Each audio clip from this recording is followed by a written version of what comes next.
Hello and welcome to the 6th rendition of Red Bull Home Ground. This is the 2025 World Final live from the heart of New York City.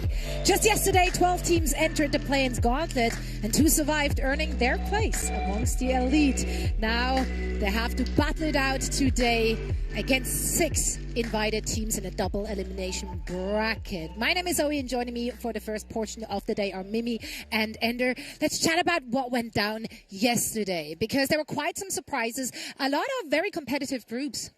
Yeah, we played approximately 1 million games yesterday. Plus minus all of our 1 or 2. teams slugging it out to try and make it into the top spots. But we had to end up sending a lot of teams home when all was said and done. Only 2 slots out of all the teams we had show up yesterday. And what was wild was how close so many of those games were, especially for these play-in squads that I think most people had lower expectations for. Envy got grouped, that team that is heading off to Ascension. The squad to do it was Eintracht Frankfurt. They end up losing in their game to not make it to today, but a lot of upsets in the groups, even if it is 2 teams some would have expected to make it through. Yeah, I mean, even if you look at Group C, where we only had 2 teams and we ended up playing a best of 3, Flo Tim Cheese still took that first map off of Cubert Academy, which is just absolutely wild. A big shocker to start the day. Yeah, BXL had a good time as well. We just saw them against Eintracht Frankfurt. Fennel, yes, they lost, but some individuals on that team, like Ace, just really showed up yesterday.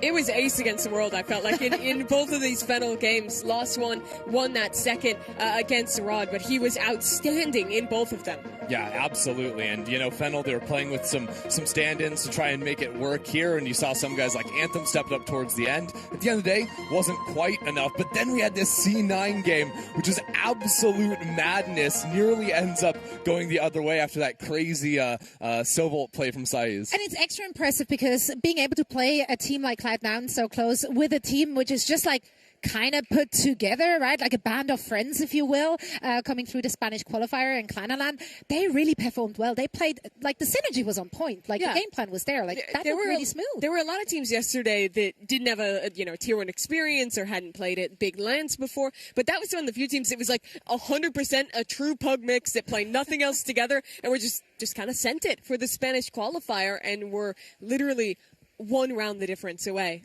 from making it here today. Yeah, C9 end up going all the way through. So this final bracket we get with the invited teams and the teams that end up qualifying looks a little bit more normal than you might expect. Not some huge upsets coming through at the end of the day, but that only is going to make today's games more exciting. That's right. Yeah, let's talk about the 2 teams that made it through, starting with Cubert Academy. They had a good week of competitive play, and they're really meshing at this point. Like, they have a new IGL, 2 new players to fit in after losing their IGL, or having him, like, being promoted, of course. Yeah, he got robbed away from them. What are they going to do? Robbed by Rob. Robbed by Rob. Exactly. And now, of course, you have Kess and Xander stepping in from 100 Thieves. Kess stepping into the IGL role for this team. Those 2 guys were also so outstanding. That last game that they won to qualify here, it was those guys that were stepping up big time for the squad. But they're looking a lot more cohesive. I think that they showed some real resiliency as well after getting absolutely stomped at Game 1 against Flo Tim Cheese. They go back to win that series. They win a dominant game to make it through, and now have a tough game ahead of them in a BO1 against NRG. Yeah, and they're kind of already grinding the offseason, getting a whole lot of reps in, coming off the Sen City Classic just last weekend, now playing here today. If they can make it to the next day and just keep getting more and more experience, I mean, this team has a lot to prove as the Tier 2 team up against all these Tier 1 squads in the invite stage. Yeah, I mean, they had a good run at the Sen City Classic. A team that did not was Cloud9, but they rocked up this time around for the Red Bull Home Ground, eager to make it into the double elimination bracket and hopefully not come second for the 4th year in a row. Yeah, they'd love to make the finals again and actually win it this time. The interview with Zeppa was so funny, where he was like, well, I don't want to get second again, so I guess we could either win or get last point. And then you see the gears turn. He's like, no, we can't get last place anymore. So it'll be better than that for the new C9 at least. Yeah, and this new C9 team is pretty exciting, right? With Penny and and Zelsis coming into the roster. I think Penny as well, after going over to EMEA for the stint after being the emergency sub for T1 in Toronto, is now trying to join this team and make an impact on the America stage. But some of the players who have been there for a while also stepped up in their game. This ace for Oxy was absolutely lovely. He had a rougher start to his day and not the best end to the season for him and Cloud9 as a whole in Americas, but he's back in the form that you want to see from Oxy on the Neon in that map. Yeah, I mean, for Cloud9, if there's one strat, one page in the playbook which always works out, it's Oxy go kill. And he closed it out against Clan in a very, very competitive series there in the last round. Now, let's chat invited teams, because obviously they're coming from, you're like, yes. Obviously they're coming from all over the world, right? And those are like household names. We have former Red Bull Homeground champions in the mix here as well. Let's dive in. Starting, of course, with one that just dropped really big news yesterday. G2. Yeah, Professor out and Schmieg in is the probably some of the biggest news coming out of the off-season for G2. This team is going to be very exciting to watch. I think just seeing the new version of G2 playing with Baby Bay in the roster is going to be a whole lot of fun and give us a good preview of what's to come for this team. And it's such an interesting move going into this meta where we're going back to a lot of older roles where initiators are less in vogue, because this is a guy, Jonah P, who was always so good at Viper, at flexing over to roles like the Sky, but now he's out for Baby Bay, who used to be a duelist player. As of late, he's been a Sentinel player and a Chamber abuser who's stepping up instead. And I think if you want to talk about how the roles are going to affect this team, Leaf is a guy that is just completely meta resilient. He's played duelist in the past, initiator, sentinel, and I think that in this meta where you're going to be seeing a lot more double sentinel or double duelist, having Leaf be able to play the flex role, having Baby Bay come in here to play Senti, makes a lot of sense for the team, especially a team that's been so outspoken about how much Baby Bay helped them. Even when he came in, just the light mood he brought to this team in stage 2. Yeah, I mean, people were kind of like trolling about it, but honestly, Baby Bay pulled his weight and then some, given how kind of last minute he was like pulled into the mix. And he's been grinding since. Like, that man has put in so much work. He has earned this spot. I'm very excited to see him getting another run with him. He has, but he has a lot to prove because Jonah was so consistent. He was with this roster for 4 years. I think that for Baby Bay, it's not just about showing up and performing, but also getting out from the shadow of this move and pushing forward to a G2 who we can talk about as doing more than the team did last year when they failed to lift any trophies. I'm just glad that Baby Bay is out there giving little guys like us hope. One day, Mimi, you too could be playing on the Red Bull stage. You're Diamond. You could do it. No, Mimi. I think I'm also Diamond. That's not the trajectory, though. The trajectory is failing at pro play, moving into casting. That's what I've done. It doesn't work the other way? Nah, you don't think so. No? He noticed, so he went back to, I still got it. He's like, I still got it. I'm not there yet. I don't have to shackle myself to a desk just yet. Yeah. But maybe in a year or two, Baby Bay, you're always welcome. Let's take a look at them and their opponents, though, because G2 will be facing off against Zeta. And, okay, the first one to reach the ground loses. I guess we don't have to play the game, but also, how do you sync up your jump so evenly? It's very impressive, but judging by the picture then, they're at the same height. They're going to fall at the same rate, even if they weigh a different amount, so it's a tie. Yeah, do you think they maybe it's easier. They don't have to jump, they just bend their knees up into the air, and then... I think they realized that this was a tie. I think that they realized that this was a tie, so they did round 2. Who's winning? I actually like the counter that we're seeing there. It looks like he's going into, grab the foot, redirect it, and then...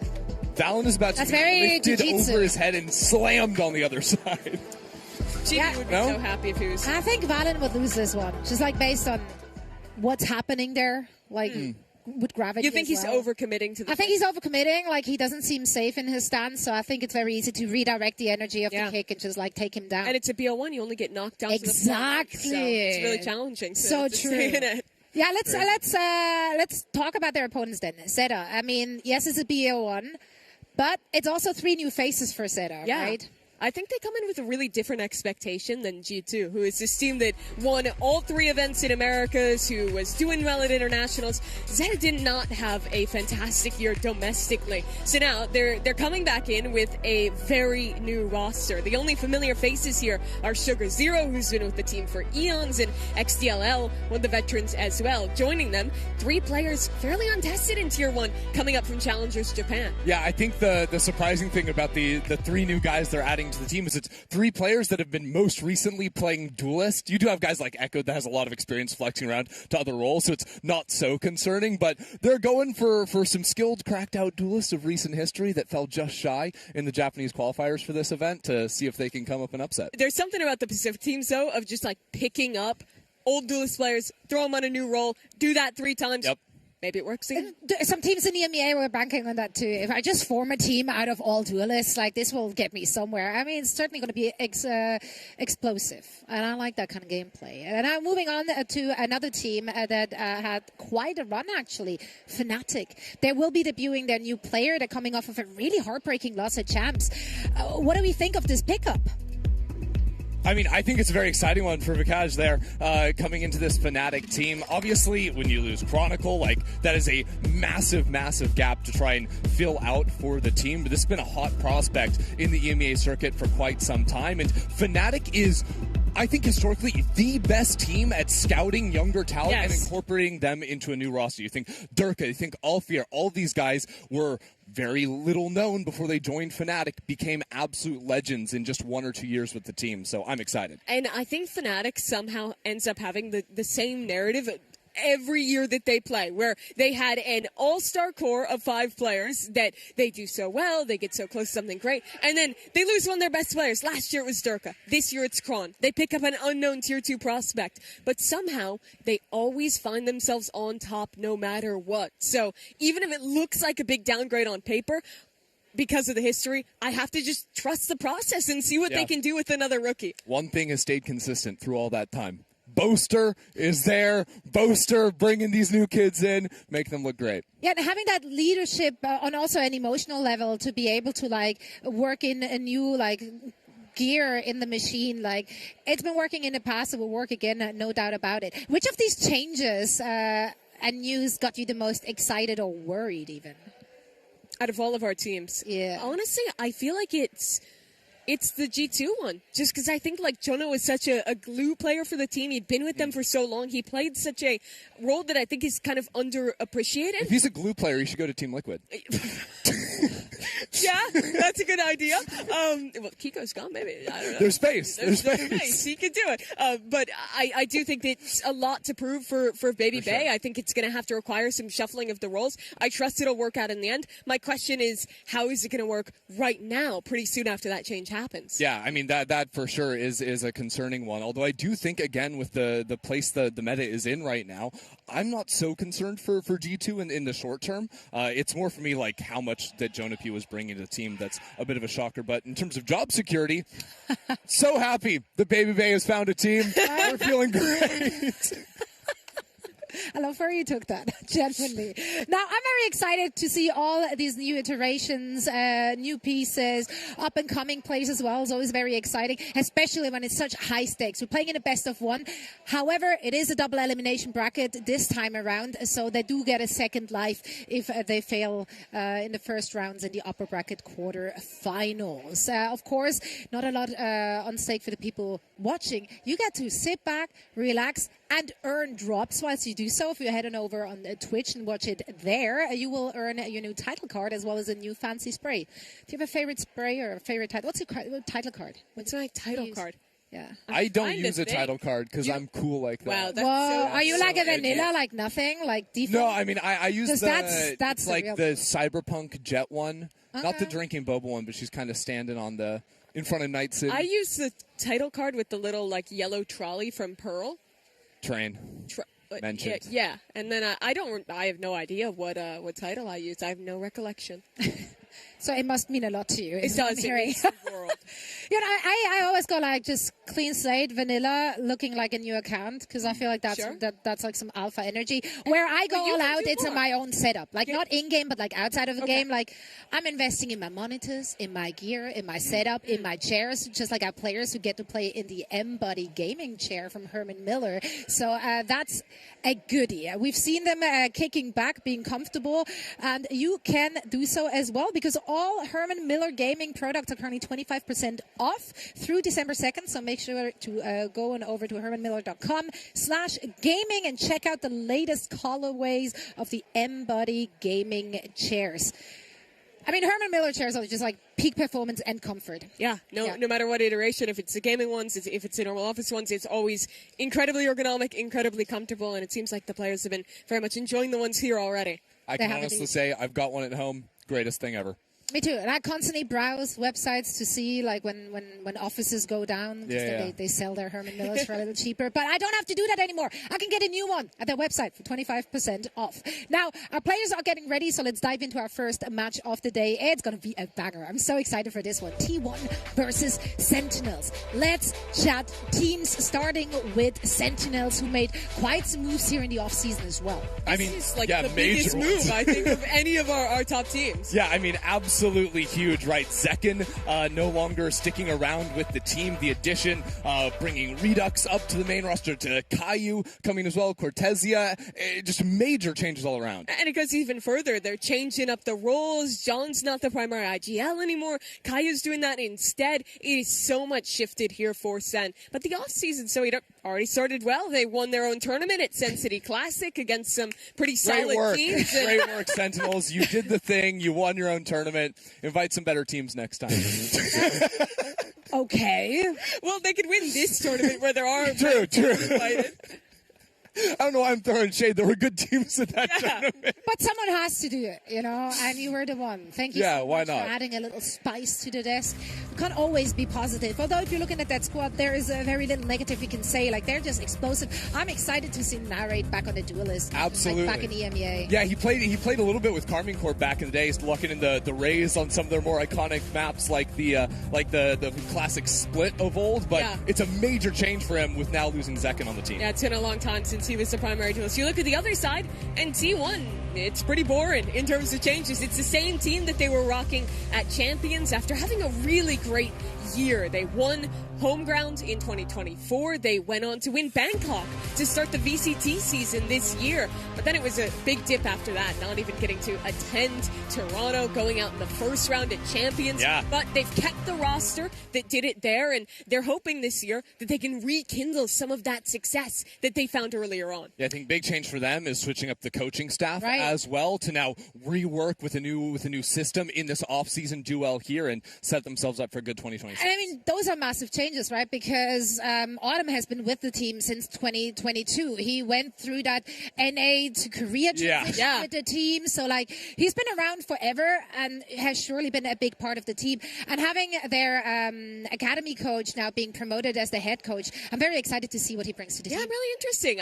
I think that this is a very good meta for T1. When they were so successful at the beginning of the year, if you remember, it was when they were playing the Yoru ISO stuff that they innovated, taking down the chamber or rather the Teo of G2 that they were constantly picking there. And I think going back to a meta where double duelist is very good, where Yoru is still a defining agent of the meta, fits into their playstyle very well for a team that loves putting together set executes, has some very incredible young fraggers who are also just crazy at entering together. It seemed almost like teams were copying them over the course of the year, because after Bangkok, we started seeing way more teams just playing the double duelist initially, and then of course with the big off-season patches as well, it's like, wait a second, is Riot just gearing things up for it to be a T1 world in 2026? This team's got to be happy. What's your expectation for this matchup then against Sentinels? Because historically those two teams have not been facing off against one another very often. I mean, I think we saw 3 times and Sentinels has the upper hand, but those were all in America, so like completely different teams and different players, so that means nothing. So I don't even know why it's such a hard one to get a read on, because it's one team that is stuck completely together together, but Right. was having a weaker showing towards the end of this year versus Sentinels. But I do say the history of being together gives them an innate edge. Yeah, but if you're holding that metric, Sen also had a similarly bad end to their year in pretty much the same way T1 did, without even hitting the same heights of this roster that has stayed together, except for that mid-season change of bringing in DH. I really feel like T1 is a favorite right now. I think they have a great meta. They've had a lot more time to synergize and work together. But the Sen team already looked good in the off-season, and I think it would be a real mistake to underrate what this team can do with their new players. Yeah, I mean, T1 couldn't even get invited to the Sen City Classic, so let alone win the whole thing. So. Feels like that was a budget thing, not a skill thing, but that's all right. Yeah, maybe they didn't want to fly 16 hours. It's for possible. Like it's that possible. could be right before. I'd rather go to New York than LA anyways. Yeah, so. good point. It's a very good point. Yeah, but like I'm excited to see what both of these teams bring to the table, because we're playing in a best of one, so you can come out and surprise people. Hope we don't see sunset all day every day today. Let's actually take a look at our schedule to see which teams are playing. There you have it.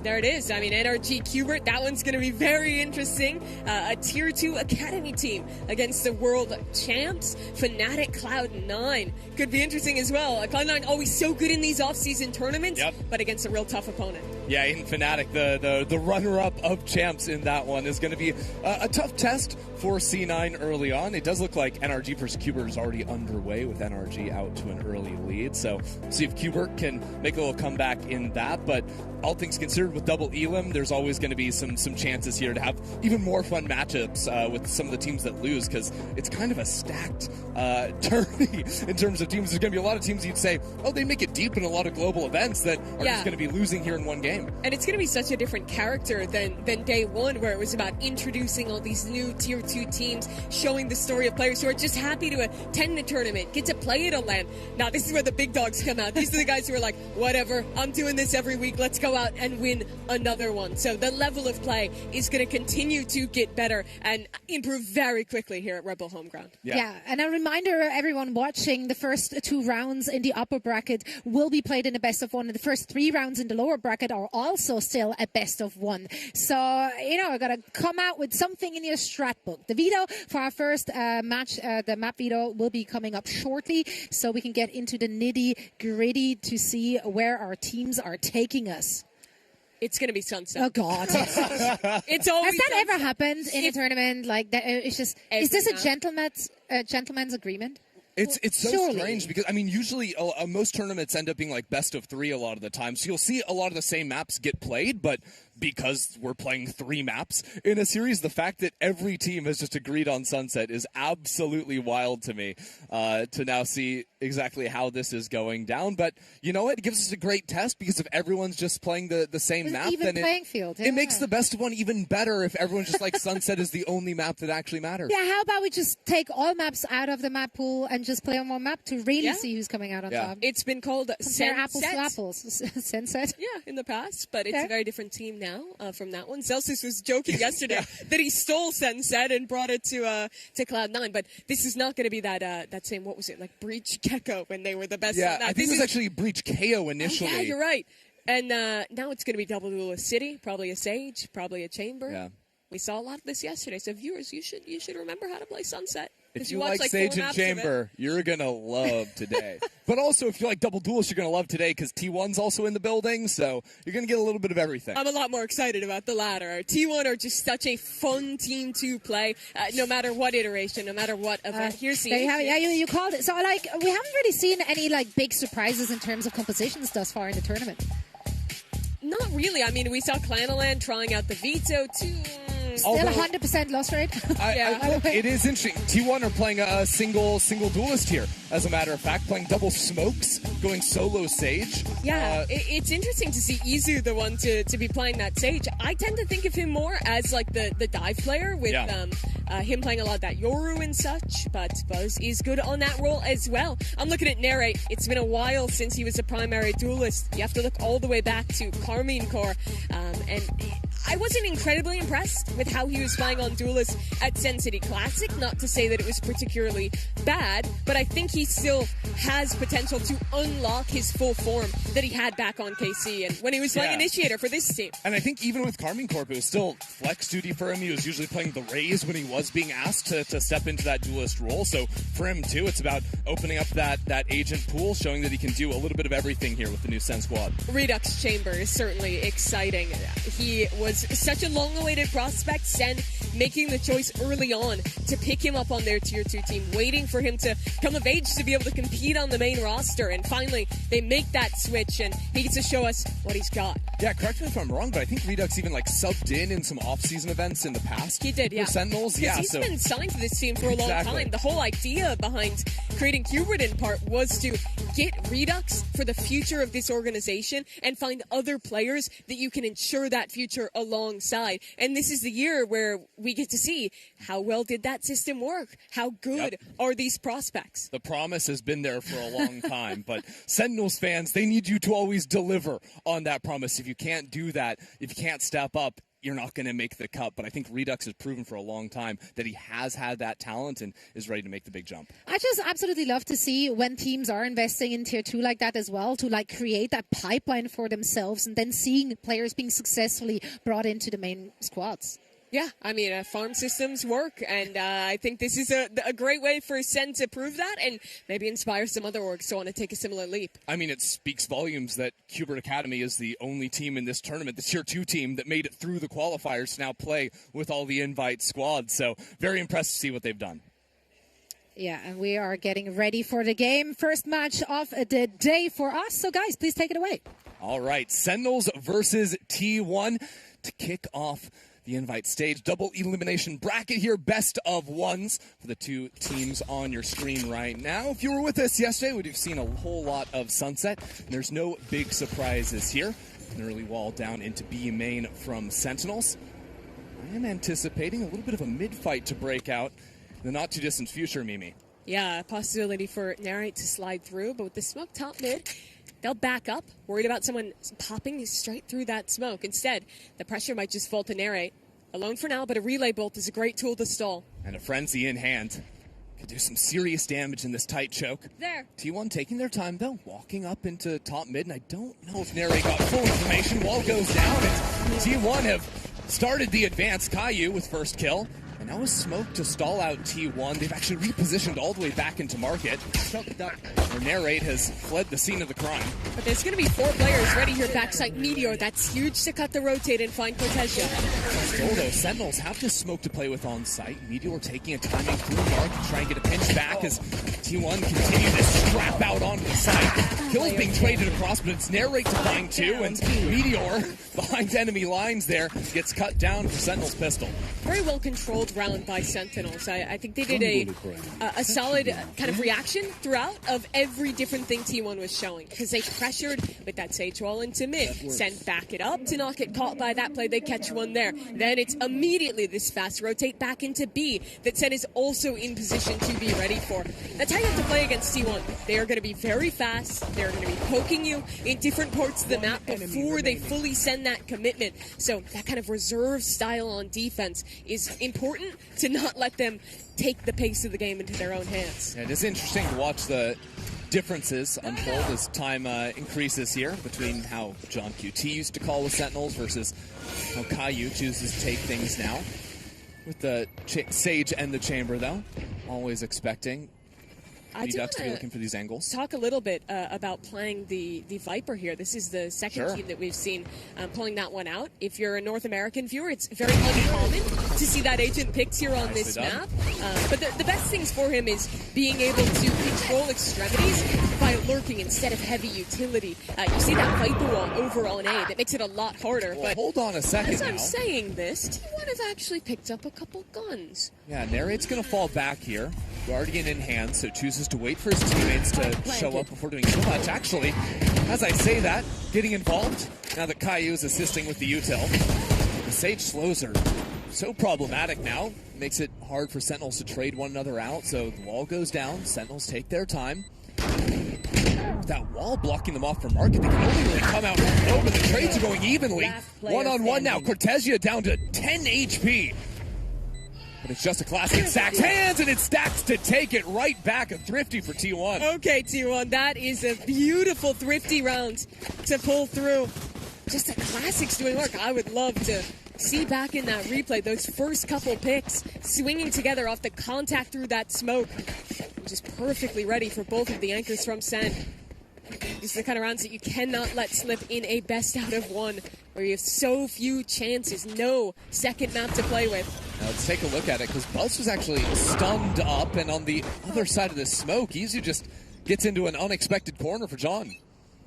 Center going for a big fight on their own eco round towards A.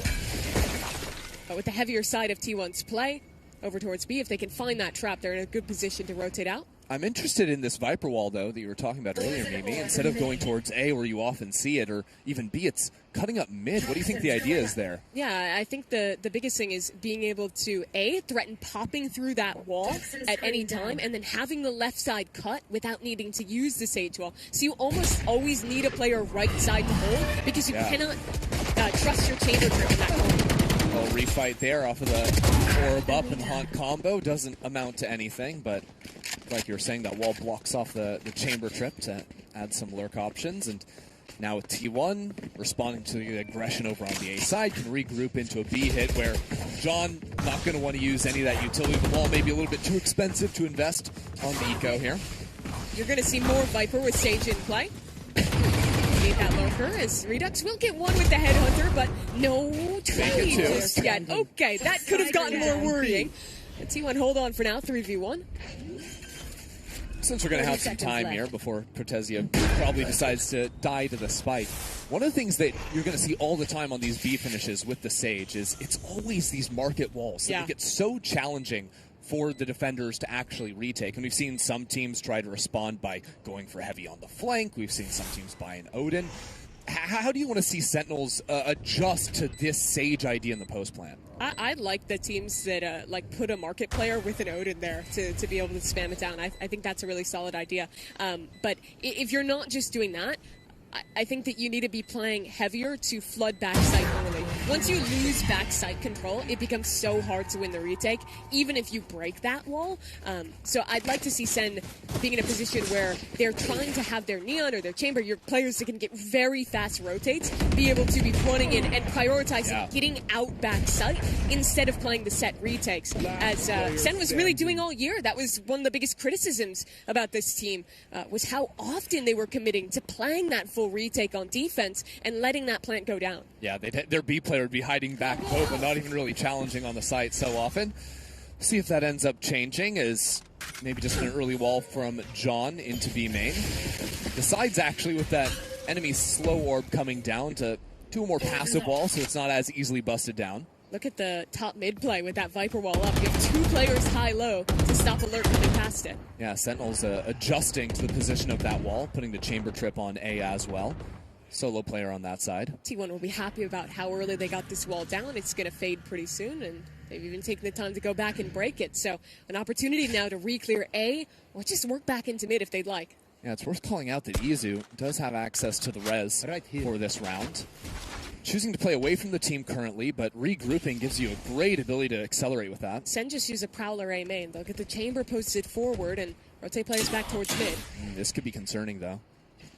With Redux continuing to creep, T1 are here to re-clear. I believe there's a drone available.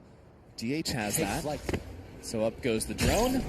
Redux holds his own until the paranoia comes out, but still a lot of utility spent.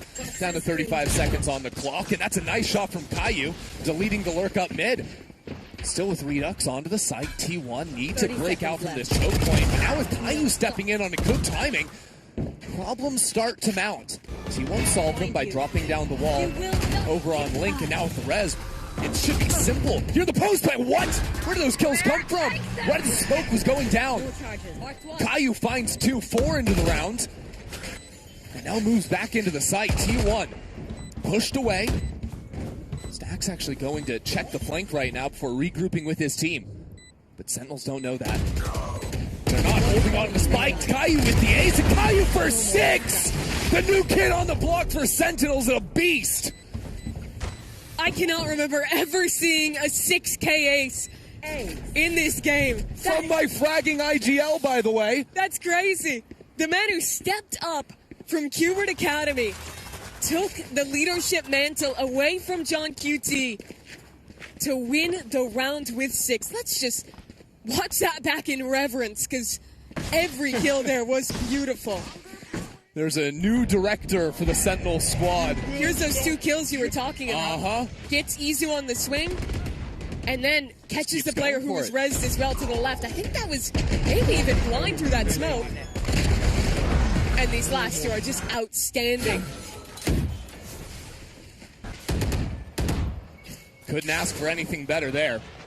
That kind of silences T1.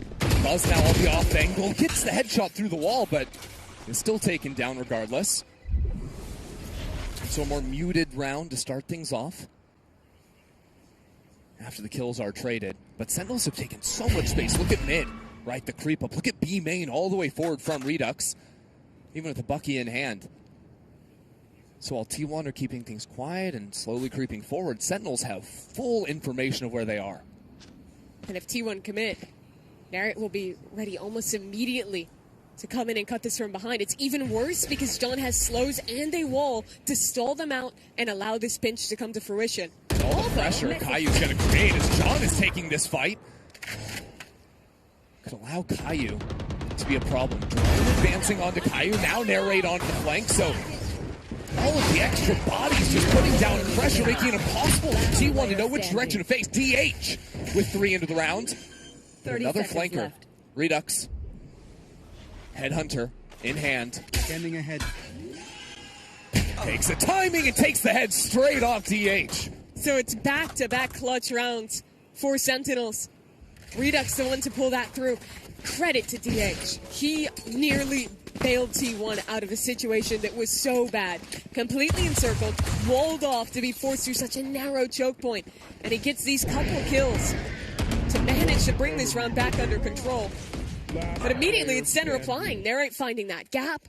And Redux coming through in the last second flank to keep the control. But T1 need to be aware of this, right? They're not playing an information Sentinel, so on the other side, you're going to see the defense always looking to creep up, always looking to challenge the flanks. And that's multiplied because it's Chamber Neon, 2 agents that are always going to walk up and test you. Waiting for the drone now is Redux, steps forward, still tagged by it. Great discipline from T1 to take their time, not get punished by the Chamber op. They'll get the orb for Buzz. That was their goal this round. Gain that ultimate and see if you can make something of the eco with it. But again, check out the map from Sentinels. This time they're not creeping into mid. They have a tripwire up in the top. Still have to push into A. Still have Redux waiting for this. Easy shot from him. Ready to make quick work of this eco, but the gas making things a little bit more challenging in the Viper's Pit. Stinger, Bucky are dangerous here, but that's great spam from Caillou to bring it up to a 5-on-3. Keep it coming. By the way, Narrate continues to push through on the flank. Seems to be the read from Sentinels. All these smokes, though. Gotta be making Sentinels a little bit nervous to advance in here. Caillou takes matters into his own hands. No nerves about him whatsoever. And Narrate slipping into the smoke. The pin should fall. And DH doesn't stand a chance. Could have gone bad in so many moments there for Sentinels. And they keep within control. Wait until they're grouped up or wait for that flank to come through and get the round. T1, it was just an eco that they invested the pit in to hope to make something of. But let's talk bigger picture for a minute. Yes. You were bringing up these flanks a lot, and I think for T1, you need to see them not just like 4-1ing into rehits. They have to be going back and pushing the Chamber or the Neon that is contacted up off the lines. If you leave those players forward, you're going to get fast flanked, and you will always be executing into a 3 or 4 man site. Yeah, well, new coach KDG going to call timeout for T1 and see if they can find these adjustments, because, you know, if you're playing ranked and you're worried about the flanks coming in, you can still 5-hit and just have one person turn around and watch. But I think, like you're saying, having a lurker be more of a contained duty or listen for rotates, all of these things is a much more reliable approach to get that info early on. Because the issue isn't necessarily them dying to the flanker, so that does become a problem at the end of the round. The bigger issue is the flanker having forward position means there's 4 players stacked on the site you're executing into, and Sen have double Sentinel. which makes it even harder. Can always slow down the site hits, can always just download your information because of the forward players. Knowing that you don't have a lot of bodies over on the A site makes things very simple for Sen. Well, we got a timeout. Little update from some of our other games. NRG just finished up 13-4 over Qbert. Qbert not out of it. They'll be going down to the lower bracket to fight for their survival, but pretty good start to the World Champs with their new player. Not too shabby from them, but we're looking at World Champs in 2025. You've got NRG, you got a Red Bull Homeground champ in T1 here, trying to return to this event and make an impact. Need to adjust out of this timeout to the boost. Come back. I love that look from Cortesia. Right up onto that, but it's quickly dealt with. T1 know exactly what kind of play was being sent their way. They've got the same agents in the comp. They can run it on their own defense side. This is the right reaction. They're going to funnel players back towards mid. See if they can work this space a little bit, and it looks like they want to consider going back A late round. They know that Sen will have forward info with that Omen and rotate players off. So what T1 can think right now is with the Omen boost on A, Chamber very likely not there. So is he playing an angle in mid? Well, door's closed, so he's not going to be market. So B main is a concern. Probably end up seeing DH with a drone, try to re-clear that in a moment. Before this split comes in, hardcore being broken down. And that it is, a slide through. The trip is gone, and a wall up as well. They're just going to look to excel this. How do they push back Redux, though? The smoke comes down. That Sentinel's own smoke being placed. A quiet drop. Redux inside the smoke. It's a mass. Izu finds the shot first. And Sentinels have not been successful staying on that backside control. Now the retake challenging. They've got to break this wall into market. They actually don't have a flank coming in this round. And Jean, even with a res, body in no position to be brought back to life. So instead it's about stumps and it's about Narrate getting in front of things, getting active for the rest of the team. These slows really chopping up the site, making it hard for Sent and T1 to find a fight against each other. At the same time, T1 have wrapped back around. Izu looking for a flank into Boba while Narrate continues to march on in. And with no one looking the right way inside these smokes, it's T1 finding the kills every single time. T1 snatch away the round. You ask about how to deal with a retake when you've lost market control. And Zeta had the first part solid. They used the slows to segment the site, get backside control, then fight forward. But the biggest issue was that they never fully re-cleared market. So there was always a player who can get up, can walk around on the flank. And when you're playing Sage, especially when you're playing a Sage mirror, what that agent creates is weird angles where people can tuck and find a late round look. It creates pockets to hide and find a timing that you would never normally consider except for the Sage. Well, check this out. Narrate out into mid. Looking for a moment here on the off angle, but it stacks to strike first. Without Redux in the picture, map control way more challenging from Sentinels, especially because they don't have A main control, and they walled off B themselves. Check out the orb that Meteor has on main. It allows him to walk out left side without Cortesia seeing him. There is a trip to contain this angle, but Meteor will call his teammates back in. And with help reasonably far away, Cortesia has to stay alive here. Quickly drops back. Look at the map, though. Rez into top mid, so Redux back in the picture, and Narrate again is flanking on the Neon. Without the Omen, though, a little bit harder for Sentinels to hold on to this A side with Meteor dominating on Link. This round may still slip away from Sen. It comes down to this flank. It comes down to Narrate, creating havoc on the backlines. While he's on the backlines, Meteor's fighting on the front. Meteor's a madman, Christy. He gets two holding that angle alone and then just walks into CT spawn and gets another. Remember this guy, the Bangkok MVP. Still rears his head sometimes.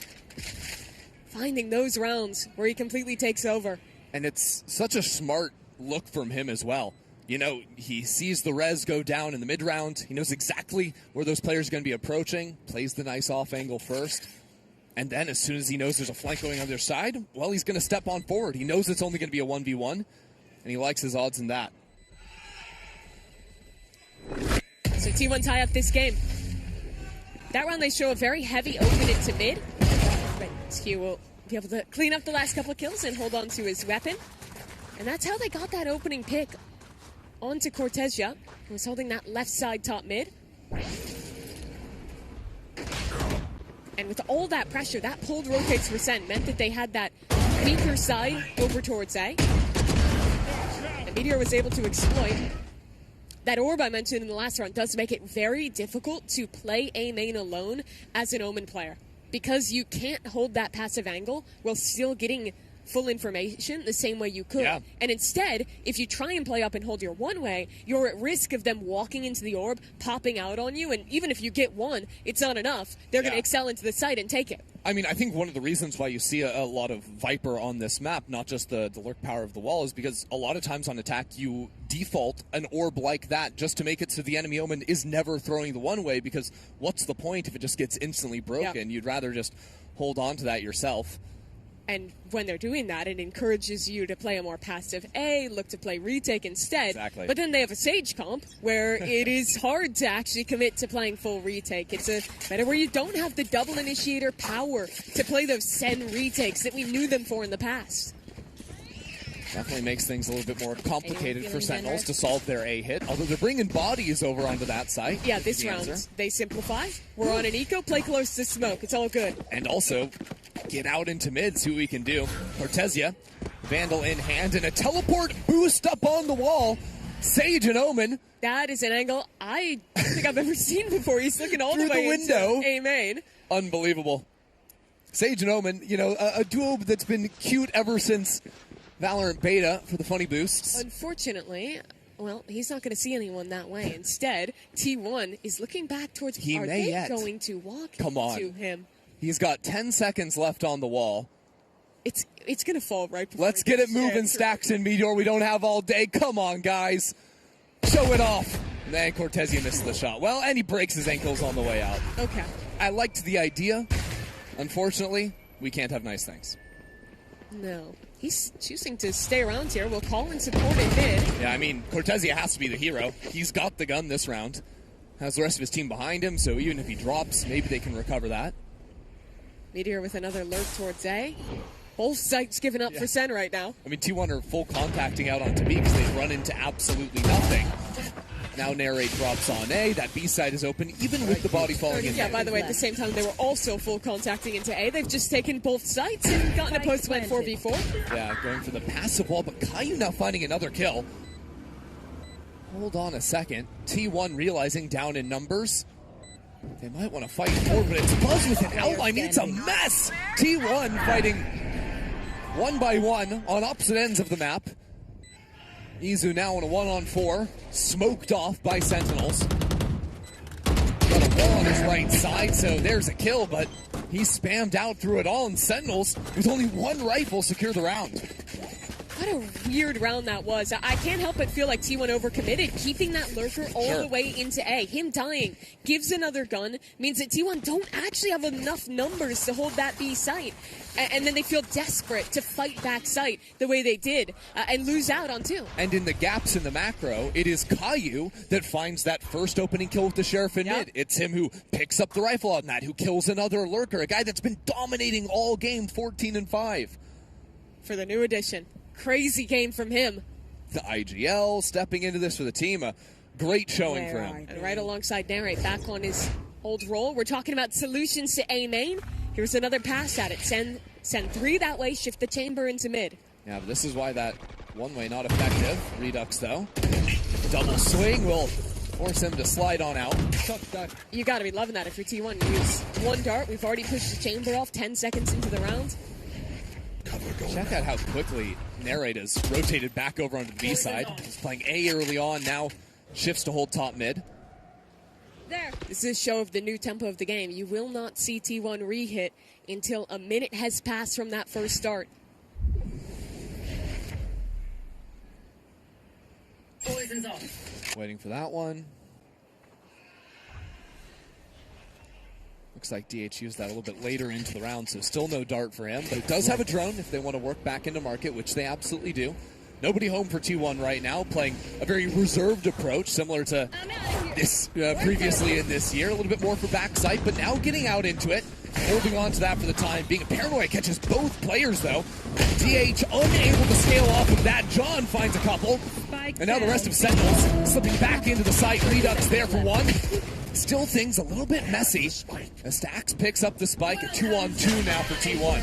The Viper's fit is brutal here. Q trying to post up ahead of it. Caillou finding it, but only finds the pavement. Tezia, now Paranoia, 10 seconds on the clock, so teleports for a quick timing around the other side. Meteor went on a fact-finding mission, though. Realizes he's not in Boba. And this informs Meteor. And Stax falling back into the pit. Smoke whittling down. Tezia sees a gun, but it's Meteor for 3 in the round. Great recovery from T1. I think Sentinels had the right approach. You called it more reserved, but when you're playing against a team that can almost always market split on you, having 2 backside and a crossfire between your 2 Sentinels, I do think it's the right approach. The issue was the rest of the rotates came so late that even though John, QT, and Redux did a ton to win out on this initial brawl, the rest of Sen's players ended up hobbling in one at a time. And you do maybe want to critique you a little bit. He felt so confident to take that timing into the pit. And instead just loses out on the opportunity. Yeah, Caillou struggling a little bit there, but it's these late rounds for T1 that they're finding so much success. A little bit shocking, honestly, going even in these rounds without even securing a lot of these opening kills. See what they can do here. Sentinels playing a little bit on the off angle now. Dugs takes his timing, takes a head off, and now they step straight into Caillou on the other side. Sentinels abusing a little bit here as T1 slow to advance, impossible to find the trades. Given time now for Sentinels to stack 3 onto the site. Buzz still likes he wants this though. A little bit upset as he goes back into the site, but this duo between Redux and Caillou has been lethal.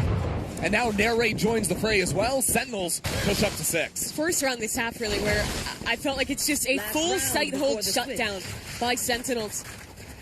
That initial fight, T1, they've loved contacting into A main behind this Viper Orb. And the way that Sen play it, I think, is perfect. Put your chamber on an off angle. That is one of the best punishments to contacting. Yeah. Someone in a weird position who can get out after getting his. Here's that kill I'm talking about. DH goes down. Now you have no util for this execute. And despite the res, it's Sen who have full numbers on the side as the exec comes through. And one of the things Sentinels have consistently done well is just shutting down Buzz. Standing ahead. Only has the 1 kill on these entries, and it's because these anchors are just dealing with him nicely. Even with the slides coming in, the movement, it's been no problem for the calm aim of Sentinels anchors. Redux has, I think, just enough room to get past the Viper Orb. So he'll be able to hold forward info on A. I also like the boost up from Cortezia in mid. On the other side of this Viper wall, Buzz seems aware of it, but again, these opening kills from Sentinels, like clockwork. T1 keep contacting, and Sen have found the right angles to hold. A punish on A, a punish on the lurk in mid, and there's no go power left in this round. 3 on 5, no map control, but your little bit of mid. They're going to try and call back towards their Sova, but Sen are super happy to give up A and just play the retake. And honestly, it's hard for T1 to adjust to these slow rounds are getting chopped up a little bit. With a comp like this, you kind of need your duelists to be frying if you want to be able to accelerate fast into a site. Exactly. You have 2 options. You either play the slow rounds and let Meteor cook on the Viper, or Buzz sends it against the entries, and right now neither are really working. Left. Well, now Redux has already rotated into A, so DH goes down. Still holding this line. Izu with a nice shot on the Sheriff. Now can upgrade into a Guardian. The Sage Wall has already been brought down on shop. These disadvantaged late rounds, T1 has been winning too many of them. But usually that's with Meteor still alive, and this slide from Narrate is a little bit too challenging for T1. So Sentinels will succeed in this half, taking 7 when all things are said and done. Yeah, the half as a whole, T1, I think that they started with some solid ideas. Meteor was getting a lot of success on its lurks, walking into A main, walking up into mid. But as we got later on, Sen started to figure out the type of lines that they were contacting into, especially with changing to that more passive A hold and the more passive hold on mid, not relying on the chamber trip instead. And I think this is one of the hard things. Like, if you want to get nerdy for a second, if you want to talk about the agents and how these teams are tackling the meta one team going for And the Viper, one team going for the Chamber. Let's do it. We've got halftime. We've got all the time in the world.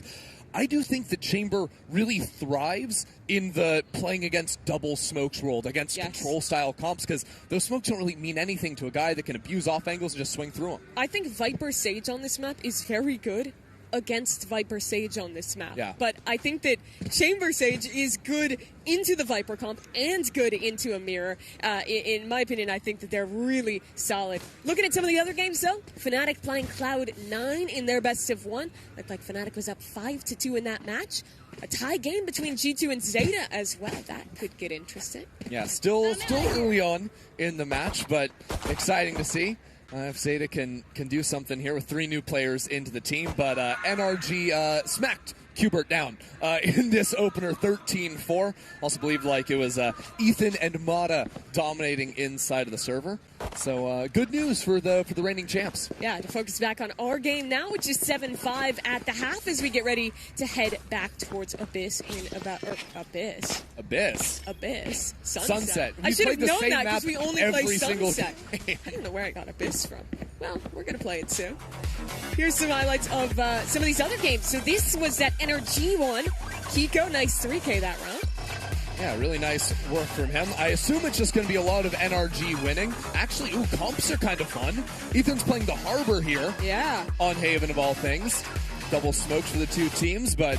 It's interesting because we aren't playing the new Harbor patch. So that's maybe just once one last hurrah. One last go with the old boy. Yeah. Before he gets played his fair share of Harbor in the past, but you know, one last Cove incident for NRG. That's so unnecessary. Som's not even on the team anymore, man. I don't think he's watch partying this either, so I think I can say that. Come on, man. Is that legal? It's legal, but I don't know if it's ethical. Okay, fair enough. Look at that little scuba clutch action to win the game. There it is, 13-4. Nicely done, but we are going to be jumping back into the second half of Sunset between Sentinels and T1 here. Again, reminder, if you're just joining us, this is a best of one. All of these games are best of one, but we are now into a double elimination bracket. So if your favorite team loses here, they're not necessarily out of the tournament. They're going to have at least one more go of things. And if you win out today, you stay alive into that final stage. You get to play downstairs in front of a crowd in New York on Saturday and Sunday. Big reward for any of these teams. It really does. Here's the pistol, though. Attack side Sentinels are going to be contacting into mid, setting up for a B split. Early breakdown of the wall. Putting down their own Sage wall. And actually, Izu places one there as well, just to maintain backside control. Sentinels are still a little bit more reserved here, taking their time, realizing it's going to be really hard to fight deeper if they had wanted to, instead falling back into the market. Yeah, if you're Sen, you plan to open, you play market, and you still have a crossfire. But isn't this defensive wall a bit of a problem? Because T1 aren't threatening a flank. They now only have one lane to come back into the site from, which they've crept into, so they're trying to wrap back into market from mid. Interesting way of approaching things, but it does come at the cost of time. T1 need to start to activate a little bit here, and it's not going to work against the Headhunter. Sentinels can fall back, play a little control from main. 2 players still hanging out on site, but these shots are connecting from T1. Back up. And Narrate really the only guy to stick around here and make it impossible. Now the knife kill for the new duelist. Sentinels win a pistol. That's diabolical. Pulls out the hatchet and gets the kill. Monstrous there. 2 kills with the frenzy, and then the knife. Are we joking? I know that Narrate would have survived in the hit short story hatchet. One person will appreciate that. I read that book in 7th grade. Yep. Look at this. Look at him. Poor Buzz is just looking at it happen. It was a very weird approach on that retake, though, with that wall back in. I'm interested to see if we do see it again. It's like it really funnels your options on how you play it, especially in a Sage mirror, where it's very hard to retake market control. Yeah. Well, hold on a second. Meteor has just seemingly walked up into B-Main alone. And the Izu's now getting a classic Not kill. another eco round win. I mean, this is classic Sentinels. You know, the thrifty rounds both ways. Win them, lose them, hate them. Christy, that's a Vandal. which now belongs to Buzz. If Buzz ever wanted to start farming some kills in the game, this round is the one to do it. They have to use the wall literally just to survive. Now a 2-on-5. And Buzz is here again. It's the 2 IGLs for Sentinels, so maybe they can figure something out. I don't think so. And it's just over like that's a flawless Thrifty round 2 from T1. 14 total points of damage done by Sentinels. That is a catastrophe. You don't say. Yeah, well, they try and funnel into market. They lose the first, and then it is just Sage trailer, slow orb. Everyone is jumping up and down, panicking, a wall in their face, and the gun gets lost. Oh, man. Yeah, let's see this again, I suppose, because, yeah, a little right-click action into no chance of scaling, like you said. If T1 didn't win these 2 ecos, it would be 11-3 right now. That is certainly a way of putting it, and it could get a little bit worse. T1 converts here, Redux gets the first, but even with stacks taken to 2 HP, the kill not being confirmed there is bad news for Set. Now sliding across, the stun doesn't really amount to much. He's still able to slip on out, thanks to the Neon. And T1 have taken full map control at the same time. Yeah, they have a flank coming in. Support has arrived for Buzz in time to bail him out on A. Center going to consider the possibility of a flank. Look, Caillou has been insane in this game, so if anyone's going to steal back another Thrifty for Sen, after tossing the last, it would be him. Thanks that Sage wall. T1 get a free rotate back towards B. They're going to beat them here. And this wall makes the cross a little bit safer for them. Look at Izu, so quickly into the smoke. Choosing not to go for the quiet drop, taking his time. At some point, Sentinels have to commit the spike down. There's already a quick flank coming in. Buzz sprinting through the other spawn, but with Izu now falling and T1 realizing they're all in isolated positions, round becoming a bit more challenging. Good timing from Stacks, but 1 kill is not going to be enough. Not for Buzz here, but they're looking the wrong direction. Hold on. John trying to heal himself back up. 10 seconds left. He has to commit the spike down, and he cannot do it. A Red Bull clutch for Buzz, and T1 narrowly avoid disaster. So close to going wrong and getting us back-to-back Thrifties. But it is Buzz to bail them out. A player who is almost always alongside Izu in that duelist role. Now here, with a lot on his shoulders, and with a really rough first half. He was 1 in, I believe, 13 at some point in this game. But now, second half, Buzz, he's come alive, working that scoreline back up. Yeah, 7-1 in the second half for the duelist. But this is the big round to tie things up for T1. Buzz the tip of the spear for the squad, but a good stun. He's going to shut down Redux. And now a forward wall from Izu. Broken down immediately. Sentinels not wanting to deny or give over any control to T1. The second fight also goes Buzz's way. I mean, he's just a defense-sided player, Mimi. He might be. He's about to go positive if he keeps this pace up. After only getting 1 kill in the first half. Rez is available, though. Takes that ult orb. Still, though, 5v4 for T1. And again, Meteor on a flank. Yeah, he's walked so far up. You see in mid as well. Stacks is in position to contain that space. So it's 3 ready to go on A for T1. Caillou taken low. The stun.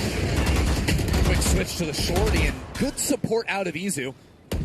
This tag team, often on the dual trolls together, now providing some support on the other side, but Izu isn't able to swing in for the trade. T1 taking their time. Meteor finally here on the flank. It is being held. Cortezia waiting. Waiting for smoke, but Caillou is out in the open. It looks like Sentinels were turning around considering trying to leave. We're now down to 25 seconds left on the clock, and they can't fall back into Meteor. This guy has already taken down 2 from Sen. Sen have no way to advance before dealing with the flanker, and at this point the round's just lost. I think they're saving, I guess. They don't have any way to get out of this round. 10 seconds. Meteor's gonna get another. Oh, the timing for the smoke means 3 into the round. And yeah, you'd love to save. That would be nice. But now that the clock is gone, it is time to charge in T1. And John on 17 HP will not carry the gun over to the next, and Sentinel's money is looking rough. So from a game that was only close because of 2 eco rounds, T1 have now turned it on its head And this round is a mistake for Sen. You see Redux getting caught, overstaying his welcome before TPing out.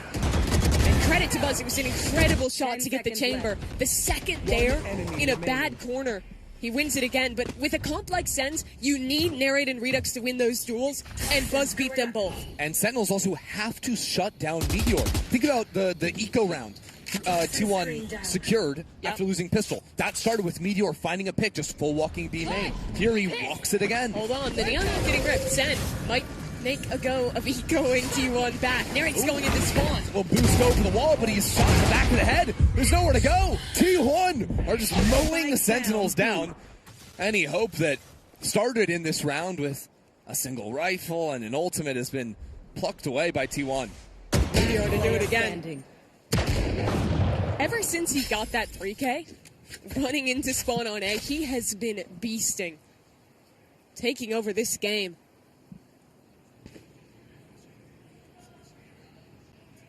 So T1 were in a similar position back in the first half where they started getting punished by, you know, the excessive flanking or walk-ups on the extremities. Can T1, or can Sentinels rather, find the correct adjustments that T1 were able to try and bring things back? Yeah, I think it is pretty different because for T1, or rather for Sen, sorry, for T1, they had a comp where they really wanted to contact everywhere. For Sentinels, they don't really have that same potential because they're not playing this Viper. Instead, their comp is very reliant on Narrate doing something active, while Redux is proactively lurking somewhere else and getting a position for the team. So they still likely want to play slow rounds and let Redux get into a position where he's going to find value. But thus far, the issues have been when Sen is going for that initial play, when they're taking their first piece of map control. Often A main, they're losing a player to Meteor, they're losing a player to Buzz, and T1 then gets to reset back and play on an advantage almost every round. Well, Kaplan calls a timeout to try and parse through the issues T1 have been posing for them. What do you think they're talking about here? I mean, as like a one-round thing, I would like to see a B split come through. I think Market is probably the weakest space right now for T1, and well, that Viper is very good for anchoring. I don't think that this is necessarily a great retake comp for T1, and I didn't actually love their approach to the B retake with that Sage Wall last time. I wonder if the retake approach changes. Looking at the position of Meteor, looking to just throw that Viper wall that cuts off all of backside, and that can accomplish similar things with still giving you the option to retake with a little more ease. Redux is back to his own game. This time, won't get away without taking a bullet to the head. T1 have stepped up from just that early one-way and Sova dart. Oh, I wanted to see a B split. Now that becomes so hard with that Viper spit in main. If you want to go B, you're going to have to flip the map and fight Boba, or hope you can isolate that Viper, which is a very big risk. Yeah, maybe leave one player to try and late lurk into B is the idea. That's at least where Cortesia is playing for the time being. Still, if Cortesia dies, then round is pretty much over. He has to play his cards very carefully. TH popped the drone from deep top mid, but it was instantly broken. Don't know if it saw many players there. Because of the pit as well, Market is not as weak as it normally is. There's actually 2 players there holding. Yeah, I mean, there's even a Sage Wall in A main, so Sentinels are going into a very expected finish now. T1 anticipating this look, although maybe not the deep split up top mid. 3 players headed there. Buzz in the thick of things, narrowly avoids death. But it has allowed a couple players to slip on past DH, not a problem. Gets stepped into the thick of things, and now T1 find themselves with a lead into the round. Quickly answered by Redux on the other side, but as Meteor and Izu now closing in, and all these gaps of information from Sentinels, that leads to T1 securing 10. Despite Sen trying to go for that split play through mid and isolate the CT players, where it goes wrong is that the B finish was always so telegraphed. That's because Izu had walked into A main, had a wall up, was holding that space, and they had 4 players that side of the map. So despite the fact that you're normally going to be isolating 1 player there, instead, the backside player and the Market player are both ready to run up, crossfire, and hold that space, and they just do it beautifully. The T1 individuals are winning every fight right now, and the macro on defense has been better thus far. And again, T1 finding ways to get proactive. Buzz with an operator, looks down mid, but can't find the shot, and now rotates over to A. Same start. Redux pushed off the line on A. Yeah. They really have to get Izu out of this space. Yeah, I love how he's been playing with these forward walls and slow orbs. It forces Sentinels to put so many bodies into A and denies them the chance to learn. Previous, it's always been him. Now there's an AWP behind this wall. How do you expect that? Yeah, I just don't think you do. It was mid, by the way, so Buzz could have just as easily rotated and be playing forward B main. There's not like there's a wealth of utility for Sentinels to clear away this AWPer now. Center going to have a very good timing back into mid. That drone just missed out, but DH is aware, seeing that Prowler. Door quickly broken, though. Informs T1 that Sentinels have some ideas to contest mid. This is where you have to see Redux succeed. He's walking back up into A. He needs to hold on to this space for his team. It's that fight. Now DH finding a kill into market. Redux wins the fight over on A. We're down to 30 seconds, though, so Sentinels need to take that spike and move over to the AWPer. The problem is, Izu has never left the area. And he still has a slow orb, 20 seconds. But look at the map, it's a mess. Now Caillou has gotten up into top mid, while T1 re-clear into that same space he just walked on through. Izu, under immense pressure, 12 seconds left. If he can stop the spike going down, the round is won, but the Sage utility makes it completely impossible. And Caillou waiting back into spawn has complicated matters even further. It's Sentinels now, up a player. And Izu waiting out on the site. Can he make the difference here? One kill is not enough, especially when the Resurrect comes right behind it. Now Meteor steps in, only to be cut down by Zen.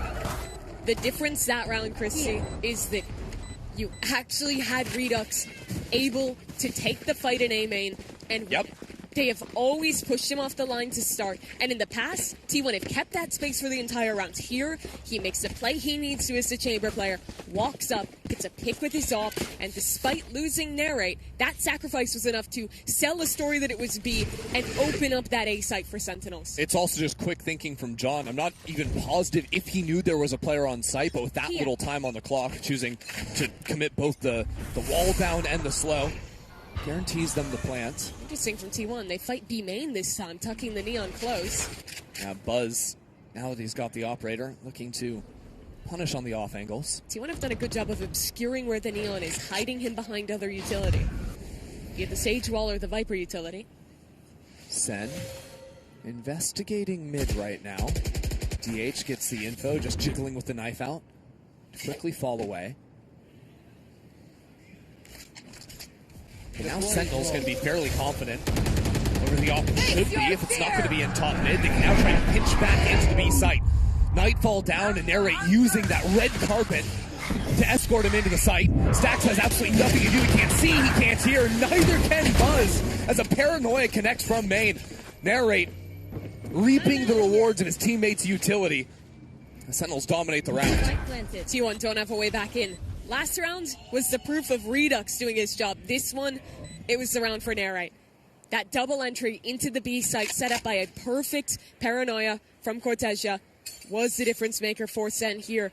They've tried these split plays before, but in the past, T1 have always either had a player fighting forward into B main or bunkering back site.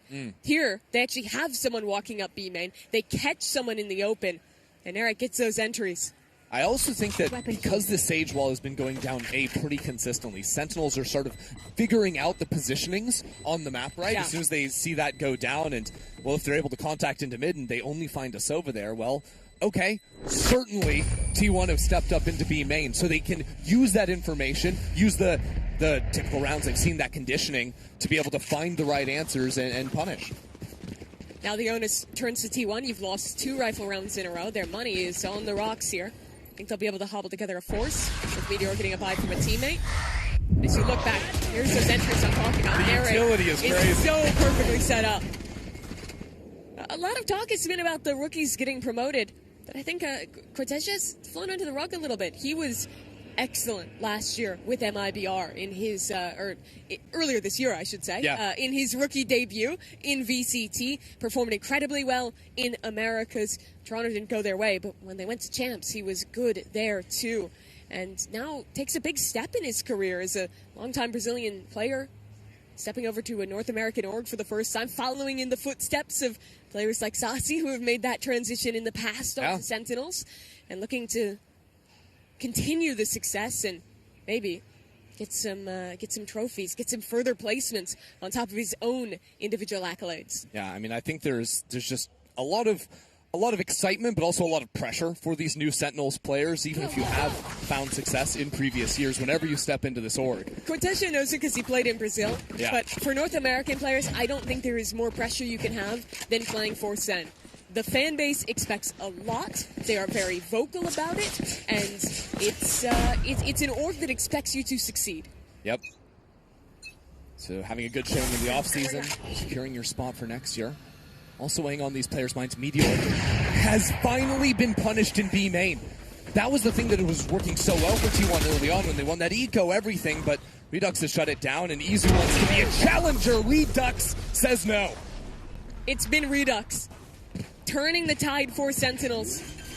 And T1's money is so bad, they're going to save 3v5. 2 op shots is all it took to retake the lead. I mean, the spike was planted within, what, 25 seconds, maybe 30 seconds? Like, that was nothing, and it wasn't even Sentinels running at them.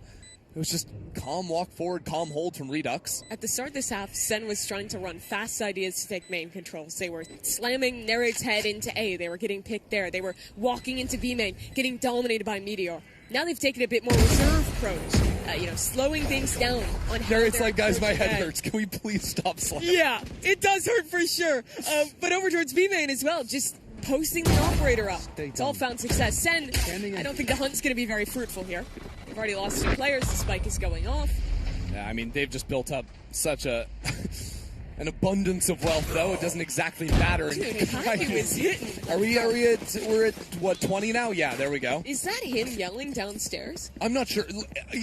I'm not sure if you can pick it up on the microphones, everyone that's watching at home, but it is loud in here. We've got all the teams playing in one room. Obviously, they can't hear each other, but if you are in the room, you're just hearing yelling all the time whenever there's a clutch play from these 2 teams playing or the other 6 we have going on at the same time. If you're just tuning in today, yesterday and today are upstairs in the ballroom. It's just the teams together. We get an audience Saturday, Sunday here in New York. And most of these teams weren't playing yesterday either, so already feeling that adrenaline rush for the first time competing here in New York City. Sentinels had played slower rounds. This time, though, a lot of challenge into market early on. I think as they realize that it will be Izu here, and even Meteor too. The stall is immense. Wall up to follow. Neri needs to take time to break at least the section, threaten to lurk later. Expecting Sentinels to move back into A and clear away anyone that could be up on the one-way. As they realize there's not a second one-way, though, things get interesting. In past rounds, Sen have shown a similar mid-start and then popped into the Sage on B. So it's a weaker A setup for T1. Now they realize something's up. They send rotates, but Nerid's ready to go against Buzz. Buzz with a rifle in hand, not the operator this time around, but he's pinned back into the corner. Can't swing in through the wall either because Sentinels are waiting for him. T1, we're divided up. Now they have 2 players in backside, though. TH with the dart ready. And support incoming from Meteor. This wall has completely divided up the site, though. Sentinels continuing to find creativity. And what it's allowed them to do is isolate every single one except for Izu. Izu is there and firing on all cylinders. If someone's going to come back, it'll be Izu bringing Meteor back into the fray. Instantly shut down by Redux's op.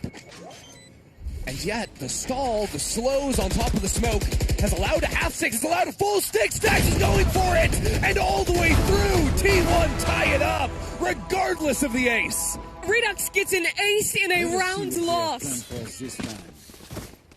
An outrageous moment. Sentinels don't expect the stick. The spam doesn't connect. And a round that should have been theirs, in every sense of the word, is stolen away. I mean, these 2 kills from Izu to then go into the revive, even though I guess the revive doesn't matter. It got shut down immediately. Still just a hero for the team. And in a game where Caillou has had a 6K, Redux has had a 5K, things are still tied. But that round looked the same. It was an isolation onto Buzz. He was shut down early with a slow orb to cut his retreat. Does not matter. The rest of T1 steps up. Now a similar start for Sen. 3 towards mid, bait out the Sage util from Izu. I mean, it's a huge amount spent, although this time they're set up to pivot back into B like they've done a whole lot more. They can get this utility. Izu changing things up, going, I think that's a great read, walling off B main instead. It allows both players on this B site to focus together on holding the door, and the orb makes it almost impossible for Sen to get through. They have the orb for the market door, they have the Viper wall on top of the Sage wall for B main, so Sentinels just try and chew up all that utility before realizing they actually don't want to go into the B finish. They want to run it back on A. How far does Sentinels contact?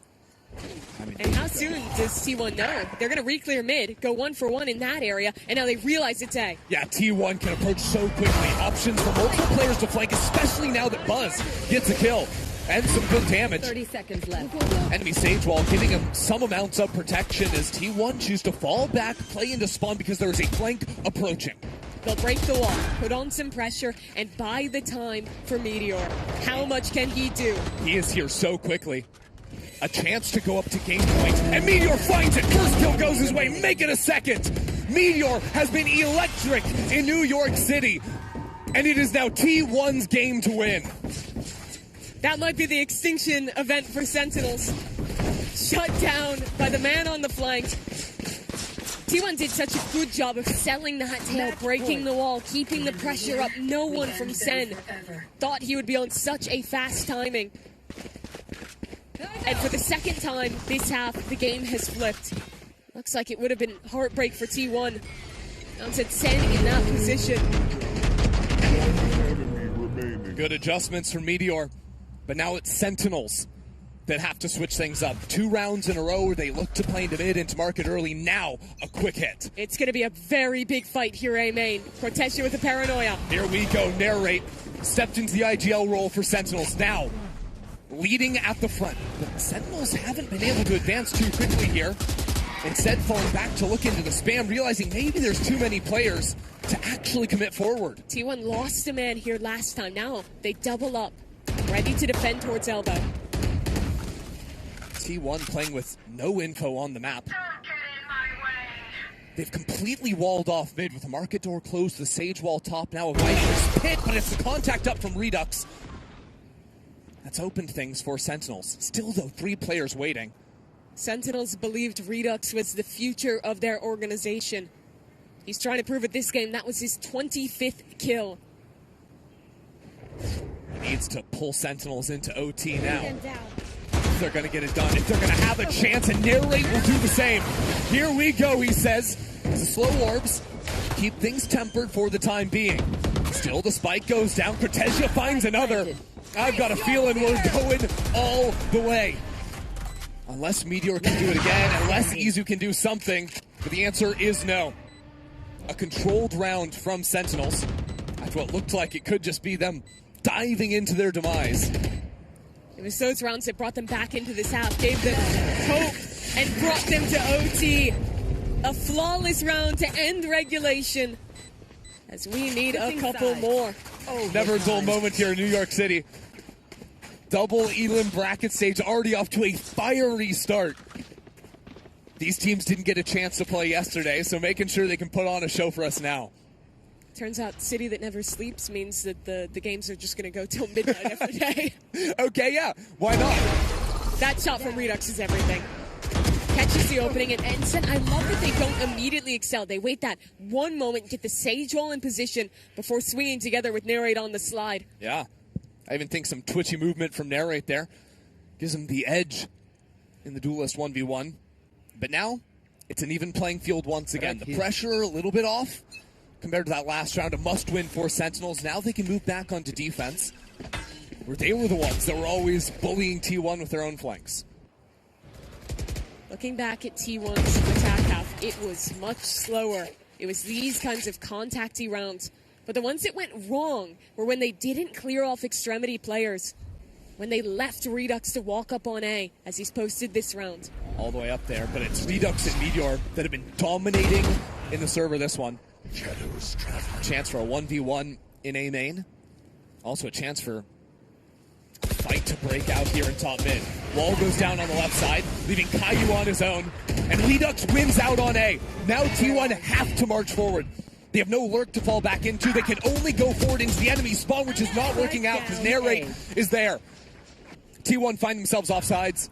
They have to wrap all the way back around into A now, right back into Redux's operator. Narrate is sliding through, sees all three players, tells Redux exactly where they are.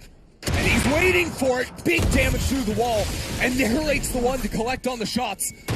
He's now come back into sight for 3 into the round. A full house for Narrate and Redux. Those two, they have been the story of Sentinels today.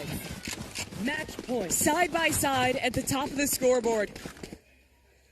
And in a game where both teams have put such an emphasis on mid control, walling it off, going for these splits, the most important players become the ones on the extremities. For T1, it was Meteor. For Sen, it was Redux. His opening kill that round with the AWP towards A. His kills later here as he helps Narrate defend against the Flood. They've brought Sen to match point.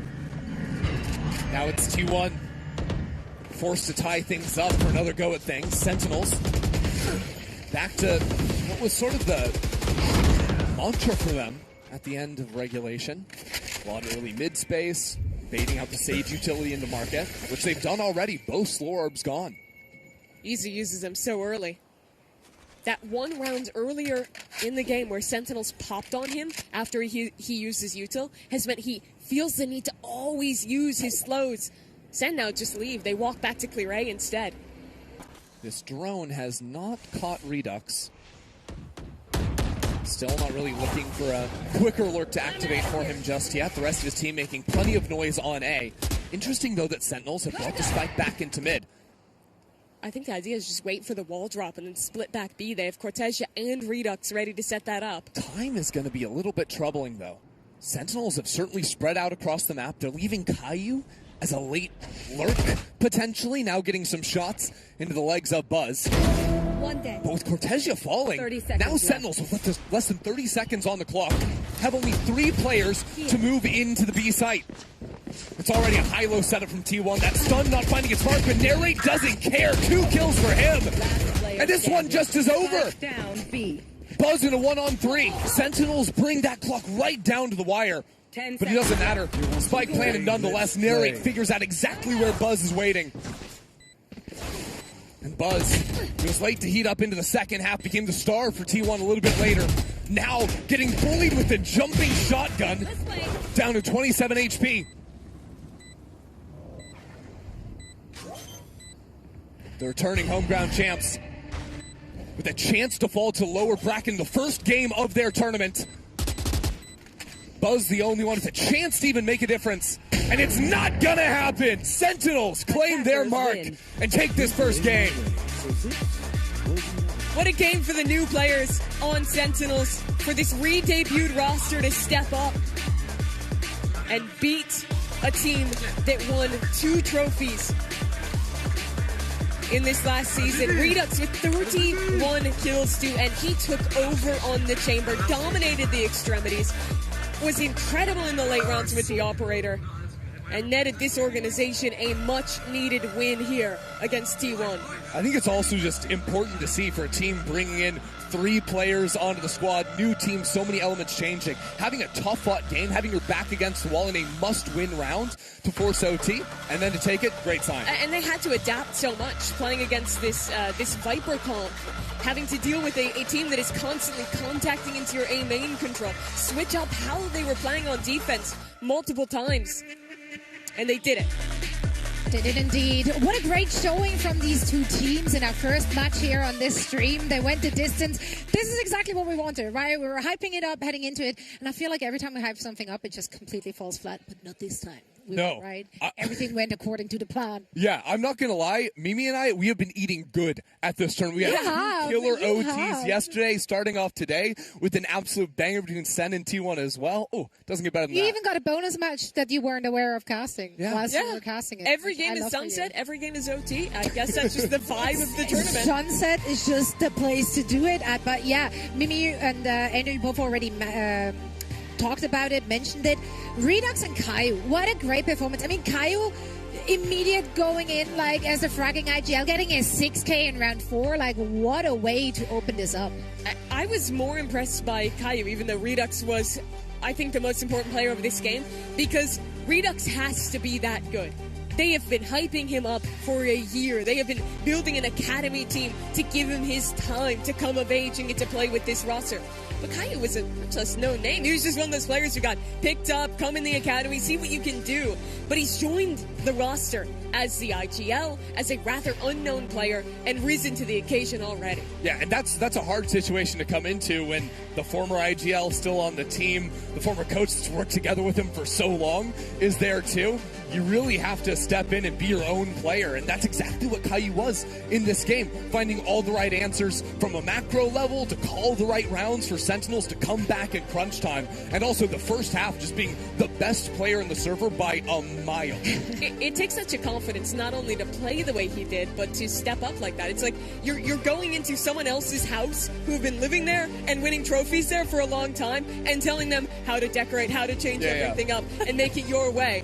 But he's succeeding at the role, and really credit to Sentinels for having faith in that academy system, in finding these new players to ensure the future of the organization. And what a great confidence boost for this team heading into the later stages of this tournament, because they did that against T1. This is the defending Red Bull home ground champion. This is a team that stuck together. No new pieces to work into the mix. I think that's the biggest part, right? Is that T1 is almost one of the best litmus tests for how good your team is at this tournament, because they did stay together. You kind of know their deal already. So you come in, you have a hard-fought game, and you got a guy like Redux dropping 31 kills in the opener. Beauty. You're doing it also when someone who won an MVP award this year is dropping 24, nearly dominating the game himself. Yeah, I mean, Meteor, absolutely insane. While they do lose, I do think it's telling that, I think it was, 16 first kills to 10 in favor of Sentinels, and it's still this close because of the late round work that Meteor was doing. But I think the man of the moment is sort of Caillou for what he was able to do individually in the first half especially, and on that macro level. On another note, he wasn't quite as insane or quite as standout as what someone like Redux was putting up, but this is a very good game for Narrate. There were questions about him stepping back to the duelist role, especially after the departure of Zekin, who was like the player for Sentinels. He was the face of the team for so long, but Narrate played very well this game, and that's going to build a lot of confidence and momentum for him in the rest of the tournament. Yeah, and the cohesion was there as well, right? Like, there weren't very many moments where you felt like they're not on the same page. So whatever Sentinel is doing, it's looking good. No, honestly, I think that the way they were playing a lot of these rounds on the attack side so creative, like all the different Sage Wall ideas they had when they were planting the spike and fighting more forward. I thought even though John didn't have a killer game in terms of KD or anything, the way he was walling, the way the team was playing around with these post-plant ideas, I thought that was very cool to see. And for a team that's very famous for having a lot of unique ideas and approaches and dominating on Sunset, keep giving it to me. I like that. Yeah, and now they have to face off against Energy in the semifinals in the upper bracket. You know, it's just a champion. It's all right. It's just another Yeah. It's going to age so well. I am sure of it. I'm excited for this matchup, though. And, of course, we didn't get to cover the Energy match. Energy came out on top of that one. You guys, I think, did a short check-in. We did see Harbor being played there, so I am going to pick your brains about that in a little bit, too. I do believe that we will be covering Sentinels and Energy next here on this screen. Yeah, you're going to keep on eating. Yeah, that game sounds so good to me. I'm not going to lie. Sanders feeling hot after an OT win against the former champ. Yep. Give it to me. You also get to see Kiko coming into NRG as well and see how that looks for the team, making changes even after winning champions. But another insane talent from EMEA to try and step into this roster is a lot of excitement. Yeah, that it is. It's such a sick player. In Kiko had an outstanding year after, I think, being solid in 2024. He really showed up in 2025 to now come here in the off season to be the player to fill in for Sam, who just won champs is a big ask, but I really think he can rise to it. Absolutely. Yeah, so many players on display this tournament to show us what they got and what a performance they've been putting on for us. Speaking of performance, this is an opportunity for me to thank one of our sponsors, MSI, the official Red Bull Homeground PC and laptop sponsor. Our players are, of course, competing on the incredible MSI Aegis Gaming desktops, delivering top-tier performance all week long. I mean, look at that beauty powering up the competition and bringing energy to the Red Bull Homeground. They brought NRG to Red Bull Homeground? Yes. By extension, crazy. they sponsored the tournament. Yes. Sick. You could say they brought them. That's yeah, in a way. In a way. Fact, I like that. Steve, put it on a t-shirt. I like it. It's another 3-letter abbreviation. I like it, you know. Yeah, more letters. NRG. I love abbreviations. I'm really working well. And numbers What as does well. SOE stand for? SOE, I'm glad you asked. Yeah, I'm very glad you asked. It's actually an abbreviation of my actual name, which is Salome. It's SOE, Salome. So I like how that became like really like serious. like there's an You actual were being reason for it. completely I didn't know there was an insincere. actual reason. Yeah, no, Cool. that's why I call it. No one can say Salome in this country. They go Salome? salami, salmon, shalom. Like I hear every version except from Salome. So there you have it. Salome. Salome. And you're just Mimi, so you really went Yeah. creative with that one. Yeah, it's my actual name on my driver's That's right. license. Wait, I thought your actual name was A Evil Cat. Okay, so right. What Ender? Yeah, How did that happen? just that simple. I read a book once. It was a good book. Well, just once. No, I read it Ender like 20 read a times, book. but actually. Okay, well, and then you stuck with it. I like it. I like Give it. me more 3 letters. We do. We do. We also need more interviews. So let's hear it from UpMind and the winners. Good shit. There you go. All right, welcome. We are live here with Caillou, our winner. It's your first international win. How do you feel? Feels good, you know, first international game, and we got the W. A little bit nervous here and there for some of us, and including me, you know, first time, but it was good. Yeah. Real early on in the game, you already had a 6K, and you're IGLing. You were still among top 3 in terms of the top frags. I mean, just kind of run me through maybe some of the pressure that might be on you going into this beginning stages, maybe on you and in Redux too. Yeah, there's definitely pressure on us, you know, coming from Qbert that we have to perform. You know, we are the new guys. I've actually never 6K'd, even been ranked, so it's a new thing for me. I didn't even know I did it. I just knew I aced, and they were like, "You 6K," and I was like, "Oh wow!" And then they called me greedy. But the pressure, yeah, as long as we're just doing our game and focus on like winning, and the pressure doesn't really matter to me like as much what people say and what people think. We're here to perform, and even if we don't win the whole event, we'll be back stronger next time. And were you kind of, at least tell me how satisfied you were to kind of see some playstyle adaptations coming in the second half and working out in terms of slowing T1 down a little bit, or at least that's what it seemed to us. Yeah, it was more of like for me at least as an IGL, just reading them. So once I got like a feel for it, especially in the second half, like I wish I could have done it in the beginning, like a lot stronger start. But I started getting a read for them, and we started calling to it. Me and Kaplan, even in the timeout that we took, we felt like we had it in the game like the whole time.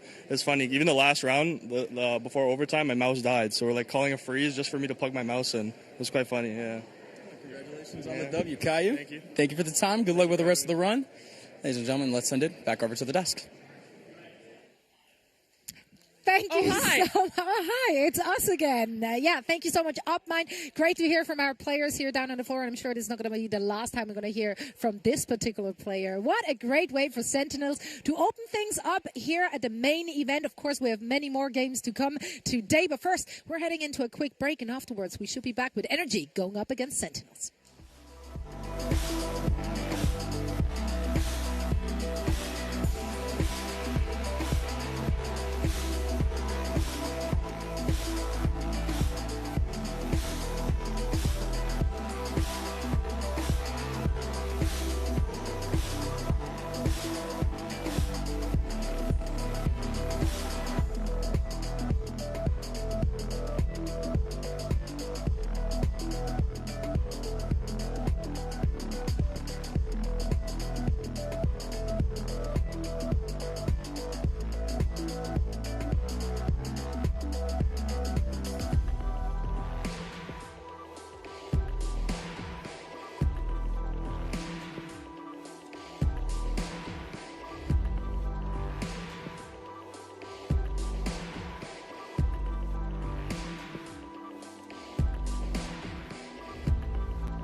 Being at Rebel home ground just is always amazing. All the Rebel events to me are a very good opportunity to see the whole world.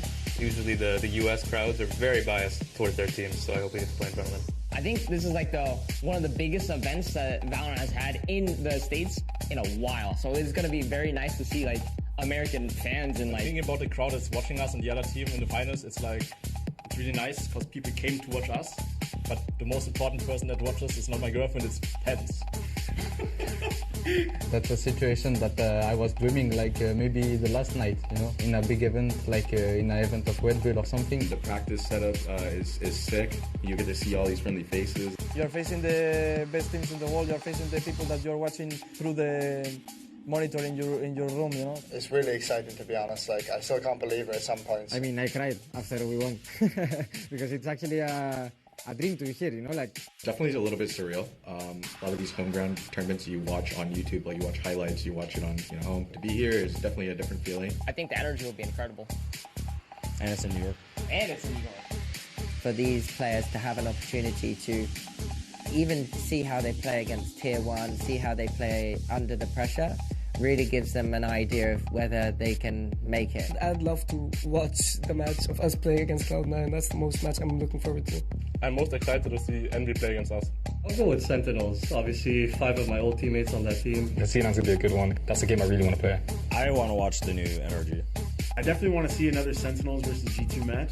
Probably T1, honestly. G2. I think the magic of home ground is being able to bring these different tiers together. He's so poetic, isn't he?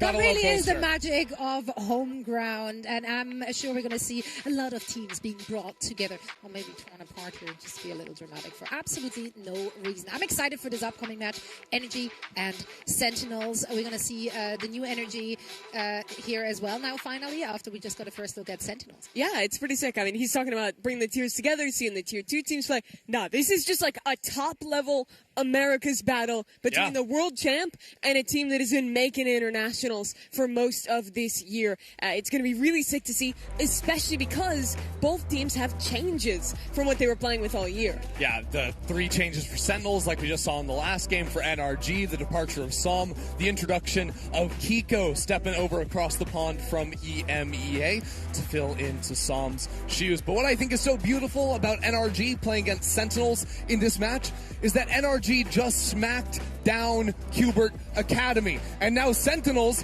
are either going down in the same way or can get the revenge for little bro. Yeah, no, little bro needs the revenge here. Now, I'm just excited for the trajectory that Energy had as a whole, because they had a slow start to this year, right? They missed out on both Masters. They made changes halfway through, and those changes really worked out for them. So much so that they went on this massive run at Champs. Yeah, they really did, and they proved that investing in the Tier 2 talent that hasn't had a chance in the partnership era was such a reward. Their approach to the loss of Sam to his retirement, a bit different. Pick up, like, the best, if... What do you do the best? He's at least like top 3 controller from EMEA. Nab him and bring him into your team. Yeah, it was very strong. One of the bright points of Team Liquid all of this year. This, of course, the highlights from their previous match just a moment ago on the B-Stream versus Qbert, where they're firing on all cylinders. Ethan's locking in the harbor. Of all things, looking good on that on Haven for a 13-4 finish. Quick work of Qbert, all things considered. When I think about it, Harbor Viper might actually be very good in a meta where an initiator utility is so much worse. Because if you're playing the normal Sova comp, you only have like 1 dart every 60 seconds to clear through, besides Yoru flashes. So cycling smokes to cancel hits becomes all the more challenging. Yeah. I don't know if that's a theory, if he's just like send it one last time on Harbor, which I think is also valid. But seriously though, like there's a lot of people who do believe that the Harbor changes actually do make him viable, or at least more fun to play. This is also pre-change. True, he's just sending it. True. I don't know. I mean, the truth is that the Harbor Omen comps were played back in the day. I forget if it was 2022 or 2023. I think the beginning of 2023. And then basically all America's teams were like, actually, Omen Viper is just better, so we're just going to keep playing that all the time. And we started seeing more Omen Viper getting played towards the end of this year. So I don't know. I still think Omen Viper is probably the way to go, but Sure, play some Harbor, I guess. I mean, Josh tried very hard to That's my like strong somehow pick. start a Harbor is meta narrative. What was that, 3 days ago on Plat Chat? Yeah. You don't remember? I didn't believe him. I was there. You watch Plat Chat? I accidentally sometimes. Plat Chat? Accidentally. Dude. I accidentally. It I know just they're like pops watching right up. now. You've been on the show. You've been paid money. Which one is Plat? Is Plat Chat's over there. I'm Over waving to there. them right the now. They don't care about you. Hi, Kurt. Hi guys. He doesn't care. They care. They all care, Mimi. They don't care so about much. you. Look at how much They they wave care. to me, They not you. wave. Yeah, we've got co-streamers, by the way, all Everywhere. the way around Surrounded here. by co-streamers. Other languages as well, not just English. It's, We're it's a right full behind house. Laz, and Chrissy's legs have been shaking the whole time. Oh man, yeah, we're all getting ready and geared up for the action. We're already in the semifinals here in the upper bracket. Still best of one though. Now, if we're looking at the head-to-head between those two teams, the last 3 meetings between Energy and Sentinels, they went in Energy's favor. Yeah, Energy did really well towards the end of this year. But Sen, I don't hold too much stock to that because it is such a different team. But you look at Energy and they are certainly still the favorite after winning champs, after having much more mild changes to the team. But this will be the first game they play since lifting the champs trophy in Paris. Yeah, as well since beating Qbert as well. Oh yeah, Right, well the first time we'll see them First on time a they're seeing live them play a stream. Tier 1 team on a live stream at a LAN. It's more exciting to see. But it's was that the even same like it was a 13-4? Like that's. Are you saying they didn't play a game? That's crazy work. That was actually way meaner than it should have been. But listen, I mean that's Backtrack. Pull back. I don't think I can actually backtrack on that. I also can't get myself out of the hole I just dug. So I think I'm just gonna sit comfy, get a pillow, and like rest easy. But obviously, I think Sentinels were more put to the test in their first round here. They had to go up against T1. They had to really prove themselves, whereas Energy has clearly not been tested in the same way. Yeah, but they also are world champions, and they're riding the high, and they have Kiko coming in, who played solidly in their opening game. I don't know. I feel like they're going to go. It sounds like you're not convinced on this narrative. No, I mean, it's just like I don't believe the narrative because I believe that they think they are better than literally everyone right now, and are going to roll up and be like, okay, time to smack Sentinels. Yeah, and I think that's a fair perspective. For And them Sen to will come have in to with. disprove that, and if Yeah. they can, it's very impressive. But I need to see it. I do think, like, in terms from an org perspective, there could be a little chip on Sentinel's shoulders, you know, because of the fact that NRG, To of course, defend smacked their him down. cube. To defend their cube, of course, the poor little guy. He, had a rough Not go of the things little earlier guy. today. But also, when you look at it, like, Sentinels were the number 2 team in Americas all year long, right behind G2, only for NRG to steal that away. So they stole Sentinels Thunder at the end of Stage 2 in Americas, first of all. And then they go on to win the whole thing. Yeah. So I was like, wait a second, guys, we matter. No! They were also like the first time in America's 2 seed did anything at a global event all year. MIBR at Toronto was rough. It was rough at Bangkok as well, with G2 being the only real memory for America. So NRG rocking up and winning it all. I think there is a little chip on the shoulder for Sen. Yeah, at least Rob's shoulder. He cares. I know he cares. There's one person with a chip for sure. Overall, though, looking at the teams that we're having in this tournament, do you feel like there is like a clear favorite that Energy. people are like? You think so? I think Just so. because of the chat? Yeah, they won the most important tournament of the year already. Time to win another. Sorry to interrupt. I want to breaking news update because I just heard a massive cheer around the arena. Zeta is playing FNATIC right now, and I believe just won the pistol round on a pretty major clutch. So shout out Zeta Division. Great update. Thanks. I wasn't clapping, and now I look like I hate Japan. I love Japan. I love Japan. Your logo should be right side up. What? There's some past. Okay. There's some history. There's some there. history Okay, there. there's It's some okay. Fair enough. You seem okay now with that? Yeah. I want to wasn't talk there. about That's something. a bald We have man's time, fault. so if you want to talk about it, we can talk about it. Let's not talk about it. Let's talk about brackets. Okay, let's do that. Let's do that. We're I love FNATIC. brackets. He is playing Zeta, the Elam game. So Wait, G2 lost to just Zeta. realized that Zeta smacked G2. Oh dear. Oh dear. I'm pulling up the VLR. I gotta see. Wait, Gotta that's see. crazy. See what happened. Okay, we're gonna Are try Zeta to fill you Division in back? based on the number. Also, of course, Qbert Academy, their road is not going to be any easier going up against Team. I'm sorry. Breaking news: Zeta Division beat G2 13-7 while Baby Bay is top fragging. Wait, show me the VLR. That's the VLR. That's crazy. Absol goes 25-10. What a monster! They brought in a ringer. And Absol is a Pokemon, right? let's just. Maybe? I think Absol is a Pokemon. I'm not good with the new gen Pokemon. I don't You have know. a phony name. I don't know Pokemon. You from got the wrong Digimon. guy. It's all the same. Okay, not my crowd. Go. By the way, as another update, Zeta has won 100% of their rounds of FNATIC. Sample size 2. We're literally Nice. just watching the Fnatic Zeta game off Over Lass's Lass's monitor shoulder. here. Honestly, I'm happy to hear that Baby Bay was top fragging. So, like, he was not the problem. Is what Yeah, I'm hearing. presumably. That is my takeaway from the zero footage. Yeah, 0 footage. Look at one stat sheet. Yeah, I'm confident to say Baby Bay, not the problem. Listen, we're an analyst desk in esports. We're building random storylines That's a out great of idea. random numbers. Here's what Like, we need that's to push kind of now. what's Rebuild our- the roster on Baby Bay. Drop everyone else. That's- Before that's- their next BO1 in That's bold. half an hour. the narrative. That sounds more like a Cloud9 off season than a G2 off season. Yeah, that's true. That's true. Okay, I want bets quick. Do we play Sunset again? Yes. No. What? Do you have information that we... Well, NRG played Haven previously, Uh, and I'm going to that's say all I no have. as well. Well, now I'm said yes. compelled to say no. I'm but saying we're going to Pearl. Stand by your guns. Stand by Pearl. your guns.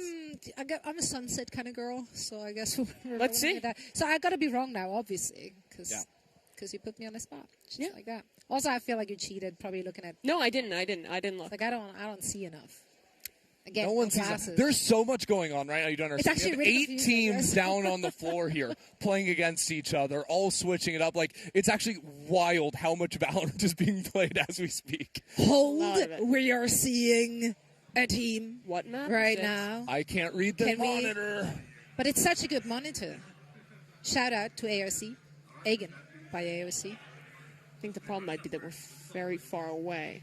Yeah, that definitely challenges Definitely things for not. us. It's not the monitor. By the way, Zeta Division just won a 3rd round, securing the They bonus versus Fnatic. Sugar Zero is top fragging on Brim. Is it 2023? Are It we may in just be. Iceland? Is New York City Iceland?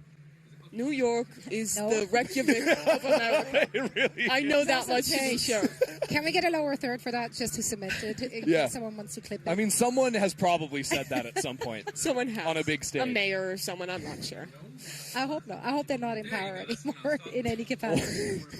Okay, I'm All hearing, right. I'm getting word that the vetoes are ready.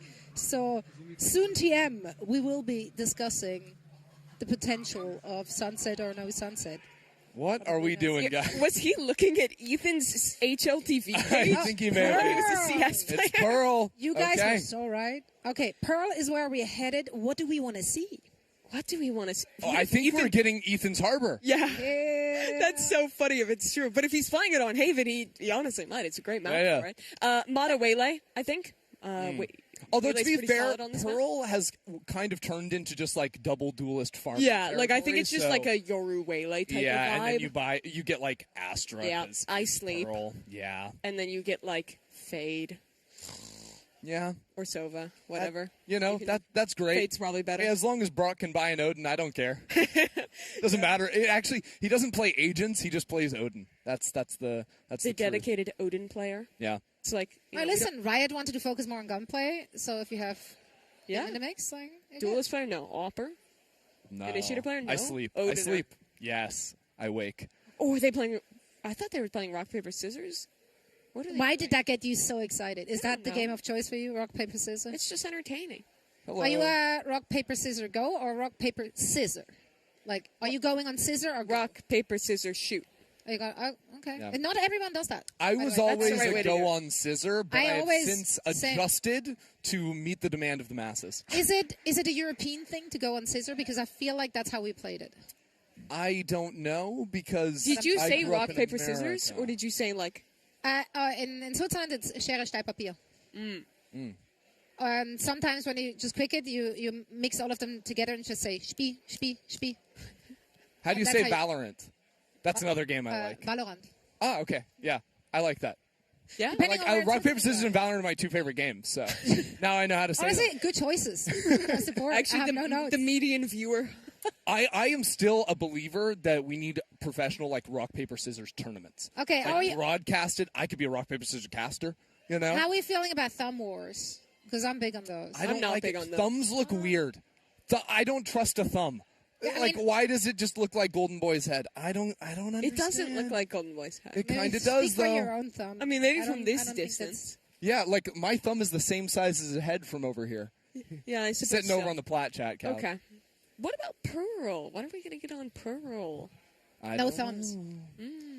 Oh, no they're thumbs. loading Oh, in. they're loading in. Okay, Here we go. It's happening. Mada's getting comfy. Yeah, get a stretch in. That's right. Thank you for waiting with us and listening to Christy slowly go crazy. I don't think that was crazy. Zeta are about to go up 5-0, by the way. Whoa. Sorry, I'm just like watching this game. And It's a 5-on-2. No, don't get up. I don't like that. Oh, wait. Huddle. Yeah, no. Huddle. Okay, Chrissy, go. yeah, Channel your Kaplan. all right. They just humiliated our little red cube. We have to show them that little red cubes are not to be trifled with.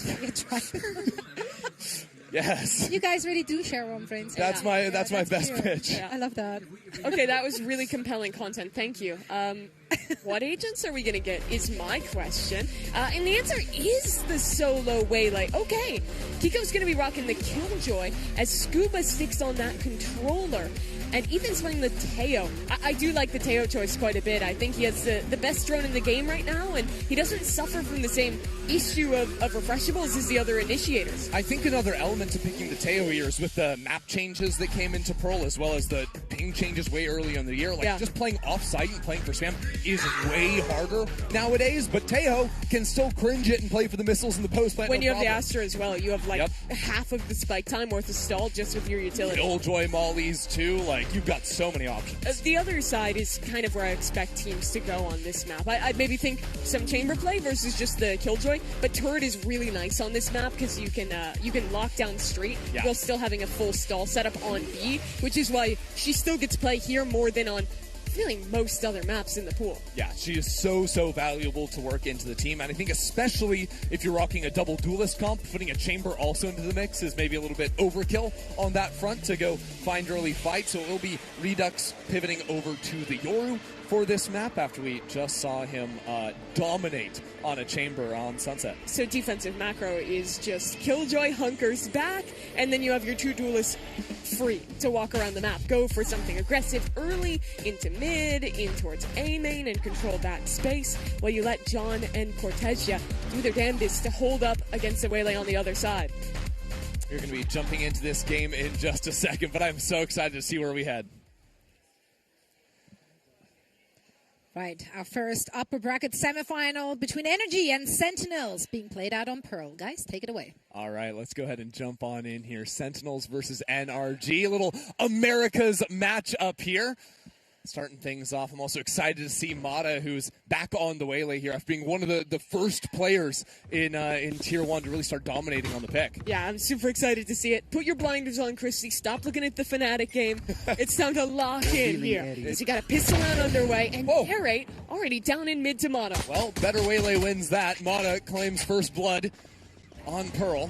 Redux is tucked on the box. TP running out soon, so he will be stuck. What does he want to do? 2 kills out of Redux. Quickly repositions for the third and calls in a little assistance too. It was a good start for NRG. The new Sentinel Star has already secured 4 kills into the round. Hit an ace in his first game today. Can he make it back-to-back? Ethan is trying to wrap all the way back around. The round's already lost. It's just a question of if Redux can get this ace. Cortesia will spot him in a moment. Or maybe he won't. A little bit awkward there. Ethan with the headshot. There goes Redux for the ace. A beautiful start here for Sentinels in their second match. The way he played that was so sick. I thought he was screwed. His TP was running out in 5 seconds. He was alone on the box after his teammate died. I need a drop. And he perfectly isolates 3 fights.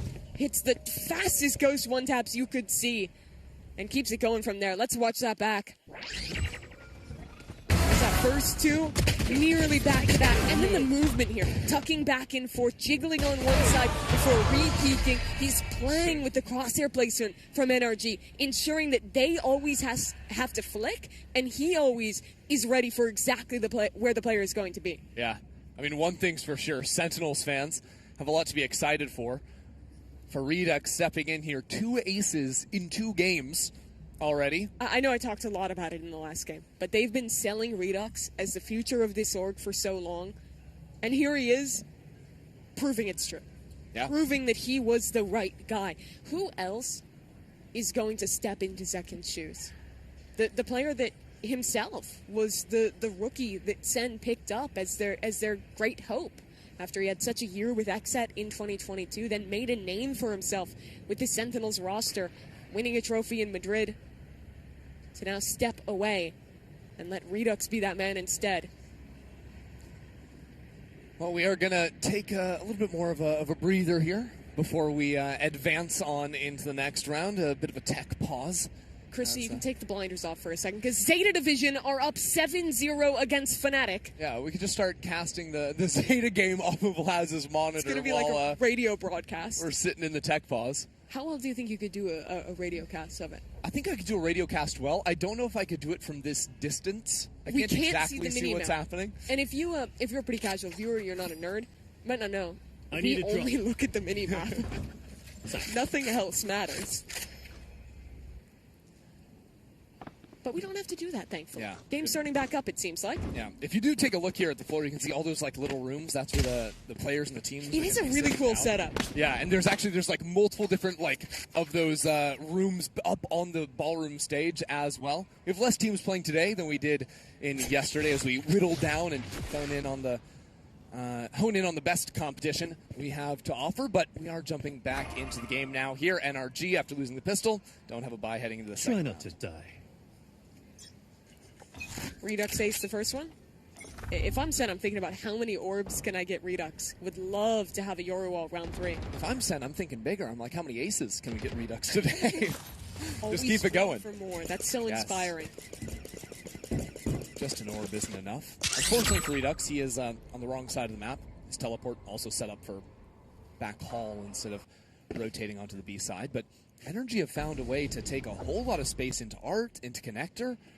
But this is what Sentinel setup allows. You see how passive Brock is playing all the way back in spawn. They're happy to let this space be taken and to instead just bunker into the sites. Yeah, sometimes teams will overthink how much they have to control the mid space, but it's very easy, especially in mid rounds, to fall back into positions like you see now. As long as you have forward control of B main and A main, mid you can sort of give up. And the biggest reason is if you compare it to a map like we just watched in Sunset, where a Sage wall splitting off makes rotates significantly longer, you're almost always full rotating through CT anyway, and both sites have 2 avenues you can come out of when you retake, so you're more comfortable giving up that mid control. Caillou and Sentinels aren't even going to overcommit into A main. They can fall on back from that one. Narrate now back onto line. Quick kill and a fall. But, former champions or not, reigning champions or not, can't really do much with the pistols here. I don't think we can use former in the year they've still won it. Although I do think we need to aim bigger for NRG because they are the reigning champs, and Sentinels lost both of their round 2s after winning pistols in their opener, and here have a flawless game. I expected more out of NRG. Curious. Well, I think you're going to get your more this round. Mata got that gun in his hands. He was the man, as you were saying, who made a name for the Waylay, really, alongside players like Hyunmin at Champions. It's going to be an A main take. Start the round, both sides falling for that. Cashing in. Both Waylays on opposite sides of each other. Somehow, though, Narrate gets in front, takes down the enemy Tejo. Yeah, it's a little confusing in the smokes, but I think there was a dart tag that connected onto Ethan there. Yeah, I know Caillou threw that out at the start of the round. So wouldn't be surprised to see it. Sentinels also quickly left the A main space and now doubled up towards Art. It's a good reapproach. NRG. They have 2 players working together on this lurk in mid, but they have a very tough setup here to deal with. Redux got an ace from the position that Caillou's in now. Slowing them down. How do NRG want to advance from this? They do still have Mata on A, but hasn't run into any contact yet apart from he baited out the pull. Now this A main, or this A split, is really on. It's going to be heavy PR. The problem is, though, it's also pulled 4 players of Sentinels onto this side of the map, so NRG aren't exactly heading into They're frenzy territory. second guessing it, though. Look at them running back towards B. They'll only be coming 2, back. maybe 30 3 players here left. when the hit comes through. Guy I'm looking at, though, is Narrate. In secret, a great position for him. Some spam heading his way, but he's still up on good HP for now. Now without any support coming into Flower. It's all raining on Narrate. 1 kill for him, but he will end up going down. And NRG, with only 10 seconds on the clock, have control of the site. And the retake gun's not looking pretty for Sentinels either. Redux likes his odds better with the Ghost than with Marshall. Now stepping forward, realizing the turret, there's a player, there's Kiko for 3 kills. Stepping onto this NRG lineup. Already looking dominant here in the 3rd round. 4 kills for him. It's the Kiko you wanted for NRG. Such a great year that he had with Team Liquid. Despite that roster not finding the success they would have wanted at the global events this year. But really in that round, I think you see on display one thing that NRG was great at in their Champions run as well, which is when they get a site, it's rare for you to see them rush to the plant and try and panic to get into an offsite post plant. They almost always, if they're down numbers, will be grouped, fighting together, looking for that next opportunity. And they're very aware of where angles are likely to be. Hold on, big A main fight early on. Waiting on the other side of the smoke, not wanting to get in front of things like last round and get picked off. It's kind of a prisoner's dilemma in main. You don't both want to fight. Ooh. If there's any contact from Redux, all of a sudden it's time for Narrate to light things up. Kiko able to secure the kill, though, and this means that Sentinels start to get a little bit scattered. You could not ask for better defense. Now they'll post back up. Redux droned off the line. Very calm approach from NRG, taking their time with things. Set them up for the first kill, and even though they won the last round, I think they adjusted to the early fighting, and A main is really an area of the map that so many teams in this day and age are contesting at round start. To my point, though, you can't really both fight A main without it being like a huge risk of flipping around there. So it's this kind of mind game where if you fight it but they don't, it's great for you. But if you both don't, it's weird as well. And watch that play out throughout this game as NRG preps for their re-hit. Here we go, Redux with conventional drift to try and scout things out, but it actually means 1 less defender on the site. So Redux maybe considering changing his mind, trying to give some spam ideas for his teammate. All the while, Mata slipped into backside. NRG are running Sentinels over here.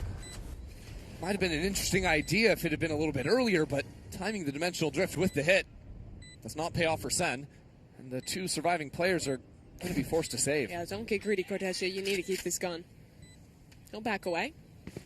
And should be able to keep that one fairly safely into the next round.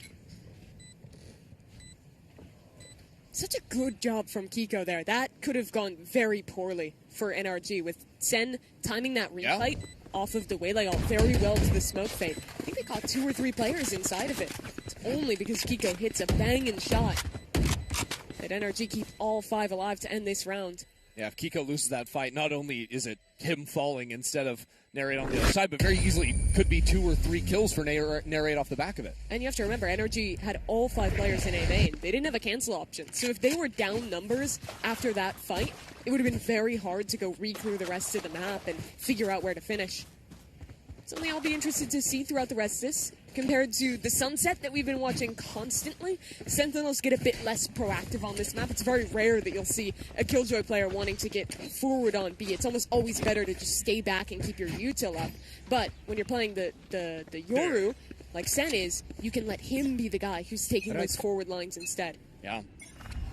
Revealing area. Well, Sentinels might be looking to see what Redux or Kateja could do in this game, or in this round rather. Soul rifles for the team, spreading apart on both sides of the map. Kind of setup I'm talking about here. The Yoru posted forward on B, a heavier stack with your 2 stall characters, the Astra and the Killjoy on the A site. On the other side, though, for NRG, they're not committing 5 players to A main. They've left Scuba to hold for the walk-up, a very reserved hold, not even challenging the forward line, so unlikely he runs into the Yoru. But once his team arrives, there should be a fight here. Yeah. How long does Redux have on his TP? That's my question. I don't even think it's up right now. No, he doesn't have one. He doesn't have one in the bank either. He's stuck. Yeah. I mean, this could be some trouble for him. Testing on the off angle. As he now sends out and nails that first shot. Takes away a potential Killjoy ult in the round. I don't know if I love 1-for-1. That's a gun gone. Now Narrate only has a Sheriff to hold. Also forced back. Rewinds. Narrate into the sight. Taking his time, but again tries to dodge 30 away. seconds left. Seems like Sentinels couldn't quite connect on those shots. It's going to cost them with a little jump swing over. Baiting out for Ethan to secure the kill. And even though it's a late round again, when the spike goes down, Sentinels have very few options to get back into the site. Knocking them. No smokes on the retake, also making things challenging. That said, Teja got a kill. It's a one-on-one out of nowhere. Ethan underneath 50 HP. It's a body shot, could just do it for Caillou. Has a Vandal now too, but Ethan hears the shots, swings the corner, and takes the round for NRG. If Ethan takes that swing a second later, I think Caillou turns. But with him running directly on the coattails of his ultimate, there's no way Caillou is going to expect the swing to come from that direction. Very well played from Ethan in the end. But that round got super scary. And I think you are seeing on display some of the changes both with the controllers and with the new Pearl, right? There wasn't an Astra Smoke refresh available to put towards Heaven. So that angle became all the more deadly. And because on-site anchoring is better, NRG had to commit more players into the site. So a lot more post plants on this map now are going to end with the attackers actually being stuck into the site, and retakes more like that, where it's a big brawl in the open on B, instead of coming down to, you know, Astra Teo long quite as often, even though they will do that when they're given the opportunity. For sure. I mean, there's a lot of changes going on this Pearl B site, right? I think the changes that help you actually play the site a little bit more, the extra boxes by default, the little corner in the top left, even over by the box down on the bottom right side of site, there are some advantages. But with the actual plantable zone moving so far over as well, it just makes it a lot harder unless you have that utility to play off site. Yeah, it does. Coming out of a timeout for Sen, let's see what they want to change up here. NRG thus far has just been mainly pounding that A site. This slower round into a B finish was the first time they've really tested that. It appears they're going to go back to the well. Both sides here in A main. Although Narrate, the team it's Redux to fight it instead. Now it's to snap back, so with that teleport sending him all the way across the map, Sentinels choose to call off the fight in its entirety. Can still hightail it on over and be a third body on the A site, but against the lockdown, you're going to have to fall away anyways. NRG is so far ahead in the ult economy right now. They're going to have Mada's ult later this round as well. Sen have to play full retake, and that's with an ult. They can quickly try to move in as well. If they can get a star down on center site, Sentinels could do something, but Redux doesn't actually call for the smoke because he's got an AWP in his hand. Spike planted. Mada's ult is going to be paramount here. It's coming in already. Just to try and interrupt the retake. Sentinels, no pressure coming in around the flank either, so forced to try and slowly inch their way forward. But remember, all of this utility, still 2 missiles for Ethan.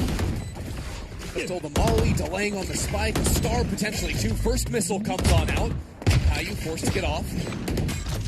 By now, Sentinels struggling to even get back into main because of the Odin spam. Just making it so easy. Now a rewrap into Art, and NRG rinse Sentinels for a flawless post plant. Valorant fans, I'm sorry. You thought you were done with the Teo post-plant meta. No, no, no. It's not quite yet. I know we were just talking about the on-site B post-plants, but that is what happens when you have space. When Sen is in a position where they can threaten killing people on the exit, you have to play on site. But when you have a Killjoy ult or you fight up deep enough to get your VIPs, your Teo, your Astra out of sight, you are going to love playing post-plants like this. And Sen's only option was to fight up, and of course NRG was ready for it. I also think one of the quiet big points was just the Odin spam giving some covering fire on the A main fight. Now it's Sheriff's galore for Sentinels. So unloading a big ton of utility. There's Brock's Odin, but it's actually that spam line you see through the corner that makes it hard, because what Sentinels wanted to do on that previous retake was, okay, if there's all this post-plant utility stuck in main, you have to push forward and kill those players. But you can't really run into the suppressing fire of the Odin, and Brock just having that angle through the wall means they can't trade back any fire of their own. Turns out that gun's pretty good. Turns out very good. Shocking news coming out of this game. Cortez only has a sheriff here. And it's another impossible attempt to Ortega. What are you talking about? There's only 1 million pieces of utility. Still gets a nice shot, though.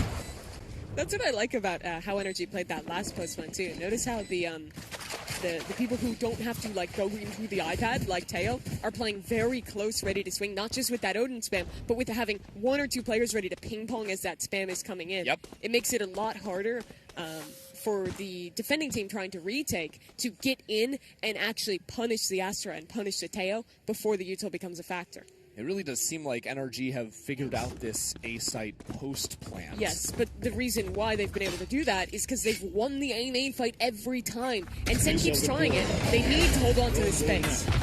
Double dash forward, Redux in the party as well, but a Hunter's Fury fired away from Brock nails the opposing Sova. Another A-main fight secured from NRG, but this time only with 2 players. Yeah, it's such a good call. They feign that it's a heavy A-main fight. Instead, it's 3 contacting art, and they're about to activate. I mean, Nere's the only person turning around now. Some fire peppered down into him. Mada secures a couple of kills. So not only is the A-main fight victorious, the art push as well. There's all guns blazing for NRG. I feel bad for Cortezia. This guy's been sitting on B the entire game, having to play a retake simulator when half his team dies in main. Don't worry, they're going to come to my site next round, guys. Yeah, this is tough. Trust me. And, okay, so you obviously called out that Sentinels, they keep fighting this A-main over and over again. If it's not working, is there a point where you just send Cortezia over there, or how do you respond?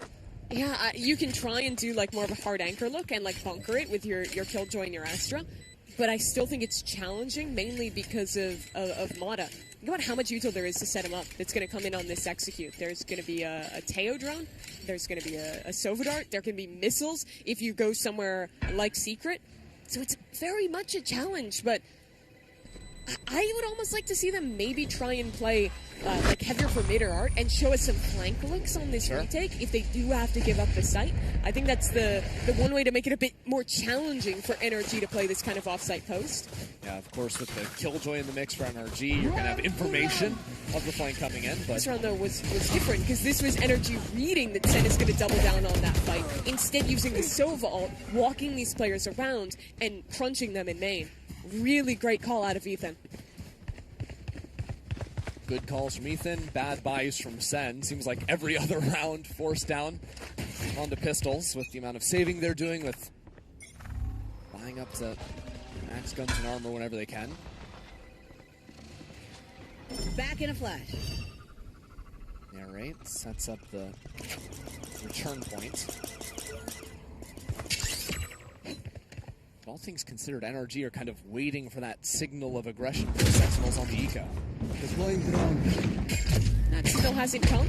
Instead, with that lurk coming through B long, it's NRG showing for the first time a split through street. It's been a quiet game for John and Cortezia. Now they're under a lot of pressure. Cortezia has that rifle though. As John with first kill goes his way, now a lockdown in backside is going to force NRG to push into him. And that's exactly what they'll do. A nice shot from John too as Cortezia locks it down with a Hunter's Fury to fire back as well. Scuba the last alive and Narrate to capitalize for a thrifty on Sen. They finally let Cortezia play, and that might have been the biggest mistake for NRG. He goes huge in backside, but you have to credit Caillou as well. That Sova coming in was perfect, because not only does it help him get those kills and help out in terms of damage, but it's almost like flashing the players who are trying to swing into it. You cannot see anything when you're going into that ult, and it makes those kills so easy for Cortezia backside. It's also a perfectly horizontal haul, so where Caillou was as well, like it's just going straight down that lane, nowhere to hide. Another A main fight though. Double dash, Mada sent backwards, but it seems like the results of a lot of these fights, even when it's not a kill, is Sentinels falling out of the space. This time though, it's time to stay forward. Scuba walked down long last round, he does it again here. So they call a similar strat, splitting through hall. I mean, the thing is, there's always an alarm bot on this choke point, so very hard for Scuba to advance through, but what he can do is hear the rotations off of the site and look for a timing to kill Cortezia when he decides to leave. Energy has conditioned these heavy art plays to split back into A. So now if you're Sen, you're fearing the B split they showed last round and that art split they showed before. So in reality, what it's going to be is Ethan goes A main to throw down a drone here, try to create that idea that it's coming back in A. Well, the whole team resets on B long. This is done to mask information. If they stick around in street, high chance that Sen can re-clear and get that info going down. Without their KO, though, this is going to be a big test of the execute, because this is the bunkered site. Astra util, Killjoy util, ready to hold. Question is, do they commit the wall down into the fight? 30 seconds Do they left. try to just pop out with it? Wall does go down already. Those Sentinels have 3 players waiting to respond, and Cortezia is not hit by this Mano. He will wait for his moment. Last round, carved to this position. This round looking to do exactly the same. Still alive in that corner. He runs out of bullets now. 10 seconds left down on the clock. Caillou might look for a little something extra. Narrate rips into the site. No time on the clock and 3 kills for the duelist. Back-to-back for Sentinels. Heads up from Narrate, ripping that ult to flood through. But the credit of the round, again, has to go to Cortezia. This time, he only gets 1 kill. But how much time did he buy? Just sitting in that corner. Had to be a good 10 seconds that he was a thorn in the side for Sentinels. Here's a look back at it again. Narrate dives through the Astral. Plays so well around this pillar. Oh, yeah. He is having an exceptional day. Took over game 1. Doing it here, 12-7 as well. No easy task, especially when the last 2 rounds are the only rifle rounds they actually secured. So now it's NRG and Bunkar's time to hit the brakes for a second. They've got 2 more rounds in the half. And if you look at it at a very simple level, if they're going B, they're losing. If they're going A, their post plants are unbreakable. At what point do you just say, okay, we just keep playing our post plants as they are? Or can Bunkar figure out some way to adjust to these backhaul holds from Cortezia on B? The Teo does help with that. They've wanted to save the missiles for later rounds for those post plants, but that can help a little bit to clear backhaul. I almost think they might rip a B hit with Ethan's ult this round, where you can full clear that space, essentially force Sen to either play in the open or play off site. But I think Sen are going to be okay to do that because they have Astra Yoru, which is such a great combo to retake. This is interesting. Mata is playing A main with an operator on the attack waylay. The rest of the team setting up B long. With Ethan. Fall back here. Maybe waiting for this double dash to try and be right back. Catch a nice shot. And he does! What a great read. The hard read out of the timeout from Bunkar. And now here comes the second phase of it. There was players waiting outside of B. Now they cut the noise. Call back towards him. And the thing is, if Mata doesn't get the kill or he hears 3-4 players, they could then quickly accelerate into B. But the other pathway in the flowchart is get the kill, don't hear a lot. We can keep inching forward, keep looking for something. The trade going high, you waiting with Yoda, and they're bringing directly into him. That's 2 kills, and he's not letting go. The second he does, finally, is punished. And now, as Ethan tries to open up this site, John QT is still waiting in the wings. Wasn't pinged out by any utility. Redux gets information. John creeps forward quietly and quickly. He decapitates Ethan. But it's still a problem for Sentinels as Redux realizes he's the only guy left. And now NRG have plenty of time to rip it over to the B site. It's a foot race. But NRG have to cover more track miles. They have to run all the way back through street. But Redux guesses it. If he had full sprinted, he would have beaten them here. Yep. Now instead he has to play a retake against Brock with an ult. Scuba with the pull in a 1-on-2 nightmare scenario for Sen's new player. Brock is choosing to play on site. Is Hunter's Fury less of a concern? But the position he's in on the backside of Pillar is almost impossible for Redux to clear. Calm, patient, waiting. I think he knows. He's got an idea now. And he can't slow down. He needs to take these fights as they come, but Brock won't let it happen. Caillou wanted to be the man of that round.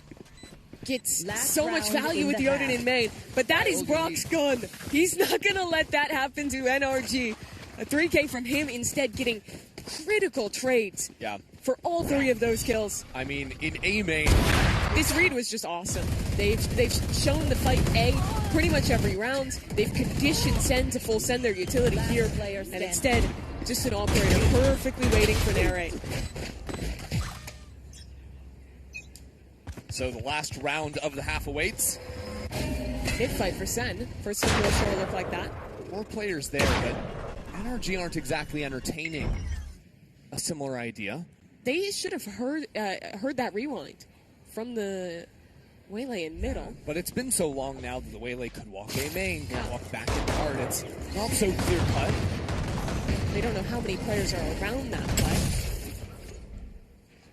Sentinels have brought 4 players on A. Their buy is rough. Couple of Guardians, their best shots on this side of the map.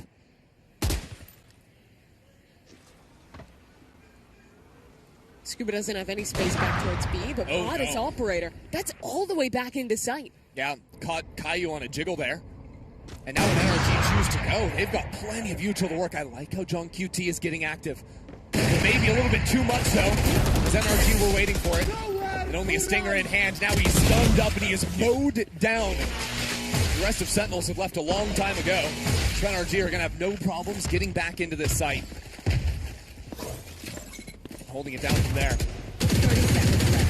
3 on 5 now. This time Sen have no choice but to go for it. They're trying to go fast. I mean, it's time to light things up. Time to get excited back into A. But Sentinels have so little to look forward to. In the face of Brock, in the face of the rest of NRG. Outmatched on the weaponry. Now outnumbered in every single way. NRG go up 8-4 at the half. Mada's util usage is very good when he's playing on this Waylay. Compared to some other Waylays that almost always will do that same set up your refract, double dash in, throw it out, and let your other duelist shine. He plays way more solo Waylay. So a lot of the time, he's having to hold that ability, not be full sending on the dash, and instead using it to trade a player who's already known or follow up that position. And I feel like he's always really good at doing so. It's a very hard role to play alone. Got that second duelist. Yeah, and you see some cool ideas even there on the attacking half or step up with the operator. Fine picks. I like that they turn the light off in their room for Sentinels and get nice and it's a little mood dark. lighting, you know? Yeah. Keep it excited. As a update Holy for the other smokes! 13-1! Zeta dominated FNATIC, and they're actually getting interviewed on Laz's stream right now. That's wow. Crazy. I'm gonna do that's too crazy. Show me the VLR, Christy. I gotta check this out. Okay. Oh, we have highlights for the stream. Beautiful. Let's watch this. Sugar Zero, 3K on the pistol. Honey That Bunny. is nice. I mean, because they jumped out to a 7-0 lead, if I'm not mistaken. Remember, this is 3 new players on Zeta for this tournament. This is an untested roster that just dunked on FNATIC. Yeah, they brought in 3 duelist players. Oh, that bait play was so nice for Honey Bunny to follow up on the Waylay. Honey Bunny might also be the name of the tournament. I'm not sure. It's so fun to say. It's a good one. And yeah, wow. So to win 7 in a row, lose a round, and then win 6 more after that. And this is coming after, again, Zeta Division just 13-7 to G2 before this. So they are going through some of the best teams in VCT all year long in G2 and FNATIC for a team that disappointed in stage 2 of Pacific to now just come out of nowhere. Literally, Zeta did not make playoffs at all this year in Pacific, and they come out with a completely different roster, only keeping 2 players. And they've beaten G2 and FNATIC. I mean, this is now all of a sudden a team to be afraid of. If you're anyone, I think you would come into this tournament and you'd look at Zeta with the history of this year and everyone else that's on the stage, and they're like, okay, they're probably the weakest of the invited teams. Like, that's the easier win. If you're thinking about this yesterday. If you're thinking about it today, all of a sudden it's like, hold on a second. Fear and so much more after taking down 2 of the top squads we've seen. So that sets up the winner of this match against... That's going to be so cool. Such a good game setup there. But we still have to decide which team will play that Japanese squad. Yeah, if you see the world champion runner-ups go down 13-1, NRG, the reigning champs, up 8-4 at the half. And interestingly, it's Ethan challenging for a moment into mid. Sees the bulk of Sen. Well, if NRG is 1 map win better than FNATIC at champs, they'll get at least 2 rounds against Zeta if they win this. Yeah, I think the math might not exactly check out there, but who am I to say? We haven't seen the matchup yet. NRG are going to re-clear A main this round. as Sentinels have worked all the way through mid to set up for this A hit. It's going to be hard, though. They basically have to either hold hard onto art control or flip the map into CT. I mean, this If looks they are even going. so similar to the opening pistol of this game, right? Where defense side is playing very reserved, have the A main space. I think the big difference is the high-low setup on B, which is exactly where Sentinels are heading. Turret is starting long for the time being, so they actually have double high-lows they can pivot back and forth between. World Champs have some interesting ideas, but it's Mata to get the first kill. Kiko in a bit of trouble now, repositioning onto the little pillar there, but gets picked off by the player long with these smokes. I don't exactly love Ethan's 30 odds seconds left. to step on through it. They won't have a re-smoke, though. NRG are free to swing towards heaven. Spike planted. NRG need the first kill here, big time. They're going to have a shot. Goes to Redux. Remaining.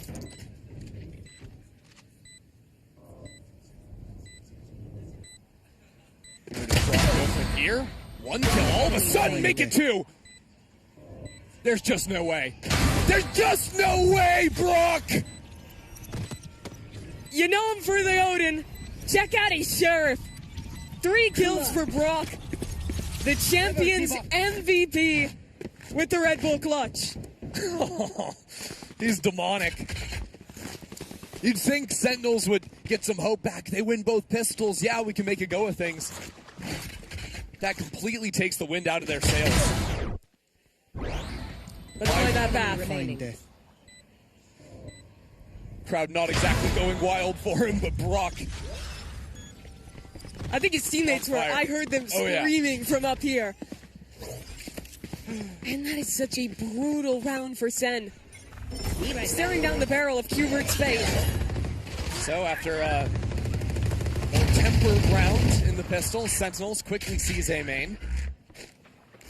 Now without the double dash from Narrate, a little bit harder to move on from this point. They're really banking on that shorty finding one NRG player and giving them some idea of how to continue in the round. NRG tends to play very reserved anti-ecos. They don't like taking tons of risk on these rounds. Double setup towards Art. Everyone else playing either far back or with a get-out-of-jail-free card in the case of Mata.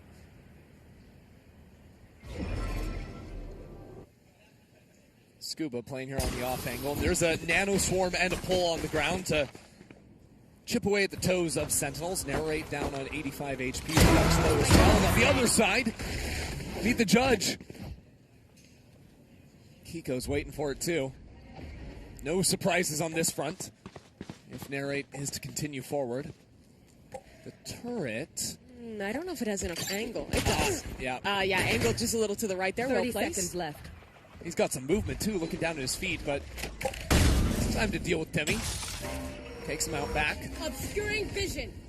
Smoke is very well timed. That's going to last until, what, like 5 seconds on the clock? Scuba plays close to it. I think it's fair to say. Did he get hit by the dart? He did. Yeah. Okay. There's only 2 bullets in that thing. Could have been concerning if a second shot had missed. I think a win's a win. Spike planted. The Sentinels just getting the spike on anything after this is a bonus. Mata still hasn't reloaded the Outlaw. Now with Redux and Narrate down low. Take the wins they can get. Take the extra orb. Redux only 2 away from the Dimensional Drift.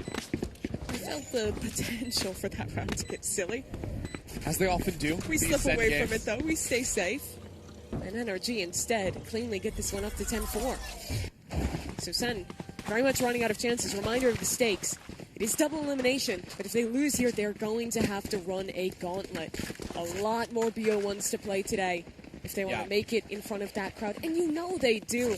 They're so well loved when they play anywhere. To have an opportunity to show Sen for what would be the first time on a LAN on the East Coast. And now there's some really concerning elements waiting you in the lower bracket too. With FNATIC's loss, that's a potential team you might have to face off against. And to avoid that, your comeback has to start here. You have guns on your attack side, and they're going to work some space towards B.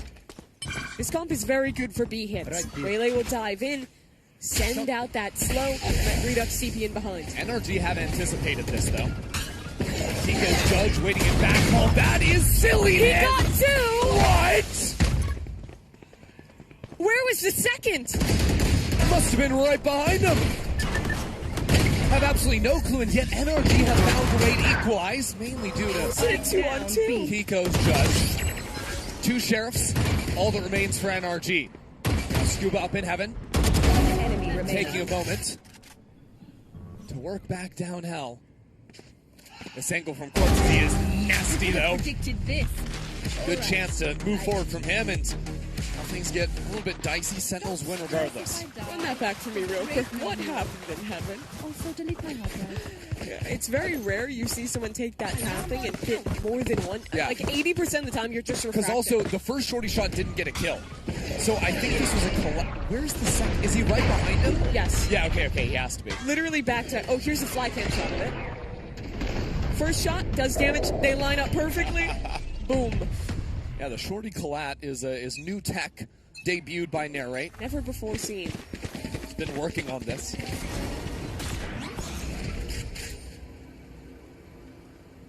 Back to the well then. Ooh. There's going to be a lot of these B hits in this competition. What were you excited Pico about? didn't have a gun for a second, so I had assumed he either bought for someone last round or this round, but picked it up somewhere. A little bit odd as it's time for Narrate to move again, this time changing the path into a back sight. Cortezia's lurk. Some big damage down too, but he falls back. They're failing to secure it. Narrate wants a little bit more. Wants to fight forward, realizing that NRG are probably thinking about that flanker still. Look how thorough they are. They're looking for the flanker, but Cortezia still gets his mark. And he's going to stick around, continue to cause problems. Ooh, good read from Brock. Anticipating someone up in the smoke, but it doesn't matter if you kill the players on site. This flanker just keeps killing you. 3. That's just a 1 round for Sentinels. Yeah, bye-bye. Nothing in that round mattered except for Sentinels planting the spike and Cortezia existing. Now for NRG, I think your question has to go to how do they want to play B? I think the answer is one of two things. You either want to be playing retake a little further back, as they tried to that round, but unfortunately got completely owned by the lurker, or you want to fight up in that area. Use Mada to get forward on long, and be the ones to bring the fight instead of setting back and letting that Yoru Waylay work against your anchors. Problems now for NRG is that the forward fight a little bit harder if Redux just chooses to rip the dimensional drift right off the bat.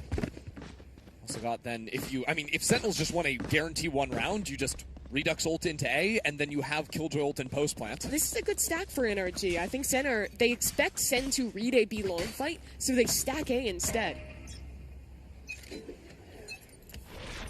Done. Drift not used just yet. Sentinels step up into the fight.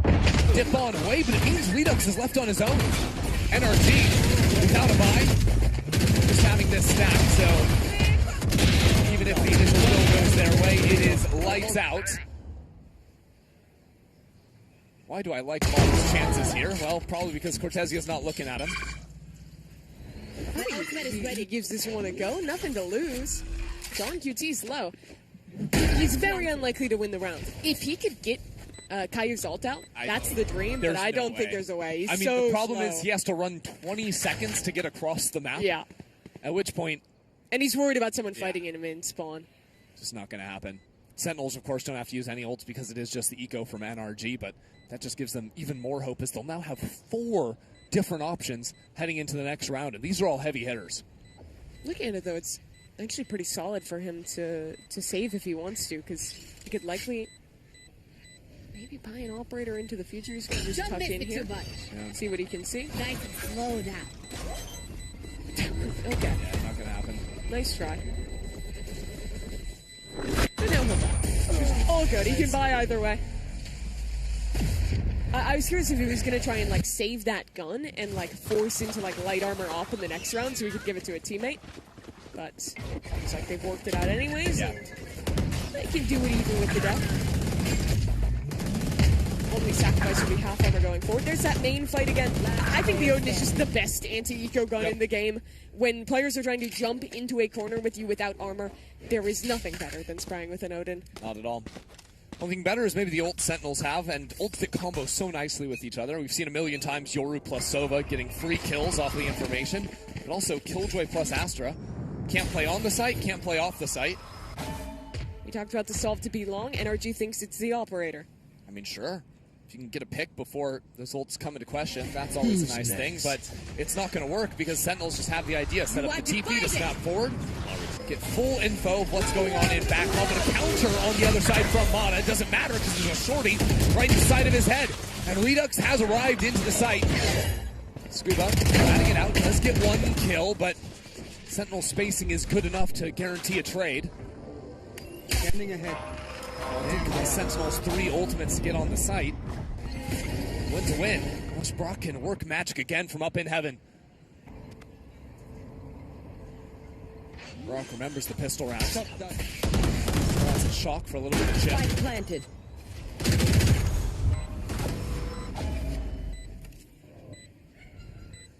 The Ode needs players to give him a fight. Much more challenging to be the one to lead Kiko back in. Player stands. Exactly when he looks for it, that's when Sentinels are going to pounce. 3 kills on the round for Redux. Sentinels within 2.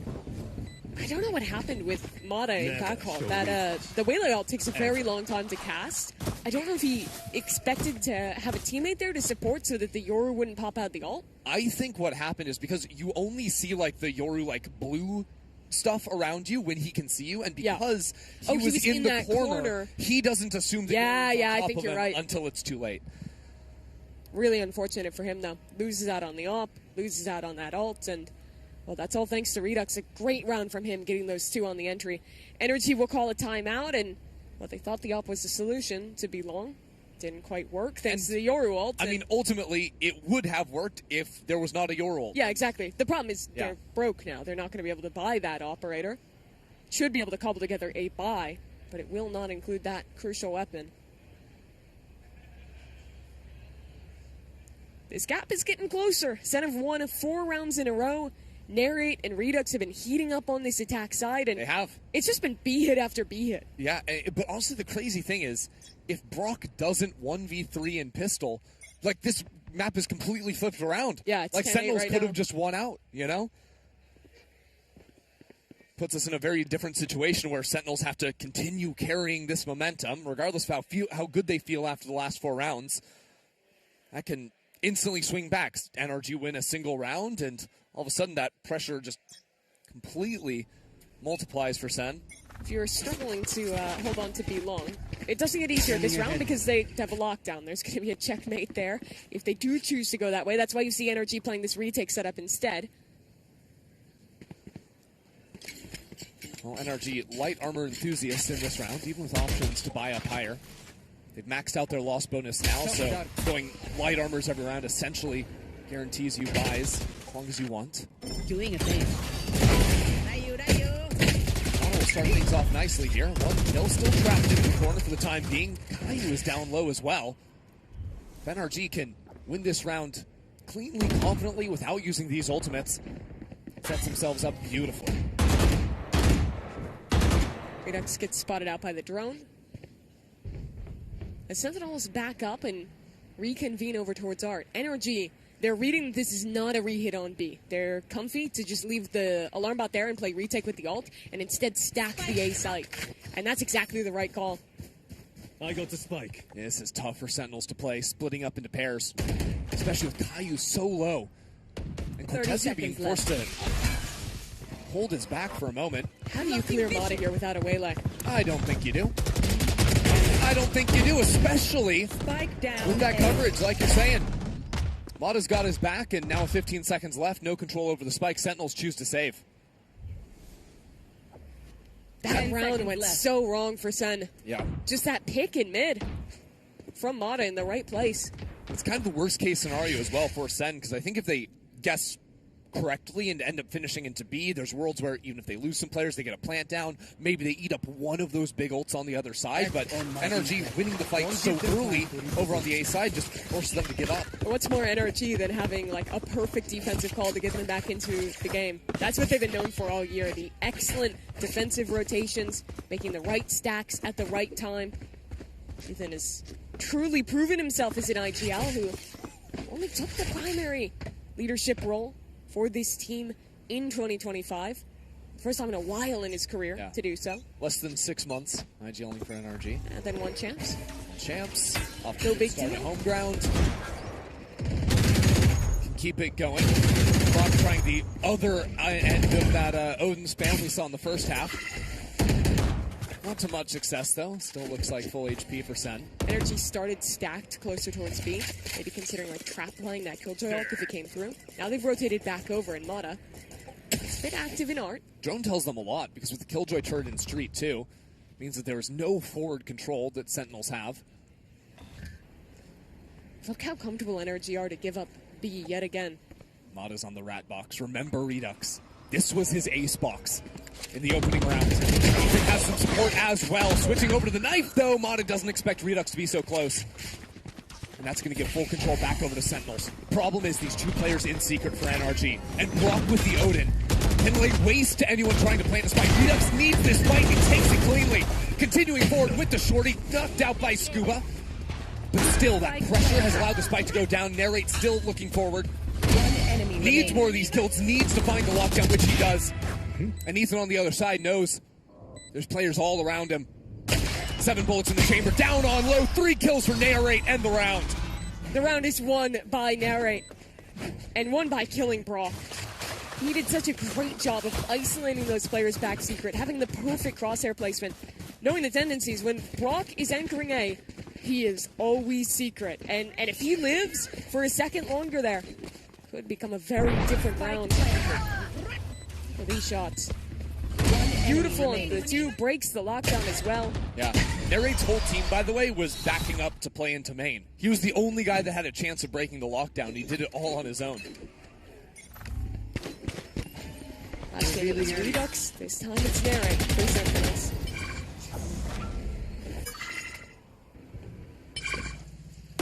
And well, we've tried some different things, we've rotated around. Now it's finally time to use that lockdown that they've been holding on to. Cortesia's a little bit too far away from the team. He's trying to run over there, so saving him for the post plant as ults are exchanged. A Valorant moment here as the site is laid to waste. Narrate up in heaven with the shorty! Again finds his mark. Sentinels up big in this round. And NRG are playing inside of the lockdown. That has to be a mistake. There would be no time to escape. With Mata falling down, it'll be forced to save on Scuba. Sentinels are within 1. Such a tough round there for NRG. Sentinels, they layer their utility absolutely perfectly. Knowing that they can't just immediately commit the lockdown, that their win condition is baiting out the utility from Ethan. That ultimate, they can always break the lockdown. Instead, they full dive backside, catch the players who are waiting to fight back in off of Ethan's ult before they're ready to go. And then, and only then, use their own lockdown to secure the rounds. Very nice ult usage from Sentinels, and, well, because of the kills, they can keep this party rolling with the dimensional drift. Yeah, right back into it. I got enough time to go into the astral. That's one of the best things about their composition. Every one of those ults is so impactful. So what are NRG up to? How do they break this streak? I mean, 6 of the last 7 that they've lost. They've got no cash. No cash at all. Gambling a lot on trying to win out in a main fight, secure an orb for Brock. Means he's guaranteed that ult in the next round. It's where you see the hero stinger. The only thing they have to speak of this round. I mean, again, with the maxed out loss, actually, their loss bonus got reset because they won the round. That's why they can't buy here. Yes. It's actually devastating. It almost hurts all the more. And because they used some of those ults last round, they don't even really have something to guarantee a win for themselves. Instead of playing this super slow, they're trying to figure out if there's a trap play, where it is. Drone is down. Yeah, I'm a little bit concerned. I think Sentinels are going to use the dimensional drift here, sending Redux solo into Art. With how late we're getting onto the clock, I think just to guarantee or not heading into the meat grinder. You're going to need to do that one, so that's exactly what they do. 3 more players advancing to main, and timing into the smoke is punished. Now the quick slide from Narrate. Duelist arrived for Sentinels. 30 seconds left. Things are still looking good for them, regardless of the damage going down onto the front line. Nice shot from Kiko. Still, NRG have a lot of work left to be done. Rifle secured from Kiko. There was a time to step into this roster fully for NRG. The second match he has played on a stage for this squad. It would be now. He Time's so low. He gave the rifle to Brock. The clock continuing to work away. Kiko has to push forward, has to find something, and he cannot do it. Now Molly's enter into the fold. The utility is just close from Sen. Taking their sweet time with things. Brock is knocked out of it. We are all tied up. Sen are running this one all the way back. And after an incredible streak, now really the last chance for NRG to arrest the momentum. Their one win from that round is that Sentinels used the dimensional drift. With low info, after waiting for almost a minute, they felt like they had to. If not, risking hitting into a stack. This round is the do or die for NRG. You've got 3 ultimates, you've got all the money to buy your big guns. It was Mata's attack side op that caught Narrate in the first half. Now, Narrate trying to make that play himself. Narrate at that similar angle. One suppressed. But both teams choosing to actually just throw in the towel. Not overcommit to A main just yet. They're so rich they can throw guns away. Obscene wealth from Narrate. And now with the Vandal in hand, he'll re-clear the space on A. Does Brock catch anyone on the drone? Just one.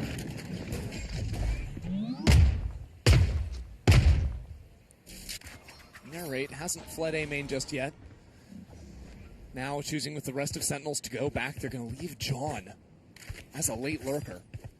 The start of this comeback was all about the B hits. They've laid off it for a while, but now it's a fake of it. Yeah.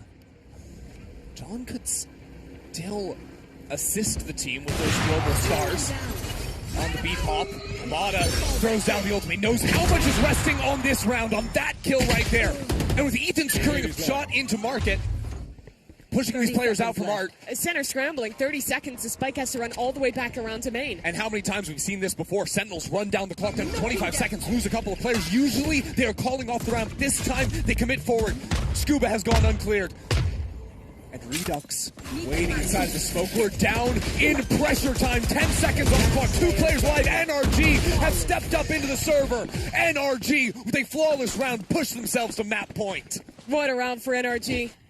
Sentinels, they had their opportunities, but it was Mata. I really think the hero of that one. He was so alone on long. Makes a tough decision to rip this operator in with his ultimate and take that fight, swinging into an Odin, and he wins it. Sen, with that player gone, they just run out of time. They had no choice but to desperately scramble into A. And now Sen are on the ropes.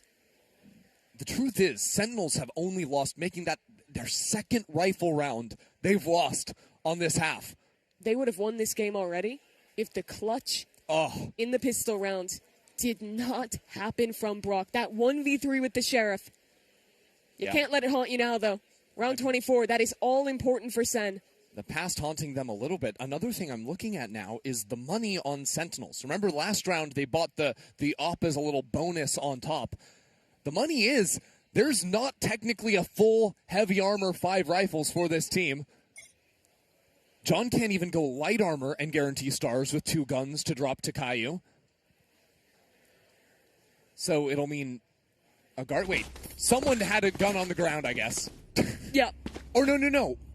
I can't do math. It's okay. They have guns, though. They've made it work. Caillou's won off the ultimate. But this is back to the well for Sen. They're simplifying. Together towards B. But against Modazop again, he was the hero of last round. Pinged out by the drone. Sees ahead, doesn't connect. And now Sentinels forcing him off the line, comfortable to step forward behind this smoke. He sees a couple of players, wall goes down. And here we go, Sentinels into it. Nerrick doesn't make it to heaven, and this time he's cut down by Kiko. Kiko stepping into Psalm's shoes on NRG. And maybe pushing the Sentinels back just like NRG did this year. That's both duelists gone. They don't have a lurk.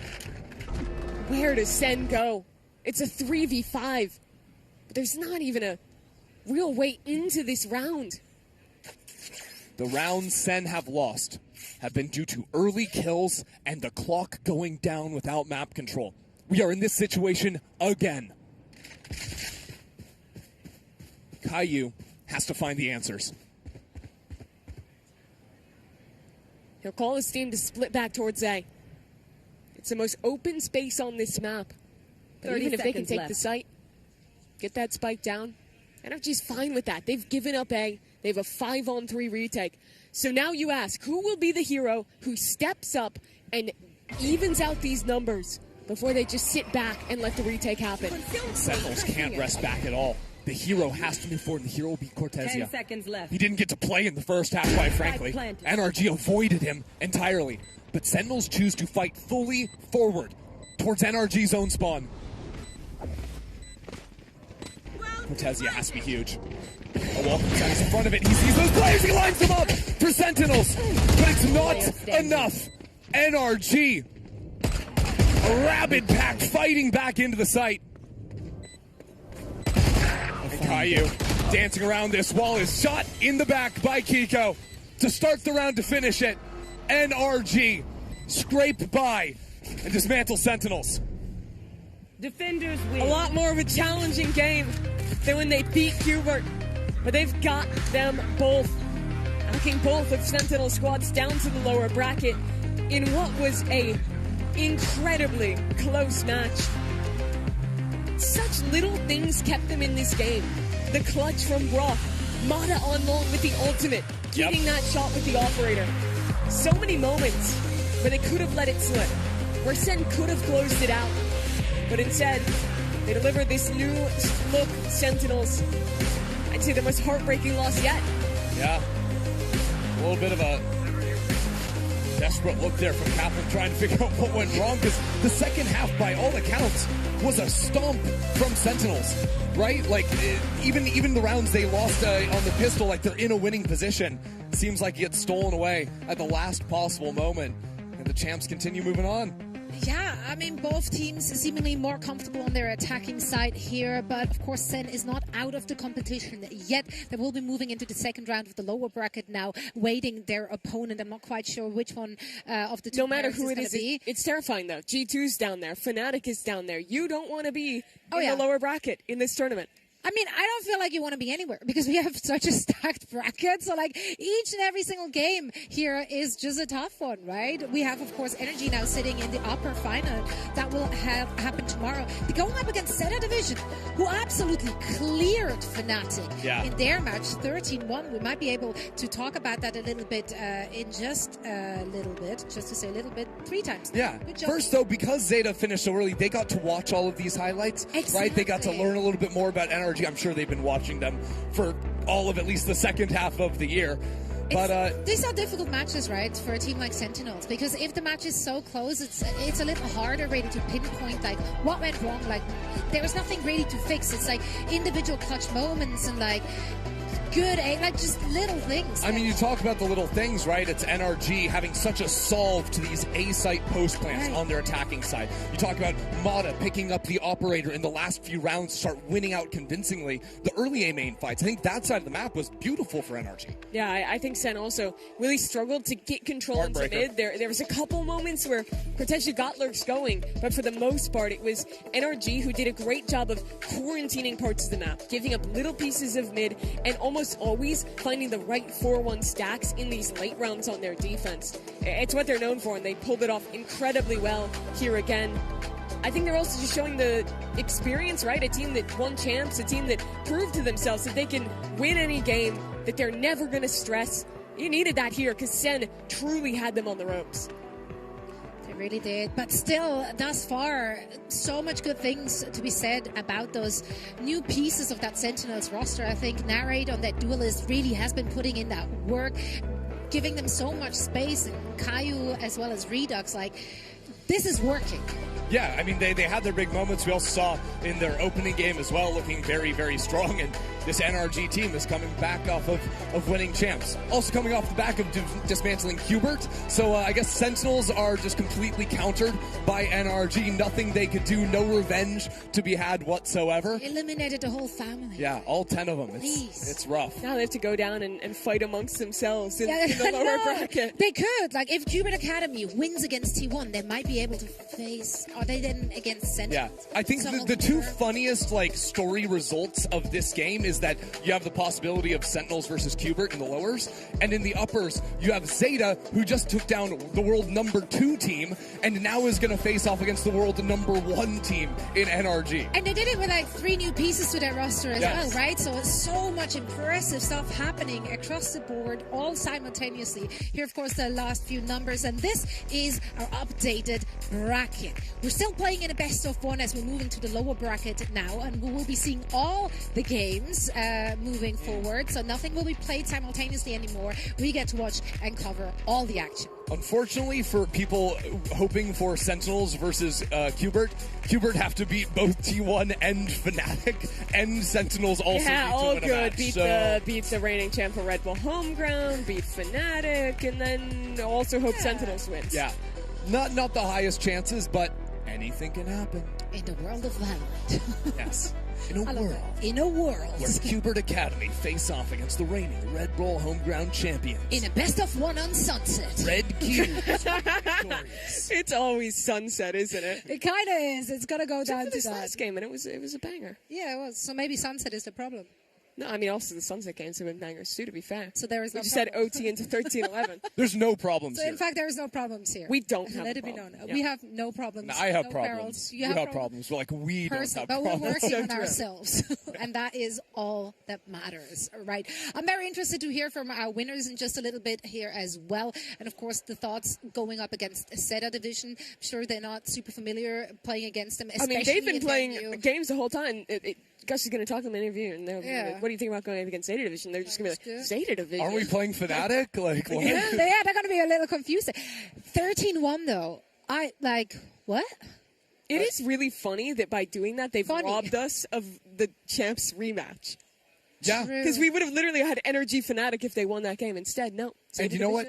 Good. Yeah. Let's get some variety in our True. lives. That's what It's we the want. spice of And life. if we're gonna have that champs rematch, it's gonna be with way bigger stakes later on, with elimination on the line. Yeah, I love variety. I love new things, such as the Sony InZone headset. So big shout out to our partner Sony InZone, who have been providing us with the best peripherals for this very tournament. We have some of them, of course, on display right there. This is the InZone H92, the official gaming headset for the Red Bull Homeground World Finals here 2025. Wired in-ear headphones, InZone E9, and other peripherals are in their line too, so make sure to check them out. I love how slick and simple and just good they look. They look really nice. Yeah, that pairs with anything. You can wear this with anything. You're like, I don't care what my bicycle is.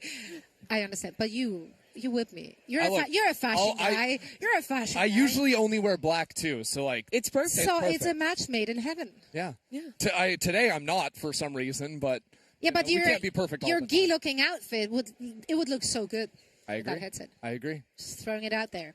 Yeah, and I now also just got word that we do have an interview. Hello, camera. We do have an interview already. Kiko is going to join UpMind on the floor. All right, welcome back, ladies and gentlemen. I am here with the one and only, the new blood, Kiko. Kiko, how much productive time have you actually had with NRG, and how did that time lead to your second ever pick on Killjoy? To be honest, we came into this with maybe a week and a half of prac. Yeah, Killjoy's fun. Played it before in the past on Liquid, and yeah, I mean, it was fine. Other than that, yeah. I mean, hey, listen, you came from Team Liquid with your own experience. Let's say that you had multiple teams that you faced in the internationals who got top threes. You lost to them. You might feel a little bit dejected from that. Is there any sort of unfinished business from your time in Team Liquid? Yeah, I'm just hoping that this year, we make it out of groups at internationals if we attend. I think with Liquid, we made all 3 internationals, didn't make any runs. So, hopefully with NRG, we can make some good runs and play some good games. Yeah, and that was your second game against Sentinels. Just speaking from your experience, even though, of course, we are looking at a little bit of a different team, from your experience, was that really the type of game that you anticipated from Sentinels, even after the comeback? To be honest, I think their comp was very APAC style. The DRX comp, their play style was very aggressive. Not very used to it, I would say, to be honest. Like, holding down the sights was pretty hard on Killjoy playing Anchor there. But yeah, just different styles, just regionally, I guess. Kiko, congratulations on the win. We will be seeing you throughout the rest of the weekend. Thank you, Kiko. Back to the desk. Thank you so much, Upmind. Love to hear it from our players down on the floor. What's that grin about? What? I'm just happy to be here. Oh, okay.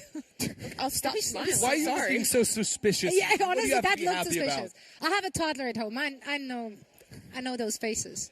Why am I smiling at this? I don't know. Sorry. It's good. I just love hearing from Kiko so much. I can't. Also true, actually.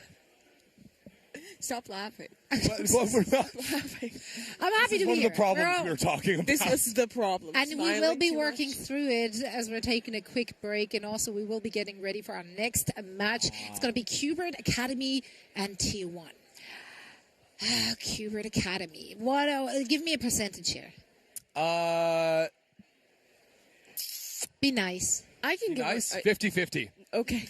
That's nice. Either they win or they don't. It's 50-50. They win or they don't. I don't know. His professional opinion I would is say that one team will be winning this match. This is a peak ball is law game. It's 70-30. T1 should win. But Qbert, they always have the 30% chance to upset. It's always possible.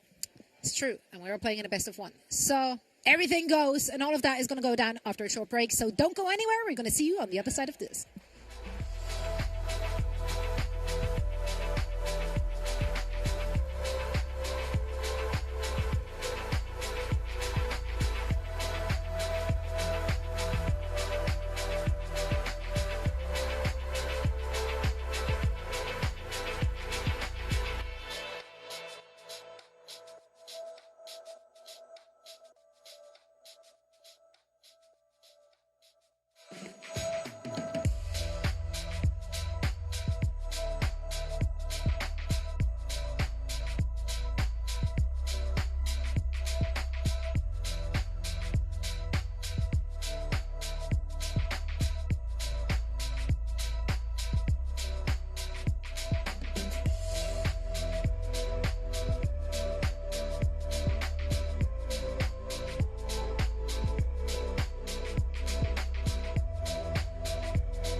as a player, it's very important to never forget where you began.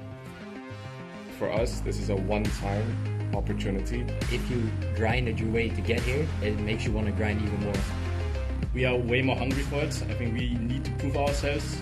Being invited to any tournament is awesome. You don't have to go through the chance of obviously not qualifying. So the biggest thing for us is just to practice and be as ready as possible for the main event, whether we're going to play other invited teams or we're going to play the teams coming in from the play-in.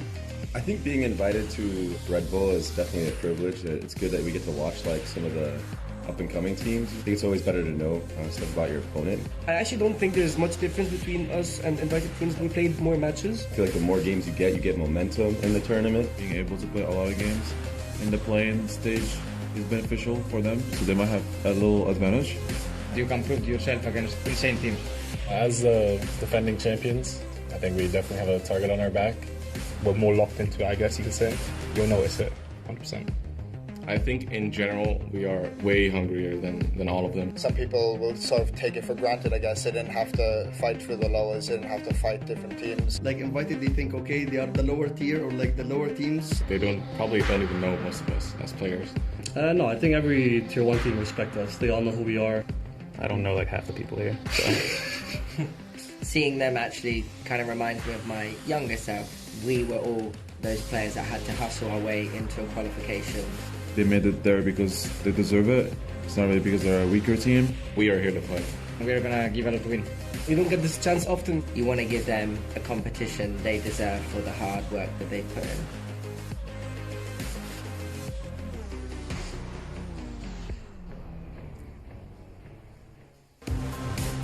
Right on. We got a few more for the quote book. Mimi, what you got? I don't have anything. Christy was just looking at me and like making a pog face because there's a train. I literally can read the book. I read the Boaster quote that you have just I thought stolen. I thought it was good. I mean, you have to just remember everything that you've played for before and move forward. I thought that was a pretty cool video. I mean, we don't have a lot of tier 2 teams other than the Cube left in this tournament, but we had some close games for them. I mean, definitely, if 1 or 2 rounds go differently, could have had more of them here, and they really put up a fight in that first set. They really did. I love the editing in that video, going from like, don't know who we are to I have no idea who half the players are. That was great work out of Ethan on that one. Great work. Nicely done. Good job, players. Good job, video editor team. That's good content. Good content for us. And I'm sure we're not going to lack good content looking at our next few matches either. T1 going up against Qbert Academy. So far, Qbert Academy had a good time, obviously, in their group. They played a best of 3 and won that one.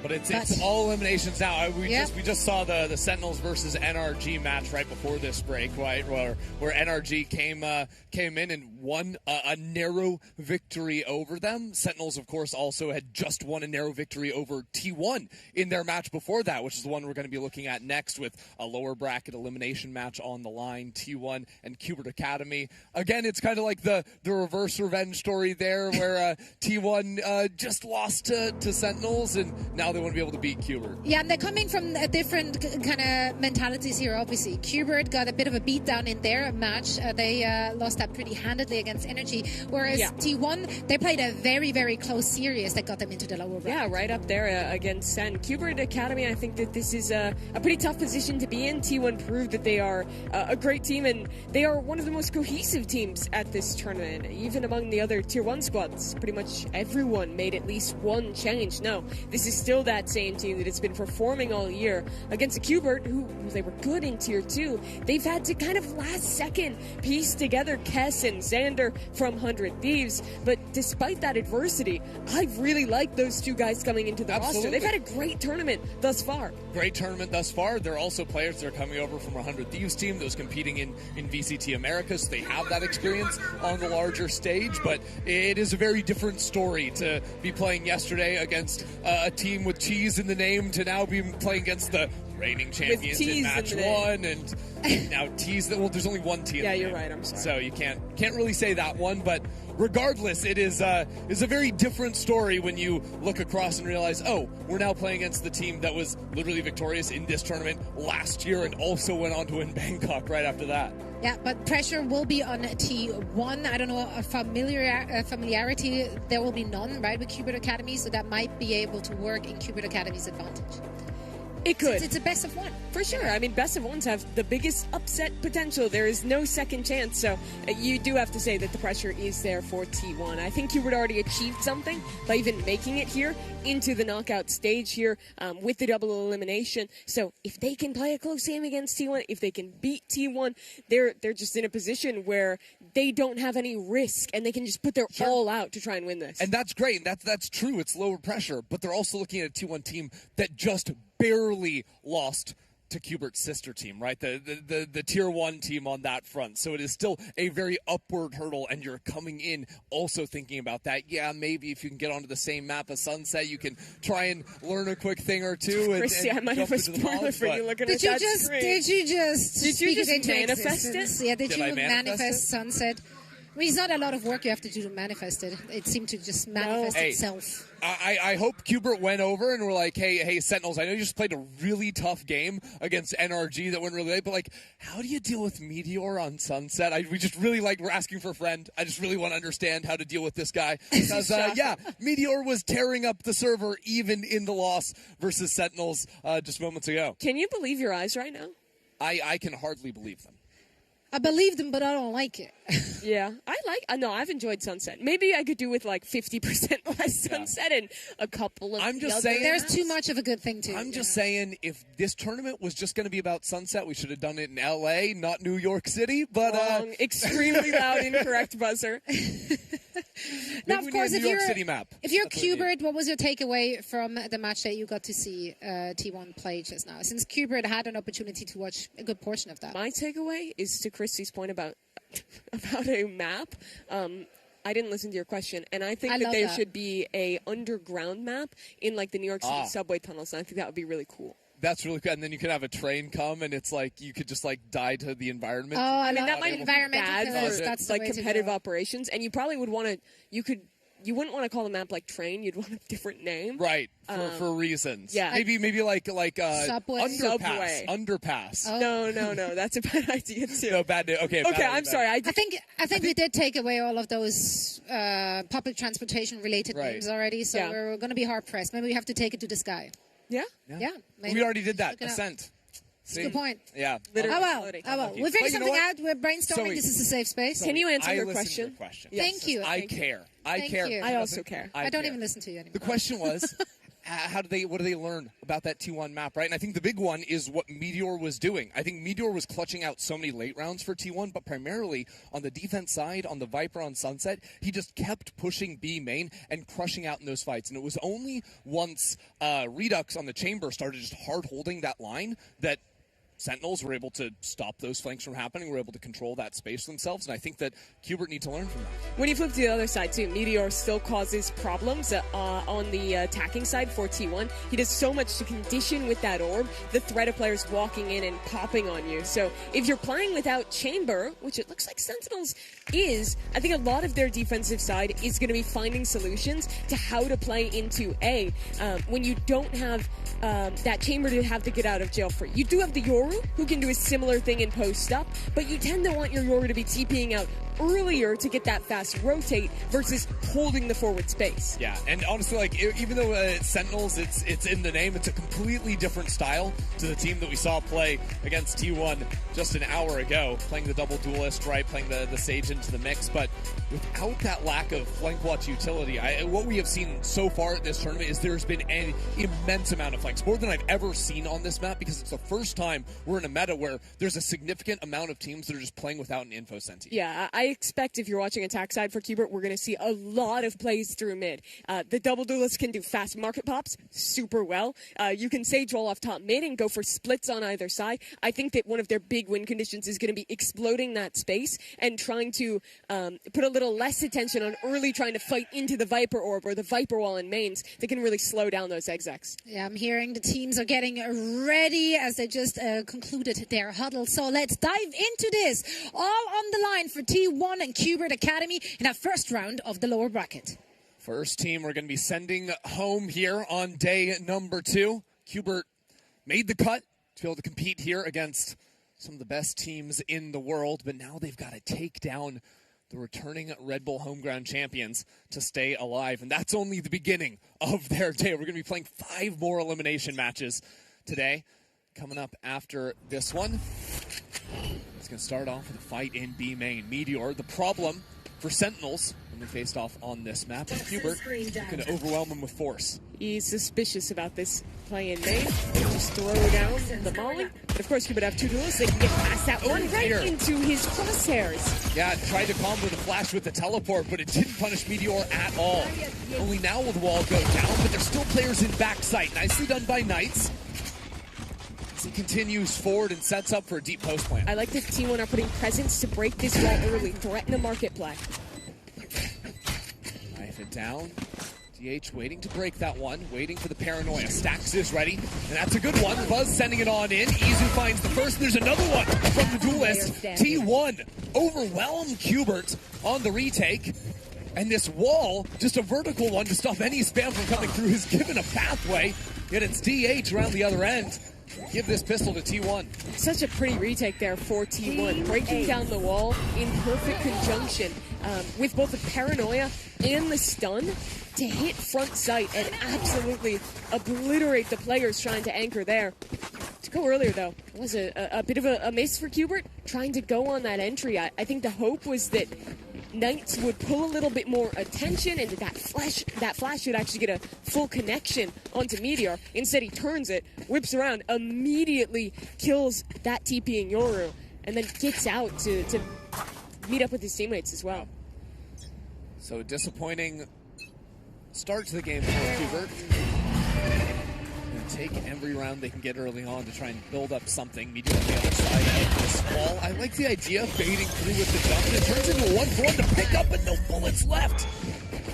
Okay, I've seen a lot of Sunset today, so I'm trying to remember. Was the every eco round won after winning a pistol the T1 game? Yeah, that was the T1 versus Sentinels game.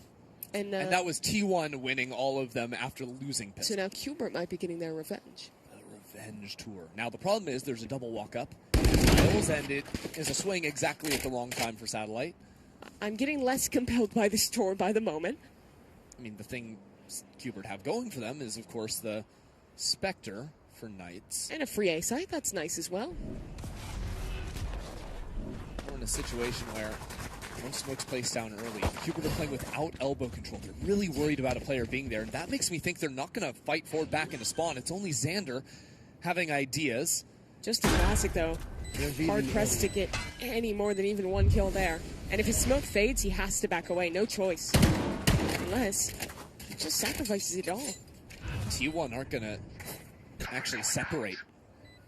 That could give an angle for Xander. At the same time, Buzz has been working the flank, continuing with the T1 strategy versus Sentinels. Good paranoia going both ways, but the first kill goes to Buzz. Sharp on the flank, and it goes down to 1 player. A little bit shocking there, but T1 steady the ship and take the second round. So many near eco rounds today thus far. Another one here. T1 managed to bail out. They have very good protocols for their retakes. I think both in the first game we watched from them and just in the 2 rounds we've seen of this one as well. And the biggest reason for that is that they are the team that has been playing together as a core without changes the longest of pretty much anyone here. The tier 2 teams, most of them were either pub mixes or shaken up a little before this event. The other tier 1 teams all made big off-season moves. Nah, T1, same squad, a lot of the same strats. They are very cohesive and well put together. Yeah, it's just a different coaching staff. So you're going to see probably more differences come to this team over the course of 2026. But what they get to do is kind of layer that on top of the base that they already have instead of having to like start from scratch. Effectively, they're off to a head start compared to all these other teams.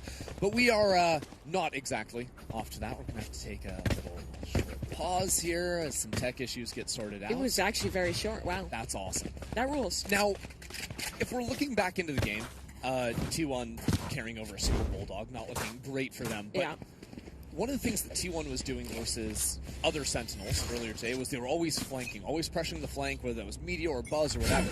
But Sentinels comp didn't really allow them to fight forward and to spawn so nicely. I'm wondering if Hubert, rocking the double duelist, might have some more ideas to give up on their flank and just fight the rotating players. Like flip the map more often when they feel that pressure. I think it's a good shout. This is a little bit of what I was talking about, right? With putting an emphasis on that mid control. T1, they are going to be so strong when you try and hard hit into them, and they have both Sage and Viper, these excellent stall characters. You want to be pulling rotates away from them, and instead isolating those two on the extremities. It's exactly what heavy mid control does. Meteor like to walk forward with Sheriff on his eco rounds, and Hubert hold nicely for it this time. Now ready for a split into the B site with only Stacks really holding on the back site. It's quick to dive on. Stacks can't get the job done, so this sets up very comfortably in a post plant for Hubert with full market control too. Sage Wall goes up towards spawn. With the weaker guns, there's nothing to immediately spam that down before it reinforces. That's cool though. Usually we've seen the Sage Wall going into market, but because it was off the split hit, we're able to hold on to market without using the Sage Wall there, and they get the deep wall into spawn, which versus the pistols primarily. The reason you don't normally see that wall is you tend to just jump over it. So it's you still have to pay attention towards CT versus the market wall completely deals with the problem. But it can work situationally, as it did there. I mean, as long as you're watching it, you have the advantage with the jumps. Okay. Tech balls. I'm going to keep talking about the game in case this is like another 10-second pause. Knights is going to have ult here. I think that's a really big win for Hubert. And you were drawing a lot of comparisons to the main Sentinel and how they had to play a lot of these slower rounds. They didn't have a lot of go. That's going to be so different with Hubert, especially because with no ult, Paranoia Dart, double duelist dive, that's a great execute, especially if you can make it a split. It's even better when you look at the power ults they have. Yoru ult, Waylay ult. On a very tight map like this, Waylay ult is so good, and Knights doesn't even have to be the one to follow it up. You can have Satellite TPing in. Yeah. There are so many set plays you can do with your duelist ults in this composition, and that very powerful duelist utility that you get from agents like the Waylay, like the Yoru. That's why we're kind of in a double duelist meta right now. Yeah. I mean, it's different to the Razes or the Jets of the world where they have some damaging utility, or the Cloud Burst. They can't have that ability to really set up their teammates. Neon also is very much in the mix here as a substitute to the Waylay in a lot of comps, I think, for that very reason. Yeah, she has the stun. We always talked about duelist being a hard role because it was the most mechanically demanding. You're dashing in on jet, you're off, and you need to position very well. Now I think duelist is the most mechanically demanding role, and you also need really good utility usage. In these comps with one initiator, you're basically filling the role of like what used to be, say, a KO with having the most important flashes for your team with Yoru, while also having to TP in and put your life on the line, needing insane mechanics, and like having to learn like TP lineups, when to use the clone. There is so much mechanical skill and thought that has to go in to this agent. Yeah, I mean, even the way your abilities function is sometimes a little bit tough too, right? Compared to your initiators. Breach, a little bit simpler, just hold down the stun line, whereas you might actually have to learn a thing or two if you're playing a Neon to make your stuns hit the right target. A little bit of a different story to elevate the skill cap as well, but I mean, Satellite and Knights, even Buzz Izu, just some cracked out individuals in their own rights in the server. Question for you. It seems like tech pause is going on for a second. We'll update you when we know more about the cause and any solution we might end up getting. We have a lot of players here, a lot of pro players here in New York. Yeah. What's the funniest place or activity out in the city you could see one of them in? Okay. Can you think of one for me? Let me cook. I think, okay, I've got one. You got one? So we went to the opera the other day, and I think I could never see a world in which Baby Bay makes sense at the opera. It would be so out of place. That's ridiculous. I'm imagining him there in like the G2 jersey as well. Oh yeah, and doing the tongue at the. You know what? Whenever he has a big play and the tongue goes all the way out, he's just like, "What is?" Don't call it doing the tongue. What else do you call it? I don't know. Making a facial expression with his tongue that he's known for in the VCT. That's way too long. I say doing the tongue. And I'm committing to that. Okay, so moving on. We can ask Baby Bay what he calls it after this. Yeah, maybe. Let's not ask him that. Yeah. I was really hoping I would. I really don't know how to recover from what you've just said. No, you could say anything else. You could say, "What's the funniest thing you could imagine a player doing in New York City?" What is the funniest thing I could imagine a player doing in New York City? See, she always has the questions. He never has the answers. That's so true about me. Wild. And the problem with me. Yeah, we're going to have to work on this material. Nothing. I came up with a question, and this then I is have really no great. material. Okay, do you have another question, perhaps? Do I have another question? No, she doesn't have that either. Have you... So how about that weather? No, that's not my question. That's not my question. Have you actually done anything and gone out in New York? Enjoy being in like a walkable city that's a real place and not Los Angeles? I went to and saw some live piano. That's cool. That's something that I don't know where to find in LA. Yeah? Yeah, that's grim. I was just like, well, I mean, it probably wanted exists, pizza, but it's probably a and I wanted 40-minute piano. drive away. Yeah, and then it's like, do you find parking? No, okay. There's a valet here that's going to charge $800 million to park your car for you when you could do it yourself. Yeah, that's the typical LA experience. It's so refreshing being here and like getting to come to a work event where I take like an hour train instead of flying across the country and to get to watch Valorant. And I think it's awesome too because East Coast Valorant fans have had so little opportunities to actually come out. Of course, you're looking behind us right now. There's not a crowd there. But Saturday, Sunday, we're filling out the main part of the venue here in the Manhattan Center. The entire ballroom, balconies up the wazoo. I mean, the stage looks sick. Yeah. It's going to be filled out. I'm super excited for it. It kind of feels like, to a certain extent, with like the balconies, like you're watching Valorant, but kind of like if you went to like the theater and you have like those big balcony seats where you can watch it. Stage is pretty sick. Whole lot of seats in there too. So it's gonna be a loud venue tomorrow when the teams get in here, especially because like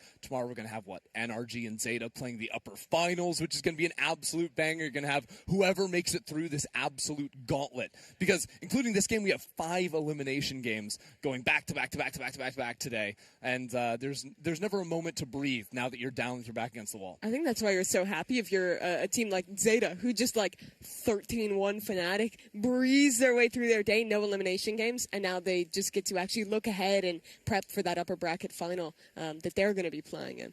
Yeah, 100%. It's a big reward. 100%. And it's also just like the fashion in which, like, again, because we weren't broadcasting, but like, the Zeta win over FNATIC is just absolutely insane. Has completely turned this tournament on its head for a moment. And, I mean, right now we're still working through, like, the early stage lower bracket, but there's going to be a FNATIC waiting for you down here that everyone will fear. Yeah, just a little update for you folks at home. We heard it's going to be about 1 to 2 minutes before we get back in game. The admins are just finishing everything. They're out administering right now, or whatever admins do. Yeah. Yeah. You were a referee for a while. I was a referee for a moment in League of Legends, but yeah. I think instead of talking about my referee stories, we go ahead and check out some fun content we've cooked up here at Red Bull Homeground.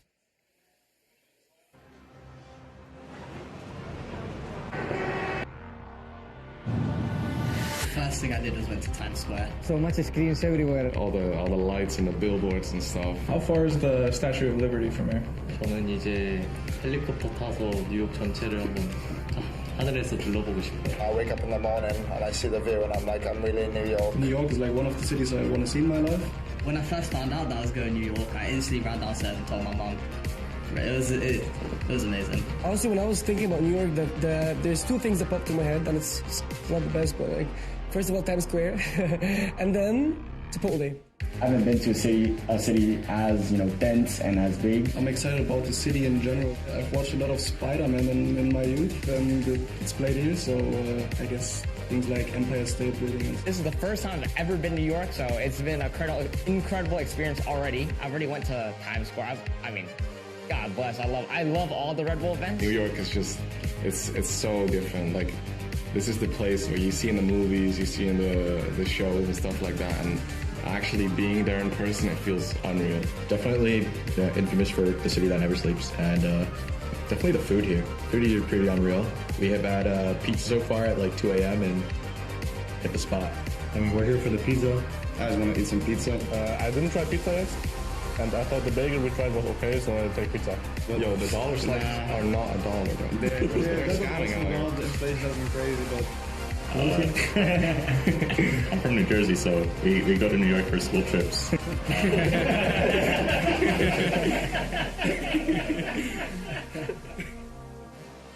You heard from some of the players on their thoughts of going to New York. I think it's very interesting because to me it's not very novel to get to come here, other than of course like having a Valorant event. Because you live in Philly. Yeah, but for a lot of these players, it's like coming from halfway across the world to a city that is so iconic, that is so renowned, and not just doing that, but having the opportunity to play and compete here. I think that's a really cool opportunity. And definitely has to weigh into some of these players' heads when they're thinking about making it to tomorrow and getting to play in front of a crowd. Yeah, it's a little bit of a different situation, right? Today they get to play with all the other big pros around them, and they can go out and mingle on the floor. Like, you can just pop down there and I don't know, walk past your favorite Baby Bay. I know you're a big Baby Bay fan. Yeah, I did, and I said hi to him, and it was very exciting. Did he ego you? No, he talked to me. Oh, he talked to you? Yeah. That's good. That's I mean, good. we, It's like, good to see we worked with him for 2 years. Yeah, but look, crazy. he becomes a pro player. Maybe his ego balloons. Sure. Like, I want you to answer the question though that the players were answering there. Like your impressions coming here. What were you excited about? What have you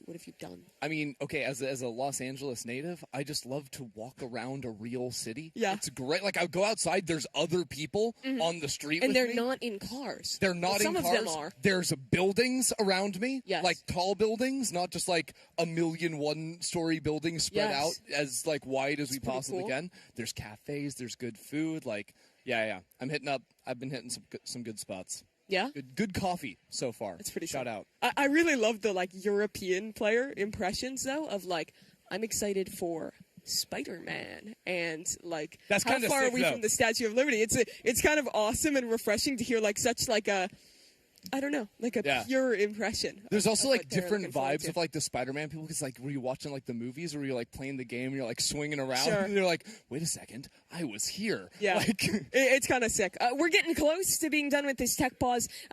We had to restart the game, so we're just getting everything back sorted, waiting for ready checks for our players. Should be just a couple more moments. Thank you for bearing with us. For me, I woke up this morning, got a coffee and a pastry, and I just went for a walk in Central Park, which was pretty nice. It was awesome. I sat down on the rocks to just people watch, and this guy comes up with his like little white dog, one of those little like fluffy ones, the classic. Yeah. I'm gonna finish the story quick because we're getting back into the game. But the dog had one of the little squishy, squeaky balls. I have 14 seconds. Okay. And Finish, go. And he came up on the rock. Come on. The guy was in a meeting the entire time, but the dog was squeaking his little ball. He would throw it off the rock himself, run down, pick it up, run back up, throw it off the rock again, played fetch with himself. Cool dog. Let's go. T1 Cube. that dog was 1v9, just like Meteor in the opening match for T1. Leading this one against Qbert Academy 2-1. Well, we got to stall out for a little bit. These teams have also just been sitting there trying to keep the mood light, as they know that staying in this tournament rides on the result of this match. Knights is going to bring the light with the ult this round. T1 is set up for retake on B. Ooh, a little wall boost over the opposing stage. While that catches T1 by surprise, Izu stuck back in the smoke. Meteor, the problem child, the Sentinels organization all day long, just running and gunning, spamming through the smoke. 2 bullets in the chamber, and he's crept in behind them, but he doesn't find the head. And that's a big issue now, as there's a Resurrect online. Izu gets cut down trying to vacate the site. Just sprint in one after another. Great round out of Qbert to tie things up. I think that play is especially good coming out of a pause, because you do something totally unexpected right as you get back into it. Popping up over the Sage Wall with the boost on a very weird timing alongside that ultimate, and then just showing some really good team fighting. Backside together. Knights, credit to him in that round. Gets Qbert back into a tied game and resets T1's economy here. A little surprising too, because it got off to a good start, but unfortunately for Meteor, just didn't have enough bullets to actually make good use of that reposition he found inside of his smoke. If he had a full clip, I think he gets 2 there. Good eco protocols from Qbert, using the Waylay to take the initial contact, dodge on back, and quick scaling from Satellite following it means 2 quick kills for Qbert. Thrown into this site. Stacks, the only one really left to try and anger, and he's about to get overwhelmed as well. This is a very well-considered exec from Qbert. Satellite remaining for 3. And they're going to pretty easily get this one up to a lead. Yeah, worth noting that Meteor again on an eco, which is kind of full sprinting on the flank. Xander is holding it for it this time, so it's not really surprising us too much. High chance Izu just ends up dying to the spike here, regardless of being one off of the ultimate. He might get his chance to die to a player. I honestly think that Sage, it's a little harder to find the reses. Yeah, because you're very rarely wanting to like fight up to get an orb. Yeah. You're almost always putting a more passive wall, and if you die with wall, straight to jail. Yeah, yeah. Do not pass go. Do not collect $200. You had one job. Yep. Regardless, though, Kess already had an ultimate online and was the beneficiary of the kill. Means that Izu gets his ult online, no problems, but Cubert do have the lead. Pop up for Buzz. What's he going to cook with this one? Viper Wall to cut off mid. That'll let Buzz walk into any number of positions, call for his teammate to drop it, and then have that op ready to go. It was on defense where Buzz took over in the first showing today. This time, I don't even know if he took the shot, just instantly dodging off. Nice is up so quickly. Fires off a few, but ultimately decides to call back to his team. And this is a quick change up out of that. The ult straight in towards A, but there's going to be 3 players here. The crux of the matter has to be stacked, getting ulted. There's the follow-up from Kess. Hasn't found the second shot, but it comes in eventually. With Xander scaling around the left side, too, and just wall blocking off Buzz's vision. It's going to be hard for T1 to do much of anything unless Buzz goes insane. 3 kills into the round. Izu following off that as well. It's 2-on-2. And Cubert still have to plant the spike. Your duty is not over. Now the res comes online. Spike planted. All getting cut down. T1 realize they have time. They have a moment to go back and clear away Kess. Kess needs both these kills. Can he do it? Absolutely not. Meteor with a perfect clear. Around the corner. Snipes in an unenviable position. Still, though, dodging back 10 HP. Can't get the job done. It's these late rounds from Meteor and Izu. It's been the story of the day, and it continues. Yeah, be it against Cubert or against Sentinels. The same is true for T1. Unweave our world. Such a great job from Buzz in that round, just putting on a neon trailer almost. His teammate breaks down the wall, finds a gap for the first shot, punishes the res, and then he's the one sliding across to get another kill as well. The gap in the wall was just a chunk, and because the angle of it was so narrow, it almost ended up favoring the op. Yeah, it was very hard to trade through that because you're swinging into this very small aperture that his shot will basically hit you anywhere within. So T1 used that to win their first rifle round of the game, tie things up.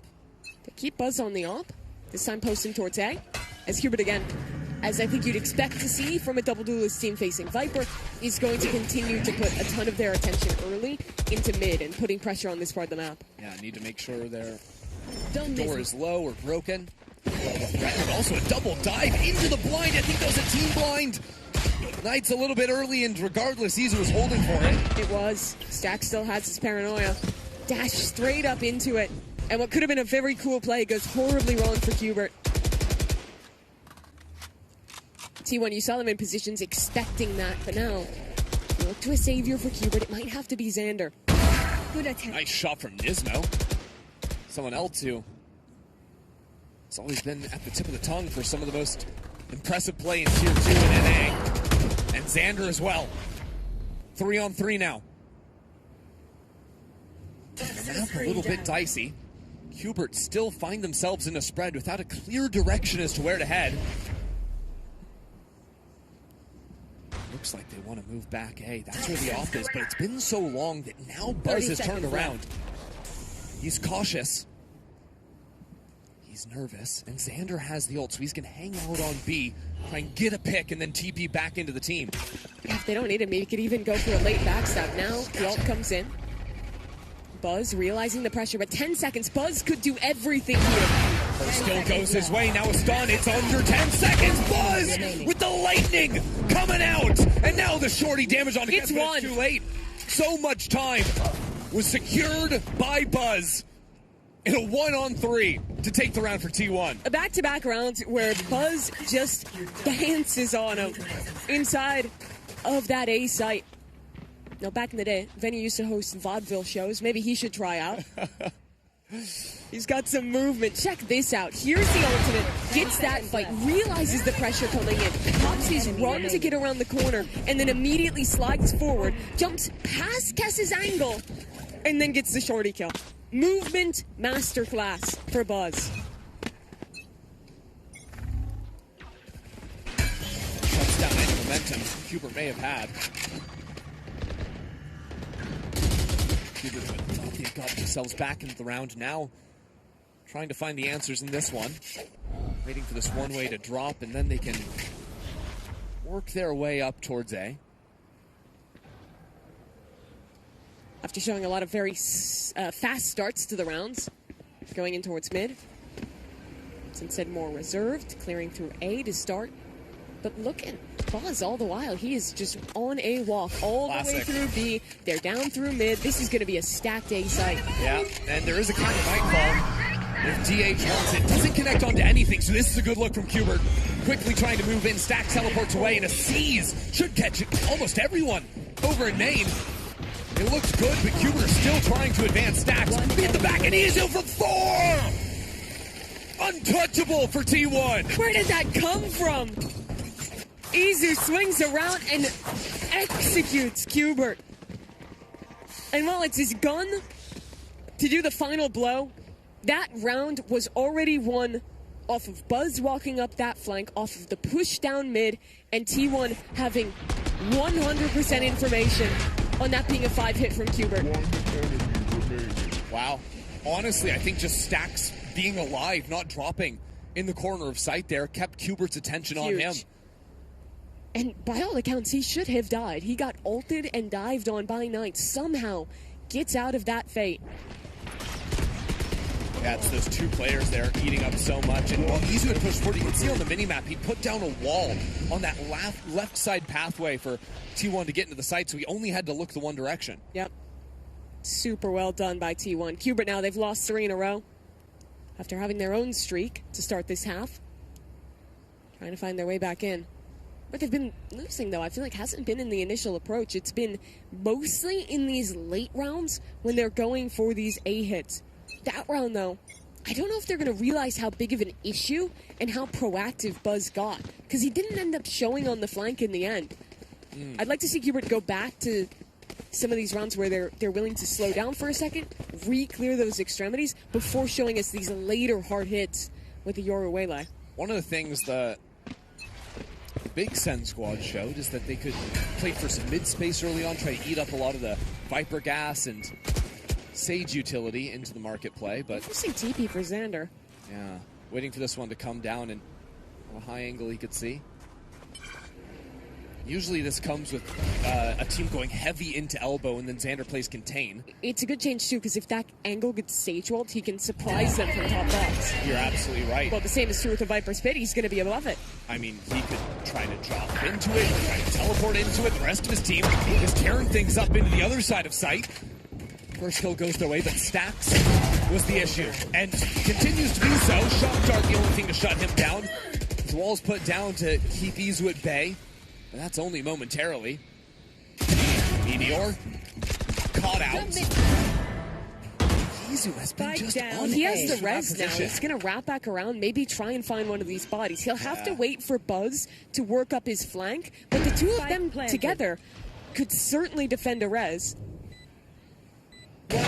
Fights first. Might not even need the res.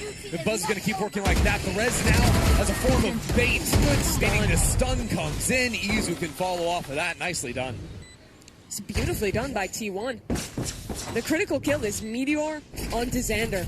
Xander from that commanding position up top was his whole goal was to break the crunch, meaning that there was pressure on the other side, and as his teammates were the strong side, to work in, get a backstab, and then let them actually get through the smoke.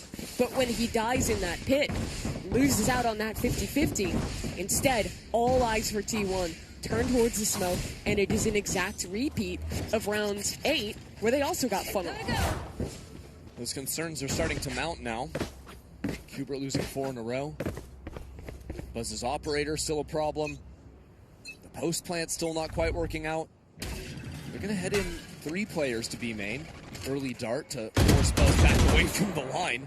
But he's only just going to come back there for another shot. Now that's your IGL out. We'll bring him back. No problems for the Sage res. Look at top mid too, by the way. Knights has just been sprinting. It was A main first, runs it to top mid. Getting battered and bruised all around the map. Where did Qbert go now? They don't have a main control, and they don't know that it's open. We'll try and walk back that way, but T1 are playing as a pack. They're re-clearing through mid together.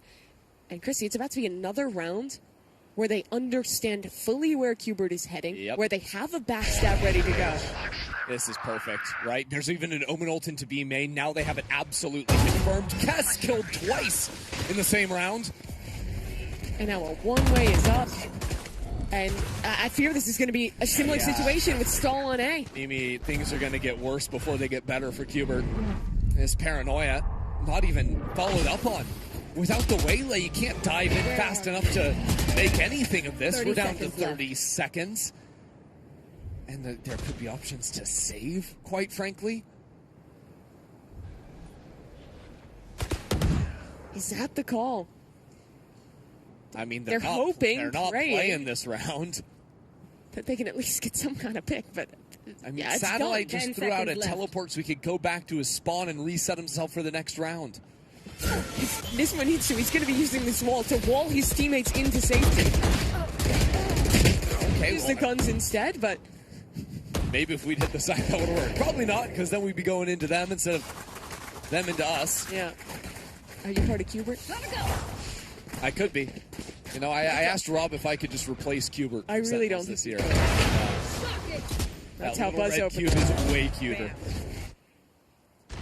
And this flank, these flanks are killing Qbert. Yeah. Round after round, someone is walking down mid, walking down B main. If they're going to go into A and get stalled by the Sage, they need someone containing map control. Well, the problem is, if they thought the Sage was playing A, she's not. She's playing Market now. The two main positions we're seeing Izu float between, so it's very hard for Qbert to even realize where that Sage is trying to get an idea immediately in the round. Look at this retake wall as well, just not only cutting mid, but allowing players to flood in so easily on B. Well, now we know the Sage is B, but does that matter? Slow orbs down, Viper orb popped, we're stalled. Well, the problem, Chris, is not only are they stalled, but they don't have a cancel option. They have to go B unless they want to re-clear the whole map. Okay, well, let's just use all of our utility, I guess. Knights gets the one, but Meteor is still sliding around. Gets tracked by Kess. Now the AWP is here. That's good. That's promising for Qbert. Maybe not so much. Kess with a nice shot, but again, Stax is pushed up on the flank. Qbert have to go back and clear him out. But it's not working at all! Stax gets the two, rotates the spikes and locks him down for the third. I said it last round, but it continues to be true. These flanks, man. I feel like I am in Groundhog Day. Qbert hit a site, they get stalled by Sage Util. They don't have a lurker to cancel into. Yeah. So instead, T1 work up on the flank. They have 3 players anchoring. And Qbert, they get compacted into a cube. Very true to the name. They are, they're not going anywhere. Groundhog Day without better acting. Making it a little too obvious. We would need to find some kind of an adjustment. That could come with pressuring mid, with baiting out some Sage utility, figuring out that, okay, yeah, Izu's playing Market. Blow it up this way around. Nice. Rips the ulti. Gets absolutely cut down. The wall placed behind him means there's no trades coming in from his teammates either. Head pop up. How does he win that? No. How cannot be doing this.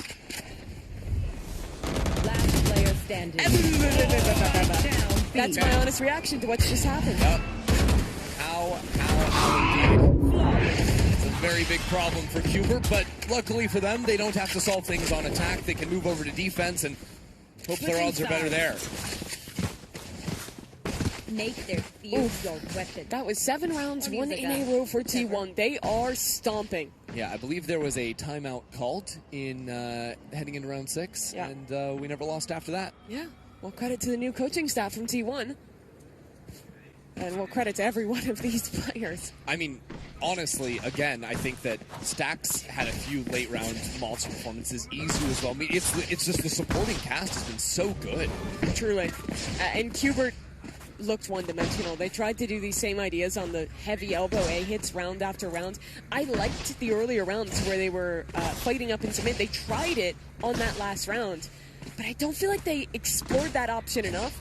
We're too hard set on going for hard executes, and that's just so challenging into T1's comp when you don't have an info senti and you don't have a lurker. I will also say, to T1's credit, I think that they responded very nicely to these like top mid dives, both in this first half and also when they were playing against Sentinels. They often had players in very deep positions back towards spawn or over towards A-Link, and what it meant was they were dodging out the wave of utility that a Waylay or whatever Duelist wants to capitalize off of. They can swing back into the line and almost always are getting that first kill. And to pull it wider, I think part of the problem is when you look at the compositions, it's nearly a mirror, but on one side you have the solo Neon, on the other it's the double Duelist, which means that you're dropping the Viper.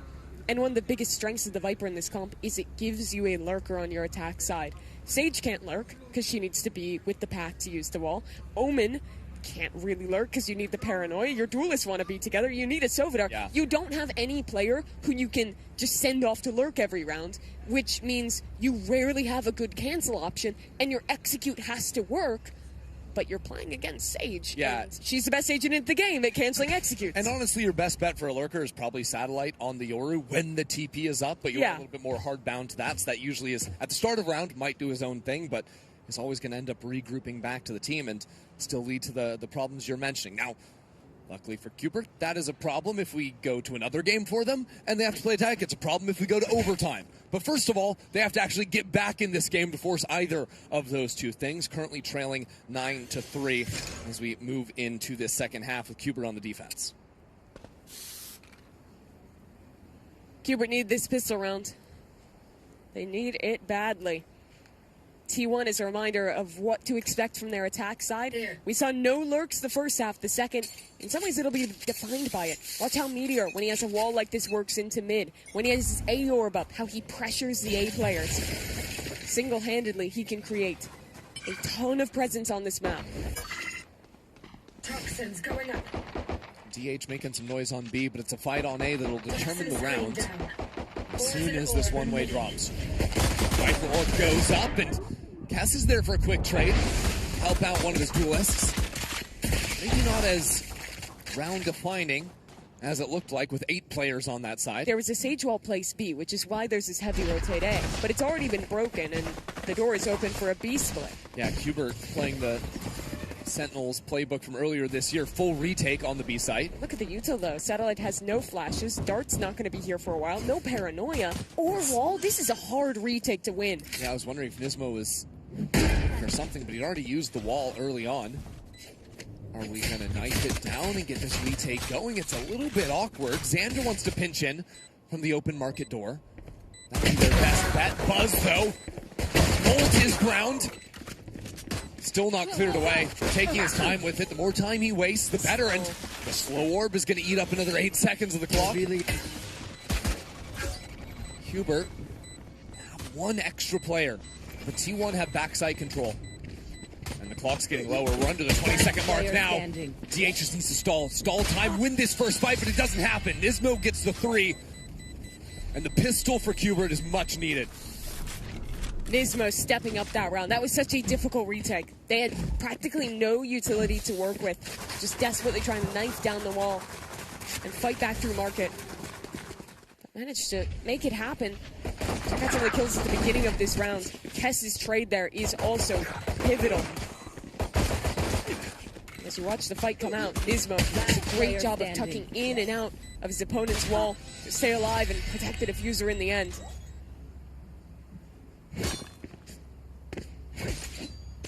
So T1, let's see if they can take another round 2 after losing a pistol. 2 for 2. Match versus Sentinels. But off to a much worse start this time around. Cubert have better anti-ecos than Sentinels. Crazy. That's a crazy takeaway for this game. Start spinning your narrative. Yeah, we'll start working on it. 2 rounds is all I need to make that statement confidently. And dare I speak too soon? Did you? They have a post plan. Dare I do? There we go. All good. Easy enough work. It's 3 kills onto the round. Hard farming for the Dimensional Drift. They choose to give the defuse to Nismo again. We were talking about this in the previous Sunset game, that it is kind of a challenge to get defensive orbs on Sage. And having that res is such a great tool, especially with the double duelist comp where you're going to be doing a lot of like active fighting. And it lets you take a couple more liberties with how you play that when you have the res online. Well, especially if you're doing really stacked forward fighting. Like we've seen like 3-4 players in A main. Yeah. You can always make sure you have players to protect that res, because when it gets difficult is when those players are fighting forward, but it's only 1 or 2 guys. And then it's like all of a sudden, well, no, T1 are just going to keep running through. Never going to actually get to the body, but I think Qbert have ideas to solve those problems. Interesting setup for Qbert. Expecting an A hit, stacking 4 players towards that side of the map. They know that it's very unlikely for T1 to actually rip and execute off the start of the round. So they can afford to at least begin the round with this strong setup.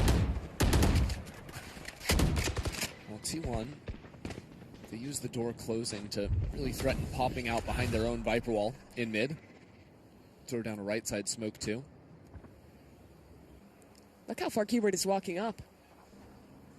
Nismo has put down a very strange wall in A main. I mean, it is just a bonus from Qbert, so Nismo's trying out some new tech, while T1 are sticking to the tried and true, a 2-3 split into B. Uh-oh. Yep. Fine. Just 20 armor. But Kess thrives under adversity. Oh, the TP for Xander. I thought he might have had a chance against a player in that corner. I mean, if they just step through, it could be a problem, but of course Meteor is going to clear that spot. Strong anti-bonus work from T1, choosing not to overfight forward into Boba. Instead, just keep spike down, hold on the market, because they've got the Sage wall.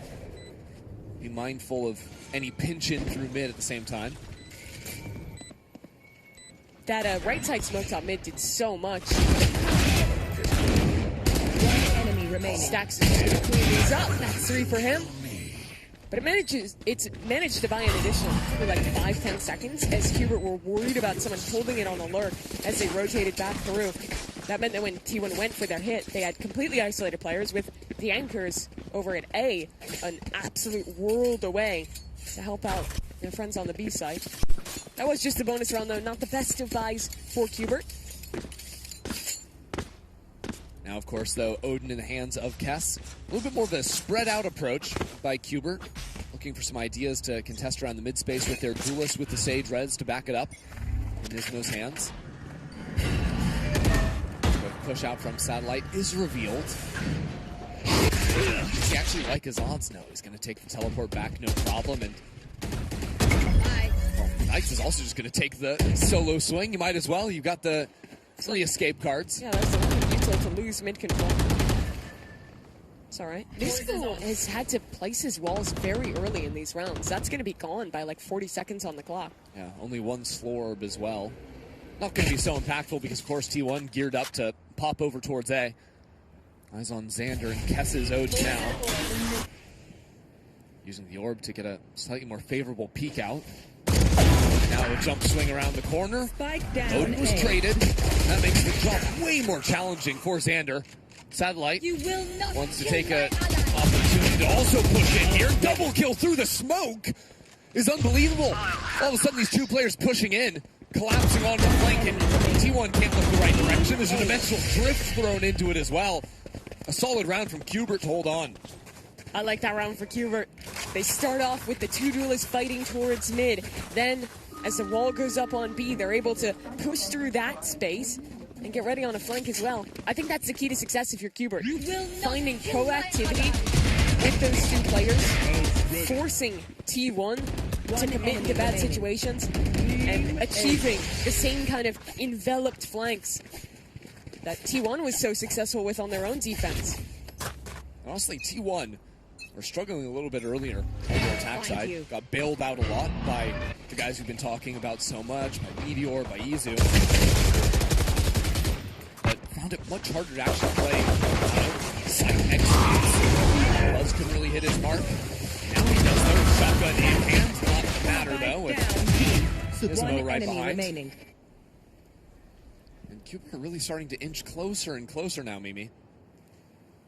Don't call it a comeback. But they're getting within range of something like that. What, 4-1 this half after a 9-3? Yeah. Only that bonus round won for T1. I have the spike. No way! No! Hold. Izu's got time. So does Xander. 2 kills already. this would be the most T1 thing ever. Most Izu thing ever. To pull this one back from nowhere. Out around the corner, but he can't find it. Xander was even looking the wrong way. Disaster averted. Conscience cleared for Qbert. Heartbreaking for Izu, though. He did such great work that round. Those 2 kills in mid. Downright incredible. If one link breaks, the rest Whiffs when it mattered most, right at the end.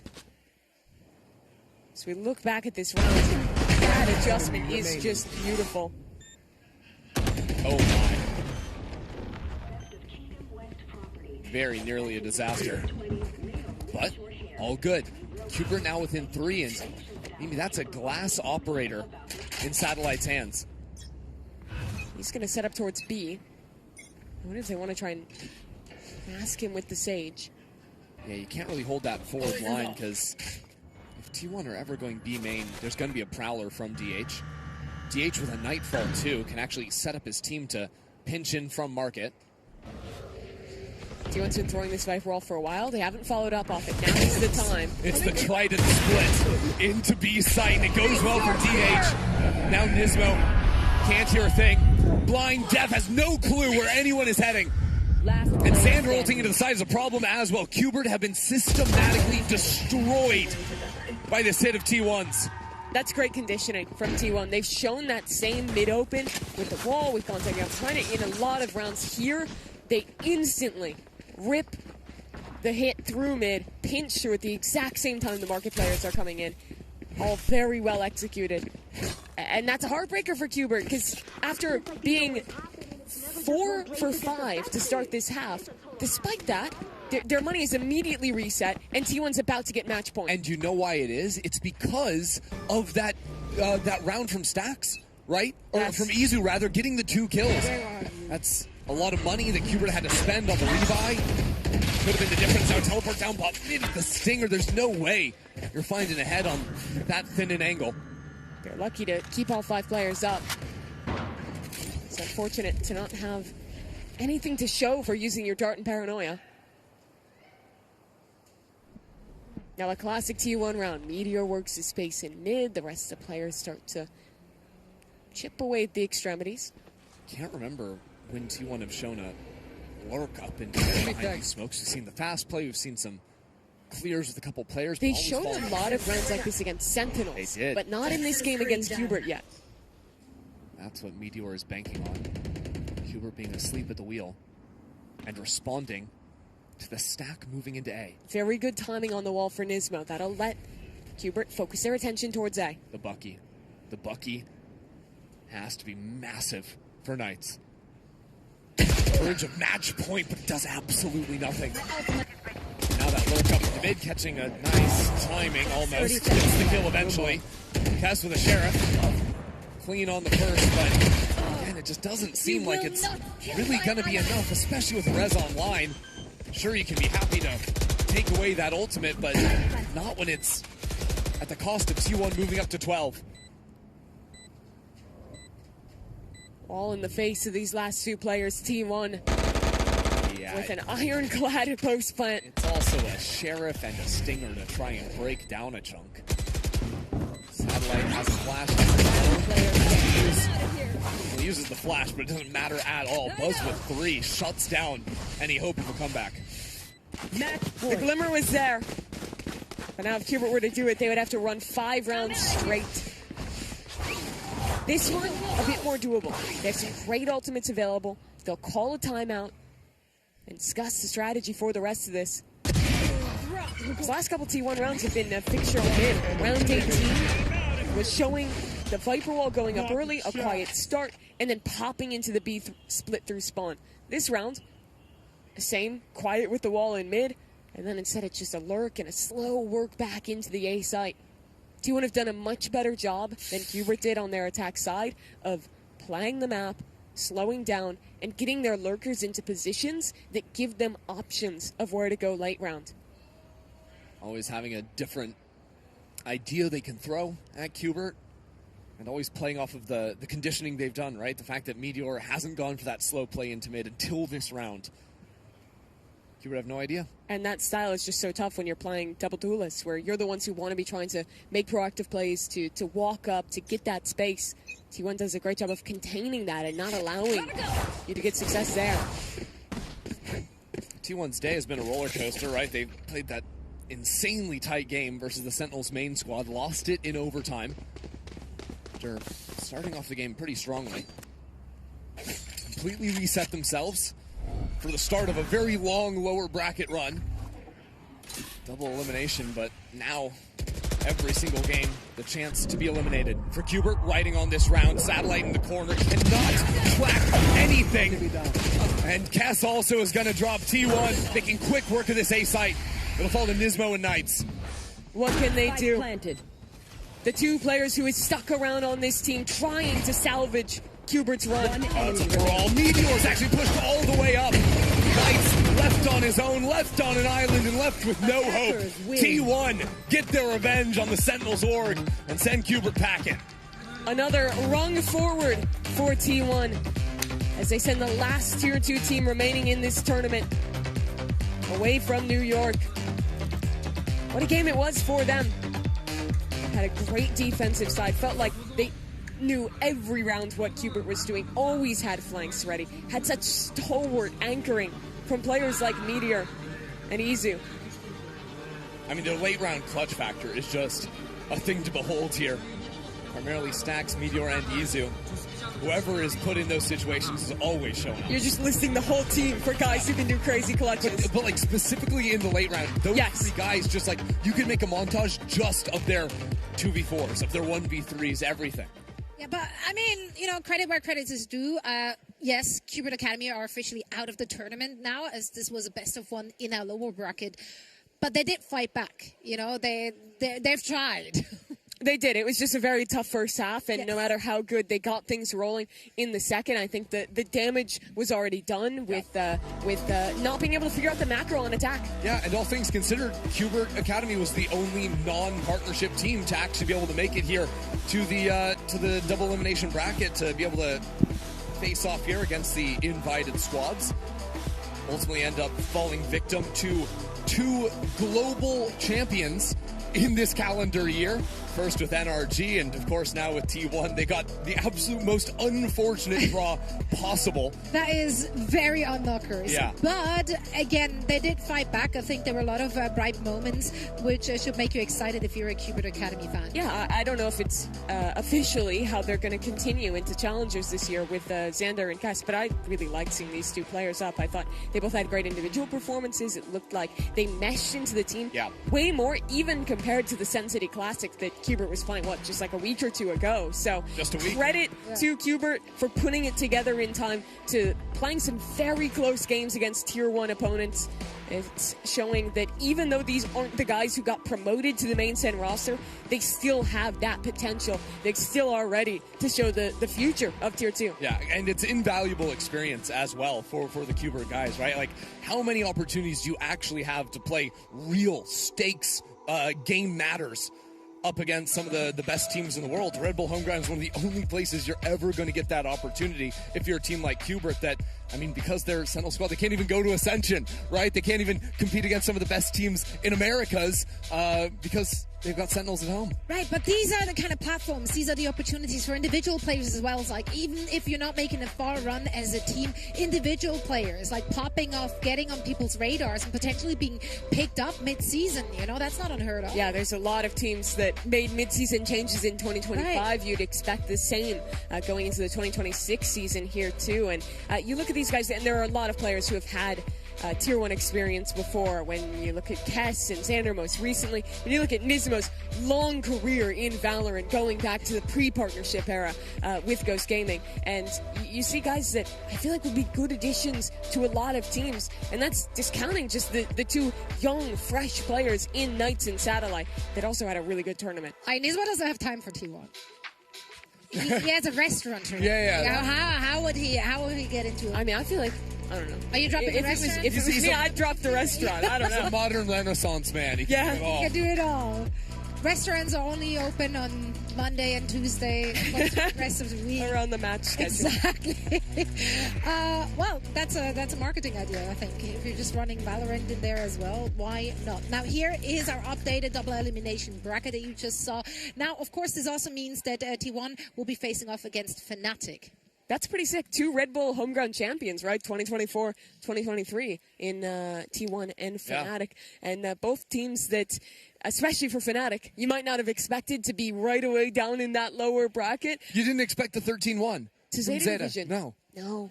Not particularly. You are not good at your job. Like, yeah. It's the slow burn revenge arc for them since FNATIC won against Zeta, completely different spot, but that doesn't matter. In 2023, in Tokyo, in Red Bull home ground.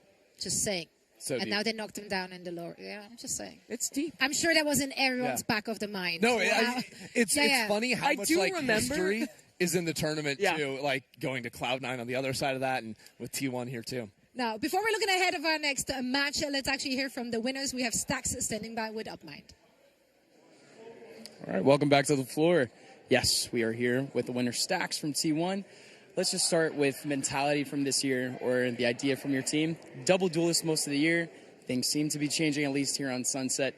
Can you tell me if really the patch has inspired you guys to make that change? Should I hold it? Yeah. Of course, we changed our head coach, Autumn, to the KDG.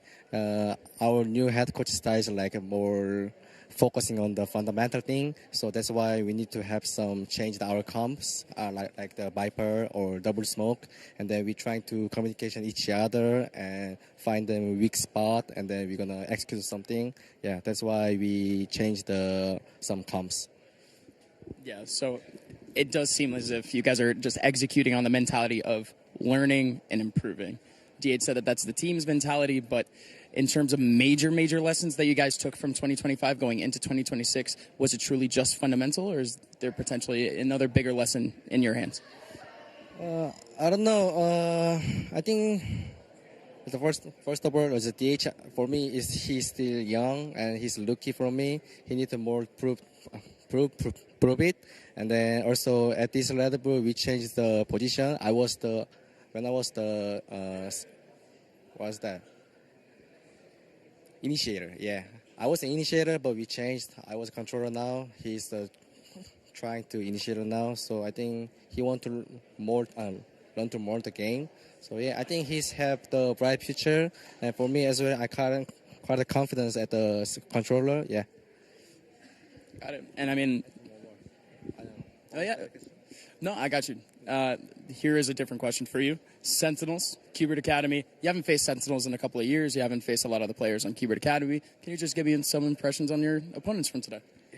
Yeah, first impression. It was my first match against the Sentinels in my whole career. Really? Yeah, it was. Yeah, and then also I know the NA players or team, they kind of focusing on the fundamental thing, so I was kind of some respect that, and then they also performance mechanical aims, something like that. They were really good, so that's why we kind of struggling on the first map. So I think we can step up our next match, I guess. Got it. One last question: do you have any team that you're truly looking forward to face? Of course, NRG, because they won the last champs. I think they look really strong. Yeah, for me also, they kind of like some basic thing or fundamental thing. I think that's really incredible. So I think we need to learn from them. So yeah, I'm looking for the NRG. Stax, thank you so much for the time. Good luck with the rest of the run. Ladies and gentlemen, once again, back over to the desk. Thank you so much. Stax, by the way, my new favorite player of all time. Since this is the first time I'm seeing a player not just grabbing the mic, but actually asking, should I hold it or will you? Like, that's so polite. You're a really easy sell. Like, it doesn't take much. My standards are low. Yeah. The mouse kiss didn't get her. It had to be the microphone grab. The next most iconic moment. It's all about the peripherals. That's what it is. Yeah, you know? Yeah. I'm all about peripherals. What can I say? That's not because I'm. I thought you had a really great segue. I was waiting for it. We're not ready for it yet, but it would have been perfect. It would have been so good. If we would have like waited just like another beat for this one. No, we still have some discussion regarding this match to get through. Actually, I'm lying. Let's talk peripherals. So smooth. Can we As always. can we rewind? Can we like go back to It's all about the peripherals with her. That's right. And since you're mentioning it, we have a lot of great ones on display. Speaking of displays, AOC has provided us, of course, with the best of their line. That's why we're going to put it to the test. We're going to play a little game. You have to guess what map we're seeing. Wait, let me. Fracture. Yeah. Wait. No. Wait. It kind of looks. Going, it's Pearl, I think. No. Wait. It looks weird. It's oriented some. I'm not sure. Corrode. That's not Corrode. I'm gonna say. I'm trying to tilt. Oh, it's Fine. split. It's split. It's split and it's sideways. Oh, yeah. What? It's. They're saying. Can we get it on blur? I'm wrong. I'm apparently wrong. Can we I'm on the edge of my enhance? seat. Enhance production. Enhance. Oh, it's not. That's not a map. What is Wait, that? I'm like dizzy. What? Oh, that's Abyss. Oh my God, it's Abyss. Abyss. Oh my God. Ding, ding, Wait, ding, why is it twisted Why like does that? it look so weird? Just to throw you. Don't get it for twisted. You know why we had to twist it? Because this monitor is so crisp, so clean, otherwise you would have immediately recognized it, even if it's blurred. So we threw you for a loop, but yeah, big shout out to AOC. Agen by AOC is, of course, the world's #1 gaming monitor brand. They deliver top performances across 3 levels. We have AOC Gaming for everyday gamers, that's me, Agen for competitive play, and the Agen Pro for our esports pros here on the stage. So thank you so much, AOC, for making all of this possible. That destroyed my brain, I'm not going to lie. That's all right. You'll have time to recover. I saw it sideways and I was like, is that one like the TDM maps? I've never Is played. it? Yeah. We won't it's do just you like Abyss, that. and Yeah. I'm not used to seeing it that And way. it's the new hallway like changed Yeah, too, so that's- it's sickening. Yeah. Was it the hallway change that threw you there? Yes. Everything threw me. I had to tilt my head. It wasn't my Right. one brain cell was like going the wrong direction than it normally does. You know, it's been a long day for you guys as well, since you covered game after game after game. So I'll give you that excuse here as well. It is time to say goodbye to the two of you, though. So thank you so much for all that you've done today. You'll be back You're in so welcome. tomorrow. For now, we're heading into a quick break, and then afterwards we will be back with Josh, Doug, and myself for more Valorant.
Welcome once again to the Red Bull Home Ground Grand Finals, or rather World Finals. Grand Finals still coming up in 2 days from now. Zoe joined by soon TM for sure. Zoe joined by Doug and by Josh, both working in esports. Yeah, what I happened to esports Josh? I felt like less formal is the way to go. It's day 2. We got to know you already. It's loosey-goosey. You know, yeah, it's loosey goosey. You know, I'm feeling it. Really? I feel like we keep his government name.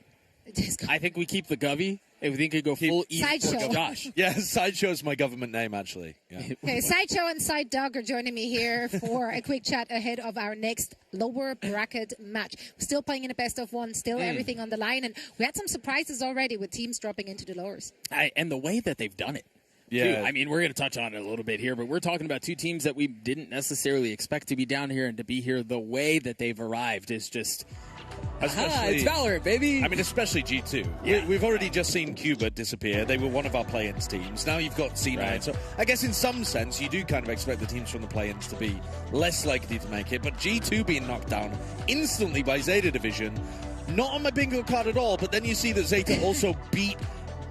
just even more dramatically FNATIC in the next game, and you're like, all right, well, maybe G2 aren't actually maybe it's not a G2 problem. Maybe it's just like Zeta Division like exceeding expectations, and then some with 3 new players on their roster as well. So like phenomenal performance on their end. Now let's talk about this G2 roster. Obviously, big news dropped this week with Baby Bay in the mix and Jonah P out. So naturally, after such an upset, quote unquote, against Zeta Division, people are quick to jump to conclusions. Of course, Jonah P would have never lost to Zeta like that. Our armchair analysts having a field day with what's going on here. I mean, the truth is, it was a sample size of 1. Yeah. Yep. Right? And a BO1 as well. So it's even, which is even more... high variance. Right, yeah. And so you kind of look at it and go, I mean, I don't know. I also think, as you mentioned, Zeta are lighting the tournament on fire. It was also a map that is...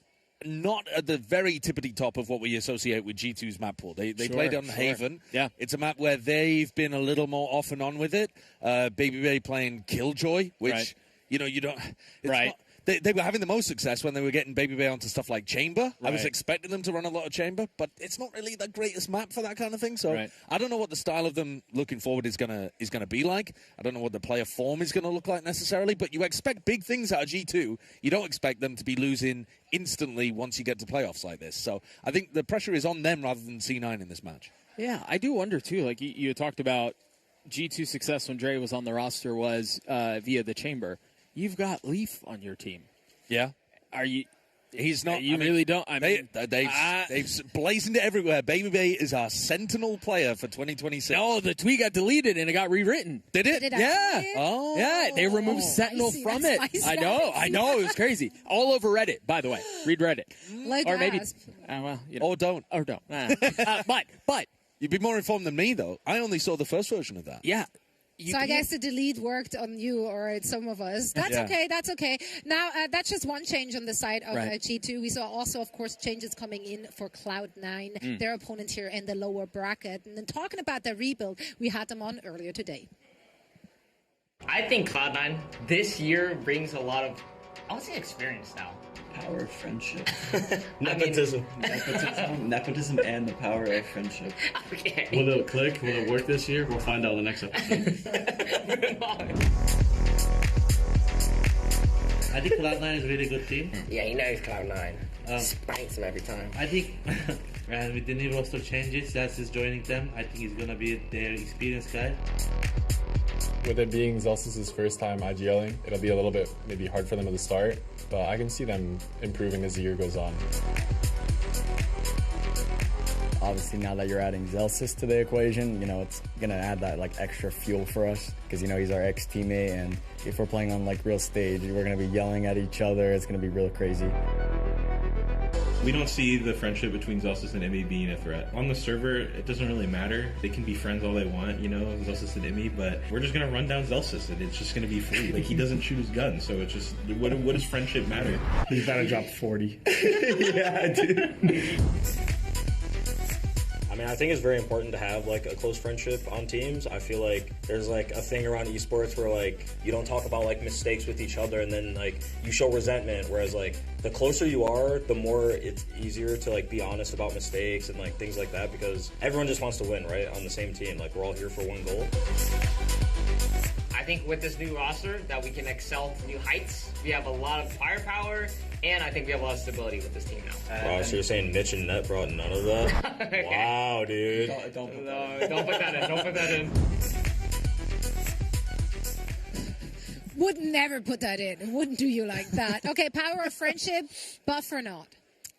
Sure. Yeah. I mean, is the point of this that G2's friendship is crumbling? Is that the narrative that Yeah, you're I think trying to we're spin rating here? friendship based on results here. Right. Yeah. Zeta, the greatest of friends, by the look of what's been happening. Besties, like Yeah, they go way back, way back. Yeah. Are we friends? The two I of don't us. know. Are we performing Colleagues. well in that case? Colleagues. Yes. Colleagues, We are I would say. performing well. For now, colleagues, after the cast, perhaps friends. We'll see where this one leads us as we're heading to Haven. Haven again, so the map that G2 lost to Zeta Division on. Dude, that still doesn't answer the questions about. It doesn't. Yeah, No, it that's really what- doesn't. That's what I'm curious about. I presume they're just going to put Dre back on the KJ, and then, yeah. The map was just Absol on the other side, like going absolutely nuts. So Absol is not in this game. We're Pokemon free. I looked it up. It is in fact a Pokemon. So It is. yeah, we're good. Dark type we're good. Pokemon. We're good. Yeah. Now, of course, we can only guess what we're going to see. We need to bring someone in with real knowledge. Someone who can, like, answer the outcome of this match before it even happens. And of Okay. course, that is our Herman Miller gaming chair. So let's go for the Herman Miller prediction and spin that chair around and see where it lands. That was a good spin. I love Between it. Penny and Leaf. Okay, he nearly sabotaged himself there with standing in the way of them legs. It's so Okay. stable. Do you get extra prediction points if you're pointing your toes and your fingers? I think so. Red Bull's I mean, the that winner. is It's Red C9 Bull's again. the real winner, but okay, a little adjustment there, but it is Cloud9. Wait a second. It is Cloud9. Wait a second. Yeah, we're He went spinning back. that Embody Gaming chair to predict that winner. If you want to spin like that as well, how about you head on over to hermanmiller.com/gaming, because all their gaming products are currently 25% off through December 2nd, so make sure to grab yours now. As we're getting ready for our match, Agent Select is happening right now, so let's dive in and discuss what we're going to see. I think we can predict to a degrry here what we're going to see. Yeah, I mean, we'd be And there it expecting Baby Bay to be bringing out the Killjoy again. I mean, I'm not really thinking that they're going to be moving too far away from what they were playing previously, but it would be interesting. It would certainly be interesting. We saw NRG were actually running Harbor on this Was map. it the earlier Harbor on. hover was for you? Yeah, yeah. That was I a mean, personal. I don't think Jorg is going to be locking that one in. No, it's a very standard composition, really, from G2. The fade is a bit unusual, to be honest, on this map, I suppose. But Trent has been mixing around what initiators he wants to play on Haven. I think it's going to offer win conditions for Cloud9 for sure. Yeah, I think a lot of my questions, we talked about this a little bit yesterday, and the guys were talking about it in the interview prior to this match, is are they really just going to run Excelsis? How is he going to be able to manage a lot of that workload as a Senti on a 3-site map while calling and all of the dynamics of all that? I mean, I think it'll be interesting to see how he's able to hold up. Well, he is going to be one of the players that's having to anchor. You're expecting him to play most of the time over towards C on the defense half. That's going to be the second half in this game. But I think for sure it could be a potential weakness to exploit. But usually Zelsis is going to have backup from either Penny with some kind of like flood defend Viper wall, or Vic throwing smokes over towards logs or something to reinforce him. So I don't know. I think it's a bit more talk, but you could get a really interesting narrative with the Killjoys here. Yeah, because Baby Bay's the new player, Zelsis is the new player, both a lot of pressure on them. And while Baby Bay's probably a bit more mechanically gifted than Zelsis, he's also filling pretty big shoes, really, in the fact that Jonah's been, an incredibly important piece of the puzzle for G2 all last year. Indeed. I mean, all these players on the server are so intimately familiar with each other. These two franchises have been playing each other thrice this year. With G2 coming out on top, can they do it again? Let's find out.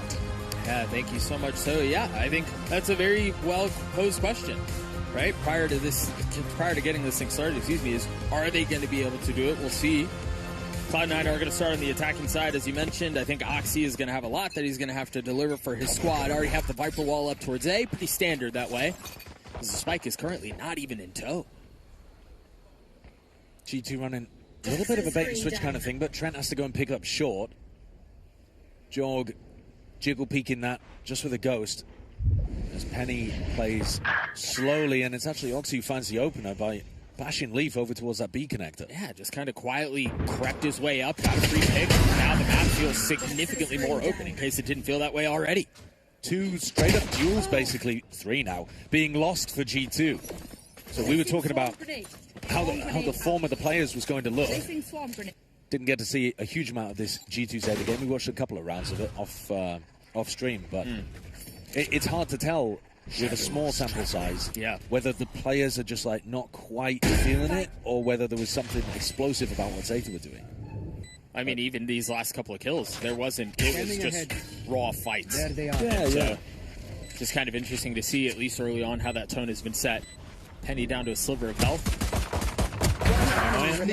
Valen down. It's all onto Baby Bay. He got his.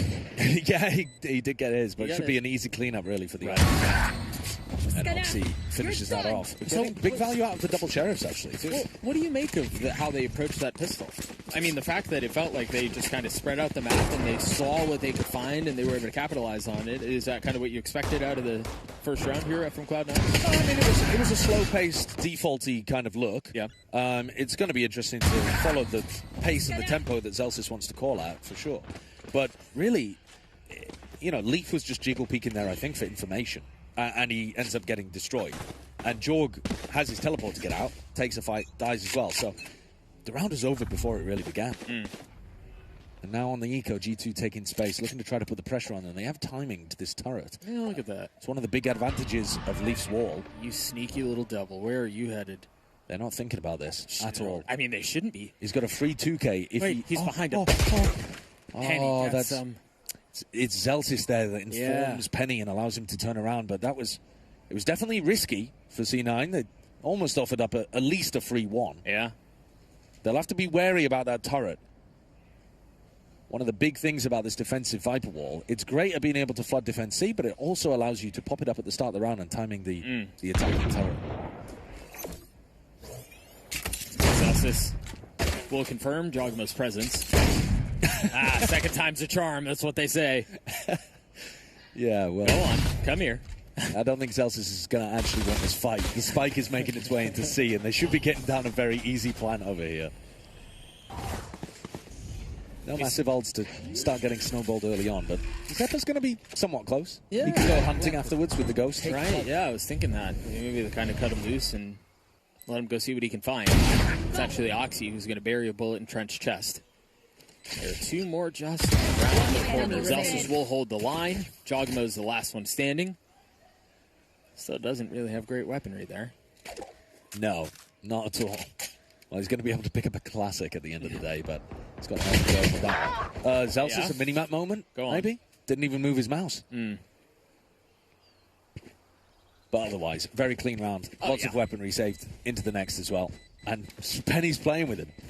They want to keep him alive, maybe? No, they're going to leave him for Zeppa. Yeah. Make sure that Zeppa gets up to 1 away from the orb. Yeah. So the fact, though, that Zeppa is 1 away, G2 can start thinking about, all right, well, are they going to see default and try to pick up that orb? Is there something that we can punish there? Should we have, you know, Baby Bay with Valen, maybe with Jorgamo as well, so we triple swing to try to punish the orb pickup?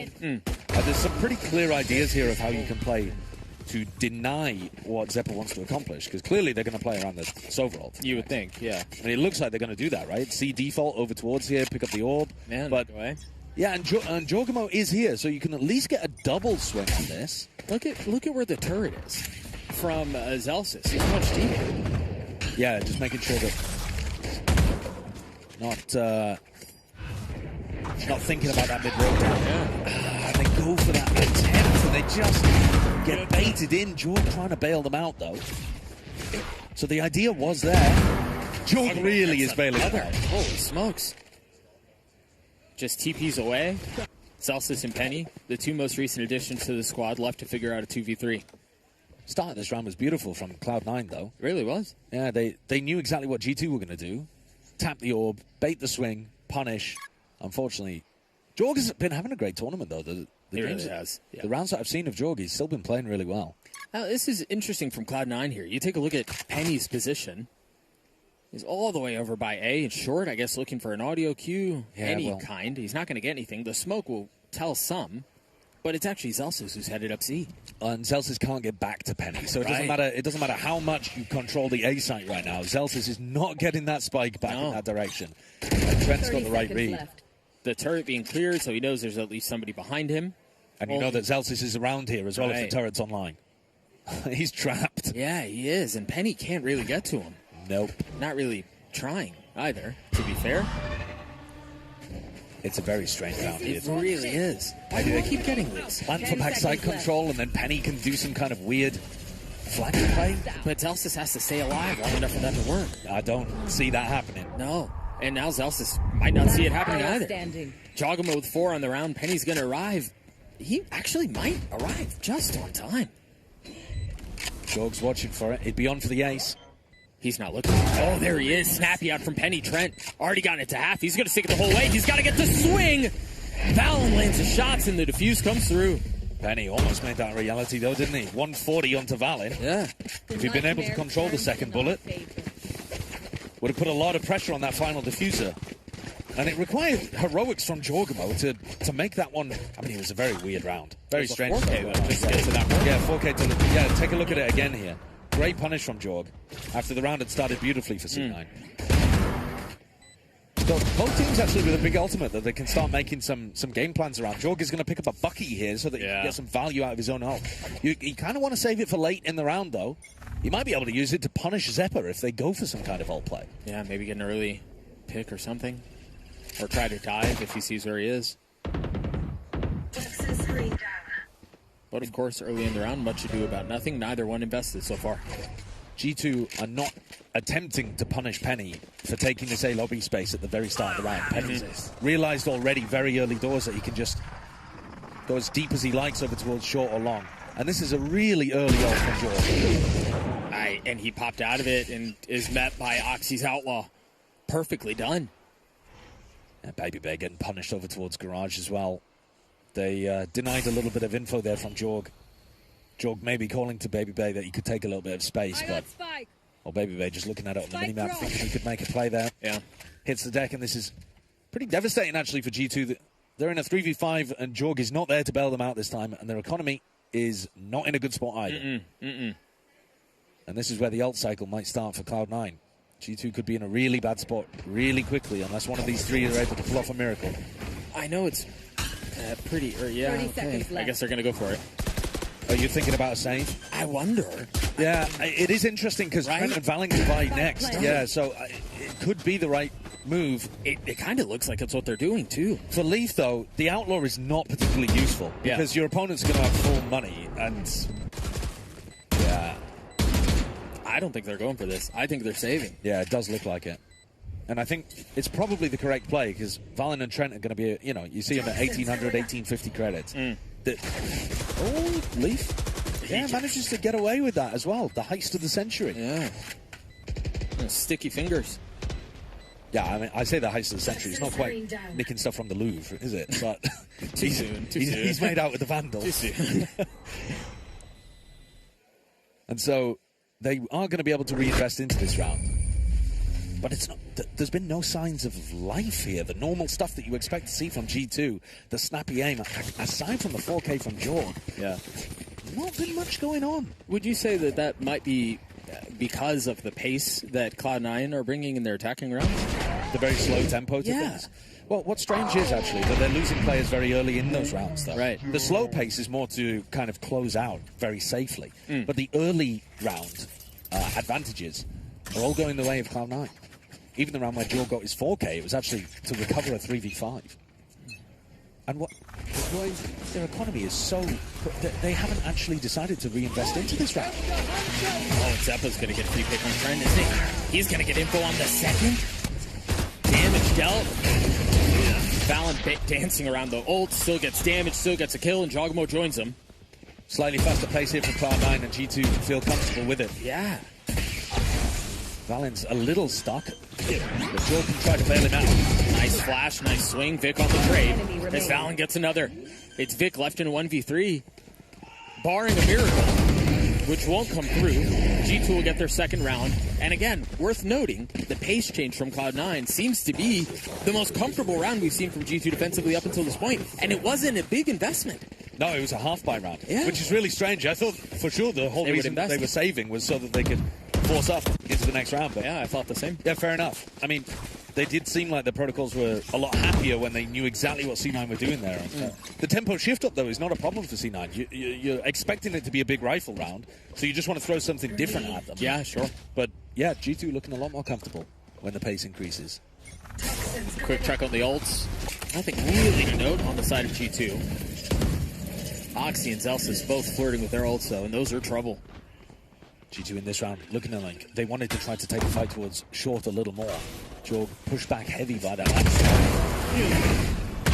Dry? Yeah, no thought at all over there as to whether there could be a player tucked in that corner. It's where Valen got good value from previously as well. Big blind spot for Cloud9.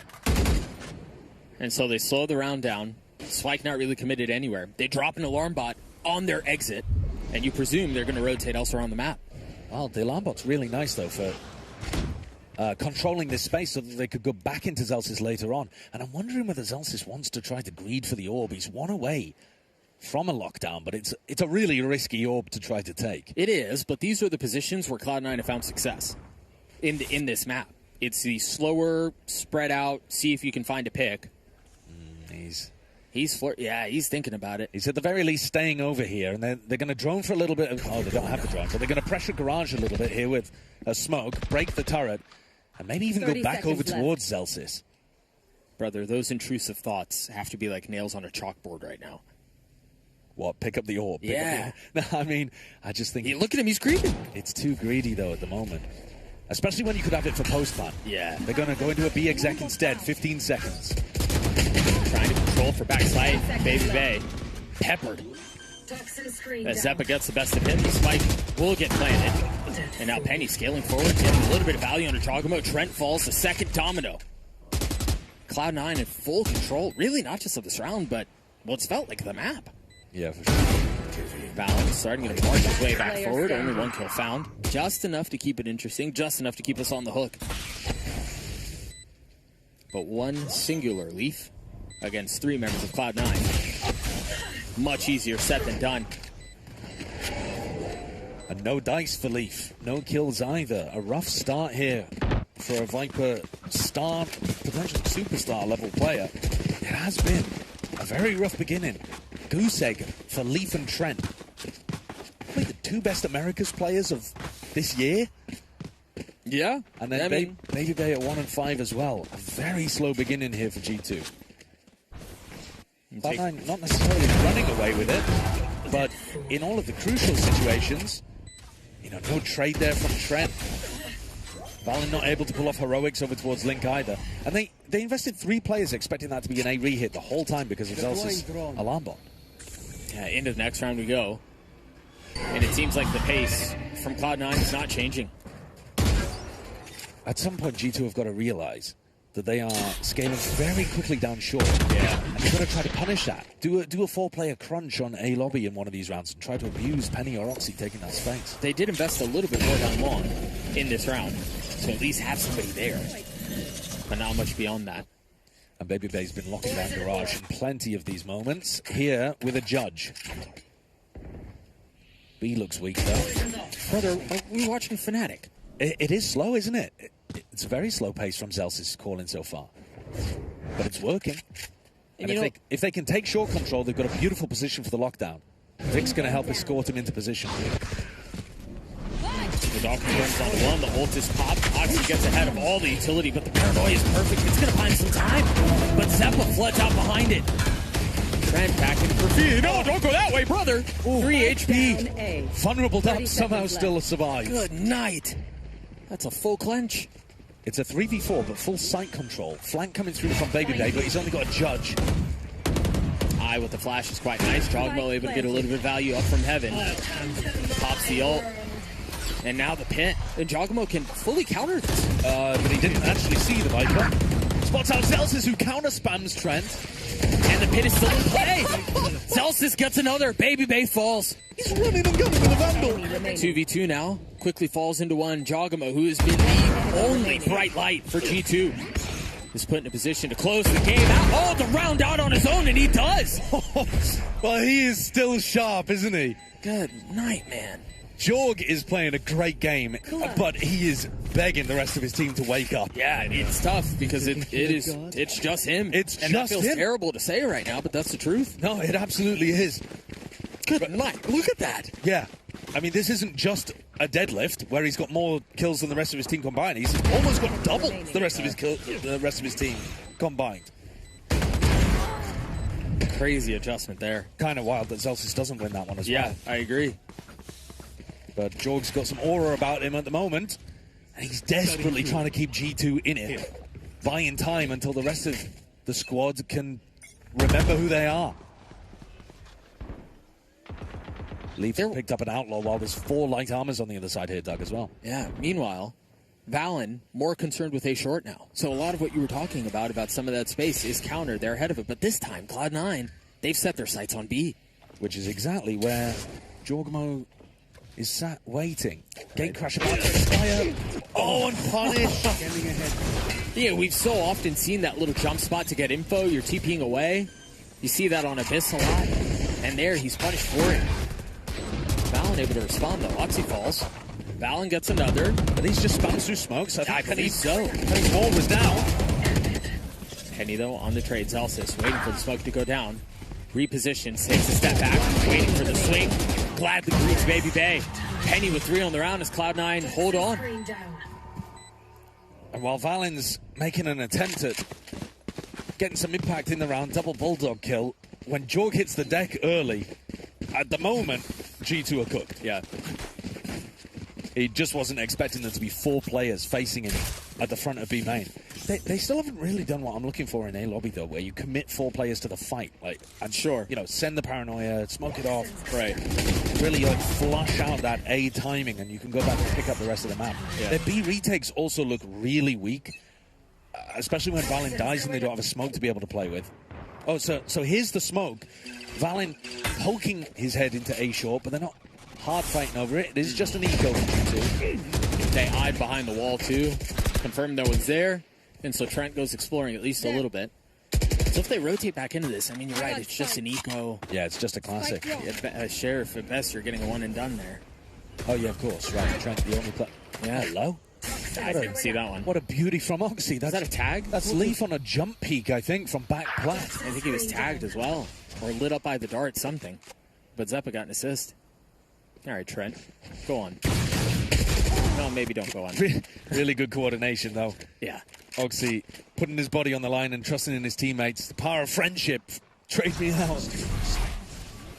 At the moment, C9 are playing a really clean game, though. I think Zelsis Really could be very happy with how he's called here. Oh, absolutely. Yeah, I saw Oxy in the elevator yesterday after the matches, and he was just talking about how he felt like he could do nothing. Like, everything, it didn't matter what he did, he was just getting fried anyway. But he's still watching, even just that last interaction, very selflessly, like, yeah, I'm going to trust, they're going to take care of me. Bodes well. Yeah, it really does. At the end of the day, it's much more a team game, Valorant. You don't need the 5 best players in the world, and in fact, sometimes those super teams fall flat on their face. Often, it seems like. It does. Jorg still sat at 12 kills, slowed down a little bit in the last couple of rounds. He fell off, did he? Well, but nobody else has caught up, is my point. He's still got Sure. more than the rest of his team combined. A defensive timeout here, attack timeout for G2. I really think they need to be getting a little more active around the map. They've got a very passive defense setup at the moment, and they're not choosing to fight over areas except for Jorgmo just poking his head into spots. Right.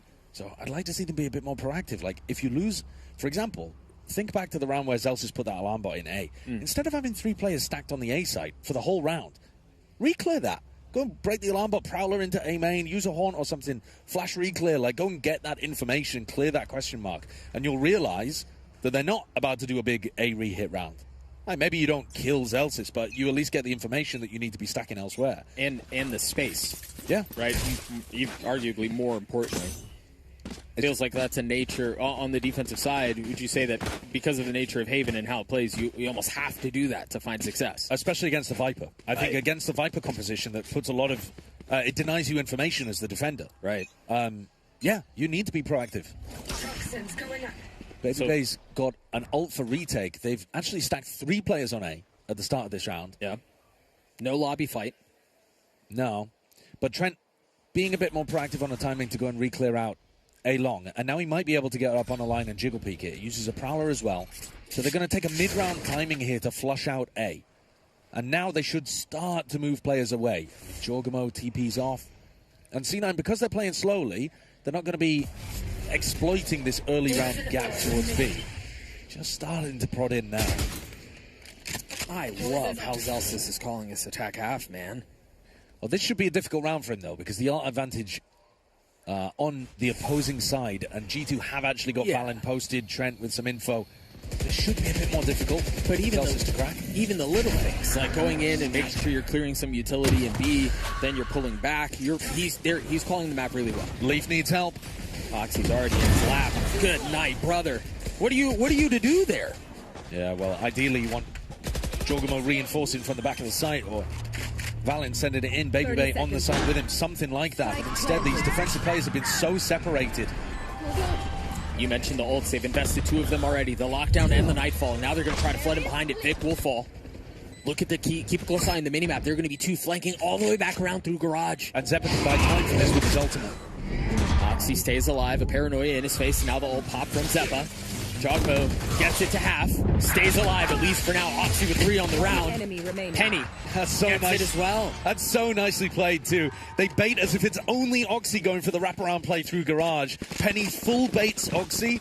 Oxy still manages to get 2, by the way, but then they never think that Penny is behind him. Really, really well played round from Cloud9. But I think, you know, it's not just that Leaf is having a bad game. He's 0 and 8. But also, if you're playing the Killjoy ult to retake over towards C, why is Leaf playing back plat, which is like the most committed position you can be in? There's no way out. If the game plan is to play retake C, then you have to be playing near the exit so that you can leave. If Baby Bay's not going to be playing to flood, then why are you anchoring as if he is?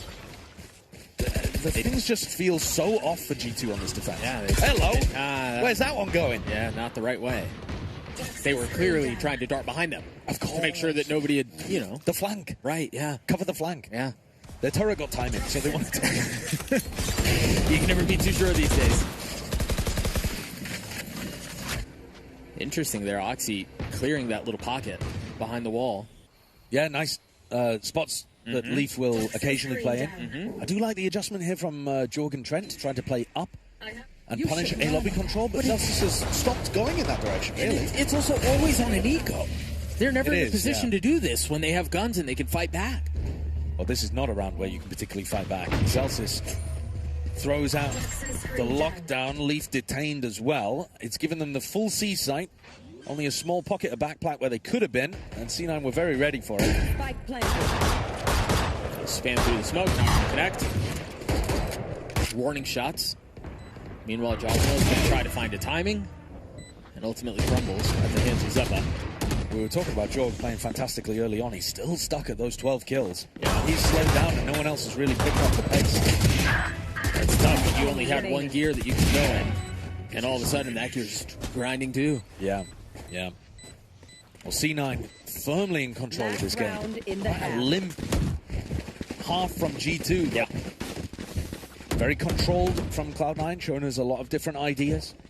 Early A short kind of tempo at the beginning of this half, and now they've backed up and starting to pressure over towards Garage and see a lot more. Leaf still on 0 kills. Yeah. Not what you would expect from a player like Leaf. And now he's got the judge. Oh, to play around the pit, I guess. Yeah. Oh, Valen finally getting a little bit of value. Zelsis did go walkabouts, and Penny as well. Penny's in trouble. How's he going to stay alive? Oxy dashes his way through. Penny gets a pick on that? He might get a second. No reason to be able to get away with that and to live as long as he has, but it's him against the world. Gets another kill, ultimately falls. Vic's left outnumbered. And finally, that value happening from going and crunching up towards A lobby. Good thing it only took 12 rounds. Yeah, exactly. Vig's managed to take a big timing through here, and all of these defenders are split up. If he finds a nice timing on Valen, the round is still on. He's got ones. Does he find the timing? No. Missed him. Yeah. Valen with 4 as G2 matched that number. But man, it took him literally 12 rounds to be able to counter what Cloud9 were doing on this map. And they were trying to put a bit more emphasis towards A-lobby control, but C9 were just not going in that direction for the past 4 or 5 rounds. This, a little bit of good fortune for them too, that Zelsis and Penny wanted to expect towards A. Because it felt like they hadn't been there in, 3, 4 rounds? Maybe something like that. And that was when they finally did invest a lot of folks there. So, I do think overall, though, there are a couple of concerns that you brought up that you and I discussed in that first half that still remain. Oh, absolutely. Absolutely. I guess in terms of individual impact, we were questioning, well, who's going to step up alongside Jorgamo? And Valen, big 4K in that final round. Had a couple of moments, spamming with a Bulldog to defend a previous B hit. Yep. So he's managed to climb up the scoreboard a little bit. Jorg unfortunately slowed down, though, and Baby, Trent, and Leaf are still not really up to much. Right. They're going to have to hope on their attack side that Leaf's Viper play is applying the same level of pressure that Penny was.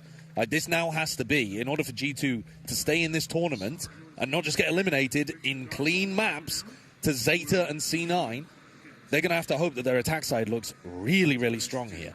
They were one of the first teams when they were playing back in Tier 2 to make this comp look fantastic. They were one of the originators of the Viper wall that everybody uses now. Valen was playing fantastically back at the time as well. Really innovative, and yet they're currently getting walked on a leash by Zelsis. Yeah. Penny, we mentioned him, one of the more recent additions to the roster, is performing incredibly well.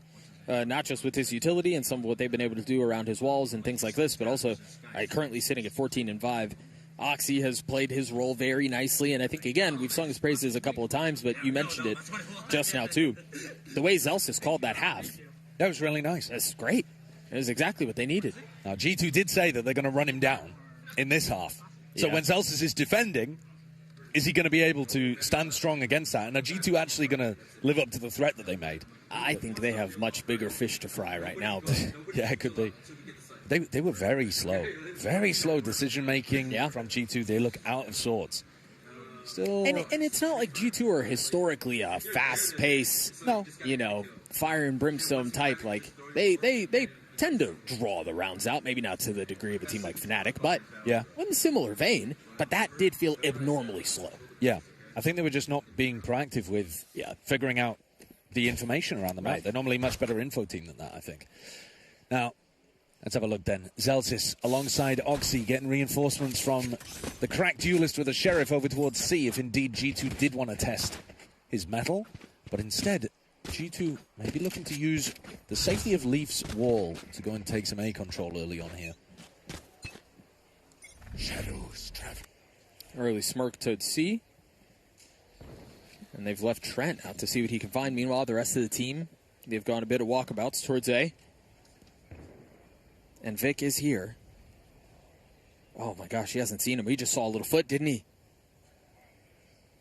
He's got to realize there's a whole lot there. Gets his one. Zeppa's there to help. Takes a step back, stays alive for a little bit longer. They've dealt the damage. They've done a great job there. Yeah. Only 2 players on the site, Zeppa and Vic, and they've done magic by taking down 3. Now they can try to flood out behind this, and Valen, there's no way you stand there. And so Trent, double-faced, falls. Oxy gets the last kill. Cloud9 get to 9, and this map might be done. This map may well be over. Yeah. G2 would be horrendously disappointed, I think, with their performance here. And there's going to be so much attention on them, too, because it was a controversial shift. Yes. Moving Jonah P out of the team and putting Baby Bay in. Very controversial. And then to have your first performance, and it's all well and good for us to talk about some teams and be like, well, they've just made a roster move, they're not going to be as comfortable, yada, yada. They played for, obviously, slightly different roles. They played for 5 weeks with this, not quite this. It was Leaf out at the time. But with Dre in the roster. But with Baby Bay in the roster. So I think there's less bail to shoot them at that point. They're going to go for a force-up, which they're really happy to do, G2. But they do love those stingers, don't they? If memory serves, I think they did that in the Zeta game as well. They were in a very similarly bad position on Haven in the upper bracket. The drone out from Zeta, excuse me, clears out short. You start to see some of the rotations to the other side of the map, understanding where some of the threat lies. Zelsis watches the gate crash, scoot on by, and he knows where they're coming from. Jogmo from that distance, the Stinger's able to best it out. The Paranoia never left its mark. His Baby Bay was there to punish, and now Jogmo, alongside Trent, looking to hold the line and keep the flood back. So far, so good. The dam does not break. That's a much better round from G2. Way better. Lovely movement from Jogmo. They've got a fake TP and a haunt coming through, and then he throws out a second teleport and jumps around on the entry so that he's playing in his teammates. And also just a bit more fire from Trent, getting up there, trading out instead of hanging towards the back of the pack. Those are the kind of signs you need to see if G2 are going to be able to pull off a comeback. C9 getting overwhelmed there. G2 with a classic Stinger force buy that pays large dividends. And a 4-player stack from 5-player stack, sorry, from C9 over towards A, looking to try to punish if you do go in this direction. And they are. Delay refight into lobby, could well catch lead. Oxy dashing out with a classic and a little bit of help from his friends. Oxy gets a second. This is a bit of a mess, of course. It's the safe and steady hands of Jogmo. What? 4 on the round. How did he get that one? He wasn't even aiming at Zeta. A stray bullet. Crazy. Sometimes you play Valorant, sometimes Valorant plays you. I keep getting played in my games. Oh, yeah. Baby Bay's managed to work himself into an awkward position for Zelsis to deal with as well. Spike planted. 2 players looking to cut off the rotates, but that also does offer ones to Zelsis. Yeah.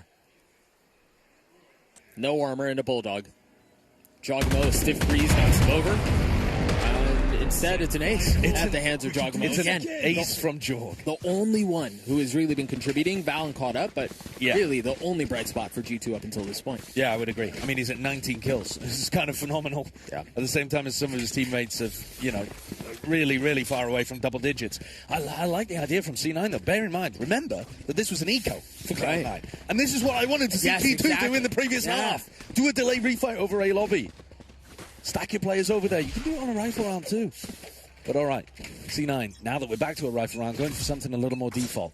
They're got to be concerned about Jogmo's ult, which has come on very early in the half now. An opportunity for G2 to snowball off the back of the Oro ultimate. And so they stacked the C site early. Because if you are going to go somewhere with that, it's probably going to be C. There's the ult. Faking like it's going over towards A. Right. TP's into B. Completely caught Penny here. And breathing down his neck. He's got to understand that he's close by. Yeah, Penny falls at the hands of it. Zelsis trading back, spam through the smoke, gets the kill. And the spike is not committed here. No, it's like it's trying to scale back towards A. Yeah, they're going back into Zeppa, aren't they? But then, even if they do catch Zeppa, Oxy's got full A control. Right. And the alarm bot hasn't gone off, so as long as he holds that position, they'll have no idea he's there. Zeppa does fall. It's a tough position for sure, but definitely winnable. If Baby Bay gets timinged and Oxy can have some impact from short. He's got to be careful. Big kill goes the way of Zelsis. Whiffy from Baby Bay, yes, too. Yes, it was. Oxy. In a spot to make a play. Valen flirts with it. Has nowhere to go. Tries to find safe passage. Ultimately falls. Now Oxy with the ult popped and the wall goes up as well. Waiting for the swing. And it is not coming. Not yet. They try to take their heels in. Leaf and Trent side by side. Trying to will G2 back into this round. Zelsis, the new leader for the team, will have to deliver, and he cannot. G2 hold on by the skin of their teeth there. Shutting Oxy down after he gets the back of Valen's head. It's a really important round. It's going to push the economy down for C9. And so the comeback continues for G2, but I wouldn't say it looks convincing. This was a nice play. Yoru ult comboed with the Paranoia. Yeah. Pivot through did catch onto Zeppa as well. Some crucial mistakes here for C9. And the push back into A. G2 playing these nice crossfires, getting themselves cemented into the site. The kind of strengths you normally see from G2, but weren't particularly present in the first half. Busted by for Cloud9. Just a bucky for Oxy. Well, they went for an A-lobby refight in the previous eco, so Valen just gambling. They're not going to do the same thing again. Surely not. Let's go A again. Yeah. Note here, too, you can't imagine they're going to want to invest it here, but Trent is one off of his ult. Oxy's delivering with the Bucky. Only one, though. Great trade. Yeah, no one there to pick it up, so the Bucky will sit on the ground harmlessly. While Zeppa is repositioning, Penny's here as well. There is Bite behind this bark. Yep, there it is. Another one found with the Bucky, paying dividends. That's so cheeky. You get inside the Omen smoke, but they can't see you because of the Viper wall. Right. Then as you drop the wall, you have the advantage with the Bucky. Really nice play by Penny. Again, they've got to realize there's threat here. Oh, good. Okay. Yeah, right. Great prediction from Trent, though. Yeah. That Penny was going to be looking for another one with the Bucky. These eco rounds, they've been a little difficult for G2 to navigate, but they have. Zelsis, the last one left alive with the Stinger, isn't going to be able to do much, I don't think. But Zeppa's ultimate should apply a lot of pressure in the next. And it's this next round 18 crucial rifle that could decide whether G2's comeback is truly on. I mean, you look at the scoreboard and you think about how the map started, and you go, they're counting their lucky stars to be in this position in the first place. Yeah, I agree. Well, it's partially the ability of the force buy. Round 14, it can change things up so much. Right, yeah. And then you also get Jorgamo's ult online really early because he aced. Right. And suddenly... there's a chance. There is a chance. The circumstances, the stars have aligned to allow G2 to run 4 in a row here. 4 in a row to bridge the gap to 1. It's Cloud9 trying to hang on to this. Remember, elimination is on the line. It's early position where we didn't really expect either team to be here. I may be Cloud9, but... yeah, Cloud9 a little. Their unimpressive performance at the Sen City Classic, I think, would lead you to believe that even if they do get out of the play-ins, they should be underdogs in the playoffs that we got here. But, yeah, losing to FNATIC in the uppers wasn't unexpected. A loss here after being up so much, though, would be heartbreaking. TP straight into spawn by Valen. They'll be wondering about Heaven. Wait, he's behind him. He's going to see him. He's going to see him. Oh, he didn't get the kill anyway. Oh, that's unfortunate for Penny. Oh, now the Nightfall rolls out onto the site, and G2 flood behind it. Valen taking matters into his own hands. Okay, Valen's turned up. He wants to win this game, and he might have just done it. That's a critical round. Cloud9's economy is not going to be in a great position. If they save this rifle, they should be able to buy up, though. Few players with 1,000 or so left in the bank, and they're on the max loss bonus, so it's not a disaster just yet. But the way that they lost that was disastrous. Yeah. Because Penny caught the timing completely there on Valen. Yeah, he had him there. I mean, we'll see if we get to look at it one more time. And then Zeppa tried to evacuate the site and just ran straight through Viper Orb, took a bunch of decay, ran through the nanoswarms that Baby Bay's placing down as well. The post plants are really potent with G2's composition. If you let them get onto site, you've got a nightmare. Tied at 9 after the way this map started. It just feels like an eternity ago. Yeah. But alas, here we are. You take a quick look at the finances. Cloud9 will be able to invest, and a timeout called. I think the perfect time for one. Right? You've got 5 rounds in a row the way of G2, and this round, in many ways, may secure the game. We missed the Penny kill, but that was the big one here. Yeah. The whiff from Penny onto Valen, and Valen spins around and deals with him. It has been Valen right there behind Jorgamo, actually, in terms of players that have stepped up for G2. He's had a couple of big rounds that have kept them in the game. And now there could be a turning point where they actually take a lead for the first time. You know, in the first half, you identified that you wanted G2 to play a bit more aggressively, to try an A lobby crunch from defensive side, invest a lot of personnel utility, and deny some of that early space that Cloud9 were getting for free. Is there anything that you see from Cloud9 defensively that kind of resembles that? Something that you feel like you would like for them to be doing a bit more that could potentially turn the tides in the pace? I think it's a bit of a difficult question. I think that they... I mean, if they were playing the Yoru, I'd love to see them go for some like pressure down mid. I don't think necessarily with Oxy harder doing that too much. Their comp is also really nice for getting like refight pressure going, because if Oxy is playing over towards A and you see some people over towards A long, for example, stunning, refighting, it's all really nice. But you don't want to give them the actual site, right? Because then you have to get back in through Leaf's util, and in this round, probably in back through a Viper's pit too. So I think it is a little bit more difficult to come up with a good defensive adjustment here for C9. Well, the new caller on the roster will have to figure that one out on the fly. G2 are going in a different direction too. Vic loves playing this spot. He's so good at playing these kind of angles. But this time, Doesn't catch too much. Commits himself over towards back plat as well, so Penny will have to come and reinforce if this is a commitment on C. Also doesn't have another TP to get out. He has entrenched himself in, doesn't get challenged. That's a big kill too. That's enormous. Oxy's happy to take those kind of fights, but gets beaten in this occasion. And that turret is perfectly happy just being sat there. Don't really think about the happiness of the turret, but yeah, I guess so. Robots are people too. Oh, that is What's not that orb? Yeah, that orb is supposed to go over towards CT. That is a missed lineup from Leaf. Oh, Vic trying to play back sight. Zeppa close by. The flash, the eye, very nicely done. But Vic's able to turn it to spam. He's gotten him beaten and battered, and he will fall eventually. I mean, G2 have fully roared back into this. Yeah, and I think you can just see the training. They have more confidence in terms of how they're taking the fight. Yeah. I think Trent has made a really big improvement from first half to second half. Yeah.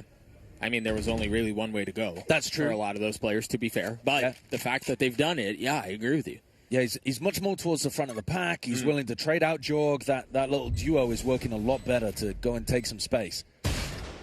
Celsius gets a kill. Note off of that. One off of his ult. Penny's one off of his ult. Zeppa has his too. So they've got a couple of really big tools here. But the truth is the momentum has swung pretty heavily the other way. Yeah, it has. And C9 can't seem to hold on to these sites. No. It is somewhat similar to what we were seeing from G2's defense side. They're hoping that G2 kind of walk into the setups rather than themselves being proactive on defense, but I think it makes a bit more sense with their composition. Namely the Sova for the Fade and the Yoru for the Neon. Yeah, the Neon in particular, I think. Yeah. But, I mean, here, Penny looking to try to take a fight. Gets caught in garage and it opens the door. 6 in a row, the way of G2. Again, a night and day contrast from what we saw in the first half. They look significantly more comfortable. Their teammates are all shooting. It's not just Jogmo and Valen leading from the front anymore. It feels much more by committee this half. Heavy stack towards A. Yeah, they've probably switched things up here. Zeppa looking to try to put some early spam over towards here. And they've got an alarm bot in short. That gives them a bit more peace of mind if Leaf is hanging around. But Jorg can chill here for another 10 seconds at least, while his gate crash is still online. Valen should be there to clear the drone, will be, so Jogmo stays undetected. At the same time, with the drone broken, you're pretty confident someone's around there, and you'll have heard that TP noise. Could be a fake, of course. Bring them down. So because of that, you see Oxy start to stroll his way back over towards A, swap positions with Zeppa. This is where I'd like to see a recon over towards A long, just to clear that little question mark that you have. But I think they do seem fairly confident that Oxy and Celsius would be able to hold it. I also think Zeppa being as close by as he is with ult kind of helps, right? Yeah, Secure absolutely. that a bit. And he's in a fairly safe position to ult as well. They have turned their attention and their sights over towards A. The Nano starts to swarm towards the site. Full utility dump, the paranoia, the orb, all of it. They're hitting this site.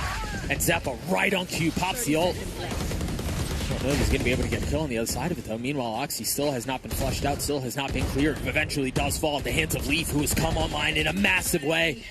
And now the pit to play around 2. Immediately spammed back. Countered Zeppa with 2. Vic joins in. And it's Baby Bay. Most recent addition. He's going to have to win this out in a 1v2. Did manage to get the spike down. We'll have a little bit of time. No real utility to speak of. And forced to play behind that smoke. The spam. Zeppa vacates the space. Is able to play around it a little bit more safely. And now the second dip. The flood out is there. Vic cleans it up. Cloud9 punch back. I think that should have been G2's to win there. Leaf barreling around the other side and dismantling Oxy gave G2 everything. And then Zeppa is like fadeaway kills 2 through the smoke.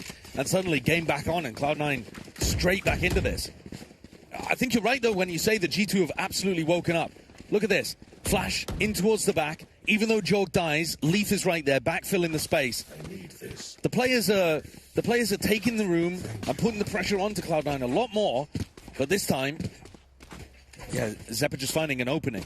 And C9 able to equalize the score, but that was pretty desperate. Light armor or regen armor on all members of Cloud9 here.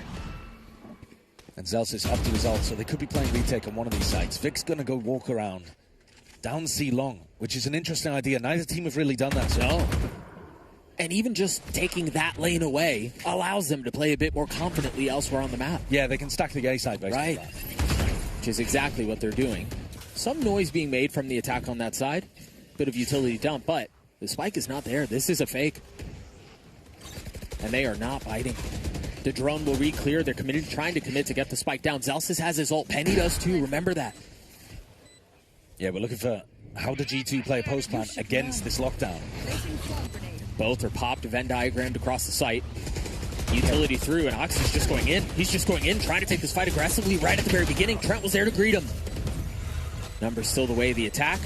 Couple of members, three players detained. 4 of the 7. Literally everybody on Cloud9 detained. Right, a quick freeze onto the round. Jogamo's going to get the freest kills of his life, and G2 take the lead again.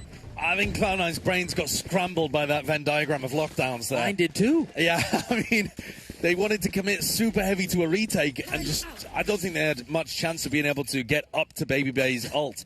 A timeout immediately called. I mean, that is a rage timeout from Imi. I was about to say, what do you think Imi's saying right now? Yeah, I mean, I'm sure he's very calm and very controlled. Yes, right. Guys, we may not have played that one perfectly, but don't worry.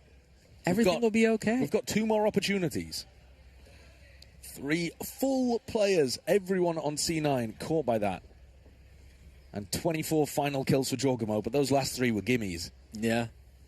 But hey, they look good on the stats. It's ruined C9's eco as well, because they had a massive loss bonus generating, and then they win round 20, and suddenly they're back to only getting 1,900 credits. I think the one benefit they had is that they didn't fully sell out on it, right? They bought light armor on everyone, and they could have purchased a little bit more. And so maybe a little saving grace is that they didn't fully invest, and so they can bring a little bit back into this. But you're right. I mean, it's going to be like Sheriffs or Stingers or something. It doesn't look great. No.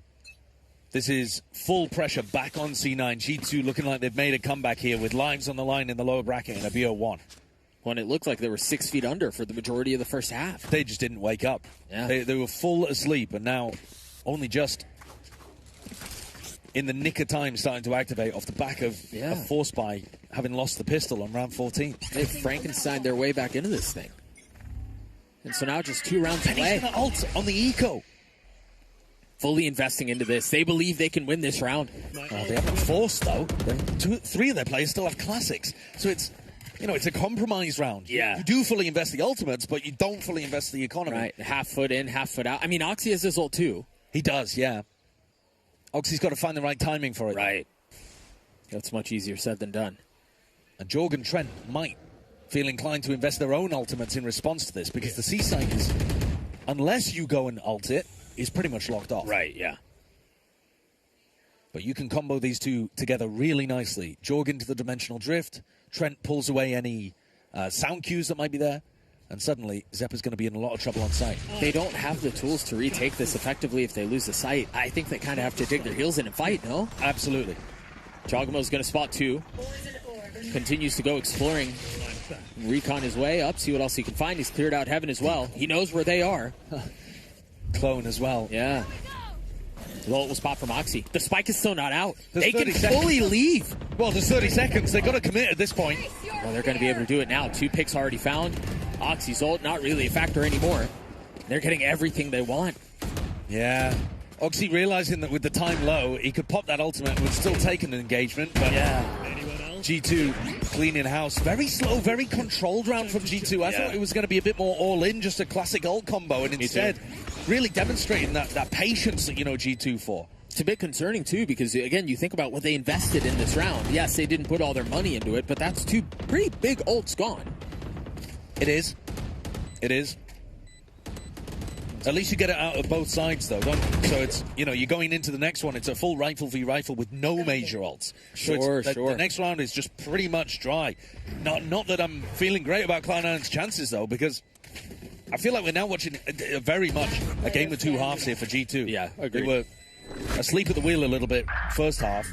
Second half, maybe it's that they have more ideas for how they want to play the attack side. Maybe they just needed a bit of time to ramp up into the tournament, but they feel like they're playing a really nice controlled game right now. And C9 are struggling to take those fights to cause the chaos, struggling to hold on against Jorg and Trent and Leaf, who are taking space really aggressively on the sides. Again, the buy for Cloud9 is spotty. Light armor on 4 members. Leaf, though, not going for an outlaw. He loves to buy the outlaw when he knows that his opponents are going to be on that light armor. But this time, going for the operator, the big boomstick, and taking it for a walk over towards C. Vic did push down here earlier on. But they never saw it, so I don't know that they're expecting it, but I think they just saw a shoulder. Yeah, they know he's there. The ping's out. Vic has to take a step back. Yeah, I think Vic saw the off as well. No! Vic gets 2 through the smoke! Gifted! A beautiful timing at the 11th hour for C9. And just like that, the sun does not set. I mean, they've been able to scoop up the spike, and Cloud9 still have plenty of work to do, but what a saving grace. Okay, now you have to make sure that you don't throw the 5v3, though. This is still tournament on the line for Cloud9. You battled through play-ins. You were up massive against G2 in the lowers. It's all at BO1. You have to close this out cleanly. That's not going to help. That's an op dropped, and you imagine they're going to scoop that up and carry that into the next round. I mean, that's a huge situation there. And Zeta can hold on it, try to keep it up. He's going to get the 3 kills. Oh, that's beautiful. And that you imagine the conversation is, do we want the op? I guess they decided against it, or maybe Oxy picked it up. No, they've not gone for it. I am a little confused about that, because I do feel like an op would be lovely here. But especially given G2's like contacty, slow attack side rounds, that... Yeah, could be a really nice move, but maybe Oxy's just feeling the rifle in today. Yeah. Zeppa, though, with that spray control, first of all, feels like the new patch, right? He's got, like, extra bullets to be able to control the spray with, but also it gets his ult online. And we were talking about how the end of this game was going to be a lot of dry rounds without big ults. Yeah. Well, Zeppa's just changed that narrative entirely. That's going to put a ton of pressure onto G2 as they're planting, or maybe as they're going into a site. And to be clear, there's nobody else that's even close to that, right? No, Zeppa's ult is the only one that's even in the vicinity of having any impact on this last round of regulation. Now, we did see Valin ult into spawn for a 4K in a previous round, but honestly, you're right. You're not really expecting that to happen more than once. In theory, it should just be Zeppa who can massively impact this. Right. But you never know. Valen's going a bit crazy with it. Is Jorg really going to go for an Odin in this round? Final round of regulation. And he's going for the Odin. What is the game plan? I don't know. I mean, you could do something. He put it down. He put it down. Okay. Yeah. I need to hold your horses, folks. None of that. Does Valen go for the early ult? Because if so, Vic is waiting for it. He's in spawn right now. Yeah. Begging Valen to go for the same play again. I can't imagine he does. It doesn't appear to. Early smoke down long. The turret there to make sure there's nobody who's disrespected it and ahead of it. And they're playing A fairly softly here. Yeah, so they are. Looks like, from Cloud9's perspective, early round, just making sure that Valen doesn't go for the ult, and then making sure that Zeppa is going to be able to apply a ton of pressure in the mid-round. G2 are starting to flirt the only real area of the map that had some defensive hold. Vic just took a ton of damage out of spam. Oh, he's going to get caught. Jogamo's there to strike. Oh, they're falling apart here, aren't they? They're going to need a hero to snatch this one back. Penny was able to get one. Zeppa pops the ult. I don't think he's going to find anything out of it. No, not even damage on the player over towards Garage. Oxy has a lot he can do here if he catches the right timing or gets the kill but falls. Dude, Jorg has just been on fire this game. What a hero for G2. How have they managed this comeback? I mean, 4v2 quickly turns into a 4v1, and Zeppa staring down the barrel of elimination here at Red Bull Homegrounds. What in the world can he do? This is as unwinnable as it gets. I mean, you're asking him to make something out of nothing. He got his kill, but unreal performance out from G2. You mentioned it. What a comeback. It was Jogamo. Yeah. And Valen got involved, and he was able to kind of contribute when Jogamo slowed down. Yeah. Second half was more of a team effort, but man, there was a single guy who bought enough time for them to come online, and that was Jorg. Because he was the hero they needed to save them in that match. And it's got to feel heartbreaking for Cloud9, because they've made the grand finals of this Red Bull Homeground event after event after event, and this time clawing their way through the play-ins. Massive lead in the lower bracket despite losing to FNATIC.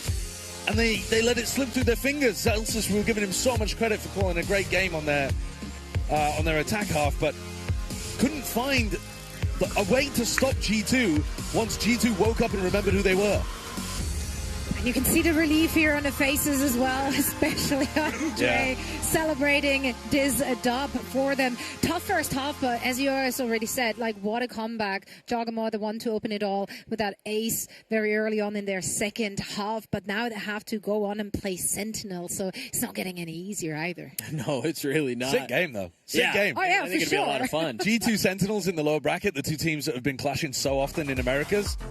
And to do it in a best of 1, 2, I mean, it's just, yeah, it's super fun. I do think, Josh, you said it best. This felt like Jogamo bought them enough time. He extended the leash long enough for the rest of the team to really kind of come online. And, you know, it's part of the nature of BO1s is that a map like Haven that tends to lean attack-sided can kind of play out this way, and you have positions for comebacks like this, but it really did feel like they had enough of a lead to where they were going to be able to close it out, but wild performance out from G2. Yeah, plenty of situations where C9 got themselves into spots where they wanted to be on defense side. You know, they're defending A and they've got that Viper Orb and then they've got the smoke afterwards. Oxy's got help, and yet G2 players finding those picks, feeling much, much more comfortable on the attack side compared to the defensive Haven. Yeah, some silly moments too, where it did feel like C9 maybe crumbled a little. But I just want to see G2 play on a different map now as well. We know what they're doing on Haven, but I want to see Sunset. Can I interest you in Sunset? Oh, we've had a lot of Sunset. Maybe not that one. We've had a lot of Sunset, but I mean, Sunset would be kind of interesting though, because I could see them running Dre on Chamber there. But Sunset turned into our banana for scale. Just to see how the teams play. But let's talk about Cloud9 though, and what this means, because they had a really tough showing earlier on. Was that last week, right, in the Sen City Classic, and they unfortunately fell flat here as well. Yes, they managed to get through the play-ins, but going out in the upper bracket round 1 and then going down in the lower bracket, what does this mean for the team? Should we read into it, or like is this just also a result of having 2 new pieces to like work into a already functioning machine? I don't think you should take results here as the be-all end-all of what a team's going to do next year. I think it's actually more important to think about it as like what have C9 learned, right? And they won against important teams that they needed to early on, teams that were below them, right? And then they lost to 2 teams that we expect to be above them, right? G2 and FNATIC. Did they lose this one in heartbreaking fashion? Absolutely. Did they allow Jogamo to drop 300 ACS on them? Yeah, they did. Right, yes. But also, I think that they'll have learned a lot about Zelsys calling and how the team wants to play. And I think they've got a decent idea of what the style of the team should be moving forward, with Penny mostly being that Sentinel guy. Yeah, I completely agree. And I think, again, we've touched on this a couple of times with the fact that this is a best of 1 makes it to where you kind of look at it and go, okay, who did you guys lose to and in what fashion? Right? And the fact that you fell to 13-11 Heartbreaker to G2 and then a loss to FNATIC, as you can see here on your screen, obviously they wanted to walk away with a win. But yeah, of course. You look at that and you go, okay, yeah. I mean, as you think about the year that Cloud9 have ahead of them, sure. Yeah, absolutely. I mean, they didn't play against some other teams here that would maybe give us a more middle of the pack idea. But end of the day, it's early doors. That's what makes this tournament so interesting. Is it's right at the beginning of the off season. Yeah. Right. There's still so much more growth that any of these teams can have. And also a wild one, just because we're playing on the new patch. This is the first time the teams are still figuring out like what the meta might be. Right. So there was a lot of variables to take into consideration. Now we do have our winners standing by, so let's send it down. Without mind. All right, welcome on in. We do have G2's Valen right next to me. First of all, congratulations on the W. Any first impressions from Cloud9? I mean, they're a great team. I think they're kind of going through rough patches just like us right now, where it seems hard to find their footing. They had a good defensive start on us, but once we got into attack, we got it to put in our pace. We were able to take over. And, we beat them in the offseason, so, we're looking a bit better. I mean, you were already talking about that first little deficit. Just what was the most frustrating thing about that 9-4 deficit, even coming out of pistol? Yeah, man, I don't know. These slow starts from us recently are unlike us, and it feels like our defense is just on the back foot due to, a new shift in our team. We're just messing up a lot of easy stuff, in my opinion, and it's easy to fix stuff, but it's damn, I didn't even know to talk about this because, unfamiliar with us to make these mistakes, but we always know every game is winnable. So even down 9-4, we get the force buy, win that, and things start rolling our way. So, it's still a good showing from us. I hope to clean it up in the next games to win. Yeah, I mean, you're talking about a bunch of changes. Just kind of talk to me about like kind of what really are the next few steps for your transition into 2026, and is a good result here really part of that transition, or are you just taking this as an opportunity to learn some hard lessons? Yeah, definitely an opportunity here. This isn't like something we're just pushing aside. We're seeing Red Bull as a real opportunity for us to try to show off our five and get those much needed repetitions to like beat the top of the top competition. Yes, we're on a lack of time and all that, but those don't feel like excuses right now. We have to compete and we have to win, even if we're on like a, even our bare minimum should be enough to win is how we approach our system and what we think we deserve, So, yeah, looking forward to 2026. I think we just need to go back to the drawing board every single day, make sure we integrate Andre as well as we can, because he's going through a lot of like newbie stuff right now. He hasn't as much experience. And from there, I think we're going to be great, It's a bit hard to go through these times with the team, especially because we've been together for so long, but we felt like Andre long-term will be a good piece for us, especially when it comes to those like high-pressure games and the international tournaments that we failed to overcome. We think he's going to be that next stepping stone for us, and hopefully with time we can prove that. All right, Valen, thank you so much. Congrats on the W, and we'll be seeing you tomorrow. All right, ladies and gentlemen, back to the desk.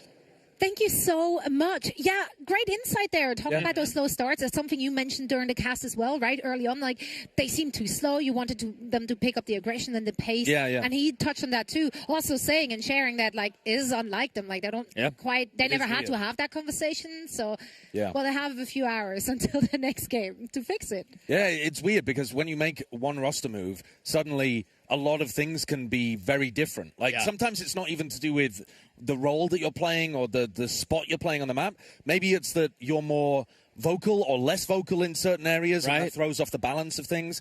I could imagine a scenario, I'm just speculating here, where Jonah's very vocal on defense of like, oh, let's use a piece of util to go and re-clear this area. Well, Babyray's not going to be doing that on Killjoy, is he? So someone else then needs to fill in for that.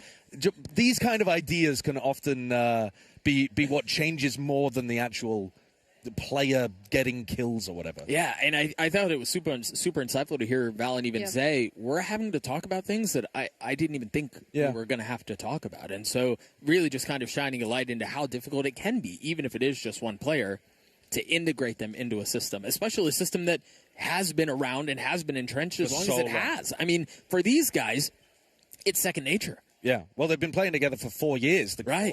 It's been like... And the game's been out, 5 years? Yeah. Yeah, so they're one of our most long-standing cores that is starting to disintegrate. So it's going to take some work to get back up to that really cohesive system that G2 had. Right. Well, yeah, it will take some time. They have an hour or so until they're up again, and they should be enough. Plenty of time. That should be plenty of time. Also, we haven't discussed like Cloud9 got their wish. They did not come second this tournament. That's brutal. Yeah, but she's not wrong. That curse is broken. She's not it's wrong. Officially If you the were curse is broken, go again next year. If you were the genie and C9 rubbed the lamp and Zoe pops out and she's like, "Yes, I'll grant your wish." What's your one wish? You will be eliminated first round. It's one of those. Yeah, but it's one of those wishes, right? Like you want to come second. It's like, but you didn't say first. So they got their wish in one way or another. I see it as a new opportunity, new beginnings. Curse is broken. We go again next year. They had a good last game showing there. We're very excited to see more of them next season at VCT. For now, we're going to head into a quick break and getting ready for our next match here in the lower bracket, so stick around.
I'm always excited to play T1 because they always bring weird stuff. They innovate a lot. Well, I think T1 could lose day one or win it all, to be honest. It's really hard to say. They're definitely one of the teams that could win it.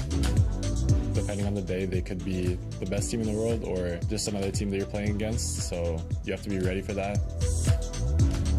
T1 is a team that kind of fell off throughout the year. At the beginning, they had a high. They beat us when we were at like some of our best form for a trophy, so that was pretty devastating.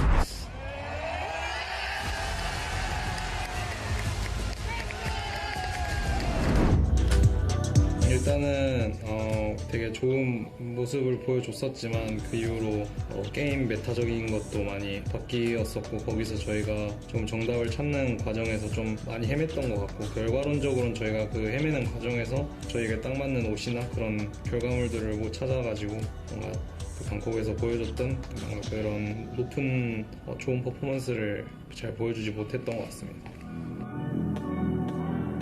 I can see why they wouldn't make any roster changes. I think it's a good thing that they're not. They already won at the start of the year. They know that they can get to that point again. I think they're just trusting the process and working through it, which I think is a very good decision. 저희가 개인적으로 제가 생각했을 때는 저희 5명, 6명 이렇게 모여 있을 때 저희가 제일 좋은 결과인 어쨌든 마스터즈 우승을 달성을 했었기 때문에 그래서 저희가 조금만 더 잘해진다면 다시 그렇게 똑같이 반복할 수 있다고 생각하기 때문에 어떻게 보면 이렇게 다 같이 모여서 또 하는 게 조금 더 의미가 있는 도전인 것 같아요. I think they're a good team, but they were going through a lot of ups and downs, and usually when you stick together through those, you actually build up a greater roster, so it's cool to see that they didn't go for any changes there, more than just identify the issues and keep going, so I think they're going to be a good team. Hopefully we can play them again, because I think we always have a great match.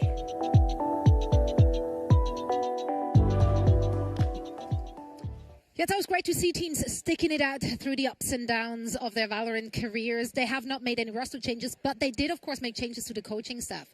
And that, in my opinion, is a huge one because Autumn was like a household name, right, for this team. He's been with them. We talked about that earlier already, since 2022 when they were still playing in Americas. He did the transition over to Korea with this team. So obviously he had a lot of impact. Now we're seeing the academy coach being promoted. And we already heard from Stax in the post-match interview in their previous match that he feels like the compositions and their style of playing right now is heavily influenced by the new perspectives from their coach. Which, you're kind of hoping that is how that would play out, right? Yeah. A new coach is able to... Our coach is telling us to play certain comps, but he's stupid and we're ignoring it. And so we're going to do what we want. Like, that would be a crazy post-match interview. I will say, though... Team, yeah, that's true. I will say, though, and Valen touched on this, and I think he hit the nail on the head as someone who has been on a team that has stuck together as long as they have, at least for the core. Valorant specifically feels so much more, you said this earlier, is more of a team game than really anything else. And so when you're investing a lot of that time together, especially in this era of people wanting to make roster changes really from one night to the next, for a team to stick together and truly believe in what they have, I argue that this is the key to long-term success. Yeah, potentially. I think it's funny as well that, like, Valen's talking about the fact that they have the same team that beat them at Bangkok.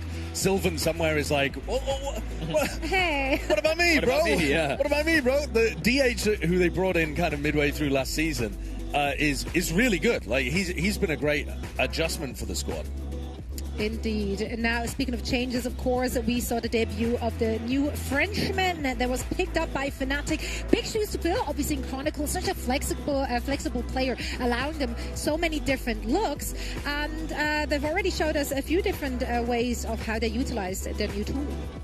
Yeah, I think he's a strong player, Vakash, who played for Genamates. He was usually playing over towards the initiator kind of role for last season. You'll see him in this B-roll, unfortunately getting absolutely owned because they lost 13-1 to Zeta Division with him playing on Viper.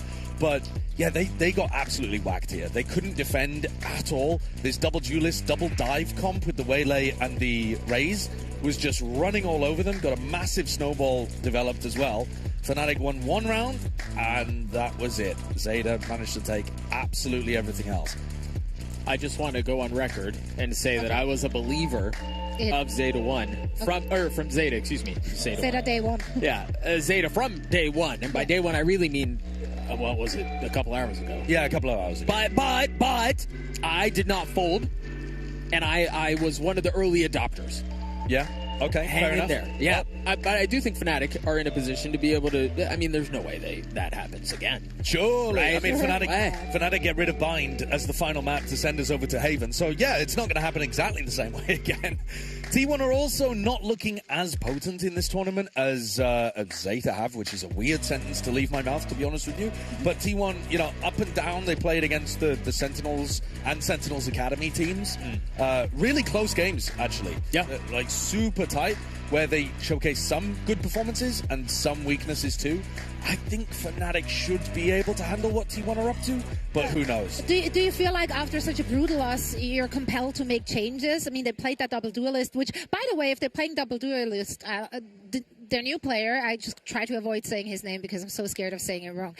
You've got the French bonus points. Because, yeah, Exactly. I'm not sure. So I'm not going out of my way to get flamed, I was just about to say, like, he could also be playing in double duelist here for them. Alas, it is not the case. We're going to see him on Cypher. Yeah. But they are leaning towards double duelist again. I think if you've got Alpha on the team, you want him to be one of the guys taking the majority of the fights because he's just so cracked. Yeah. So and I'd expect that. I do think when you lose, you were asking about it, when you lose in that fashion, are you inclined to make changes? You kind of want to cut Boaster.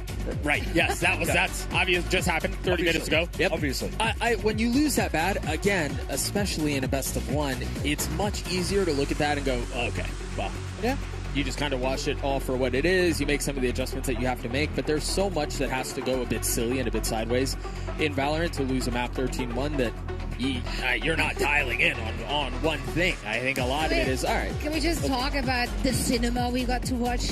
The door opened for us. It was like we're joining them in there. I love it. We're in the room. Yeah, we're in the room with them. This Player comp 6. is so strange for FNATIC because they run really slow attack sides usually, and yet Waylay Yoru is all about getting a bit of space and then popping into sites with a lot of pace.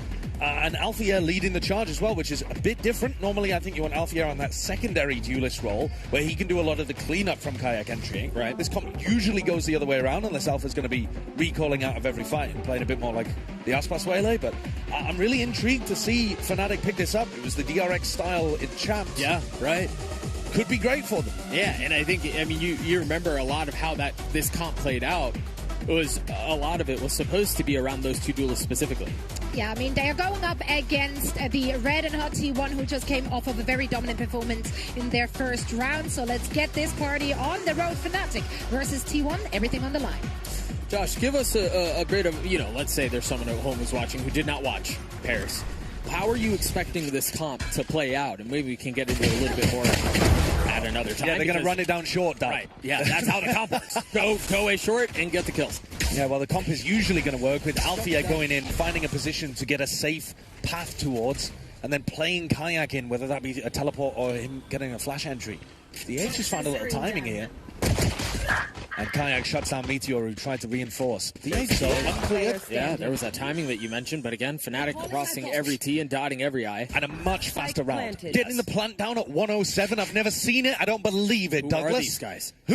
What team are we watching here? What's Izu going to do here? Did I ever tell you about that time Izu won a 1v4? Don't start this. At a pistol? No? Did I tell you that story? You didn't tell me that story, and the story never happened. Right.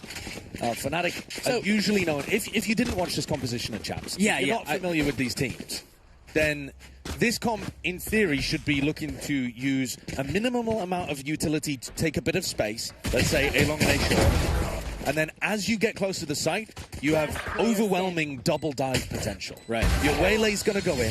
If the Waylay is under pressure, they can always recall and play in the Yoru to flash and pop in. And if the Waylay doesn't get pressured, the Waylay sticks around. And then you've just allowed Alfia to get onto the site for free. So you've got to fight the Waylay, but you don't have to overfight, because otherwise you get punished by Kayak. That's the theory. All right. And I think we see those dynamics that you were talking about, even in a micro scale, as you think about some of these individual fights and how they're going to kind of try to poke and prod and get them in positions to take advantageous fights with a flash and a TP, and then kind of play around that. So FNATIC back to their blistering pace. Yeah, well, we've seen a really fast pistol round for them, and now that we're on to an anti-eco where FNATIC have to, make sure they don't make any mistakes, they are going to slow things down. This is the style that Boaster's, this kind of pace, is more the style that Boaster's been calling for the last year, to be honest with you. But it is really cool to see him go back more to his roots of running set tactical plays. This comp is, to some degree, all about the kind of set strategies that you want to run with it, usually on the execs. Here has proc the TP. Shoves the barrel down Buzz's throat, then gets out, just like that. An extra spam to catch stacks. There's a recoil. Dude, that's kind of so annoying to play against. That shot didn't hit Meteor at all. And in he goes. They flood in behind. Meteor gets 3. And he's picked up a Phantom as well. This is actually a very winnable round here. Hang on here. He's made out like a bandit. They've grabbed the spike. 20 seconds left. They're going to plant for backside. Meteor has a chance to snatch this thing away. Not a ton of armor on their name. Remember, she's got to get the 1. 4 on the round for Meteor. Akash up in heaven. He spots him, drops on him too. Very nicely done. Boy, that was uncomfortably close, wasn't it? It really was. You can't allow a player like Meteor, who's so good, MVP of multiple global tournaments, a multi-champion as well. You cannot allow him opportunities to steal a Phantom and run away into an exposed area of the map. I do like the way that Alpha is playing this, though. Definitely trying to play selflessly to play in the rest of his team, too. Safe hands from Vekash to shut that down, but the economic damage has kind of been done. They're only going to come into this with a Vandal. Should be an easy round for T1 to clean up. Should. Yeah, I mean, obviously when you have players the caliber of Kayak with a Sheriff, for example, you're worried that there could be some funky stuff going on. We just saw a Thrifty round almost get converted the other way. I do love funky stuff, too. You love funky stuff? I'm a big funky stuff guy. Did you try the cheese in Paris? Yeah. That's funky stuff. That's not what I meant. Anyway, TP up, double dive in. That's a dynamic that we didn't really talk about either, is effectively, depending on how Boaster likes to play TPs, becomes a triple dive comp. It can be, yeah. Especially on B. Boaster loves going for that TP up into the top, and he's taking backside control as well. Flushed out by a snake. Wow. Yep, there's nowhere to go now, big fella. How skinny can you get? Not skinny enough. Kayak. You mentioned him at the beginning, a Sheriff in his hands. And there's the funky stuff. Especially because Crashies now gets his second rifle. Let's rock. He's been for this team. Kayak. Boy, down to a 1v1. Again, the new addition joins the squad, and this time falls at the hands of Buzz. T1 get on the board, and much like the last round, uncomfortably close. Yeah, the team with the lighter economy actually doing a huge amount of that damage to the other side. T1's buy is going to be fairly horrid here, actually.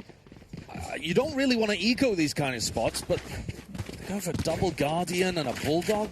Lots of light armors. Kayak with the attack Outlaw on the other side, looking to put pressure on the fact, knowing that they're going to have light armor to work with. Good closeout from Buzz as well. Earlier on, we were looking at Buzz.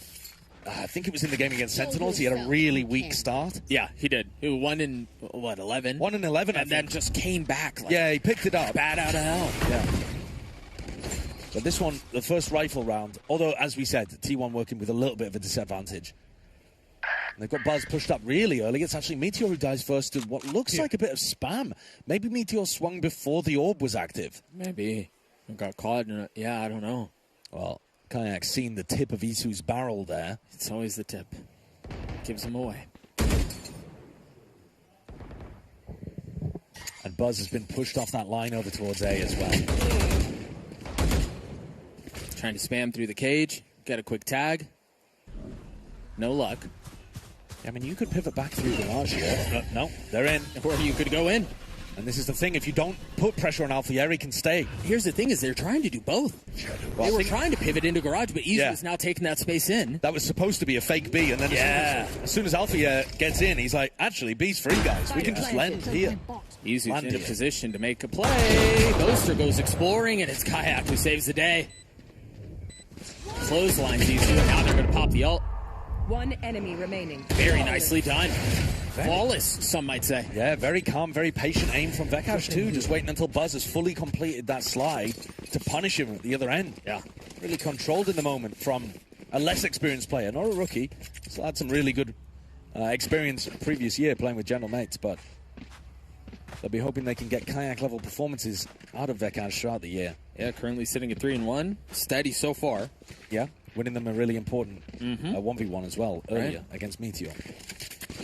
So T1, after taking a lot of economic damage in the anti-bonus, now knocked down onto a full eco. Meteor doesn't want to give away his life that easily on C. Meanwhile, they've pushed down A long. So they're denying some space. Obviously, the trip will keep them safe. Yeah, Buzz has been really putting a focus on taking that A-long position. Did it in the previous round as well. Smoke goes up. Izu will be first contact. And Izu is the first to fall. Kayak, though, also dropping. Taking a ton of damage, I think, through that. Oh, it's going to hurt. Yeah, they were lined up. He spotted another. Absolutely perfect crosshair placement from Meteor. Is there anything for him to get out? The smoke will provide a little bit of cover and a chance to reposition. The Meteor stays. Meanwhile, FNATIC, they're getting out. T1 are always going to fight you in the choke point like that, try to box you in and stop you from getting out into the site. They love taking timings through smokes. These kind of things on the defense side. FNATIC with a lot to worry about here. They're expected to convert the round, but now they're in a 3v4. Boasting not much health. Now Stax has upgraded a rifle. The clock's low, too. It's not looking great here for FNATIC. They're going to have to hit some big shots. Meteor. 30 seconds left. Barely caught on bad timing. Yeah, not a nice way of playing that one, to be honest. No. Already got his value earlier on, though. He's on the flank. Spotted a cape, a cap, something. But he botches it. Not able to connect the shots. Not able to deliver the kill. 13 seconds, so the spike is going C. I mean, Boast has found an opening. Left. And he TP'd all the way over, securing that he's going to get the spike down in time. DH, backside. Cannot contribute. Falls at the hands of Crashies, and now that disadvantageous position has currently swung back the way of FNATIC. Buzz has got 2 players dead to a single body shot from his Sheriff. Same for Stax. Yeah, they're not out of the woodwork, are they? There's Buzz with the swing. Crashies gets the best of them. Again, a rock for FNATIC. And so Stax will arrive at the scene with 3 to find. 2 now. Vekaj is, again, that rock, that anchor for FNATIC, making sure that they get carried through those difficult situations. But, man, this team, genuinely, they are really good at playing with low time on the clock. A lot of other teams panic in those kind of spots, and they're just going to start running around and running into defensive players. FNATIC are so experienced playing with only 10 seconds left. Brother, I panic watching them. Yeah. They burn the candle at both ends, but you're right. It never feels uncomfortable for them. No, and I think that's a virtue of how much they've just put themselves in those kind of positions. Right, yeah. The more you practice it, the more comfortable you get in those spots. And I think they normally bait the opponents into making the mistakes. Right. You know, you feel like, oh, if I just get this kill, then we'll win on time, and suddenly FNATIC have got an opening. Right, you try to swing to get one, and they're 4 facing you, and you're caught. So, well controlled here.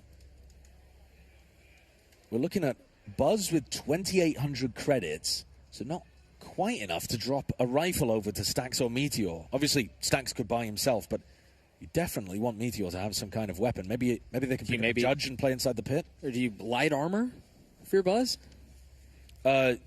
Yeah, you totally could. I mean, he's going for the full armor at the moment. We'll see anyway. Yeah, he did go light armor. I think he's going to drop for Meteor. Yeah. So that will be the case, yeah. Going for the Phantom. The thing is, though, FNATIC have got really good opportunities to put pressure on Meteor inside his pit. Kayak's ult is fantastic for that. Combo Kayak and Crashy's ult together, basically crack open any site. So we could see another fast round from FNATIC if they were so inclined. Meteor's all the way back in spawn. Thought he might do an early pit or something like this, but... No, he's worried about Boaster's ult. Yeah. Meanwhile, Yoru ult popped. Kayak going to explore him towards A. And he's spotted. Oh, there's Alfier with a dive. Slows him down and then gets out and leaves Kayak served up on a platter. 2 quick kills found just like that. Perfect execution of the Waylay Yoru strategy, and Vekaj is there again to punish Meteor. Don't worry about that one. Don't worry about that one. But a 4v2 post plant should be unlosable here for FNATIC. If you're T1 here, do you save? I mean, you could do. Buzz has got a really large weapon, expensive weapon to play around with. But their money's not going to be good either way. You know, these are the only two guns that they're going to have available no matter what. And FNATIC have realized they are hunting them down. Yeah, they're in each other's laps, too. Get out the way. Crashy's trying to cut off the exit paths.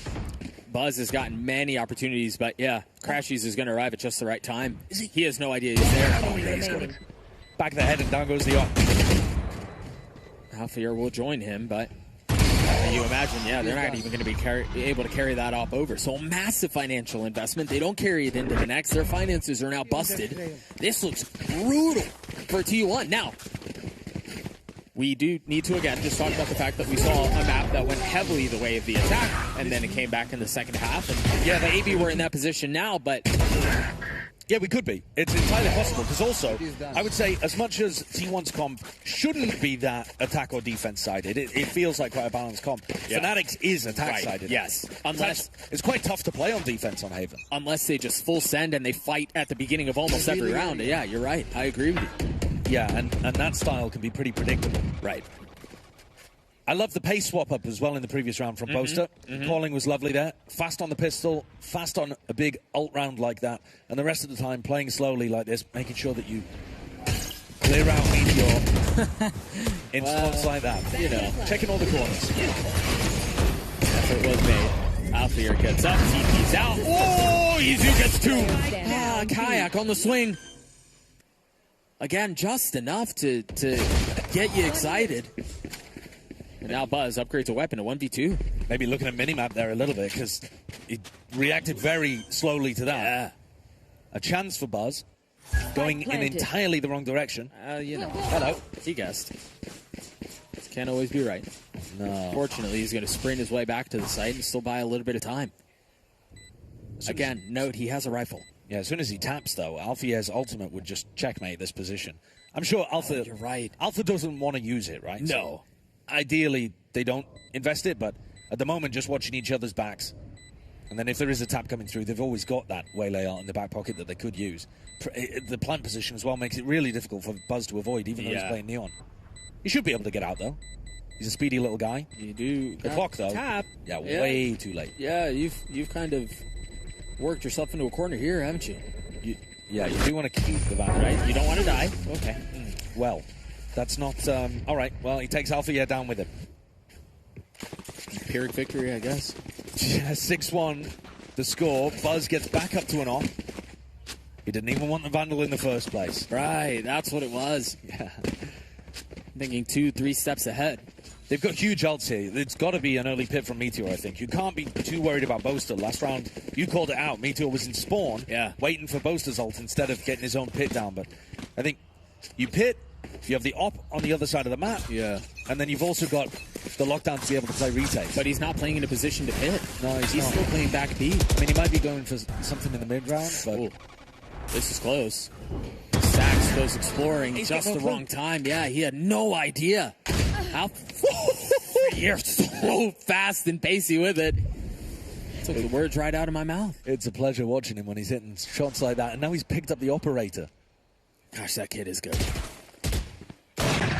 Oh, there it is. I think we just probably stay on Alfier's POV at this point, yeah? I mean, he could be on for the ace. Right. Meteor and Izu have both got to take risks if they want any chance of salvaging this round. So Meteor might even give him another opportunity. They've got to find some way to cauterize the bleeding here, because T1 are just kind of hemorrhaging out. They give him the ace. Yeah. All right, here I am thinking about the next round. Okay, and now you found out where he is. Yep. Go on. Running down, Alpha. Meow. Oh, no, he missed it. Oh, he gets it anyway. Oh, I don't know that one's going in the highlight clip, to be honest with you. You can put the first I kind of hope it does. It was very funny, though. That was almost the most disrespectful way you could have played that. Yeah. There was no need for that hinder at all. No, but imagine if it hits, and he's just kind of sitting there floating. Yeah, you get to knife him. Yeah. Yeah. I appreciate Alfier being insanely talented, but then also doing stuff for the culture. Yeah, sure. I mean, that's for the culture right there. That's not... No, that's not the optimal way of playing the situation. Tremendous respect. But what does it matter? Is Meteor going to force buy when the rest of his team's got abysmal credits? I think it's just because they're in a timeout at the moment. All right, that's also the second timeout. Doug, I've got a question for you. Does T1 know that they can use ults?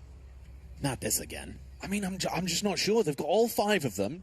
It's round 8. They just had a really important rifle round.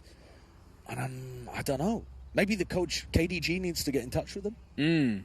Maybe over a timeout or something like that? Guys, you know you can pit at the very beginning to overstack the other. Now, the previous round as well, I wasn't really a big fan of how Buzz was using his op. Yeah. He tucked himself into that really aggro position over towards bricks on A with a defensive op. It's just odd. It's very odd. Meteor. Oh gosh, they are buying. Keeping the Phantom. All right.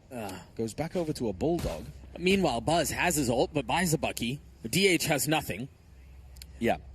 Right. It's looking a bit weird out there. But I also don't think they're really going to ult this round because the buy is shambolic. Yeah. Well, into it we go. FNATIC. With Alfie as the tip of the spear. Exploring towards B. Running a slow default on the anti-eco rounds. That has been the name of the game for Boaster's calling so far. And then next round, they'll probably pick up the pace. But for now, Alpha just prodding, looking to see if he can take any engagements with a player that will have a worse weapon. And honestly, probably worse aim as well, because Alpha's he's a demon. And I don't mean that in any way disrespecting the T1 players. But this guy is built differently. I mean, you've seen it just in this map. I will say, FNATIC are aware of where that trip is. You saw the ping on the mini-map, or the alarm bot, excuse me. Well, good timing found there, actually, by Meteor. He didn't quite get tucked into the corner, but Alpha's looking the other way. And here comes the pit. Now that they're in a 5v4. Okay, they know where that alarm bot is in garage as well. They've pinged it out on the map already, so they have a really good idea about it. They know they can't necessarily go B. They're going to drone their way up to garage, and then they can just blitz into C. And that's exactly what they're going to do, but there's an ultimate on the other side. They've got to hang on to this. They cannot let this space go. 25 seconds. And they've got him boxed in. Buzz is ulting on the other side. They have nowhere they can really go. They're scattering anywhere that they can find any solace, any safety. And it's Buzz who's hunting him down. Crashy still might get the spike down. Catches a free one onto DH. You can just run at him here, Stacks. Surely. 1v3, flashed up, nicely done. Big round from Meteor, to be honest with you. Alpha was looking for that fight over towards B in the whole round, and he's the one that has a waylay ult that can really speed things up towards the end. But when he drops, and Meteor actually managed to find another one on a player pushing top garage, he's running him around there. Yeah, a pit invested, Buzz's ult used too, and the KJ ult. Yeah, big ultimates, huge. Of course. Yeah. That's KDG value from the timeout. Press R. Press R? Yeah, reload. To use your role. Can I be honest with you? Can I confess something to you? Can I confess something to you? Yeah. I was thinking of League, and it just came out as R as your ult. What is wrong with you? Well, you know. You play that dirty game? You don't. Right, DH sitting at 0-9. It is interesting, actually, that we're seeing the kind of role swap up though between DH and Stacks. I thought DH was looking really good for them on smokes. He was. This year. And Stacks is, obviously... notorious initiator, mate, since the dawn of time, basically. Buzz is a little out here. Snappy on the Boaster. I like that. They've been running these slow defaults in a couple of the rounds. You might have expected them to pick up the pace a bit in this one because big rifle rounds with ults online has been when Boaster's gone for something slightly quicker, but he hits the deck early and Buzz is farming. Take his cap right off. Very nicely done. FNATIC are being picked apart one by one. And these rounds become so much more difficult when you slowly are taken out like this, and Buzz continues to pile it on. I mean, he might be on board for the ace too. Oh, he could have had it right there. Crashies connects. Another 1v3. The guy's been in this situation 2 times too many. And he falls. What was the adjustment there? Because was it in the previous round, or maybe 2 rounds ago, we were talking about how Buzz had the op. He took an aggro line on A. Well, he didn't necessarily love it. No, I didn't like it at all. The reason I don't like the line on A is that he's tucked into bricks, and he doesn't actually have long-range engagements to take. You have a look at the replay here. He goes all the way down C, so you know you're going to be roughly, like, your crosshair placement's going to be good for that. Sure. And then he's very mobile around the map after that. When he's quite an aggressive opper to begin with. He is. He loves getting into sticky spots and playing around it, but I think trying to push all the way forward into A lobby with an op is a bit much. It's kind of what he was doing when he had the rifle. But yeah, if he can play down those C lines, or maybe even down B, which FNATIC have been doing a lot of, like Alpha just walks up to front B. Right, tries to find a pick, yeah. Yeah, so you get Buzz onto one of those kind of positions, and I could see him getting great value with the op there too. Got 4 kills in that last round, just off the mark for the ace. I want to see FNATIC go for another fast hit, because I think that's the answer to the operator. The slower you go, the more likely you are to walk into the op. Right. The more you're going to give opportunities for Buzz to reposition with the op. Right. And be a threat. Right. So I definitely think there's a chance here that they could just run another A pop. And again, do they want to see default and get Kayak's ult? Maybe, but they could just go straight A. Again, the comp is built for that, too. Yeah. Right? This double duelist, triple dive, again, depending on how Boaster likes to play, does have his ult, too. I mean, there's a lot they can throw at a site here. Yes. I mean, they could just go immediately towards B as well, but the problem with going B is you've got to rely on Vekash's cam to push away the opper. So I don't mind a B pop either. I think B pops are really good with this Mosquito comp, too.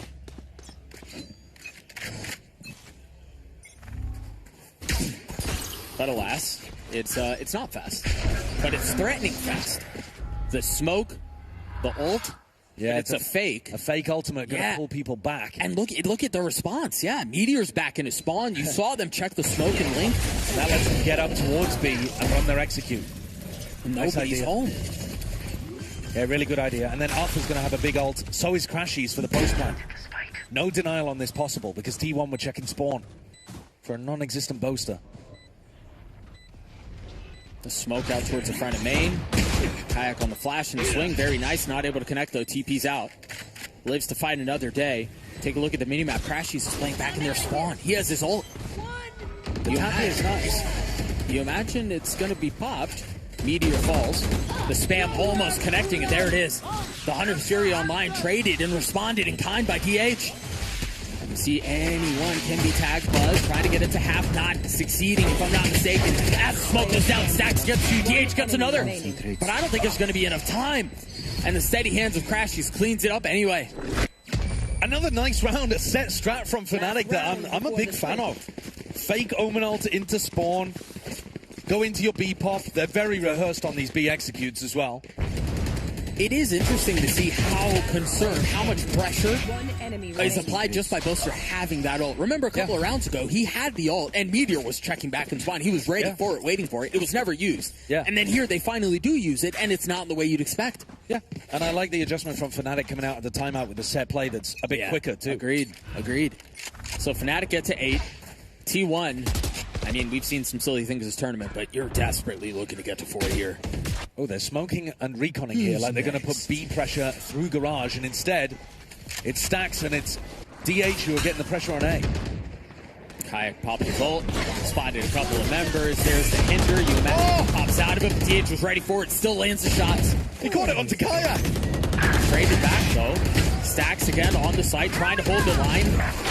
Eventually falls. Buzz with the ult, swings back out. Boaster's left alone in a 1v2. Has the spike, has plenty of time to reposition and get out as well. Yeah, he knows where both of these players are, so he's going to try to win the clutch. It's the area of the round where Boaster's at his best, I think. Faking like he could be going over towards C, looking if he can try to catch somebody on that big rotate, but he's going to run into the alarm bot. Yeah. Didn't really know it was there. He gets tagged on the way out, not able to find safe passage. The hinder hit onto Kayak. Althea throws out the saturate into the smoke and maybe didn't communicate it properly or something, because Kayak took an earlier timing and ended up getting caught by his own team's utility. Very silly fight. Both of them just spamming incredibly slowly into each other. T1 with a couple of important rounds towards the end of that half, but FNATIC mostly in full control. I mean, if not for those 3 out of 4 to close things out. Yeah, it would have been domination. Yeah. But you mentioned it earlier. We've had a couple of maps of Haven now where things are very attack-sided. Right, very swingy. I could absolutely see this being the same. Me too. Because I think it's really tough to play the Waylay on the defense side. If you do try to take a push out, you have to find the timing immaculately, otherwise you waste your refract. And if you want to save all of your utility for the retake, which, by the way, Waylay, you're fantastic on the retake, right? But you're essentially giving them the whole of the site. Right. And you're playing an entire round without being able to touch any of your buttons. Right. So it's it can be a tough balance to find. I would expect FNATIC to lean more retake heavy because that's been their style across many years. Sure. But Alpha also loves a scrap, so I could see him peeking out Garage and looking to try to take some engagement. So you're telling me you've talked for the last minute just to tell me that you don't know what's going to happen? Well, no, because I haven't watched FNATIC before. You haven't watched FNATIC before? With this comp? No, sure. Yeah. Yeah. I don't have a crystal ball back here. I just figure, I mean, you're the color. It's on you. You're looking at my big, shiny, bald head and you're thinking I've got a crystal ball, but I don't. Yeah. If I rub it, a genie... Don't show my big, bald head now. If I rub it... Yeah? Can you see the future? Yeah. Yeah, you're going to get a slap. That's the future. Yeah. Oh, man. I think the pistol round could absolutely decide whether or not T1 can get back into this, though. Yeah. Because they've got a chance of building up a snowball. Yeah, sure. And so they convert the pistol, and then maybe they're able to rattle a couple of things off. But I do think you're right. A lot of it, in my mind, goes to how does Boaster decide to approach this defensive half? Do they want to go aggro and take some of these lines away early on and even deny a lane to make things easier for them? Or what are they going to do? Well, there's a crystal ball. Yeah, there is a crystal ball. There's can you see your future in that? Yeah, that's more of a. Yeah, I think it's more of a disco ball than anything. But is it shinier than my head? No. Goodness, no. Oh, goodness, no. That's offensive to even suggest. There's also some bald people at the back of the room too. I mean, you could zoom in on them if we're getting funky. We don't have to zoom in on this bald guy. Well, I'd rather it just stay on this one. Yeah. Yeah. I mean, why not? Time will come for you all as well. Yeah. Okay. I have a couple of years. Time will come for all of you too. All right, what do you do on the defensive half here if you're FNATIC? Well, Alpha's going to be playing over towards Garage and probably taking timings off the rest of his team. Like, if the rest of the team hears a lot of noise towards A, he'll go for a peek. And otherwise... He's the one hearing the noise now. Yeah, I'll take a scrap. And so he can play just outside of Garage. FNATIC have two members side by side. And they are kind of playing retake A with this cam. Yeah, they are. Crashies is supposed to play his life on that side of the map. Smoke out towards the left side, the paranoia there as well, and the dart, they fully send it. Very nice rollout. I mean, crushed the crossfire. Yeah, everything was great. You had the dart, you had the flash, you had the stun on the right side. They considered everything. Very clean pistol from T1, as long as they can close this. Right. Which is not a foregone conclusion. Buzz is weak. Shadows traveling. Got a couple of members scattered, though, about for T1. And they try to go in. One enemy remaining. Falls. Crash uses left on his own. 1, 2. 2 more to find, though. Again, just enough to inject a little hope. And you know that Itsu's playing the lineups. Right. Buzz is weak. Can land the shot. 2 bullets left. Not enough. Buzz stands tall. T1 stay alive. Great pistol. Yeah. Reading exactly what the positioning was going to be of those FNATIC players. The slide engagement from Buzz. He gave Kayak a little kiss on the cheek as he took him down, didn't he? Smooch. Have a look at this. Goodbye. Well, Crashy sure is sharp, isn't he? Yeah, he's looking good. I mean, individually, Crashies is popping up. Alpha with a Bucky, too. Little bit of danger.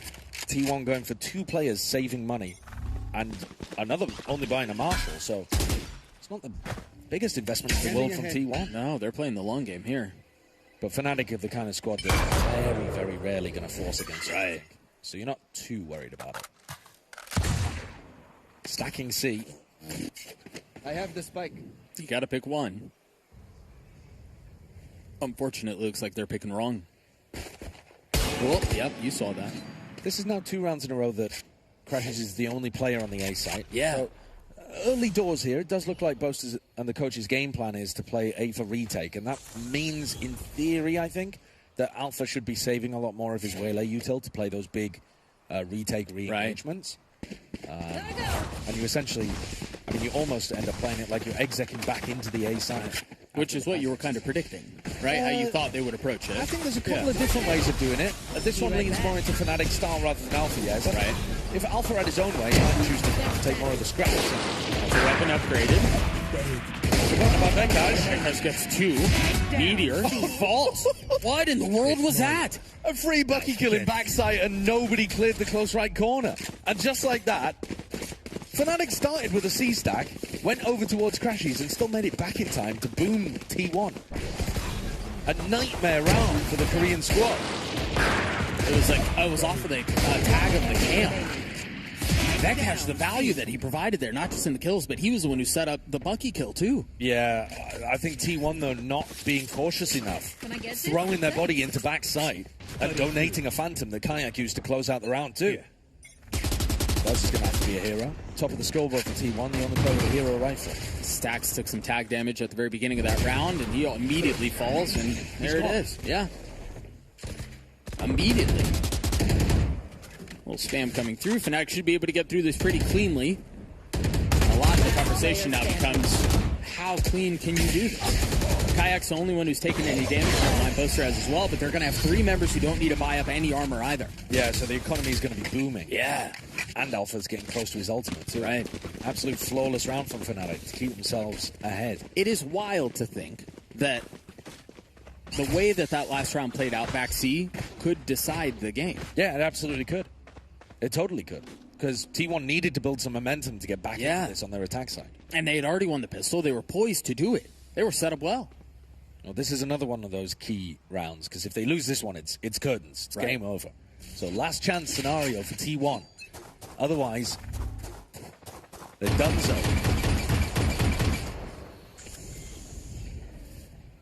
Boaster's gone exploring. Really, a lot of FNATIC have. They're denying all the same main space. They darted there as well. Gonna find that nobody's home. And immediately the rotate starts to come through. Crashy's trying to hightail it back towards B or C, where T1 currently are. Yeah, but they also have Alfier, who's taking the C line. They're getting so much info here on where T1 are. This is beautiful. Bit of a weird situation over here towards A. Reclear comes through a garage. Drone manages to get away without being broken and highlights where Buzz is playing, but it's actually the A site, I think, where the action's going to happen. This is a mess. It is weird. Kayak's holding on to long, but Meteor's already down short. Right. But I think they're okay with losing that line, and now Kayak strikes. Overwhelmed, and now they can turn their attention over towards A. But again, you take a look at the minimap, the rotations are already coming through. Meteor should be able to throw down his orb and stop some of the flood from happening, but Vekash is going to take a timing. Spike planted. They didn't have any smokes. There was no way for them to deny that heaven line. But Meteor's denying the other line. Yeah. Orb down for a while, covered by the snakebite timing. And Buzz has got a stun for the next one as well. So they should be able to slow down FNATIC on the attack. He's ready to go. Buzz repositions, tucks down into hell. Off of the cage, the TP through. The paranoia is perfect. But Izu and Buzz hold the line. Izu's left alone in a 1v1. On the swing, Boaster delivers for FNATIC. That's a huge 1v1 from Boaster. I love the retake idea there as well. His paranoia sets up Alfia beautifully from heaven. That's the idea that they're going for when they play the A retake. Yeah. And very disciplined as well from Alpha to not have wasted his util earlier on. T1 still made him sweat for it. Yeah. Pretty nice spray control, but it's them in a pretty dire situation right now. We had away from being eliminated. Yeah, we had so much discourse around how FNATIC were going to want to play the defensive side with this comp, and you're right, you mentioned it, you see it there. They made him work for it, but I think that question has been answered. Yeah. Yeah, they're going to want to play the retake style most of the time. Yeah.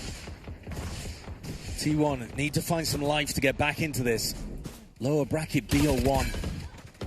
That's not going to help. That's not going to help either. Oh, they're lighting up the kill feed. 2 kills found immediately. He's eating them alive.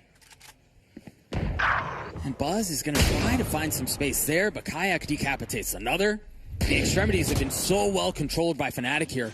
This is a master class on how to play this on defense. I mean, Buzz doesn't see the top of his head. Crashies is walking on his screen there for a good 3 seconds.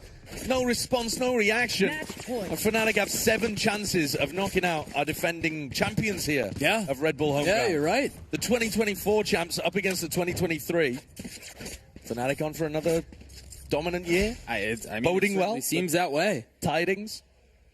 And again, you know, we just had this conversation about G2 an hour ago about how differently a team can look when one player is changed. FNATIC have lost Chronicle, right? Yeah, this is an upgrade, though. I mean, I'm not engaging with that. Oh, that's gorgeous. Oh, but there's no follow behind it. Yeah, it is. Alfier pops the ult, goes all the way in. What a crunch. Crashy's ults from elsewhere on the map as well, and there was nowhere to go. Boaster caught and collected. Stax is going to make the play. Shut down by the newest. Buzz left. 20 HP in the Dream. And that Dream does not pan out quickly. Turns to Nightmare. T1 are eliminated. FNATIC, a dominant performance to get the best of their opposition. After losing 13-1 to Zeta Division, immediately come back and smack around a different Pacific team, 13-5. That final round was a beautiful way to end as well, because something I was really wondering about FNATIC playing this composition, do they have enough set, fast ideas to make the comp look like it works, to look like it's a cool thing for them to be running? And I think even though most of the rounds were that slow-paced FNATIC defaulting, there were enough fast ideas in there that I really enjoyed to make me want to see them play it again with the Wele Yoru. I like the idea, I like the look. Yeah, and T1 could not find any answers, and that means that our reigning champions are officially out of the tournament, as they are. This match is in the lower bracket, right? And it is best of one. And that also means the FNATIC is moving on to the round 3 in the lowers, where they will be going up against Sentinels or G2. What a I mean, the fact that we're stacked this way is just insane. We've got so many heavy hitters laid on in this tournament, which, I mean, I guess that's exactly how we'd want it, but again, the nature of the tournament format makes everything so volatile. Everything is so on the edge. Yeah, T1 here just getting a bit outclassed, I think, though, on Haven. Yeah. It's a map that we've seen in the past great battles between Stax and Boaster, where it's much more about the mind games and how each one is going to be able to read the other. I think Boaster really, with this composition, just had the better read of what he wanted to do almost the entire game. Yeah. It felt very tough for T1 to even get started in it. Yeah, again, we saw that last round. What a beautiful set. It's lovely, yeah. Yeah, it's so much fun to watch when you see some of that come together. Again, it was the Alpha ult, and then the dive, and then Crashy's ult too. It was perfect. We also have to talk about the mental fortitude, right? Coming off of a 13-1 loss against the team that is really the underdog. So other teams would have been rattled, perhaps a teeny tiny bit mentally boomed. Alas, not FNATIC. No, and I think some of that goes to what we were talking about earlier too. When you lose 13-1, it's almost easier to go, we got kind of slapped around, things didn't really go our way, all good, right? Like, there are so many things that have to go wrong for a map to play out that way that it's almost easier to bounce back from, as far as, you know, GG just go next. Wipe it from your memory. I mean, like, and you almost have to, right? Like, they also didn't play very much defense side here, and FNATIC weren't able to defend on bind. That's what led to the 11-1 half. So it's possible that maybe their bind defense does look a little bit wonky, and that played into it, but hard to tell, because they looked really clean here on Haven. Yeah. And they got up to such a sizable advantage on their attack side that they didn't need to show too much on defense, but what they did show, especially in that final round, was quite cool. Yeah. I like the retake on A in the previous too. They had strong performances there. And yeah, T1 doing more T1 things, looking like they've got some potential to make a bit of damage happen. You know, really close game against Sentinels, but then slip away in the lower bracket. Yeah. Yeah, I mean, their match against Cubit Academy was very dominant, as it should have been, as they were definitely the favorite to win that one. It was their flanks that really stood out there. Individuals like Meteor, who were just like absolutely going nuts. Like, the team really showed up for that one. So we are excited to see more of them in the year to come. For now, though, look at that guy, Boaster, leading the charge for this team. Yeah, you know, I think we talked about it a lot in the cast, and Josh touched on it again, but that's a tongue twister. It really was, yeah. Josh touched. But I mean, I do want to hit that one more time. This comp seems to be like the antithesis of how FNATIC historically like to play, on how Boaster likes to call, but he showed a lot of depth on really both sides of the ball. And in so much dynamic of an approach on how they executed the comp. And I think that's probably the biggest takeaway for me here is if they're doing this early in the year with the new addition, this is huge. Yeah, I agree. I think it bodes really well for Boaster's calling style, that he's able to still play this slow style with a double duelist comp, but then add some faster rounds into it, add some set strategies that really throw an opponent off guard. Right. When they were playing against C9, they were playing the double duelist on split really slowly on their attack side too. It's not uncomfortable for him. He's very used to it. No, and again, it's not just double duelists. It's the Yoru and the Waylay that just makes it so difficult. But yeah, you know, So as you're mentioning, FNATIC advanced. Now they're going to be waiting to see who walks out between Sentinels and G2, which what gonna a be good. banger. I mean, quite frankly here, like lower bracket starting in that second round, like this could also be an upper bracket, you know? Like, Yeah. just looking at the names, Yeah. like this is just so stacked. Like there's no clear-cut favorites, and it is great to see all those new renditions of the teams in this tournament for the first time, really.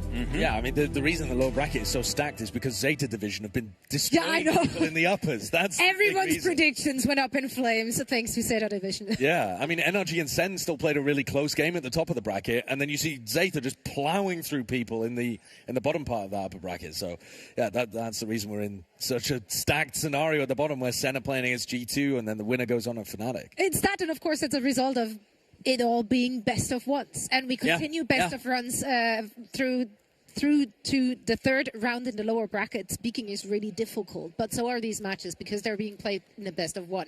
Now, the upper bracket final and the lower bracket final, they will be best of threes, and then, of course, the grand final will be played in a best of five, and that's to come in the next 2 days. But we still have to figure out who actually finds themselves in that position here from the lower bracket. Yeah. Who do you think has looked better, though? Zeta.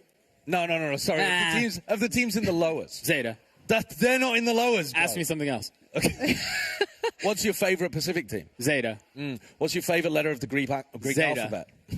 Theta. Yeah. Zeta. Yeah, go on. Ask me something else. Name a word beginning with Z. Zeta. I thought you were zebra here. Zeta. Yeah, that would have been quite silly.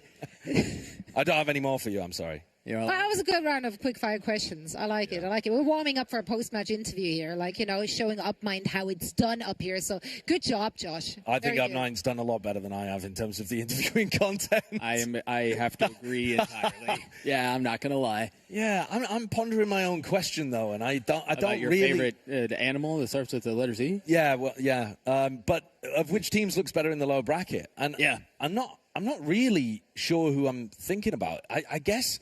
Maybe I'd be favouring FNATIC there, because aside from the loss to Zeta, they did look really strong in their other games. But I don't know. I think it's anyone's to take out of G2 Sen and FNATIC. FNATIC out of the three, you feel like probably look very strong. Yeah, I would probably agree with that. It's going to be competitive. We know it's going to be competitive. And speaking of competitive environments, Stormground is also happening in New York starting tomorrow. So let's take a peek here at some of the footage. We have, of course, the Rutgers University guys. Right? Are they here? Are they with us? Are they in the same room with us? I think they're behind us. I see them right there. Are they in the room with us? Is the Rutgers University team in the room with us at this time? The answer is yes, and also Zeta, but mostly yes. But Zeta. But actually Zeta. Yeah, they will be playing tomorrow, so make sure to tune in for that and cheer them on.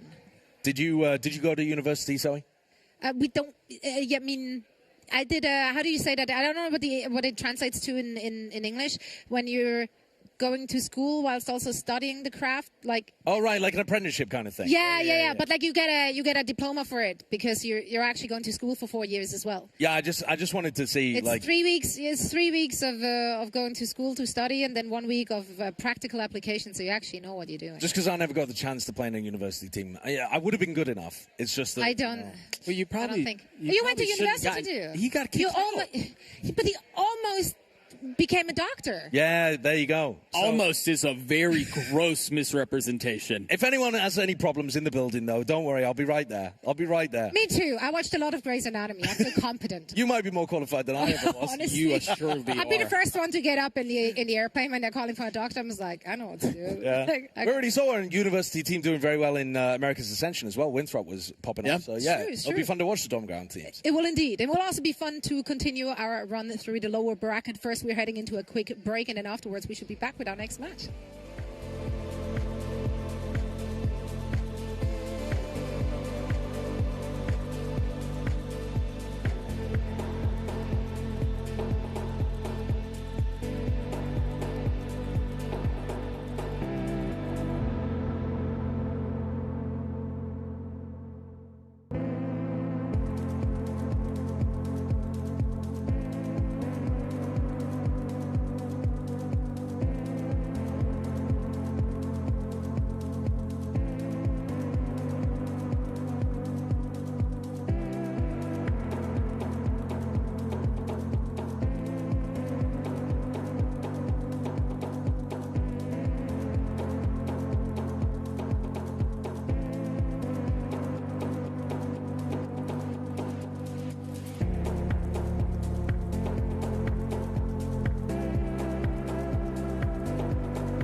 I don't think anyone's won the offseason. I wish we won, but when I get my rest, I'll win. Hey, I told him he needs to talk about Sen. They changed their entire roster, the entire thing. You gotta talk about this. Yeah, tell them. Explain it. First of all, I left Sentinels.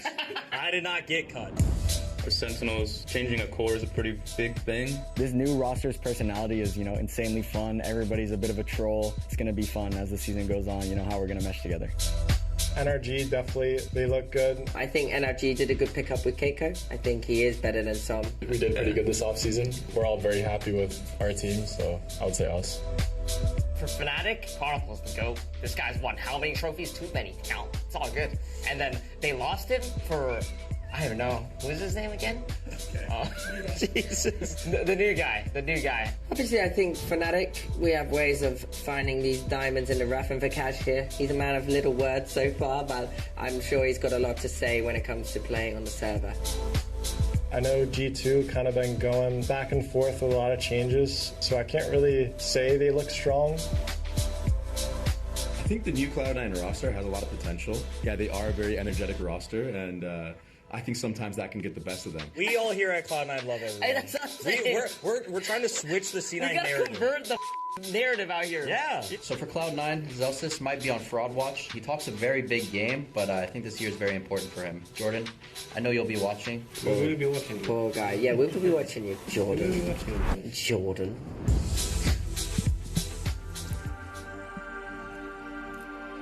That's right, Jordan. We're all watching you. Welcome back to Red Bull Home Grounds, coming to you live from New York City. What a beautiful city. I mean, what a beautiful city. That's what struck me as well. I mean, the garden there looks beautiful. Your first time here, right? City, yeah, yep.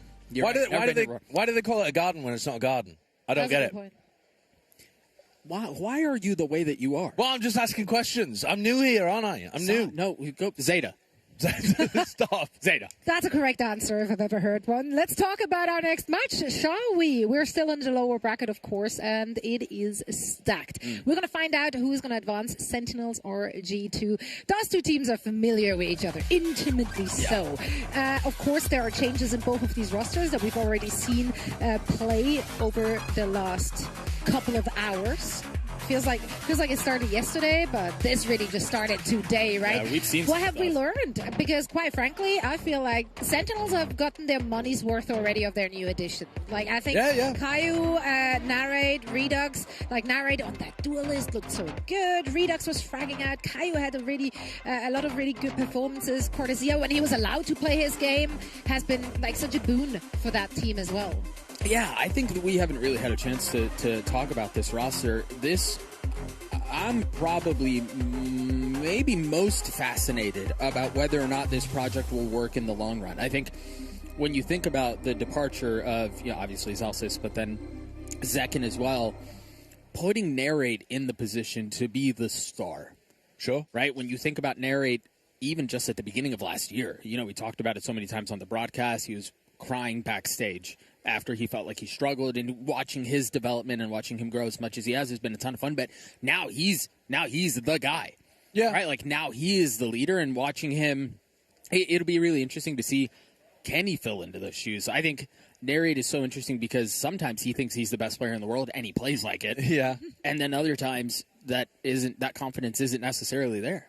I've been really enjoying watching Redux though too, because I think they do sometimes put him in the position to be the superstar player too. Yeah.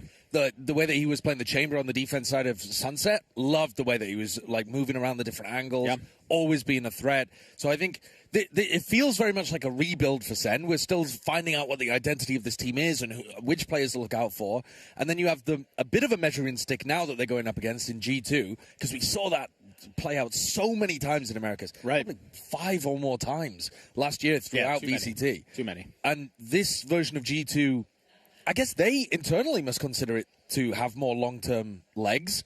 I would think. Because they decided to make the move. They did it, right? But do we agree? Well, yeah, exactly. Right. So who knows? They don't look like they're in peak form at the moment, but that's probably because they've just made the change. Right. Yeah, but to your point about, Narrate being very emotional, like for better or for worse. I think adding tier 2 players who come in so hungry, so energetic, so excited, I think this is going to rub off big time on the rest of the squad as well. Yeah. It just like kind of lifts the spirit and the energy. Let's actually hear from the team themselves all they had to say about their roster rebuild.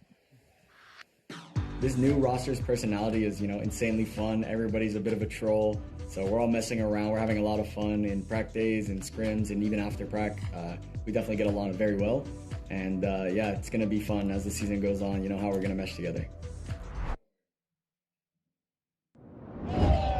Oh, Sentinels. What can I say? A new roster, big tournament for them. They won Sun City already, but this tournament might be a good test for them. So I think for Sentinels, changing a core is a pretty big thing. They got good players though. I think it's very interesting that they kept their IGL, but he's not IGLing anymore. I think that's not seen very often, and I don't know how that dynamic works. Moving to IGL on this team, I'm feeling confident. I've been IGLing for a while, so to me it's all natural. It's a little bit of pressure being on a tier 1 team, of course, but I think I can handle pressure. Honestly, I'm just happy for Redux. Every offseason event for like the last 2.5 years, and we've always talked after, and I've always given them my respect. Pretty excited. I think I can play way better now than I could have played before. I'm way more comfortable on controller and flexing around in general, so I'm very excited to show off what I can do against these international teams. I was extremely surprised that the new roster of Sentinels didn't include Zelsis. First of all, I left Sentinels. I did not get cut. Now, would I have gotten cut 6 months down the road? Possibly. But, when I saw their pickup of Cortezia, I was like, okay, it makes sense now, because he is a vibes guy, and he's also just cracked, right? I mean, we're seeing him in the off-season Sen tournament also, like, just dominate and do amazing numbers. And yeah, I think it could be a dangerous roster. I think they're good. Do I think they'll be better than us? No, they're Oh, subtlety. Really his strength, I think.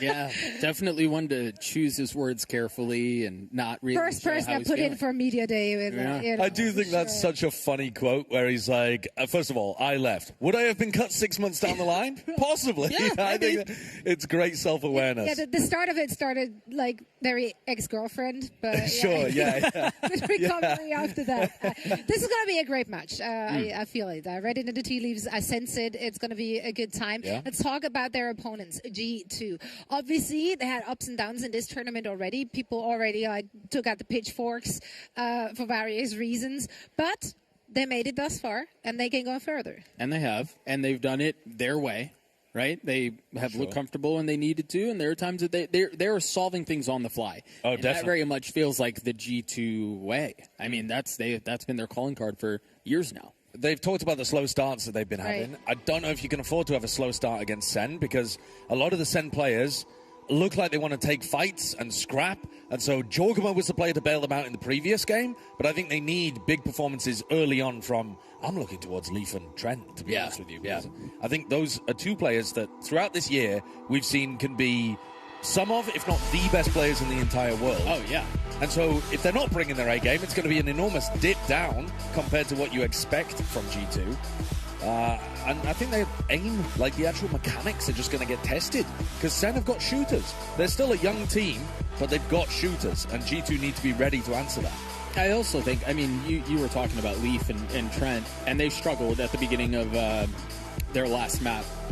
How often are we going to see something like that again, right? You put that against the test of time, you go, okay, surely it's incredibly unlikely that they struggle out of the gates the way that they have. What I want to see is G2 playing a map that isn't Haven, because we've now seen G2 play Haven twice in this tournament. Once losing to Zeta in the uppers, and then once winning down there in the lowers. Right. But they just played the same stuff. I want to see if they play other maps. Does Baby Bay end up playing Chamber for them? Are they going to try and get some value out of him playing stuff that we've seen him be excellent on before? I don't feel like I've seen Baby Bay be excellent on Killjoy. I have seen him in the past be excellent on Chamber. What map do you want to see then? Let's not get Sunset again, okay? Okay. But I didn't ask what you don't want to see. Please answer my question. okay, I'd like to see them playing on Abyss. I think that would be pretty interesting. I think Corrode would be interesting. Ascent was what we had previously seen them playing around on, where the Chamber was getting escorted around the map. But all right, we'll leave that to one side. Split would also be cool to see if they go for... Because Split is a a map where you can often Split see would be people really not running Senti. Right. So then what does do you do Baby with him? like? Do they play Yeah. double duelist there? Because I think the meta on Split has been double smoke, double duelist, and then add a fade in there. Right. How does this roster do that kind of stuff? There's so many cool questions that could be answered depending on what the map veto is. Do you feel like their slow start issue could be like fixed by just like going on a different kind of map? Potentially. I think we don't have enough data at the point to really know what that is. Yeah, if they played a map where it's more to do with, you know, going immediately on the attack, maybe it's even just that they started on the defense side, and so they're a little slow to get that kind of rolling. Attack, you more in control of the tempo. I think Valin prefers calling on the attack side. I don't want to put words in his mouth, but I feel like you kind of are. He looks better from the outside when he's calling on attack. That's been his strength historically. So I could believe that too. Yeah, I mean, in the interview, he seemed unsure what even causes those slow starts. He did admit that that's very uncharacteristic, and as we already discussed here on the desk, that it's just a conversation they never had to have. Right, and again, a lot of it is because that core has been together forever, right? Yeah, basically. And removing Jonah from that in particular, Jonah's was not, and the role that he was playing was not just a plug-and-play situation. So all of the timings change. You're having conversations you'd never thought you'd have to have. Yeah, I think Jonah P is a really unusual player to try to replace because he's one of the only guys in the world, actually, that plays such a large variety of flight stuff. Yeah. And you could fill him in basically any position as a support player. So I think Leaf is now going to have to be that kind of guy. But you're hoping that he'll also get involved in a lot of fights because he's got the potential to take over games. When It's he Leaf, right? Senti usually. So yeah, it's an odd one looking forward. I don't know what to think about this G2 squad genuinely for next year, but it's at least going to be interesting. They seem to have just wanted to change, maybe even just for change's sake, after having got so close to winning trophies and yet been denied earlier this year. Yeah, I mean, some teams like go drastic with that, right, and just like scrap it all and get new guys in. But like maybe one player at a time will do them some good. We'll see. We're yet to find out. Now I do just hear that the vetoes are ready, so we are about to find out what map we're heading to for this one. No Haven, not Haven, not Sunset. Not Haven, not Sunset, please. I beg. Please. Let's see. We're begging. That's where we're at. Split thing. Okay. Very much. That's great. And G2 getting rid of Sunset at the very end to take us to Split. My goats. Based Valin. Yeah, he's done it for the people. Yeah. And so, again, now we get to answer a lot of the questions that we've had really from the beginning of the tournament since we knew that Baby Bay was going to be joining the roster in more of a permanent situation. Yeah. What do these comps look like, especially when you don't have a very standard Sentinel position? Yeah, I genuinely don't know. filled? I really don't know. I mean, if they were going to run what I would consider to be the most standard comp on Split, which is the Yoru Raze and then Omen Viper, who plays the Raze here? Is it Baby Bay? Is it Leaf? I mean, I'm not sure how this team runs double duelist if they do run double duelist. They could have been running double duelist all last year, by the way, with Leaf, and they never really did that. You think Baby would be happy to like flex back on the duelist? I think so. I mean, the guy, he's known as the Schmeeg, isn't he? I mean, there's possibly the stupidest nickname ever created by a player. By himself. Actually, he gave it to himself. I mean, he's like main character energy, right? So duelist fits the bill. Yeah. And he's also very skilled, and I think he likes forcing fights on his own terms. But he also hasn't played duelist in forever. I think that's a big key, brother. Yeah. I think the game has changed so much from when he was starring as a duelist, and the truth is, what are they playing in the range? The cream of the crop is whose hand? That's Vito's hand. That's Vito's hand. Apart by hands. Yeah, you can. No, I can actually. Either way, though. I think he potentially is being put in a position where the cream of the crop has changed, the game has changed, the pace of the game has changed. It's entirely different. It is. It is very, very different, the game, compared to when Baby Bay was one of the top duelist players. And we're talking, years ago at that point. Right, that was really like years ago. 2020. And so maybe it makes more sense to put him on Chamber, which you can get good value out of on this map, but it's not the most meta pick in the world. It's actually also a bit difficult to use on the attack side in particular. And also, Leaf.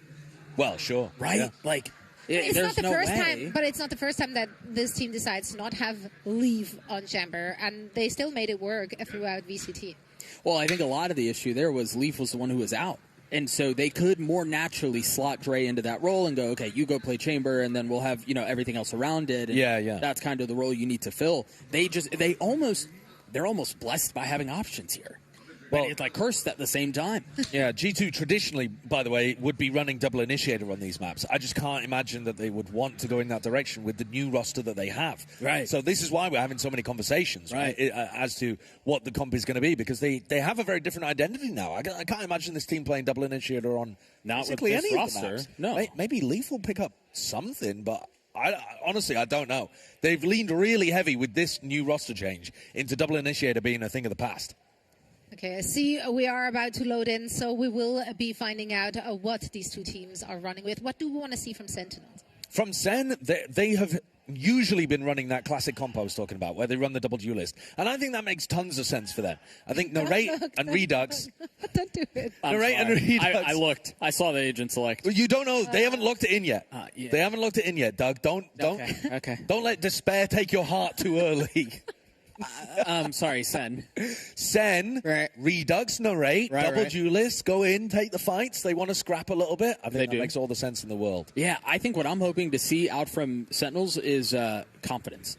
Yeah. Go out there, play with confidence, play like the team that where you all look at these rosters and go, okay, they might be this good. Now, Doug, this had you puzzled. What part of this is puzzling to you? The Leaf on the breach, particular. Yeah, that's weird, isn't it? That is really weird. Yeah, I don't feel good things on the inside when I look at that. I think, but here's the reality of the matter: is that this is the bed that they have made. Right, and obviously they thought this was the most successful approach going forward, and so this is what they've committed to. But if you commit to this version of the roster, why are you playing comps that would be better with the old version of the roster? Why not lean into the new roster and play more of that double duelist kind of stuff? Yeah, that's a great question. You know what? I have no freaking idea. No, I don't know either. Well, that's why this map's so cool, though, for G2, is that we get to ask some of those questions and maybe see it answered. Well, I do think the other thing is we saw Haven a couple of times, and again, because of the way the roles work out, you can look at that and go, okay, was this a wise decision or not? Right? The Dre Jonah P situation. Yeah. This map is just one map, but this map answers that much more cleanly. No, but the problem is it's not just one map. It's one map. We're playing best of one. They're out. This is not the time to take those risks. Or maybe it is exactly the time to take those risks. Maybe you have the element of surprise on your side. We're about to find out as we're loading into this game. I mean, it is once for all the marbles. Yeah. Well, one of the weird things about the Breach coming in here, too, is Leaf is a really talented player when he gets to take the fights.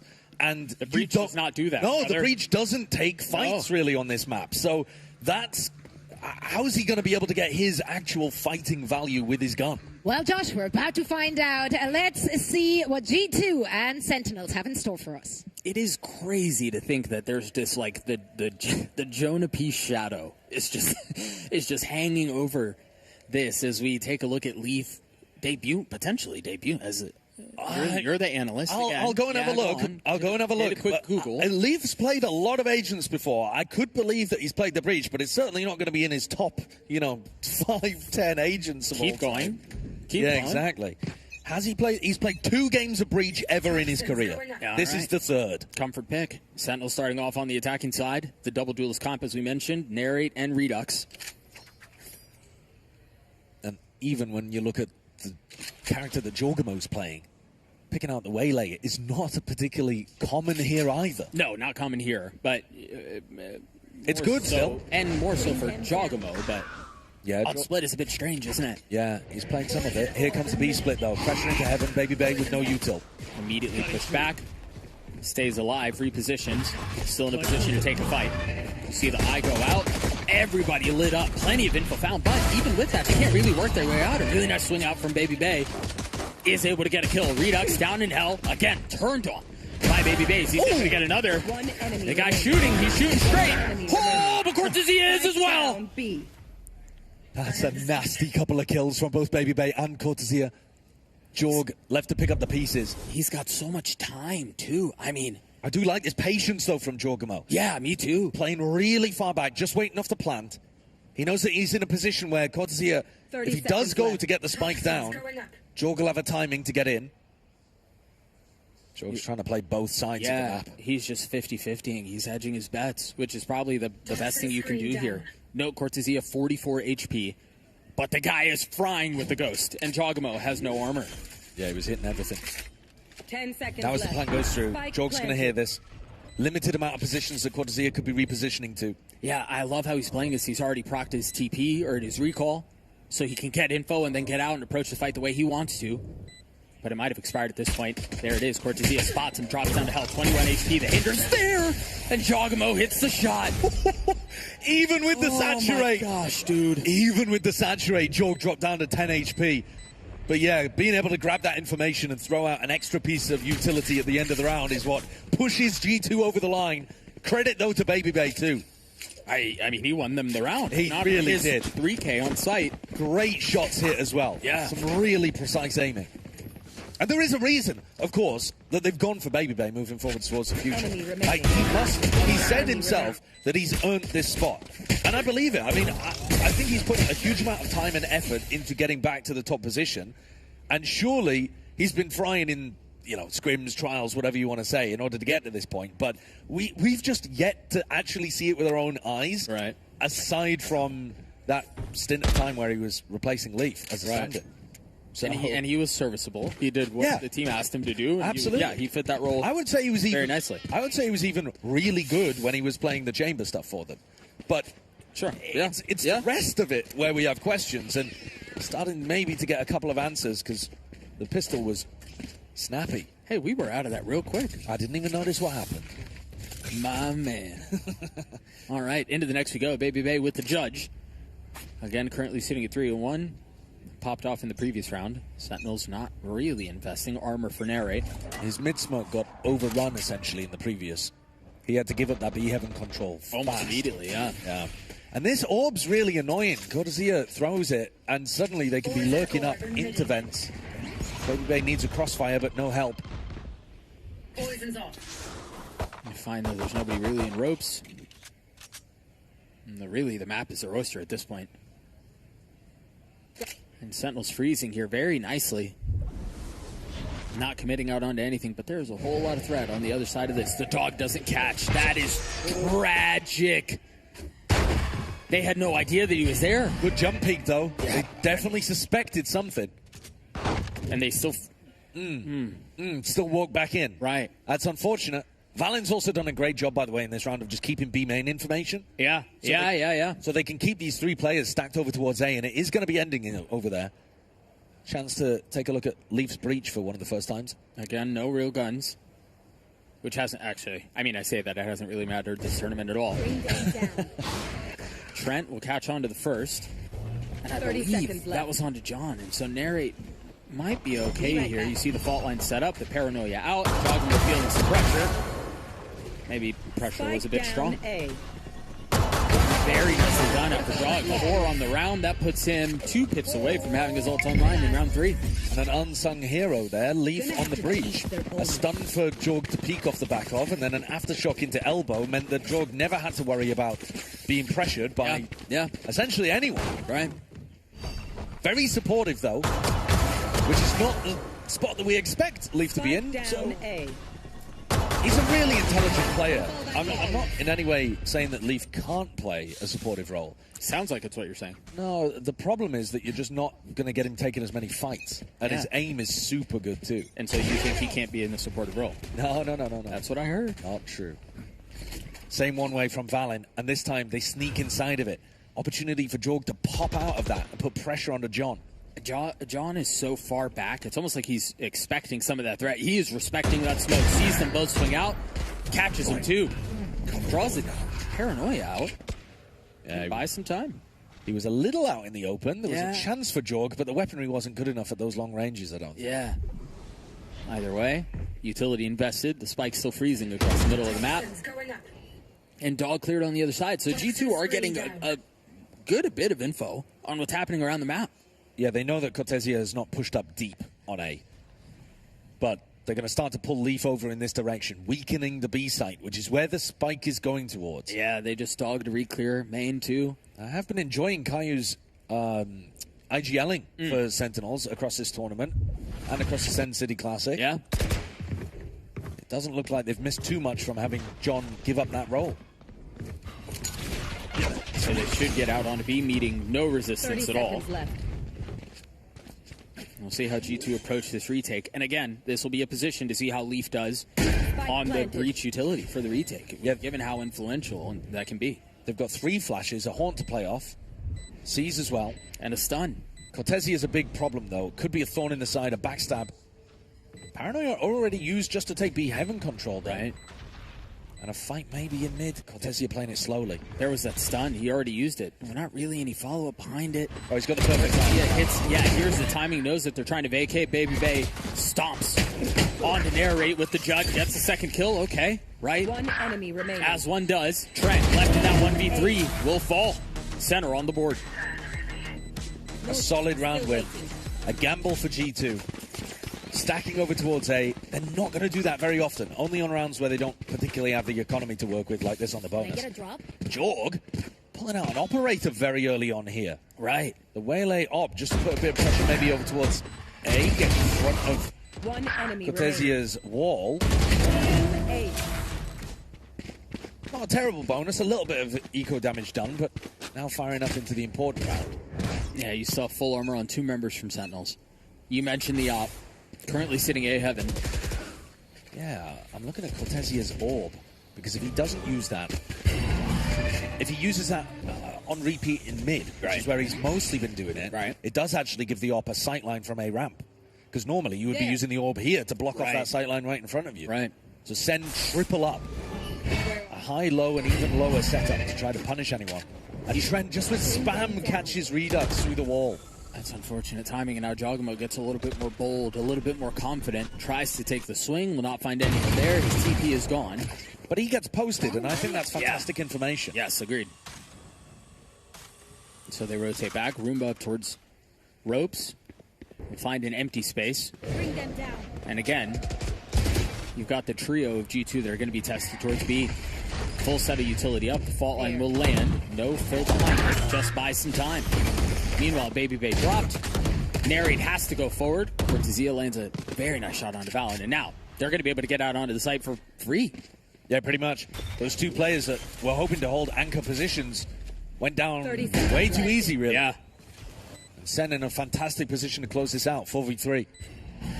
And I wonder here, given the heavy investment into the op early in the half, if they cut their losses and try to carry it into the next. Well, certainly if Leaf goes down here, that would be the case. He survives for a moment, but they don't. out. Yeah, they don't like the look of this, do they? No. I think they played the info game really nicely here, G2. I agree. I think getting Jogamo back onto that A ramp angle. Obviously, they're a little lucky to catch onto Redux, but you know, good spam, good awareness. Lands you a kill like that every now and then. They have a 3-player stack on B. They know exactly where it's ending. They've got people in position. It's just that I'm not even sure exactly how Baby Bay goes down, but Caillou somehow landed a kill onto him. Maybe a tiny crack angle or something. But the 2 smokes players dropped before Sen had really even applied too much pressure. Yeah. Because he is going to take those timings through B main too. He loves to take a timing and fight. We'll see if we get a look at those one more time. But either way, I do think if G2 continue to play the information game as well as they have, as we were just talking about, that is a bit concerning for Sentinels. Yeah, it's going to put a lot of pressure on Caillou to call a good game. But they've done a lot of eco damage here. Baby Bay is going to have a pit and a judge to play. A Valen a bit weakened on B.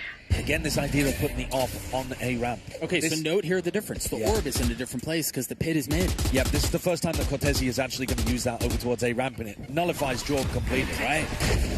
Spam not connecting this time. Redux takes a little bit of damage. TP's through, though. And with Heaven smoked off, Narrate gets the best of Trent. That's a crazy kill. I think that's just spam through the smoke. I think so, too. On a tiny little angle. Brutal one. Spike planted. Trent's going to be mad about that. And so now, I mean, they're going to have to retake this with an op and a judge. Maybe that doesn't even look like he's going for it. No. He's going to start to regroup with the rest of the team now. They still have Paranoia, Stun, Flash, tools to work with. G2 trying to flood out, met by all the utility and spam through the op shot. Almost connecting, but not really finding his mark. Leaf on the swing. Utility be damned. He tries to frag. Narrate. There to best him. And G2 crumble. This retake attempt. Not fruitful. Nothing going. No. Jorg might even get run down here. Just gets out. I mean, they can still go. Yeah, I think he's safe at this point. Yeah, he might try to push him, but this operator got shut down immediately by just that simple orb. Over towards A ramp, and instantly send through onto the A side. I think they had a great idea of what they wanted to adjust here.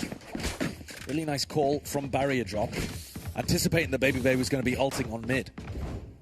And now they've won an eco swing round. G2's economy is going to be really poor apart from this op. They haven't even been in these rounds particularly, the last three. Yeah. They've just lost players or the site control a little too easy, a little too early. This has maybe a little fast towards B. Yeah. Yeah, full 4 group up at B main. Good night. The stun will buy some time, but they're ahead of it. The TP and the satchel, and they get past that early utility. That allows Narek to pick up the orb. He's now got the showstopper online. And that gives you another massive tool to be able to work with. In the meantime, they're actually not 5-person stacking over towards B. They've still got the opportunity of going back into Cortesia. Right. It's just holding space on the A side of the map. And they still have that default wall, too. They really have a ton of options. So, and if their mission is to just get the orb at the beginning of the round, so far, so good. And now they're going to take this into a 1-3-1. But Eric getting picked early is devastating. That's a really nice play from Jorgamo. Hides from the haunt, swings back out. I don't think Sen were ready or even thinking about that one. No, not at all. Timing play. Dog getting cleared. But they know where at least one player is. I don't think they really want Cortesia to make a play in a round like this. I think they're looking to apply this pressure over towards B Heaven instead. Whoa, easy killer. Not great movement. No, it was not. But Leaf, a stinger from downtown. What the heck was that? 30 seconds left. Now Caillou pulling up 8 bullets. Make that 6. Not a ton of options here. The paranoia, I don't think is going to land on anyone. Caillou tries to swing out. Leaf gets another one with the stinger. Baby Bay piles it on. They've really kind of botched this round, haven't they? They really have. They absolutely have. All of the early round stuff looked nice from Sentinels, taking B main control, getting that orb, getting Narrate online. But as soon as Jorg found the pick on Narrate, and they didn't have a showstopper to work with, it's like Sen ran out of ideas. There was no plan B, or they didn't really know how to adjust on the fly. Which, G2 take that. We're not in comms, but I do wonder what those comms are in a situation like that when you have a plan and it doesn't go your way. There were a lot of pings for Jorgamo's position, I can tell you that much. So somebody was not happy. I would imagine it's Narrate. Yeah. He got killed from that POV. Yeah. Maybe he's just explaining to the rest of his team where Jorgamo peaked from. Okay, so last round we talked about 4B, 1A. This time there are 5 outside of A. Same Viper wall. But this time Jorg on an aggressive position, looking to try to take a timing early. Now he's going to respect the Prowler. 1 satchel used. How does Jorgamo play around this? When he's going to be expecting a raise out in his face any second. Yeah, he's got nowhere to go. Baby Bay close by as well. And there's the rocket. Popped. The fuse has been lit, and I don't know that he's going to find a target. Oh, right beneath him. Jorgamo falls. They've invested the Nightfall as well. The spike not really fully making its way out onto the site quite yet, but they have ramp control. They have site control now as well. And Narrate picked up the op. Just barely missing the shot onto Leaf. And now they're rolling Thunder. They're going to fill in right behind it in the face of the pit. They try to brute force their way out onto the site. The paranoia as well. But nobody following. It's actually really difficult to get the plan down here, though, because G2 are going to be able to spam every time they hear that noise. Yeah. I don't have a ton of options, but... Surround and spam is the name of the game here. They've kind of put themselves in this corner, and with every second that passes, they get closer and closer.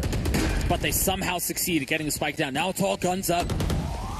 Trying to come through and play in the pit. Try to find safety in it. Redux waiting on the other side. G2 looking for just the right window, and that's one down, not the pit though. Cortesia and Redux have to figure it out on their own. Redux dipping back out, getting 2. Second one blind, but can't connect on the third. Cortesia in a 1v1 with Trent there to find him. Just catching the back heel of Cortesia as he was trying to work his way around the corner. Sen did put themselves in a difficult position, but it felt winnable there. G2 forced eventually to commit to the pit. Shout out to Leaf too, by the way. That free kill that he was offered, then instantly ulting. Very opportunistic, aggressive play from a Breach. Yeah. In, you know, finding his moment in the round to have that impact. Yeah. This play from Jorg, I mean, he was cooked in that spot. He had nowhere to go. At best, that's a 1-1. But yeah, it was Leaf who boxed them into the corner and allowed his team to get this win. Jorg is still going to pick up the op. So G2 up 1. There's the op. Jog does have his ult as well alongside Trent. Hard to op against the Yoruba, usually. Redux not on the same zip code as Jorgamo to begin with.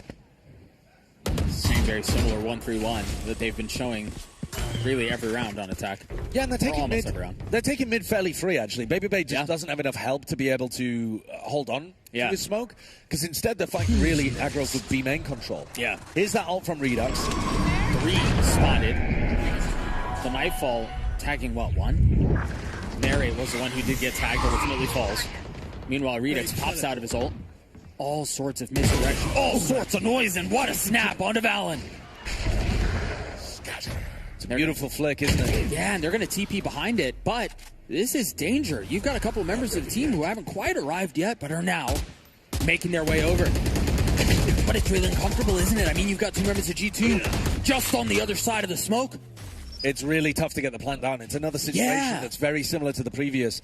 Leaf had one flash for his teammates to try to work around. Baby Bay boxed in a corner too. I mean, they've gotten out onto the side, but they do not have the breathing room. Uncomfortable, claustrophobic, as they feel the walls closing in more and more.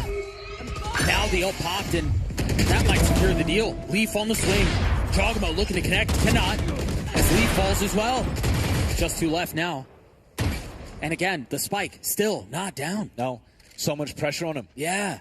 One Sen player is going to have to commit the resources to getting this into the ground. And it has the other in a 2v1. Jogamo fully committing to the swing. He's going to get it down. He's going to get it down. Jogamo. Excuse me, John. Unbelievable. That final kill is a nutty one. I think G2 played that as well as they possibly could. The ult from Jorg was great. The commitment was good too. Redux hit a nasty shot as Jorg committed with Shorty in hand. Left it in a 1v1, and he just got plant down. That was probably the most uncomfortable 40 seconds of Valorant I've ever seen. Look at that kill, though. That headshot from Redux onto Jorg. And then John wins a 1v1 under so much pressure. Big round, big plays from Sen. Back rule 4-1. It's a little bit of pressure towards B. Remember early on, the last time they did this, they satcheled and they TP'd right at the beginning, so their intentions were known. Yeah. This time, silent. Cortezia has actually committed his Viper Orb, but I think he missed the lineup. Because I'm looking at it. I'm looking at it over towards A. It's a very weird mini-map. I don't think in any way he's hit that properly. It's essentially right next to him. Yeah, no, I don't think that's right. So that's given Jorgamo a full line for the entire round down A ramp. Big mistake from Cortezia. Yeah, there it is. Look at that. No, I know that lineup. Oh, you know that? Yeah. It's a one-way in case Wemby decides to come out sewers. And they're going to go back into it. This is danger. Look at the ping on the minimap. Hey, guys, I screwed this up. My bad. well, yeah, but now, look, the consequences. Right, that's what I'm saying. And they're going to go back into it. They're not going to have the orb. Pushed off the left eye of the dog. Still connects. Saturate's good to slow them down and buy time. I mean, they managed to avoid that mess. 30 seconds No left. harm, no foul. Well, they're trying to push through. Jogamo couldn't get out. The satchel shoved him back. And now Jogamo playing in the smoke. Fully sending onto it. The dive in. The shorty connects. He's crazy. G2 in full control here. That's the round.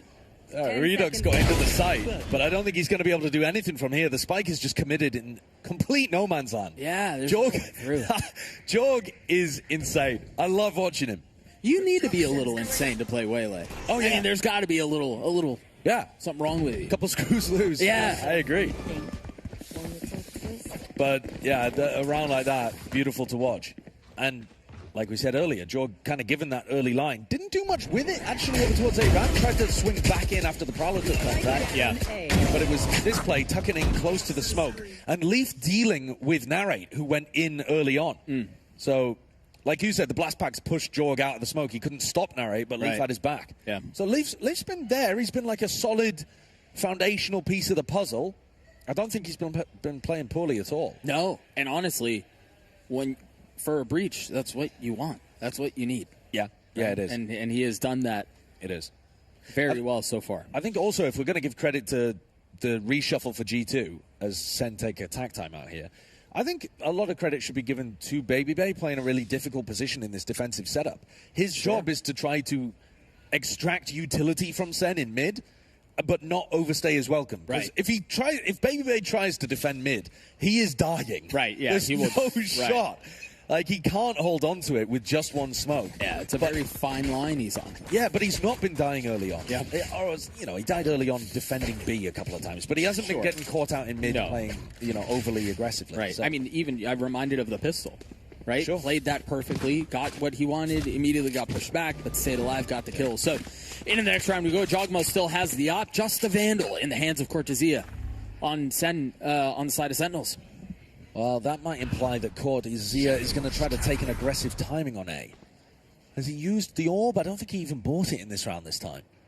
So, that's going to make it difficult for him to find one of those timings on A round. Boy, as soon as that orb got tapped, gunfire. That smoke is so cheeky as well. They got away with it, though, I think. Yeah, they did. Yeah, Valen's been annoying, I would say. Yes, he has. Main. It's not like he's rocketing up the top of the scoreboard or anything like that, but he's just been a pest. Redux has not actually claimed that orb. He gives it up in the end. They don't want to tussle over it for too long. I'm confused about this round, though, Doug, because the player with the rifle can't get in on A. Why does Cortezia have the hero rifle if he's not going to be able to do anything for the first minute of the round? He is finally getting into a position where he could force a fight. And he might get one here. But there are so many things he has to check. This is a tough spot for Cortezia. Oh, he found the timing. Beautiful shot, a belter. And now we can call for the rest of his team to come and join him. Oh, there's TP. He's going to stick it. Oh my gosh, I thought he was going to stick that. Valen gets the info. He takes a step back. Jogamo using the op as a shotgun. And now they don't have that main control that they had before, and now they don't have the rifle that they can play around. It's just sheriffs, but that might be enough. Narrate able to get one, 12 seconds left. That hourglass is ticking real low, and I don't think they're going to find a way in. 6 seconds, Trent can deny. Narrate committing to it. Yeah, that's the round. Unless John gets 2 in the closing moments, he can't. Trent with 3 on the round. He's now 1 off of his ult. Actually ended up being a good try from Cortezia with the hero rifle, though. He definitely got an opportunity for his team. Yeah. With being able to find that 1v1 against Leaf. But like you said, Jorg just walks in, taking the op for a stroll into elbow. And G2 hold on. Enemy. Ults are about to come online here for the defenders. Less so for Sentinels. They're lagging behind a little bit in terms of the ult cycle. And with G2 up 2 and the finance is not looking great for Sentinels, this has the makings of a snowball if they can get through this pretty cleanly. Yeah. Sen would love at least one more in this half. Yeah. It's not like 4 is terrible by any means on the attack side of split, but not what you want. 7-5, you're feeling a lot better. Oh, for sure. This is a slightly different look here, too. Yeah. I mean, you've got John in a position to be able to flash for Redux if he takes the fight, but if there's just an op waiting on the other side. Oh my god, that's a devious flick from Leaf. Didn't see it from his POV, but Narrate just got twisted. Jogmo is still there. That bullet went between his legs. There's no way that didn't hit. You were talking about how they'd like to have one more. Well, I don't think it's going to be this round, though, is it? Oh, and again, the money's not great for the next. Last round of the half. Jorg is an absolute menace. Leaf's got his ult online. Jorg's about to get his as well. I mean, they're set up for an 8-4 here. They certainly are. And they might even just want to hold on to guns, because their economy's really poor. Yeah. So unless they get an opener... I think you save. Yeah, you might be looking at it. I mean, there's certainly... the player positions look like they're going to be saving. Yeah. Well, this gives us a chance to yap a bit. It does. In terms of what G2 were doing quite nicely in this round, Valorant faked like they were fighting really heavy over B main control. They had a really deep smoke and made a lot of noise over there, and it was completely fake pressure. They just ran and dominated mid and A instead. So Kayu's getting a good experience here playing against a tough caller to try to go up against. Yeah. Because getting a read for what they're doing on the defense side is is difficult. Yeah, it's very hard. Very hard. And you imagine, as much as Caillou's the one calling, John can help influence and, lean on some of that experience and calling against Valorant as long as he has. I mean, it'd be funny if he just refused to help. Round in the half. Just petulantly. Nah. No, you're the caller now, actually. You come up with the game plan. No, I'm sure John is going to be providing, mid-round assistance. What? Yeah, okay. Look how fast that was. So we were asking how Leaf is going to be able to find his, fragging impact. He's not dominating the game in the same way that he could do maybe if he was playing a Viper or something like that, but he's still finding the moments. And honestly, as a breach, that's all you want. They have double op. Leaf and Dogma are both hopping. Traded. Cover going down. But Redux going down, that's the one player that could have actually got an ult online. Right. Well, there's the other one. It's curtains for Sen's chances here, I think. They're going to have to hope they've got a great defense half. Leaf opping on breach, changing the way the game's supposed to be played. And it's still with the Rolling Thunder in the back pocket to help in case Valen goes down on B and they have to play the retake. Old habits die hard, I guess. Feeling some of that pressure. The eye gets cleared out. Paranoia through. And Valen gets safety. Just under a minute left in the round. They still have a couple of ways to play about it, but the truth is the deck is stacked against them. They don't really have... Yeah. They don't really have the options. They don't really have the time. They overfought into Caillou a little bit there, but it's still a 1v3. Yeah, I mean, you can do that a little bit when you're up 4-2. Yeah, I think you can. Yeah. I really think you can. 30 Caillou's seconds going left. to be trying to think of ways that he could navigate this situation. Might be able to get a free plant on the A side. Time's ticking low, so we'll just have to commit to this. But then, what? You're going to need free. You're going to need free kills, right? Yeah. You're going to need to catch a devious timing onto somebody. Re-push over towards screens or whatever. Catch a freebie. 10 seconds plant in the open. Oh, you can't be planting safe. You've got no chance of winning a clutch there. 4 boxes he has to check, and he just checked the first. He got the spike down. Well, true. Well, he used the eye, got a tag as well. Knows where one is. Are the other 3 boxes the 3 kills? Yes. And he's going to get a shot at them, but they're playing with him now. He had his opportunities, but wasn't able to connect, and the probability of this gets smaller and smaller with every second. Oh, but it never hits 0. Holy smokes! Are you kidding me? And suddenly there's fire again in the Sen camp. A 7-5 half off the back of that is ridiculous. It did feel like they were playing with him a little bit towards the end. They were! Maybe they swung before Trent jumped in. And they just gave away a free kill. That's a massive misplay from G2, taking their foot off the gas. When they should have been putting it on their throats. A Red Bull clutch to send us into the next half. Right. That breathes hope back in for Sentinels. They were done. They were done. That was a 1v4, by the way, too, because Leaf was still alive towards the latter end. And kind of, forced the 1v1. Caillou took that down. What a sick round. He's been really impressive. I've really enjoyed watching Caillou. I think he's been a great pickup for the team. Wait, was he 2-7 before that? Yeah. He was having a really rough half. Yeah. Wow. Astonishing round towards the end. Right. Okay. But at the same time, you were expecting to get, well, I don't know. 7-5? 5 is pretty good. 5 is great. The manner in which they got it done, G2 were actually in control of the majority of the rounds. Maybe not confidence inspiring. Who cares? You put the numbers on the board. Right, exactly. In a best of 1, it doesn't have to be pretty. No. Now, on the attack side for G2's comp, you've got to imagine it's mostly about putting Jorgamo in positions at the hands of Leaf. Yeah. Yes. Yeah, you're going to want prowlers, stuns, and trying to combo Jorg to get into position to do huge amounts of damage. He's having a great game. Jorgamo's had a great tournament. Yeah, he so really has. Sen might still need something like a pistol here. Yeah, and I do think so. You look at the first half and you go, okay, some questions have been answered around Leaf and how he's going to be able to play in the breach, and what. And he was very supportive in certain situations. I think about the A flood early in the first half, but this is a different level that he's going to have to answer here on the attack side, because the timing, his utility is paramount. Yeah. For Jogmo to be able to find success, this is much more difficult than what we saw him do in the first half. Potentially, yeah. I think another really interesting question is, too, when Leaf throws his utility, does he then try to get aggro, or does he play back for the clutch? Because a lot of Breach players are going to be last alive, because you're sending utility in for teammates, and then you're going to play late round impact. Right. I think they already have a player that does that, which is Trent. So maybe Trent gets way more aggressive and Leaf plays more for the clutch, or maybe they swap it around and Leaf actually ends up running in with his Breach util, essentially, trying to back up Jorg. I think that can get uncomfortable, but it might play to Leaf's individual strengths. So much nuance in how this roster changed that really shocked the Valorant world. It did. That's kind of come through. Yeah, you could have anticipated G2 making some kind of adjustment, because...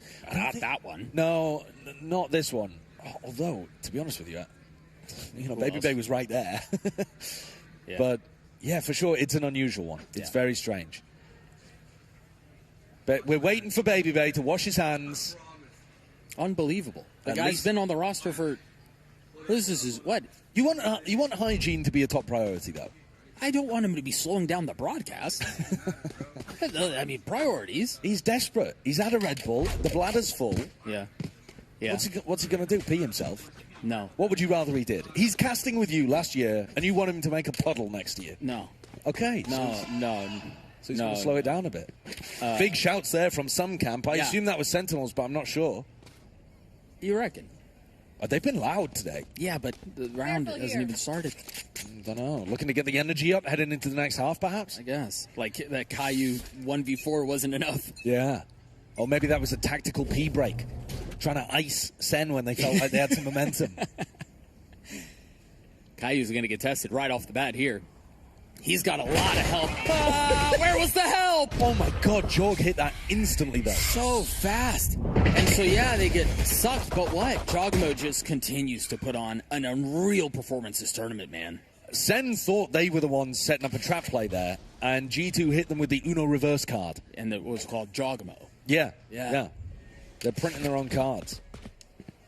5v3. G2 have been winning a lot of these early round engagements to set themselves up for advantage spots. And it's got to be so hard to be playing from behind what feels like every round. Yeah, for sure. I mean, be interesting to take a look at the end of this map in terms of first kill to first death if Sen don't pull it back in their direction. Yeah. But they're going to need something massive. Caillou, the hero of round 12, out of this one. Poison orb emitting. Narrate as well, the guy that you look to be the spark. Yeah, really, other than Caillou's heroics, it's really been Cortezio who's been a stud for Sentinels, but we'll see if they can deliver here a 5v3. Sheriff and a Ghost. I mean, I think Jorg is allowed to go hunting here and play to try to get the kills, play greedy, and the other four should just be trying to play rock solid for the post banner. Well, maybe not greedy after what we saw in round 12. Yeah, I mean, getting up to that Waylay ult, though, is a massive win. Yeah, that is true. Jogmo will be tested first. Baby Stolen. Right by him, too. One enemy remaining. Baby Bay! Brother, that's an impossible high-low. Hey, Baby Bay keeps stealing all of the kills. We wanted the Waylay ult to be coming online. Not the pit. He's going to try again, though. Cortezio. Got the best of him. Oh, Leaf's done it to him. And Leaf goes down for his troubles at the end, but what does it matter? Right. That doesn't feel great. No, it does not. No. You've been pushed into a corner. That kill, though, is so fast. Caillou was expecting to be able to see a player, take contact, throw his utility, and survive. Even if he takes a little bit like chip damage or something. Right. He's not expected to get rocked. Help. You have a suck nade. Yeah. Perfect setup, but you're right. He got 100 to 0'd instantly. Yeah. And that's just been Jorg at this tournament. 14-6 right now, and the Waylay has a Bulldog in his hand, is carrying into this round. It's the same trap. And stunned immediately. They don't look left. Almost the same outcome, but this time they really don't have the guns. I mean, you upgrade if you're Narrate, but you've already lost 2 members. If Redux can get this kill, then we'd be talking a different story. But Baby Bay good with it. Shuts down the duelist. The new rookie star for Sen. Doesn't take a lick of damage either. No, he doesn't. But he's going to be up against a more difficult challenge, potentially, with Narrate's Bulldog. And again, no armor. A bullet to the head, and Narrate's not going to have much to say about it. He might not even get here in time. They are just going to face this wall. The Bulldog able to find one, a little bit of damage onto Leaf as well. Fast flank from Cortezio. with a classic, though. Yeah, it's not good. No. Spike He's got to planted. find a window. Last player standing. And Ray tried to swing off the contact there, and Yeah. Leaf was too sharp with it. Yeah. Bunny hopping into the site, playing his life a little bit, or rather, playing for his teammates to swing off. Yeah, nice time. He was very weak. He was very weak. The other two are not. And so G2 will get to 9. A little bit of damage dealt. I mean, he carry over the Bulldog and the Spectre. Yeah, it's not too bad, really. No. I think G2 will be feeling fairly happy about that, especially because one orb and Jorgamo's got a massive ultimate to be able to deal with. And I think these are the kind of rounds that you think about the composition that G2's playing. If they get B main control, the B pops are really good with double initiator. And if you want to try to fight the A ramp, you've always got to be worried about the stun or the paranoia. Right. So a player that's in the Raid's position right now can't actually play that aggro.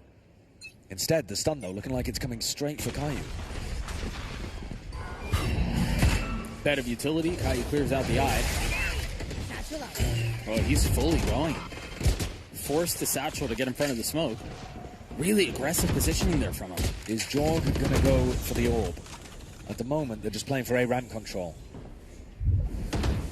It's dangerous. The defenders will often be able to get a spam punish on you. Oh, all right. Really nice spot, but Valen was ready for it. They're walking through into vent as the wall was down, so Baby Bay not giving them the cover from the wall, but they could flip the map here. I mean, they could go B if they wanted to. Absolutely. And that's why I think you see two members still sitting B. And Jorg's tucked in case anybody from Sen wanted to go re-exploring and gather information. At the moment, they have no idea where G2 are around the map. No, yeah. Not a clue. Starved of information. And Redux is worried they could even be walking through that smoke. I mean, if they do flip the map... The Prowler didn't even catch on anyone. They've got no clue right now. They're going back for the orb, I think. Oh, and the patience game does not work out in Sentinel's favor.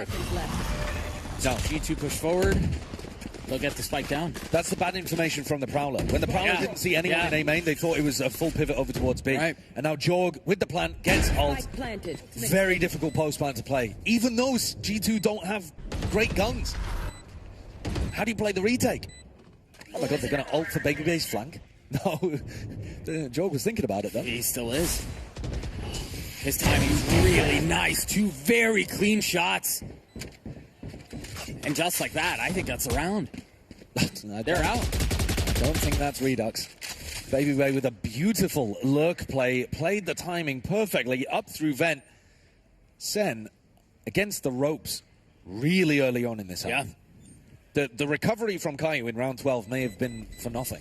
Because they look like they just can't hold on against G2. This has been the way that the rivalry has generally gone this year. Yeah. Sen, very rare that they look like they had the upper hand in the matchup throughout VCT. But if there was going to be a time to try to rewrite the narrative, start on a clean, a new leaf. Clean page, yeah. Yeah. Then it would have been at this tournament at the beginning of the off-season, looking towards 2026. Instead, it's a bonus for G2. They're up now 5 rounds. And that window that was, maybe ripped back open at the end of round 12 is very quickly shutting once more. A Bucky, a Phantom. They are full disrespect in this smoke that John is throwing here. Yeah, they are. They're not even using utility to clear it. No Prowler used, no stun used. So no sound cues given. If they didn't have it before, they do now. Yeah, John doesn't realize they're going to be until they've already taken the site. Right. And, how are you going to retake? I guess with a Bucky and a Frenzy, maybe. That's still hard. You'll give it a good old college try.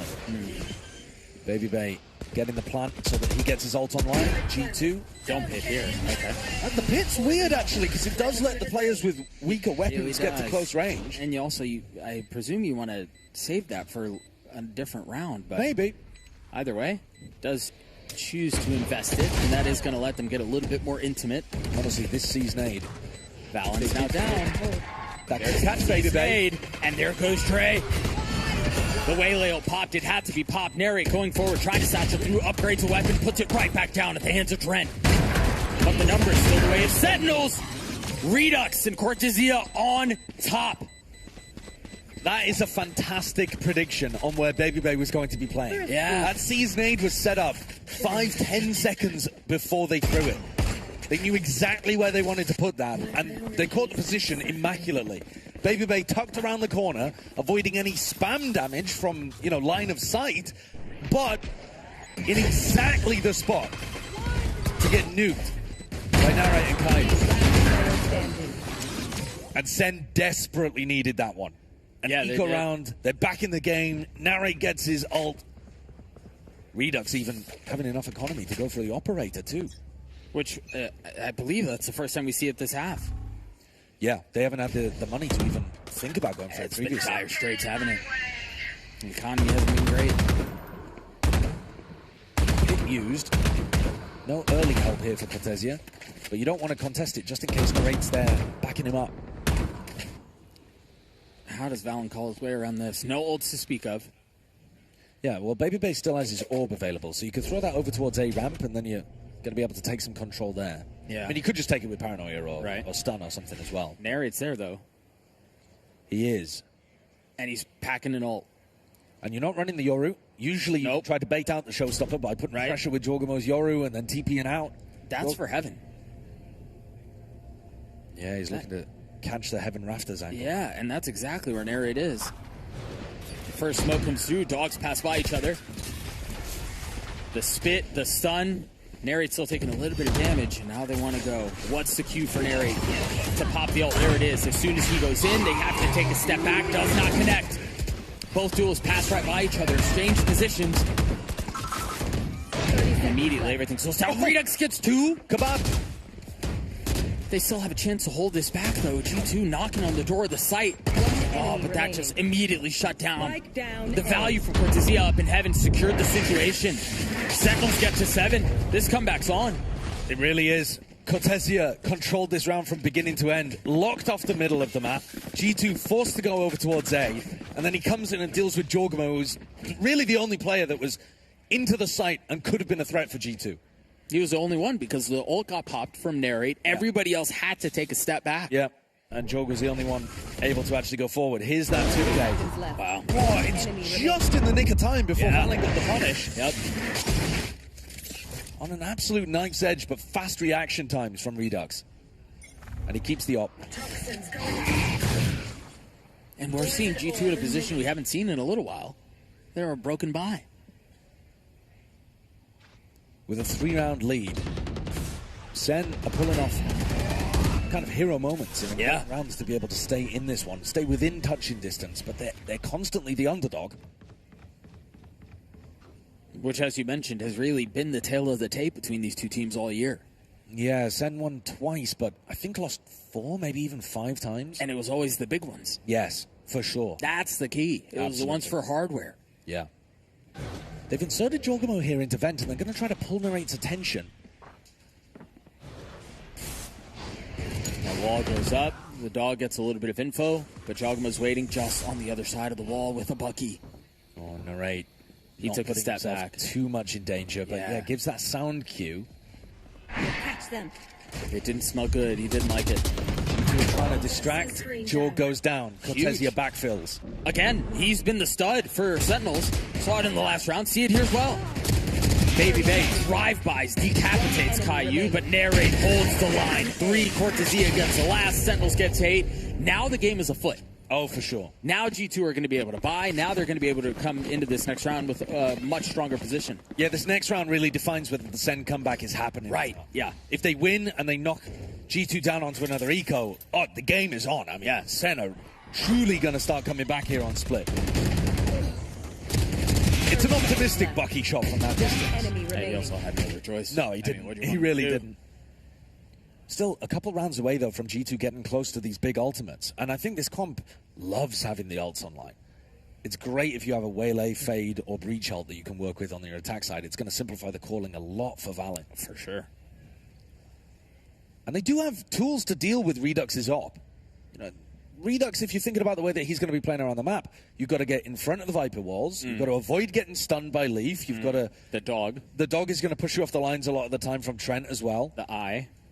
Yeah, so plenty of tools to deal with Redux. But if he can find those timings like he did previously, where he skewered 2 in A main, then it's still going to be an effective tool to have. What does the defensive setup look like for Sentinels in this all-important round? Life on the line, lower bracket BO1. Two teams, heavy rivals in Americas all throughout last year. G2 constantly with the upper hand. And this one looking like it's going the same way up until these 3 in a row from Sen. Can they make it 4? Op towards A, G2 and the spike. Back towards B. Leaf pinging out a stun line up through B Heaven that would catch Cortezia. They haven't really done that, have they, much? Not really, no. Meal take? No. But this could be the round for it. They're taking a step back. I don't think it's going to hit if they go. Well, catch on to the right, at least. Yeah, nothing there. The spit will dissuade. There. Yeah, Jorg wasn't fast on the follow-up. No. Now he wants to go. Right. That is so bold. Big shot out from Dre, though. They're not going to check the box. He dealt some damage, though. Satchel. Why did Jogamo hit that? That was on the rope, I think. Brutal for Narrate. And the rest of his team are going to have a horrible time here.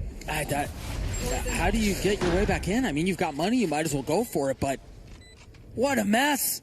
Yeah, best case scenario, you force out some ultimates and do a bit of eco damage. You're not winning this one in the 2v5. No, probably not.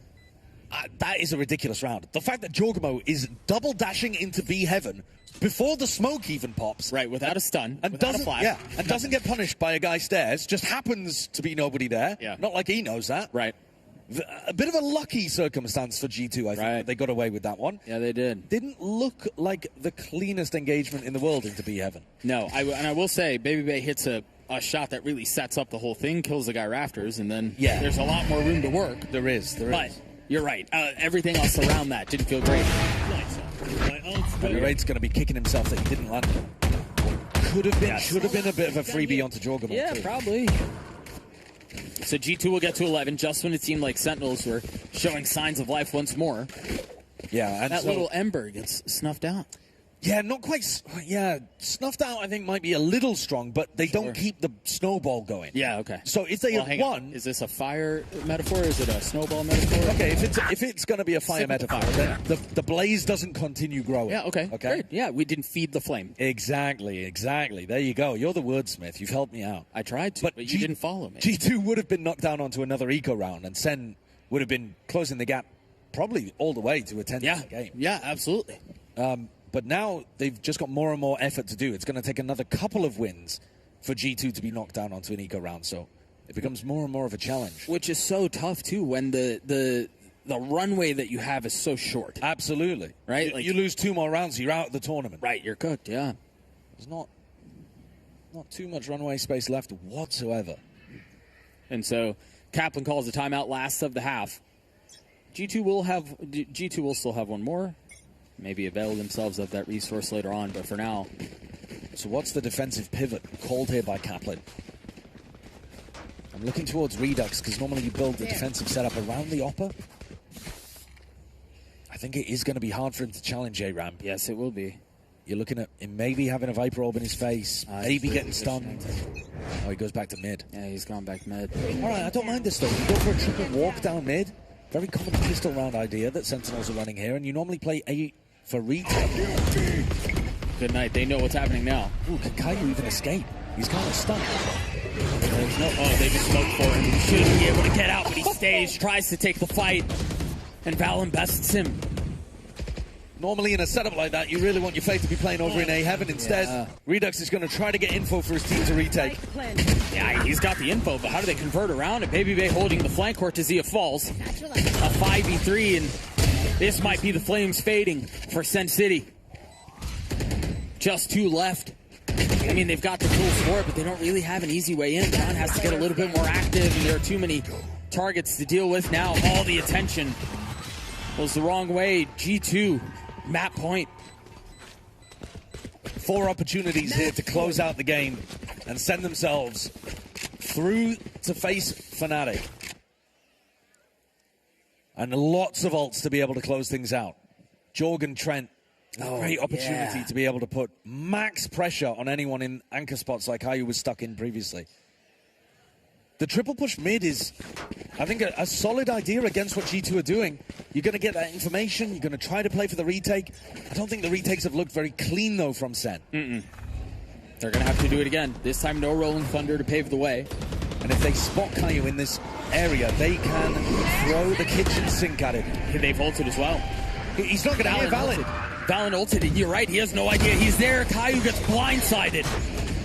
That's the site. That's the map. Narrate's able to punch back a little bit, but I mean, it's all falling apart. It's just Cortezia now, and he crumbles too. Attackers win. Leave with a 3K to finish things off, and G2 waltzed their way through in that second half.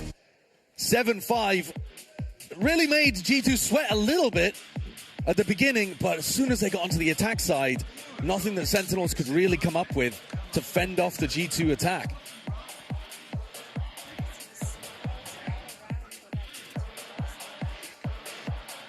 Just wild. I mean, I think, again, we got to talk about Cortezia, 21-13. He played really well for them. A couple of ideas were working. Caillou called a really good first half, but holy smokes. I mean, you mentioned the attack side for G2 was near flawless. Yeah, it really was. I liked the look of it, and especially on a composition that we had a lot of questions about. I was doubtful. We did. I was doubtful that double initiator was going to be the right move for G2 with this team. Yeah. But actually, looked really nice. Yeah.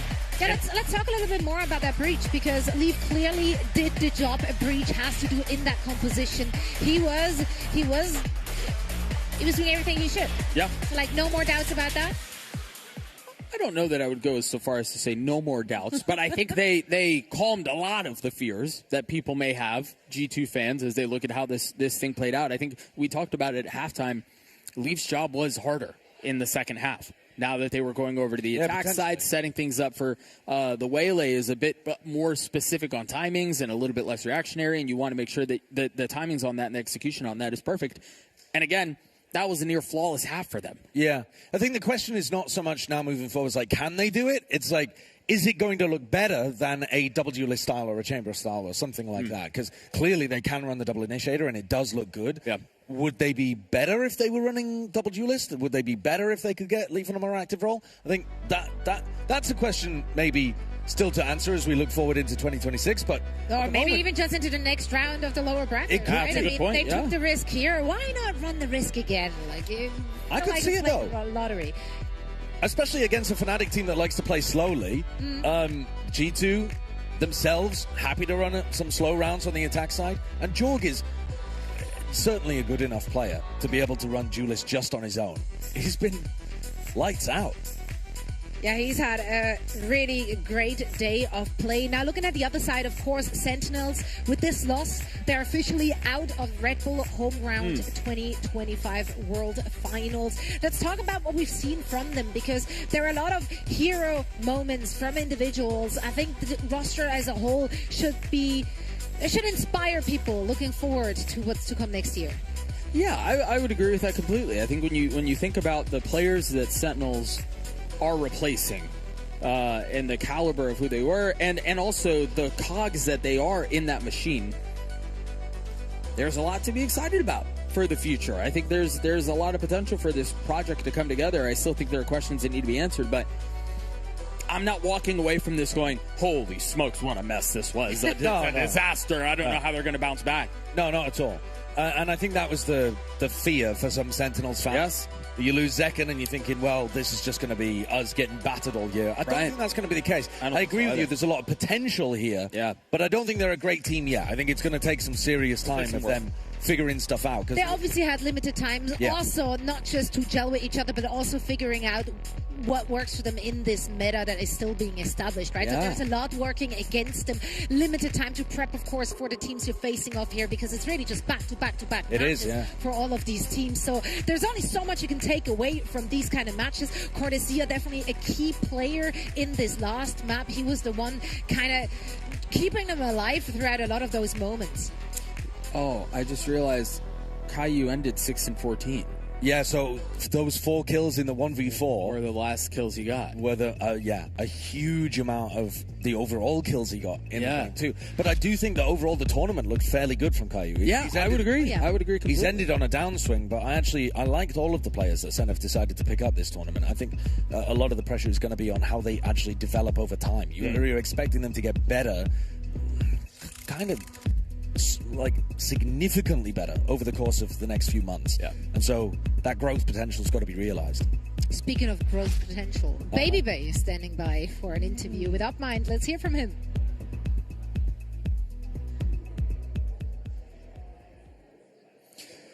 Welcome back, everybody. We're in the post-game interview. I'm here with Baby Bay, notorious Unk worldwide. I want to get your thoughts on something that Rob Moore stated on his stream yesterday. He was saying that you are Mr. Do-It-All. You know, you're coming here playing Red Bull, and then you're going to go to GC, you're going to do analyst work there, and then you're going to come back and play. Like, how does that make you feel?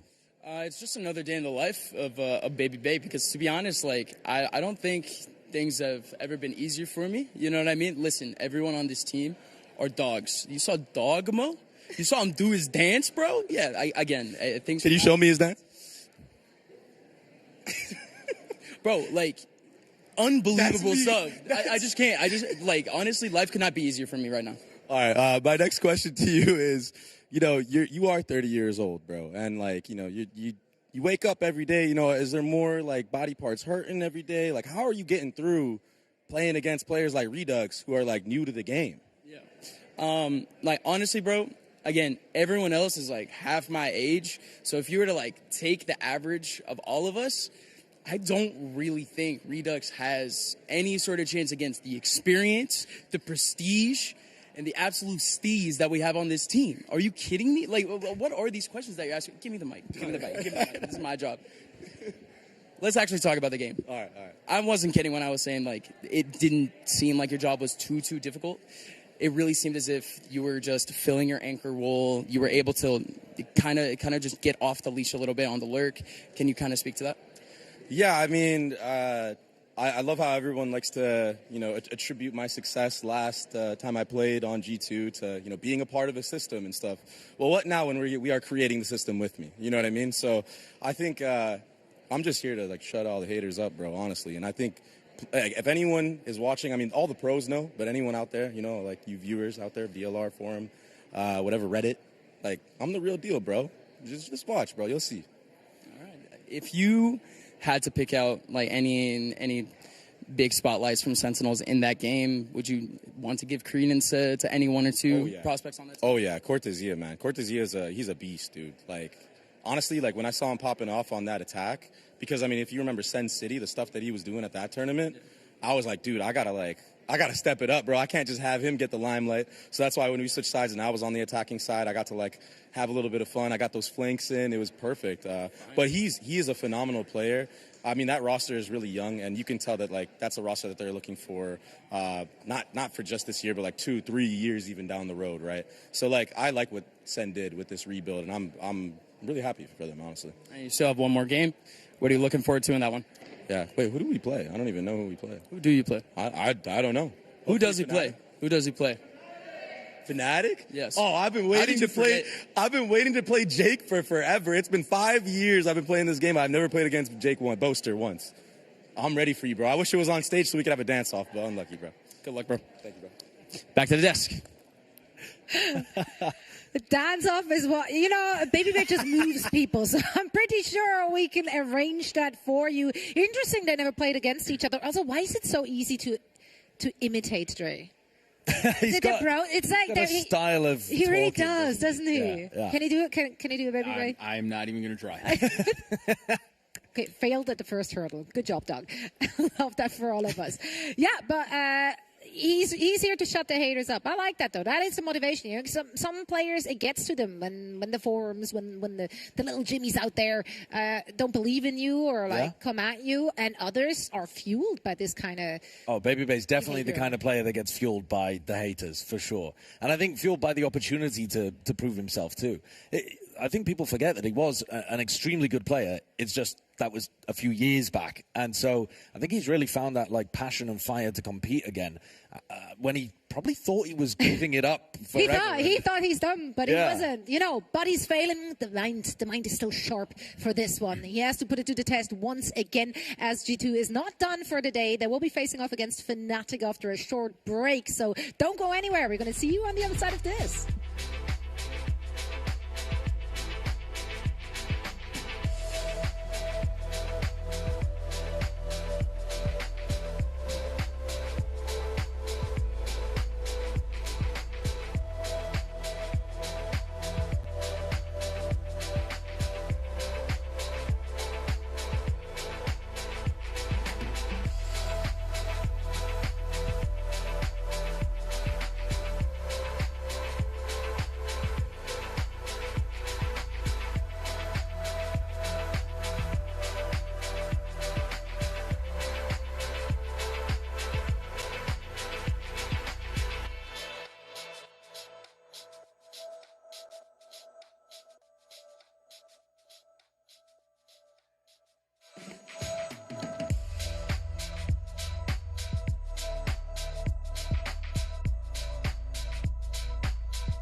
and hate. You need a hug to get moving away. I'm not a stranger to living in space. If they wanna test me, then they know my name. They represent it, don't remove. Really wanna stop me, let me through. Sick of me. They get at you, looking down from a cliff.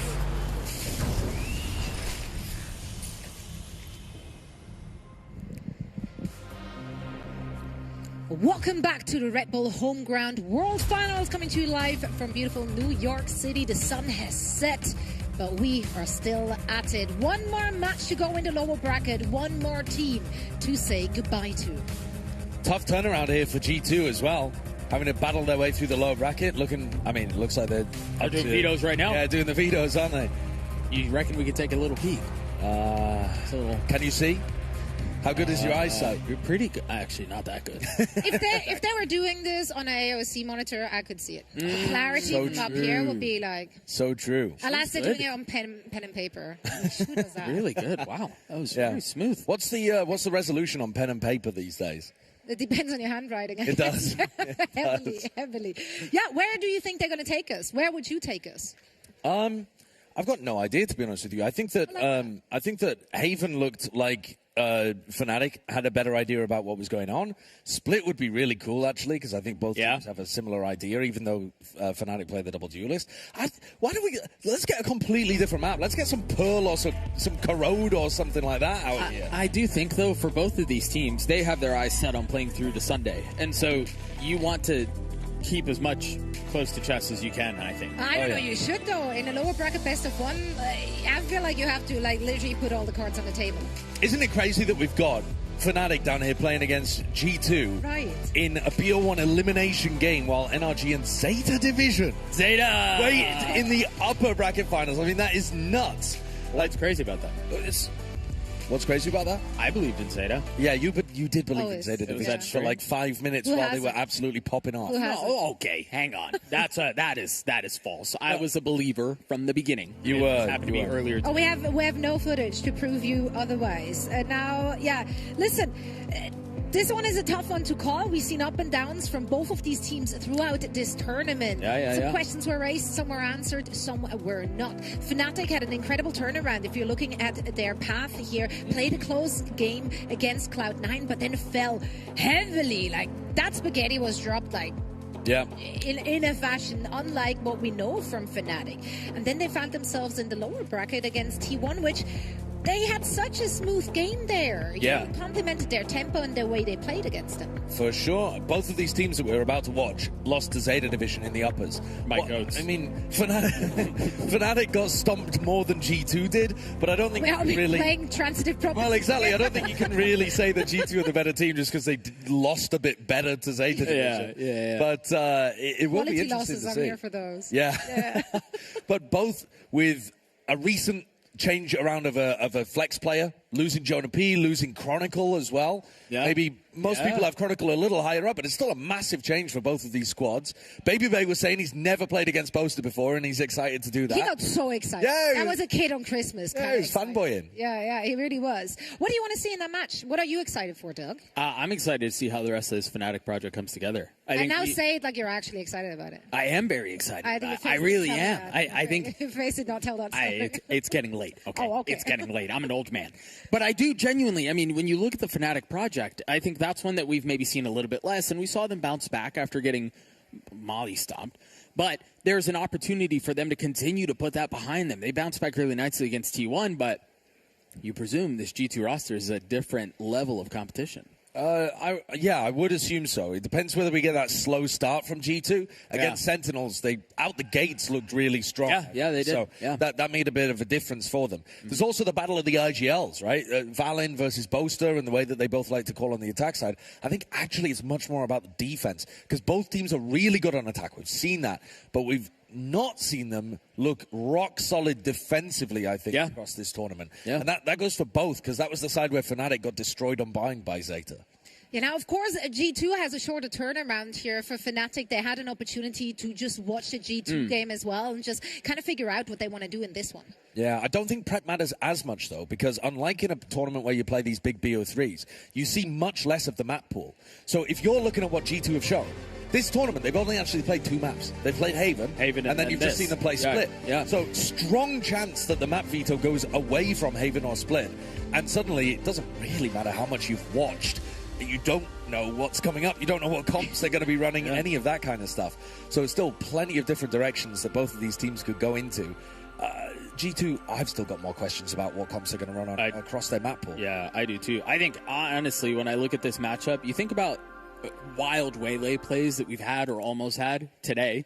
It was from Jogamo, and it was from Alpha Air. Yeah, and now we're going to see them clash against each other. So honestly, my request is that whatever map we end up in, it's 2 Waylays. You get the Waylay head-to-head? Yeah, I think it's going to who be your so favorite? fun. Who's been playing better? I think I got to go Jogamo Yeah, here. I mean, he's had an outrageous tournament, and that's it is really hard for me to go against Alpha Air. But Jogamo's just put up an insane performance. Yeah, he's on today. You know, like every once in a while you see maybe he's going a little bit more quiet. Not today, and I can't see a reason for him to not continue in that trajectory. Now, before we're heading into this game, we're also gonna check in with some of our co-streamers. Upmind, who you got with you? You're on the balcony. Oh, whoa. Hey, ladies and gentlemen, we have entertainment going on here on the floor of Red Bull Home Ground once again. Actually, not the ground. We're here from the balcony. The co-streamers behind us, the big kahunas themselves, entertaining the hundreds of thousands behind us. Of course, a cameo from the one and only Plat Chat right behind us, hosting, of course, the analytical masses. But what about everyone else that's just chilling? We have Mixwell right behind us. We have Tens over on the other side of the setup. Laz. And we still have the actual casters on the other side, too. And all you have to know is that everyone here is well situated, well set up, AOC monitors, in-zone peripherals, Red Bull refreshments right behind them. And ladies and gentlemen, we do have actually one of the actual big heads, and that big head being the big head himself, Gustavo Sassi. What's up, bro? Yeah, no, I think so. Yeah, absolutely. First of all, you want to do this in Portuguese or English? Do you know Portuguese? Sim, senhor. Impossível. No, é possível, claro que é. Are you not looking at me, bro? Are you... Bro, what? I'm LARPing right now. No, então vamos falar em português. Let's talk in Portuguese. Então fala pra mim sobre a performance da Sentinels hoje. O que você acha? What do you think about Sentinels' performance? Cara, eu acho que a Sentinels, assim, teve muito erro micro, né? Eu acho que as calls foram boas do Q mesmo, do IGL. E, sendo sincero, faltou experiência, né? Eu acho que o melhor de um é um pouco mais difícil, né, para todos os times. É o melhor de um, tudo pode acontecer. Eu acho que inclusive é um dos motivos da Zeta ter chegado tão longe, mas errando que se aprende. Yeah. So it just seems like it was a lot of micro errors. Of course, the IGL has so much stuff to have to manage right now, to have to micromanage. And if anything, Zeta, they were able to keep the individual mistakes a little bit more managed, and that's why we're seeing such a good run potentially from them too. And now, kind of talking about the future of this tournament, who are you looking forward to seeing the most tomorrow? Honestly, I want to look Zeta. I need to understand why. I'm talking in English now, okay? We switched in English. Oh, good. I want to see how... I even forgot. I want to see how Zeta managed to get a 13-1 against FNATIC, because I didn't watch the game. Yep. So I'm trying to understand how they did it. And I actually am excited to see it, because it's Japanese team, and they're looking good. Yeah. So yeah, I want to see them against... Yeah, and they're going to play against NRG, yep, the actual world champ. Yep. So it's a good matchup for them. Sassi. Gustavo. From Gustavo to Gustavo. Thank you so much. No, I'm serious. Mano, lembrei de você. Lembro da onde? Lembrei de você, cara, do Masters. Yeah. Foi do Masters. Lembrei de você. Com o Afro. Verdade. Ladies and gentlemen, we're best friends now. Gustavo and Gustavo. Come on. Are you Gustavo too, or am I Gustavo too? No, we are both Gustavo. The Gustavo off on the other side of the balcony. We just literally watched friendship being made live on camera. And it was like the Spider-Man meme at the same time. Yeah. I'm just thinking about the fact that I only know English, and I'm just over here like, I could do a translated interview with Boaster, I guess. Yeah. Judo, actually? No, because I don't understand the southern posh people. Exactly. It's like even within their own country, they don't understand each other. Yeah, I love how his face lit up, though. Like, if you realize that someone speaks your language, like, it's such a great feeling. It's such a compliment to approach someone in their own language. So, yeah, thank you so much, Gus, for giving us the insight from Sassi, who's streaming on the other side of this. Now, we are, of course, still waiting on that map veto. I feel like we're going somewhere special. I hope so. I mean, let me put on my. Ah, dang it! I got spoiled. I got spoiled. The graphics team beat us. Yeah, we're headed to Abyss. I like that. Chamber. Yeah, Chamber, very likely, I think. G2 have been running a ton of Chamber on this map. I think if they're going to run Chamber anywhere, they've got to be running it on Abyss.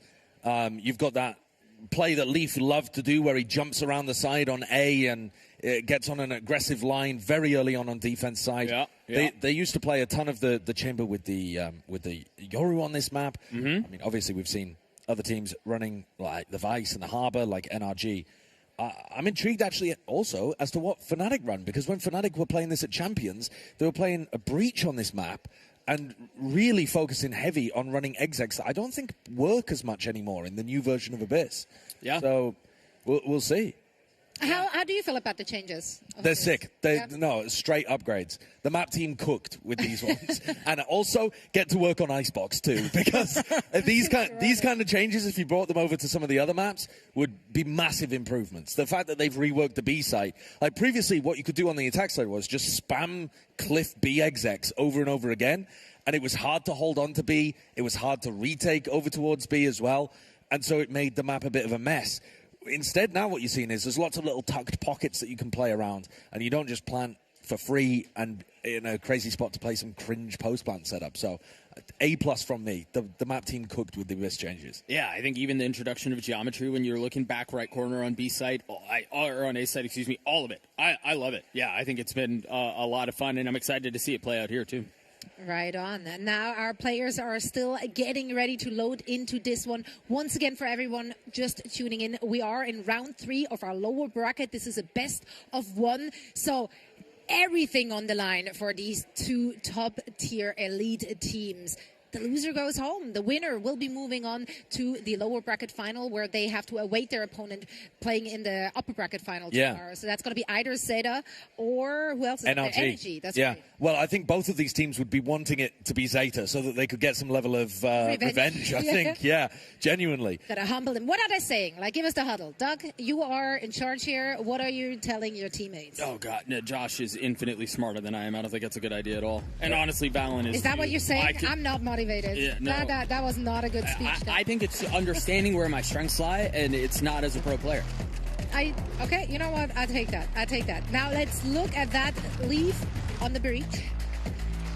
Yeah, Leaf on the breach. Leaf hovering breach is kind of wild. The Tejo and then the Veto. The Veto. Oh no! The Veto is nuts. Currently 100% loss rate in this tournament, just to like the non-mirror matchups. Yeah. Hey, why is Vito's character so much taller than everyone else's? Yeah, you see that? He really is. The head is like almost out the frame. He's head and shoulders above.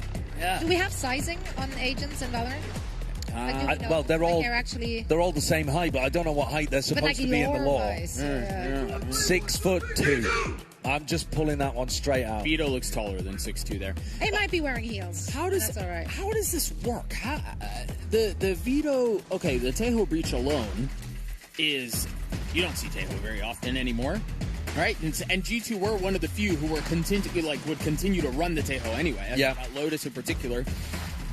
But that, in conjunction with the breach too, you were mentioning that it was FNATIC who are also running the breach, but for G2 it's a bit of a different look. Well, FNATIC have also changed up what they're doing. They weren't running double duelist with the breach previously. They were running the Cypher. So they've taken that out of the lineup and instead running a double duelist attack. So they've got that mosquito flair to the comp, but still keeping the breach in there. I agree with you. I don't really have a good read on how G2 are going to approach things, but they'll have some creative ideas. I assume towards B. Listen, both teams have been cooking for this lower round 3 FNATIC versus G2. Well, I think another thing we've got to ask ourselves here is the Veto in particular. Like, oh yeah, how does the Veto play into this? And you know, well, I think it lets you get fast rotates through mid when you're on the defense side. I've got to imagine they're going to be placing those teleports so that you can travel very quickly from one side of the map to the other. So with Baby Bay and Jorgamo, in the next half, they should always have stacked sites. At least on attack, they're all stacked towards A. Holding the stun, ready for Alfier's contact in mid, but that does mean it's only Boaster holding on here. And he's got to find a way out of there quick. He's not really in a position to get away. Jogamo TP's forward. Jogamo gets the kill. Don't like that setup particularly. Boaster, he's been dropped on as well. Jogamo from the top rope gets the best of him. Crashies tries to punch back, tries to respond. Now keep a close eye on the minigun. They are starting to close in, but it might not matter if the round is over by the time they arrive. And they're planning for backside too. Baby Bay had his trip. That's now no longer a factor, but they know that this flank is happening.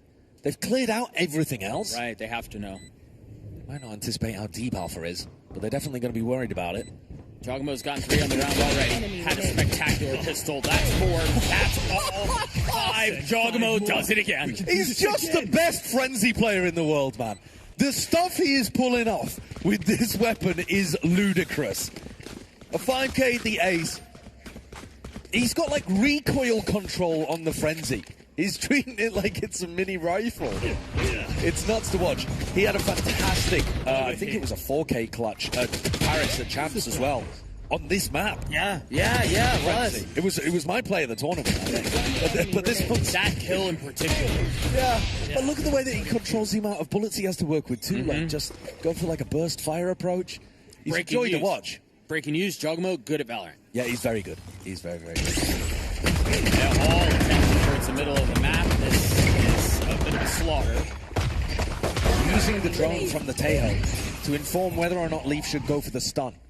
And when they saw them all there, Leaf rips it. Yeah, he hammered that fault line into 2 or 3 players. Massive value.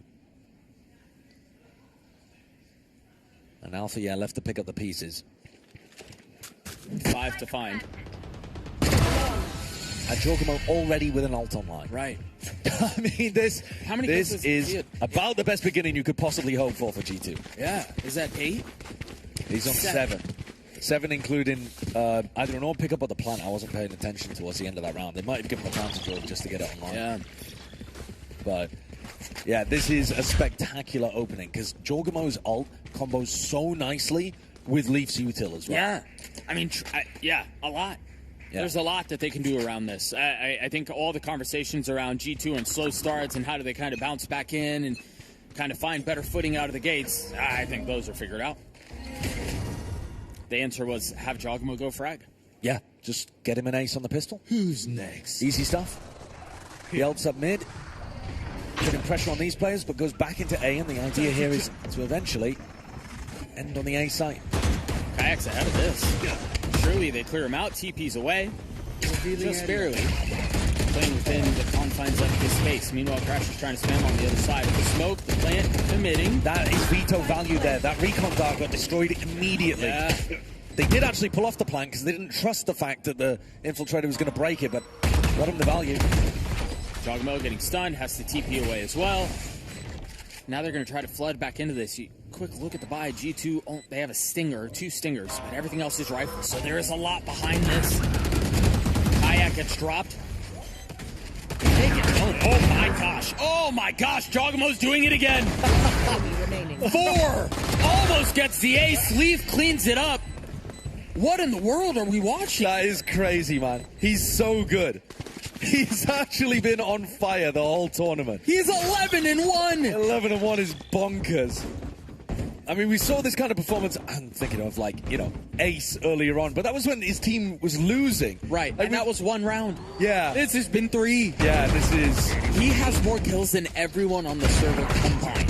Yep. Not just his team. Yep. Everybody. Yeah. Enemy remaining. And I thought he was on for the ace there. I really thought he was getting another. Well, he's more than halfway back up to another ultimate. And he just used it. A silly game we play. It is kind of absurd.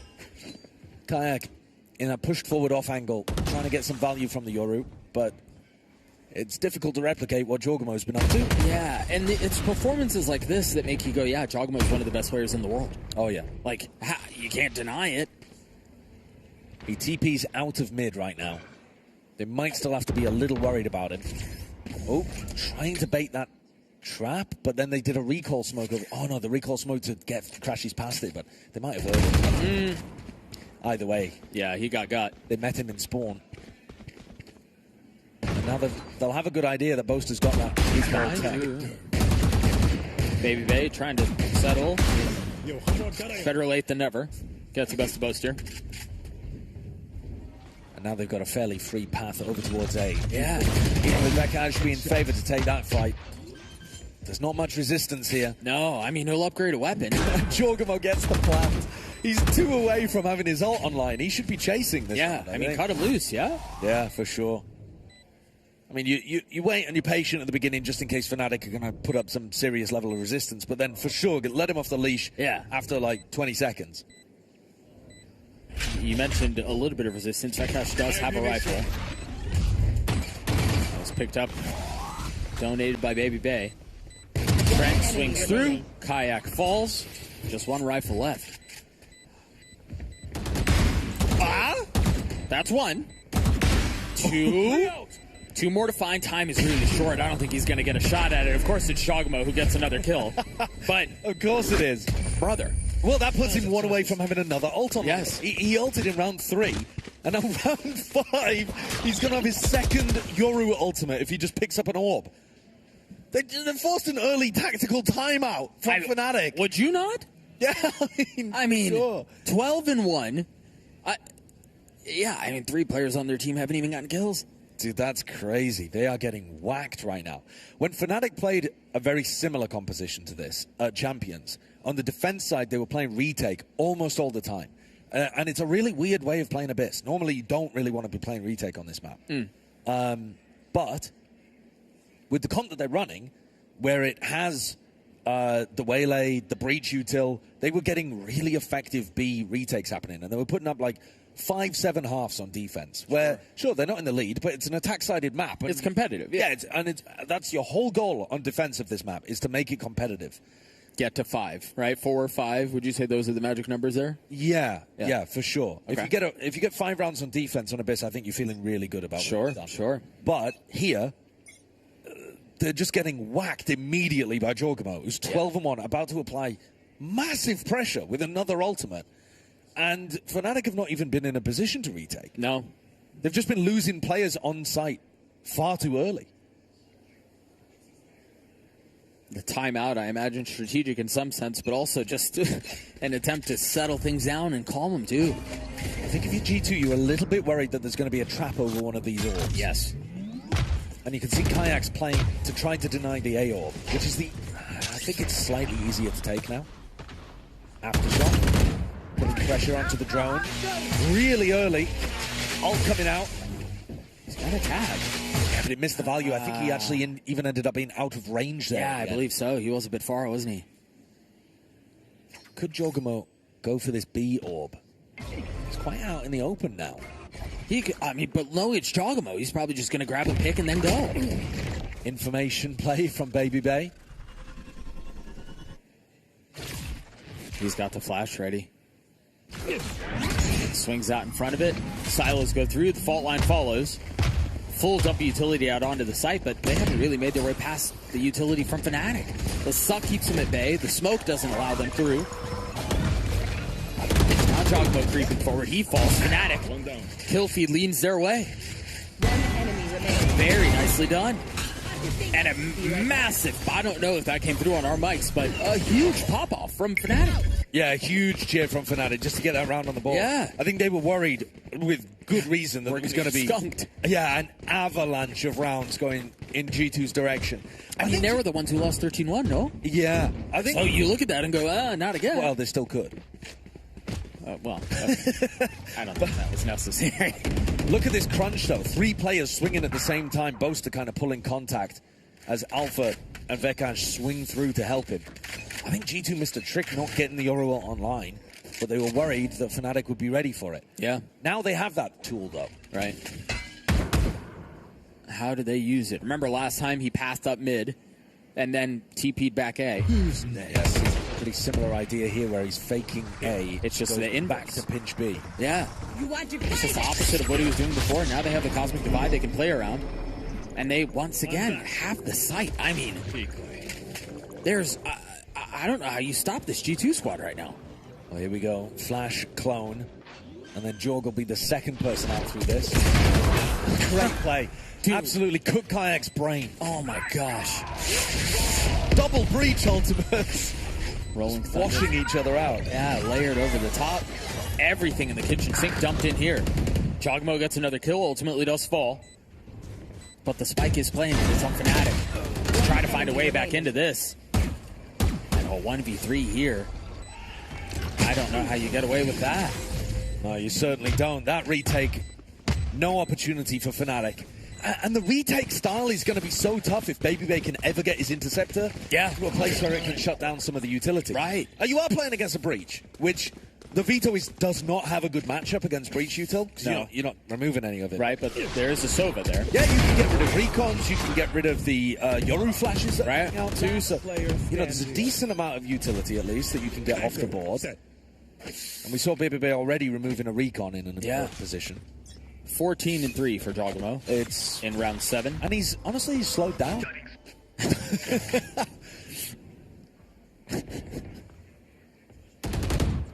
Drone fully down mid. Good information that there's no one there. The tail drone is so fast. Yeah, it really is. And Kayak tries to force a fight, but he's got a goose egg on the board. Crashies follows up afterwards with nothing. Rather. Valen getting 2 there as well. Are we in burn another TP timeout territory here? You could well be. I don't think FNATIC have got an answer to this. I don't think so either. It certainly doesn't look like they do. No. I think, though, what you're banking on, if you're FNATIC, is that you're going to be able to do the same thing on your attack side, where the Breach and the Waylay and the Yoru are going to be so overwhelming on attack that maybe you only need to put up 3 here? Brother, we were just talking about the magic number being 5. Well, no, 5 being amazing. I think the normal would be more like 4. Okay. But these comps should lean attack-sided. Yeah. I don't know, man. Okay. I think FNATIC are in a really tough position. Yeah. But we've seen one-sided maps. And we've seen both of these teams be really comfortable on their attack. Yeah. Less comfy on their defense. Yeah, it's also true. A recipe for a comeback. Back here. It does feel like it's possible in the second half, but right now, I don't see the FNATIC coaches and Boaster are going to have to come up with something phenomenal to turn this one around. They haven't. The beating has been so bad. They've never felt like they could fight a fair fight to begin with. It feels like every single time I look up, they're on an eco. They don't have ults that are stacking the right way. They're just constantly, brutal spot. Yeah, I agree. I think that they're going to need Kayak and Alpha to start taking a lot of risks. Walk down mid, a peek into B main. Right. There's some kind of hard push out on one side of the map. Well, there's a hard push out down the middle of the map. Unfortunately, it is Jogamo on the other side. They're also holding the stun for that fight, but then Rekash wasn't quite ready to throw it. Jogamo looking for a free pick through the salvos. Should give them a room to work with up the middle of the map as well. He's got a hot hand, and he wants to force these engagements. Yeah, as he should. Crashies down to a sliver of health. Tough spot. G2 have taken the whole of mid. Yeah, just trying to cower behind utility. Very nice shot onto the right guy. But Trent, stunned up, gets the kill anyway. And that's the whole of the B side taken. Yeah. So now you're having to play retake again. With Sheriffs. The util's there, but the weaponry isn't. Yeah. And Trent should even have his ult to be able to play with. Tap the spike. Leaf goes to the plant instead, which is fine. One step closer to having the ult online. Alfier upgrades the weapon and makes it work right off the bat. That's a second one. But it's Babybay with the outlaw that keeps that out. They've invested the Cosmic Divide too, and they really think they can win this round, and they might be right. What can Valen do on the other side? Has to face the wall. No real choice. Nicely done by Boaster. FNATIC get away with a thrifty, I think powered by Alpha. Yeah. Those 2 kills that he got really opened up the round for FNATIC. Good stuff as Kayak does his James Bond impression as well, going 0-0-7. But the rest of the team's got his back. And putting up these little rounds on the board, it doesn't matter how scrappy they are, they all count the same. And like we said, we're not expecting them to need very much on defense. Right. Let me take a look at that one more time. It was, I think you're absolutely right. Alfier getting the 2 kills that he does get with the rifle that he picked up essentially opened things up, and then the investment of the Cosmic Divide essentially secured the round. Yeah. Ooh, old possibility here for Alfier to get on a deep line. Oh, just off the mark. Babybay's just in with his ult. No fear of any util. Which is exactly how you want to play it. The saturate does nothing, gobbled up by the interceptor. Second attempt at getting the spike down. Looks like Leaf will succeed. So much easier to get that plant, actually. Yeah, it really is. And the problem is, too, for FNATIC, Leaf has his ult, and there it is. The Rolling Thunder will push them back, and they're pulling in behind it. Baby Bay pushing forward. Again, fearless. And they continue to pile on. Brother, Jogamo's not missing. No, he really isn't. He's not missing at all. And Alpha, yeah, had to go for a knife attempt at the end of the round as Trent gave him a scare. If there was a character to schmeeg on where you just run in and you don't care about any util at all, I mean, it would be Vito with the ult. Yeah. Baby Bay just fearlessly ran forward holding W that entire round. It must be quite fun to have that occasional ability to just unleash your duelist tendencies. These shots from Jogamo, though, were lovely. The second one, not that one. I think this one on the poster, that's just like... It's very fast. Yeah. And so, again, stop me if you've heard this before, FNATIC come into this with very light weaponry, forced to make a miracle, a Mona Lisa out of a soggy turd. You don't want to be painting with those. Whoa! Okay. Hello, though. Hello. Da Vinci.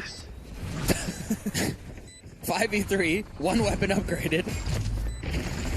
Still two sheriffs on the other side. Kayak trying to get the info he can. They turn around to him. The stun is nicely placed. Kayak cannot fight. Forced to sit back for just a little bit.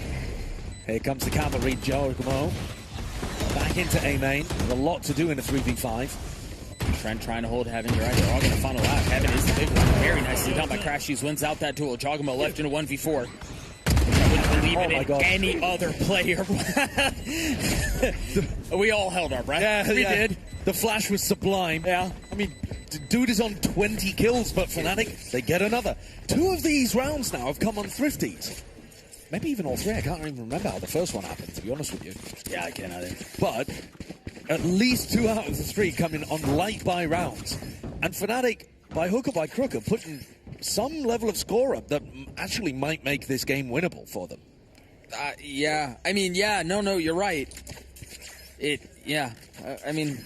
Sure. It feels like they are not in control of this game at all, right? It feels like they're having to pull out miracle rounds even to get stuff on the board. But at the end of the day, if you end up with an 8-4 half, it doesn't and your attack side's good, yeah, it doesn't matter how you got that. Early fight. Oh, he TP'd out into the corner, but Alpha still able to land those wallbang shots onto him. Just set up off the stun, too. Yeah. So that's the aggression that should make an A retake easier. Tries to face into the smoke. Not really working out there. Meanwhile, Boaster goes exploring. Giacomo had no idea. Now it's all popped out from Crashies. Spike's still not going to get down. Having to reposition. Trent falls. It's a utility that comes through as Crashies gets one from distance. They might actually get to it 8-4. They might get 4 rounds. I can't believe this. This one, though, the first where FNATIC felt like they had a really good idea and game plan. Yeah. Valen's got pressure on. Still more work to be done, though. He's gotten it down to 1. Boaster's there waiting. Nicely done from the captain. What a shot from Boaster. That's a nice, clean little tap to take FNATIC up to 4. And I don't know how they manage it, but somehow they always put up the numbers on the defense half, even though it looks like they're down and out. This round was the first one, though, where I really like the game plan from FNATIC. I agree. Stun and a push out over towards the B site. Really early pick onto Baby Bay, and that gives you like map control. You can start being. You predict that G2 are going to react by going into A. You set up for the retake position. But look at the kill differences here. Yeah, it's insane. You take a look at the minimap. The stun setup is similar to what we saw in the last round, where Alpha fills in behind. Yeah. And again, it is Baby Bay that's here. But his escape avenue is on the other side this time. But it's the same idea. Yeah, it's a lot safer though. Yeah. Instead of being stuck, he's now able to escape and ask for help from Leaf. Is Crashies going to walk into that? Yes, he is. Crazy behavior from Crashies, in my opinion. Yeah. But bold. Maybe he just thought the reaction was going to be the same, that G2 were going to advance and speed up on the A side of the map. Yeah. But Kayak hadn't heard a thing. Baby Bay's still holding that line, too. That's why you see Alpha are playing far back. Well, Alpha might go for this as well. He's thinking about it. He's also going to take a bit of contact. It looks like... Is that a fake gank crash? Or? Surely. No, wait, this is a setup. He's ahead of it. Yeah! I imagine the play was to make a little noise A and then TP back. But Alfie are getting ahead of it really kind of spoils it all. I don't know, it does actually. He's given up that B line and they're still buying the fake. They still think that this is real. Jorg TP's away. And the B site is open. Yeah. Valen's pulled a masterclass here. 30 seconds Took the left. bait. They're going to show up a bit late. But I think FNATIC are really happy to be playing, retaking spots like this, especially with the Interceptor offline. Baby Bay hitting the deck early. What do they have? Fault line, double breach flash, double kayak flash as well from the Yoru. They have tools. Oh, they also have post-plant utility, don't they? Chogamo in a position to play spoiler first, and he does onto Boaster just like that. Numbers wave G2 is Trent. Feels a little bit of damage as well. And Alfear falls, another domino. A 4v2 now. Whoa, Kayak, 2 big ones. Given 2 freebies. All of a sudden, there's a shot at this. The grab wall pulls him off. There's just one left now. I don't know how Kayak gets through that. I don't think he can. 8-4 the way of G2, which we touched on it a couple of times. I don't know how we're in this position, but also... yeah. It's a win? A win? It might honestly be enough for FNATIC. Yeah. It's a really weird situation we find ourselves in, where I would say G2 were by far the better team that we watched. Yes. Massively the better team. And yet FNATIC strapped out 2 Thrifties and a quite impressive round 11 to put themselves in a winning position. If they win pistol, to be honest with you, even if they don't win pistol, if their attacking ideas are good enough, they might be able to run this deficit back. And that is scary for G2. 10-4. And then they're able to pull it back. That seems like too big of a hole. I don't know. This is a very attack-sided map with very attack-sided comps. Yeah, so sure. I'm not writing any scoreline off for FNATIC here. It is doable. Yeah. G2, I have to... Listen, if Jorg is playing like he is, and he can find those aggro positions to disrupt what FNATIC are doing, then that can be the win condition for G2 to sail to a clean victory. And then maybe we're looking at, more like a 13-6 scoreline, and I look like a scaremonger at the half. But when you see how Abyss has played out at historically, and historically, yeah, sure. I mean, yeah. FNATIC have got all the chances in the world here of still winning. Kind of insane to think about again when you remember just 20 minutes ago how we found ourselves in this position in the first place. But yeah, lo and behold, here we are. FNATIC managed to go through that burning 1 timeout, by the way. Just one. Yeah, that's wild. It is wild, and it was very early on. Yeah, it was after round 4. Yeah, and then since then they actually went 4-3 in their favor. Yeah, so it ended up working, I guess. But even the rounds that they won were not clean rifle v rifle game plan victories, most of them. But this pistol could be incredibly important, because you are right in the sense that if G2 win it, it makes it far harder, at the very least, for FNATIC to mount any level of a comeback. And it makes it far less likely that FNATIC are going to get ults online early and start to snowball and that kind of thing. So I want to see Jorgamo with a frenzy again. Yeah, honestly, I do too. He's got such mastery over that pistol. It's such a weird thing to highlight, but I've been so impressed every time he pulls it out. Between that and their Stinger proficiency, you really never know what to expect with this team. No, they're a fan of the dodgy weaponry, aren't they? Yeah, they are. The unusual... The silly. Yeah, the silly guns. Yeah. Although Brock's the silly gun master, I think. He is. He is. Quick pings on the mini-map. A lot of attention towards the middle of the map. Looking like we're going to end with a B split, just based on Crashy's positioning. That's where all that utility is. That would mean a lot of pressure towards Valin, whether he knows it or not. And they're quiet about this, too. I mean, I love how FNATIC are playing this so far. Baby Bay ripped the Interceptor instantly on B. So now it's on cooldown. Off the flash, they're droning their way in as well. Valin, what a shot. And now they're forced to get up ahead of this and fight even a little bit more. Kayak into the swing, gets my God. That's exactly what they needed. Player standing. They needed the pistol, and I mean, hold your horses. I don't think we're done yet. Yeah, I don't think so. Spike planted. Kayak with a 2K there. First one, incredible flick. Second, forcing the fight right before the Tejo stun landed. Yeah.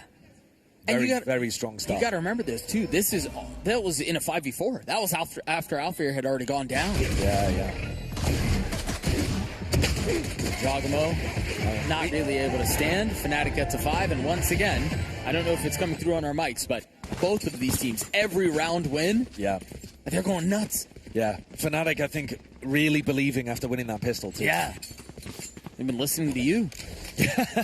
But they'll know as good as anybody. Like, they'll have scrimmed this map tons and tons of times. Sure. And know that their win condition is just, getting a few on defense. Yeah. And then running you over. FPX by here, 3 rifles, 2 pistols. Yeah. So, if we're expecting FNATIC to play like they did previously, a lot of these rounds are going to end B. And that means Baby Bay in a hard anchor position playing Veto is going to be he'll be tested. The player to watch a lot of the time. Yeah. And that interceptor doesn't help you against the fault line coming out from that. No. And he said he wanted to prove people wrong. He's going to have an opportunity to do it here. Baby Bay feeling all that pressure. Ever had a chance to really fight back. Boaster falls, but Valorant cleaned up very early on the flank. Yeah, and this is where you imagine FNATIC should get through the rest of this pretty cleanly. I don't know I'd call that clean, but that's all right. Hayek cleans up the next. And now Leaf is left in this 1v3. And again, FNATIC pop off a little bit. They get to 6, and this bonus, in my opinion, this bonus will tell me a lot. Absolutely. If FNATIC have a really good game plan that they want to build, they don't have an ult online super early like Giacomo did in the first half. Right. But FNATIC have got normally great ideas on this map, and the addition of moving the roles around so that they can now play double duelist with Kayak Alpha and still have the Breach Sova. Yeah, it's kind of crazy. Yeah, it gives you so many options. Yeah. It's an overwhelmingly good attack side composition. It's going to pose a lot of questions for G2 to answer. Lots of attention A. Are they playing for an orb? Anytime Boaster falls, if it's early, it's a huge boon for G2. It means no smokes, of course, but it also means no pull in the post plant. Yeah, sure. FNATIC are super disciplined in those post plant setups. They're all stacking up towards A here. Trent is going to be able to deny plant. They also have to pull to deny plant as well.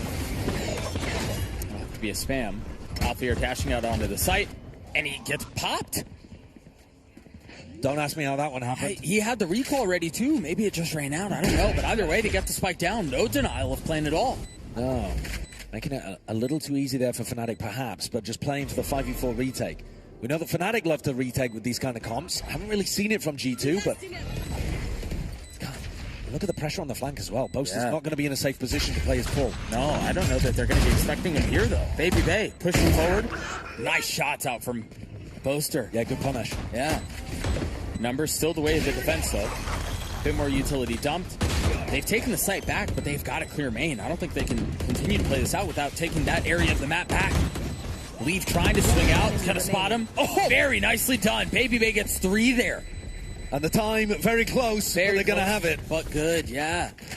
Baby Bay just had a round and a half. 3 massively important kills. Leave it to me. Interceptor down on the spike, but it didn't really help because it's the aftershock and the pull that you've got to be worried about in that position. Vekaj, Boaster playing the spots as well as they could have done, but the actual raw gunfights towards the end go in the way of G2. Baby Bay picking off Boaster and Crashies before he could be traded. So, the buy, though, not actually looking that great. They're going to go for a half buy instead of forcing up. Despite winning. I wonder if FNATIC are expecting that. I don't really like that. No, Giacomo has no armor. They really did not want to buy into this round. No, they might be looking to try to get an op online. Yeah, perhaps, but... Yeah, I mean...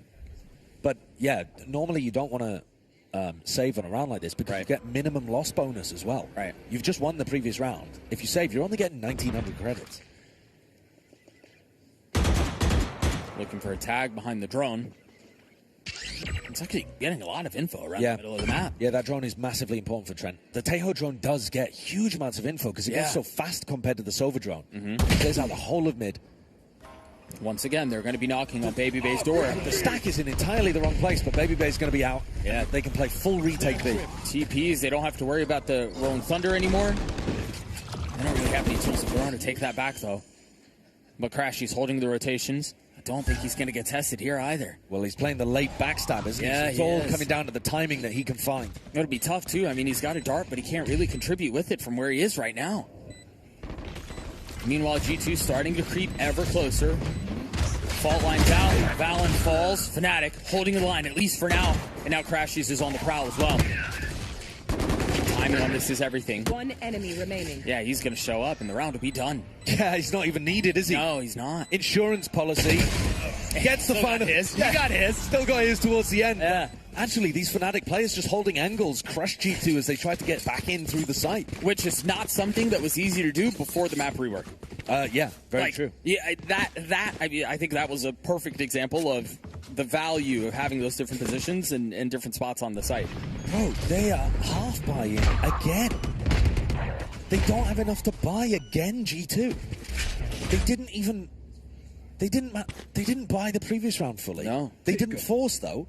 So they've had 2 mangled buys. The game does the maths for you. Yeah. That is a bit questionable. You don't even need a calculator. No. That's an unforced error for G2, letting FNATIC back into the game. On a side that they're already favored there. on to begin with. Yeah. Right there. And they're going to start building up to these ults. Yep. Unless G2 can get a Miracle Thrifty round going here, that feels like a huge blunder. Yeah. FNATIC exploring a number of different areas of the map right now, seeing if they can find a pick. And if Crashies is patient, he might get one. Crashies has been playing on the opposite side to his team quite a lot. Which you wouldn't expect on the attack side as a Sova, but if that's he had, what they've called on him to do. Yeah, yeah.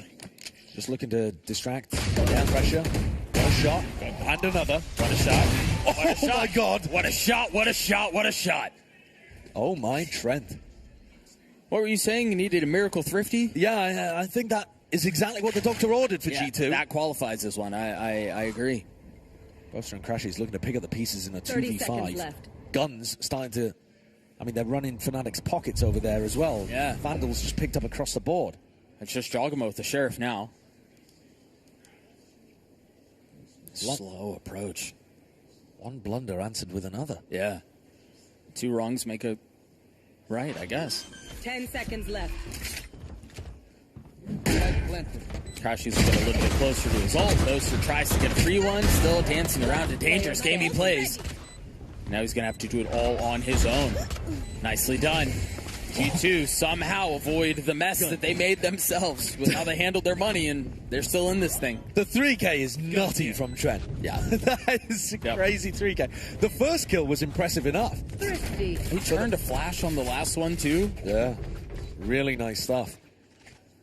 Very, very well played. Echoes of how well he was doing at the very beginning of the year. Maybe it's just something about Teo, bro. This has nothing to do with Teo utility. But no. Put Trent on Teo and suddenly he's shooting like that again. I don't know what it is. 3 rounds. Look at the ults for G2. Oh. Yeah, well... And Leaf is one off of his. Yeah, FNATIC are actually really close to theirs too. Yeah, they but are. I don't know that they're going to be able to get... Like, you're not expecting them to be able to get a free orb here, for example. No. Although, you take a look at the minimap, with the way G2 are playing it, it will be. They also didn't opt for a defensive operator. I thought Jorg might want to go for that. I thought that might be the reason why they were saving. Nope. Double dash out onto the site. Alfie are pushing forward, finding vacant space. And yeah, G2 just playing full B retake. It's Yeah. like FNATIC playing against a mirror version of themselves. Yeah, it really is. Surprised? Yeah.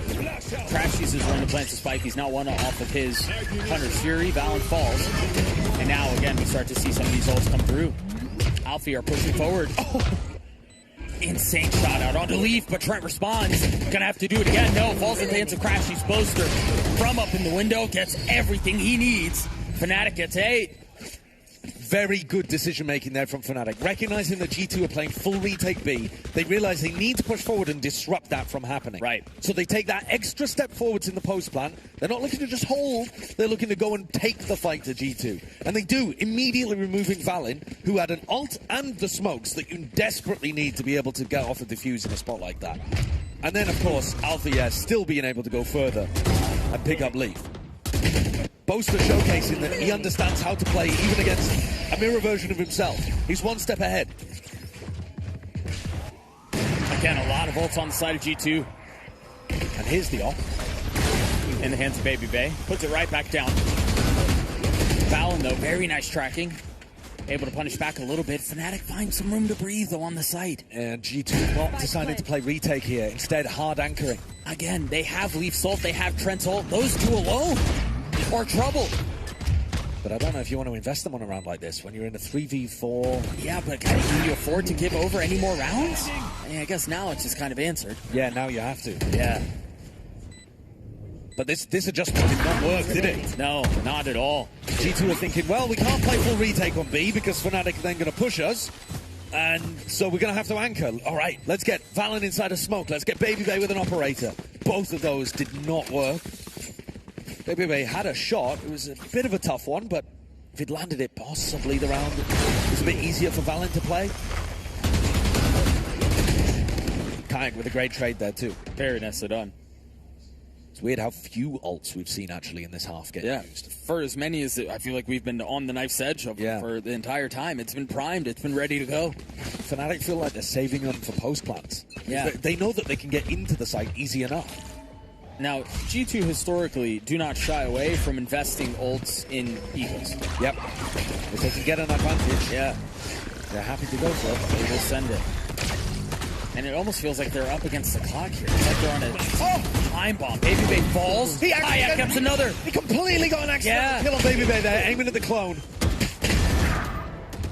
G2 trying to keep this thing competitive, though, but with just 2 members left. No real opportunity to make it anything but that. And this is why the comeback is so doable for FNATIC. Yeah. Their attack side ideas are good. Their comp trend's really attack sided. And G2 cannot figure out a solution. For FNATIC on defense, it took 2 thrifties, 1 round where they hard pushed B and played retake A.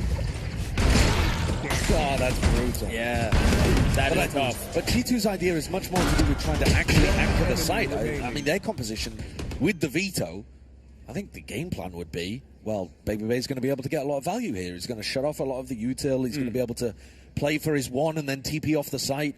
But he hasn't really been able to find those timings. The util is just overwhelming for FNATIC. Yeah. And a lot of it is stuff you can't break. Right, that's what you were talking. I mean, what you mentioned that you can take care of some of the Yoru utility and some of the Soviet utility. It's a flash and a recon, basically. That's it. Yeah. I mean, and if you're thinking about putting yourself in Baby Bay's position, of course, he's now got the ult to be able to play around. Right. So that changes things. But if we're thinking about ultless veto, then you're still getting hit by a fault line. You're still getting hit by, you're still going to dodge an aftershock. You're still getting hit by a pull, which they normally run underneath the bridge on B. Right. So you're not safe. There's no good position to stand on the site. No, not at all. And I think that alone kind of answers the question we had earlier about why Crashies has been playing so far away from the team. Yeah. Utility's useless. Yeah. If they decide to go B. Yeah. It's a great point. Well, this is where you would expect them to combo Kayak Crashies kind of ultimate. Yeah. Also where you would expect G2 to combo their ults. Well, Baby Bay for sure should be ripping his, I think, if he wants to hard anchor B. Because that'll stop him even getting punished by Crashies. Yeah. The threat is here.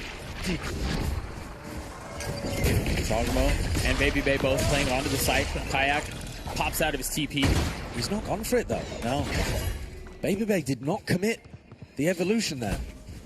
Instead, just playing off the site for full retake, so they've gone back to that game plan. And now they're going to have Breach ultimate. They're going to have Sova ultimate. Baby Bay might use his ult to stick the defuse. I guess, maybe. Because then you don't have to worry about pull. You don't have to worry about the Sova ult. The Rolling Thunder already paves the way. Crashies gets a pick with the Hunter's Fury. Off your feet! Now the second Rolling Thunder sending 1, 2, all 3 sky high. Here comes Baby Bay. Both are on the swing. You're right. Baby Bay gets the best of him. Alfier trying to hold on to the site. And there's another ult. There's Trent's ult. Alfier gets 2. He might get another. Pushes the smoke. Crashies gets the 1. Bekash fell off the map. He's got a 1v1 and Valen wins that out. Why is that round? That is absolute madness. G2 comes out on the top of it, but I couldn't tell you exactly what was occurring there. How on earth has Bekash fallen off the map, man? I'm not going to lie to you. I didn't even see that. Dude, I only saw it in the kill feed. I don't know how he managed it, but somehow plummeted to his death. Maybe he got ulted off or something? I don't think so, but... No, oh, he's jumped up. Oh my god, he got body blocked by Crashies. They were both on cliff together, and he just tried to make the jump and couldn't land it. That's a crazy round. Yes, it is. That was all. I mean, I don't think Alfear had his ult into that round. Yeah, so it's essentially every single ult expended, wasn't Yes. it? And now look at the layers of utility defending the B site. Smokes for Baby Bay, his interceptor, a TP to get Jorgamo into a further back position.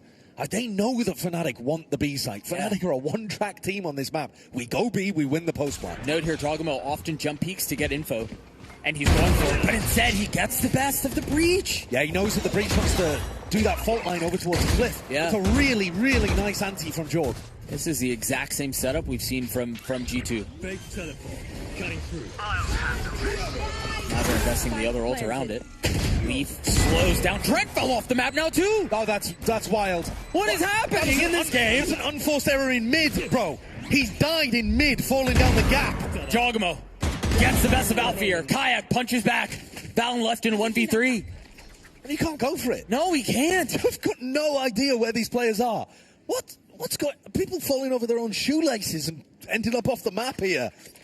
In absolutely critical scenarios. I feel like we've gone countless amount of Abyss maps without somebody falling off the map by accident. We just had 2 in back-to-back rounds. It's a BO1 for your tournament life here at the Red Bull home ground. I think the pressure might be getting to them a little bit.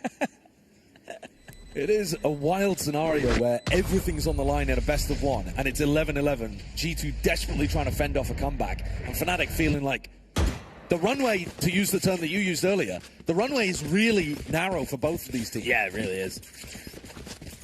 I really hope we get that. Yeah. I don't know that we'll see it on the replay. No, I mean, look at it. He was, right by the rope. Yes. He just walked off. Slipped? Yeah, maybe. Yeah. Boaster with an attack operator. They're going back to B again. If it ain't broke, don't fix it. I don't see how G2 are stopping this. No, and the buy is poo. Yeah, it is. Bucky. Very similar defensive setup out for G2. Jorg might be able to tank the fault line and still get a kill with the Bucky, though. Yeah, maybe, I guess. Yep, he did. He did. Unbelievable. Waiting on the other side of smokes. There's the attack side up. Timing taken. Baby Bay trying to utilize a flash. I can't believe they've really clawed their way back into this. Here comes a flank from Trent, though. Trent could be a magic maker here for G2. He's gonna have to pull more than one thing out of his hat there. That's 1 kill found. Leaf gets another. All of a sudden, there are legs to this. Trent has to do it on his own. He's picked up the op. He might get a shot. Still plenty of time on the spike. Trent does not connect. God, what an angle for Vekash to pop out of. Whack-a-mole difficult there, one. That is a really difficult angle to try to flick to. Your crosshair placement is never going to be. No, why would it be? Vekash. No. What a bold way of playing that, though. Spike was already down. Pressure was all on Trent, and Vekash chose to take a timing. It's now FNATIC, after being down 8-4 at the half, who are at match point. Oh, I love this game. Dude, it's crazy. Abyss is such a cool map to watch both of these teams. It is funny the way that G2 have taken essentially FNATIC's composition from champs. Dude, shut up. I mean... That's a sick shot. Unreal. Not the weapon, though, that Trent wanted to find. No. On the flank. No, but he really had no other choice. No, I mean, it was take what you can get, right? Yeah, of course. Of course it is. Jorgamo was on fire in the first half as well. I can't remember exactly what he ended the half with. I think it was like 20, 22. Like I believe so. It was a lot of kills. And he's definitely cooled off since. Well, because it's hard to actually find your aggressive timings. You know that they're just basically going to be going B. Right. Pretty much every single round. Sometimes fast, sometimes after defaulting a bit. But, you know, he's been trying to get onto cliff. He's been trying to tuck into a corner with a Bucky or something. But it's hard to stay in a spot where you can get multi-kills. Yeah. You're just worried about being hit by util and traded. Boaster was thinking about going for the attack op again, but he's passed it over to Kayak. So with that, you expect a bit of a slower round out from FNATIC. Yeah. I don't know, though. You just keep hammering this B hit, and it does seem to be working. 1 box separating that op from Jorgamo and Baby Bay. The drone out towards B. Kayak's going to get caught with utility out. He gets his gun out, but it's not enough. Jogamo punishes. That's a great opening pick for G2 to get. And Jorg's thinking about rotating, but they haven't heard of fast reaction. So G2 still sticking with this spread out defensive setup. This round to make it to OT. Tournament life on the line. And FNATIC play it as slow as they can. Nobody anywhere near getting up to an ultimate. No. And the B site, vacant for now. You've got to be concerned as Leaf or BabyBay that they could just be contacting in. Yeah. Boaster's a good enough caller to throw in something like that at the very end of a game. I think they know that, and I think they're comfortable with it. I mean, you've got decent retake utility as well. You have Jogmo's flashes, you have Trent silos. Team stun, Alpha forced to rewind. 30 seconds left. Not going to hurt them too much. He actually picks up the flank. Yeah, they're just going to play full retake here. They've given up the site. Look at Alpha timing on Trent. Alpha not able to get too much done. Leaf goes down, back up, and you're right, Leaf falls. So a 4v4 now.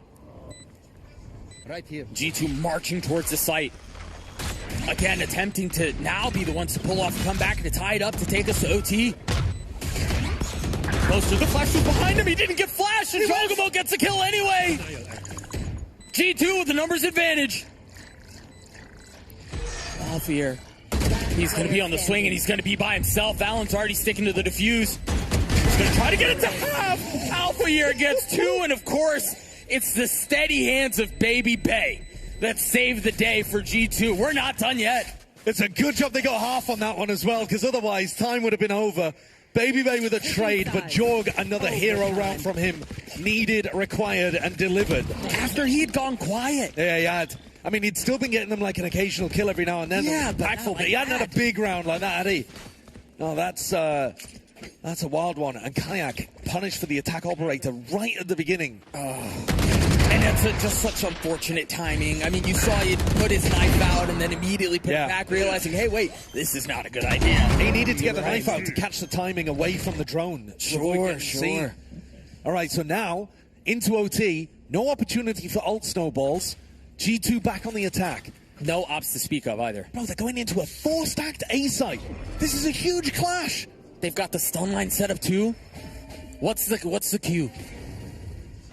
You know he's got it at the ready. There it is. There's the stun waiting for the swing. I don't think everyone got hit. Jogamo again, delivering for G2. Amazing stun from Trent Ed. He was forced forwards by the fault line. Throws out his missile and sets up Jogamo for a 2K. Boaster's gone walkabouts. He feels like he has to be the hero. BabyBay picking up the timing and spots him. Yeah, the ping revealing his position, and now they know where the threat lies. They're all going to rotate back into him. Boaster cannot stand. And it is an open B site. BabyBay vacuuming up all of this space. This OT, Doug, could go on for a long time because I think it just comes down to who's going to win a defense round at any point. Yeah, strap in, big fella. Yeah, we could be here for a while. It's still early though, isn't it? 10-15. We could have a Red Bull. We could. We could have a Red Bull. Here, it gives you wings.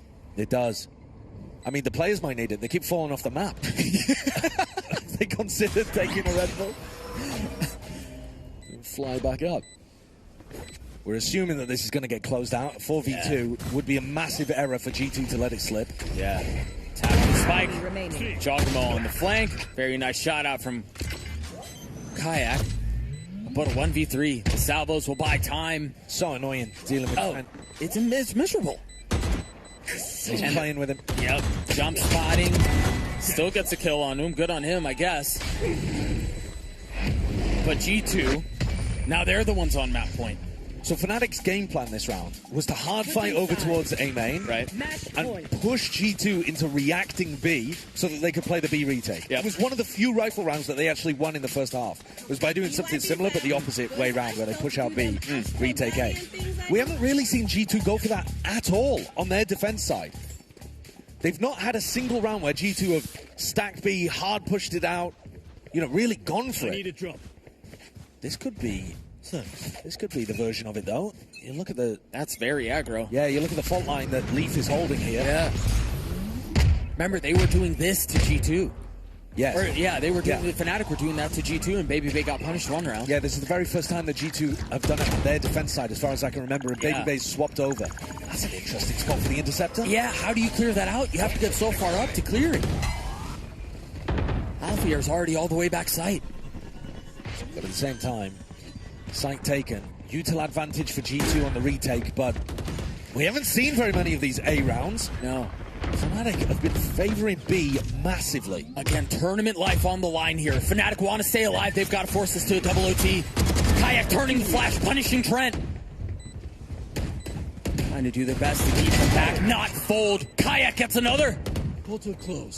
Numbers the way of FNATIC. Baby Bay's on to defuse. Surely there's a challenge here. The smoke goes down. He gets it to half, and now it guns back up. They go back to fight. Alfier punishing with 2. Valen falls. We're going again. What was going on there with that Yoru flash towards the back? Switching sides. I mean, Kayak disrespects it, or, turns away from it, but Trent just walked in fully blinded by his teammate. Yeah. Bit of a weird scenario here. That is Jorgamo's flash that full catches Trent. And Kayak doesn't get traded for quite a while. He's able to come away with 2. It's just a late flash. Yeah, a bit of an error. Yeah. Or maybe just miscommunicated. I'm not 100% sure. I mean, Trent was trying to follow up in his own stun. Maybe he didn't need the flash. But we're back. Who can win a defense round? 13-13. Going the distance. Second round of this dance. Kayak with an aggro flash. Stun drawn out of it. That tells you that there's a lot more players over towards the A side of the map than you might have been expecting. Right. It has been FNATIC that have been more one-dimensional on their attack side. But I don't mean that as an insult necessarily, because it's still been working. Yeah. It's more rough for G2, the fact that they know what's coming and they still can't stop it. They can't stop it, yeah. But G2 have been mixing things around. They've still got their drone to try to flush out mid if they want it. Meanwhile, FNATIC's drone just caught nothing. Oh. Just going for an info peek. Yeah, that's a dangerous game. Yeah, if you jump into a stack, you can absolutely die. Watch the gate crash from Jogamo. It's so far up. It's behind the door. Just waiting on the other side of the door. They can split on this B, and Crashies will be in and Crashies will be in a world of hurt. You might have heard it, though. It does make a noise. Yeah. And it's not like they've got the white noise being pumped into their ear. It's slightly different, this setup, compared to VCT. Yeah. They're thrown out. He's still looking that way. Waiting for the challenge. He just took the TP. He knows he's going to be there on the other side, and Crashies drops him. Beautifully played. Not able to contribute anymore, but the damage has been done. Couldn't throw out the recon because of that interceptor. There's 15 seconds left. Pull, takes the plant away. 10 seconds.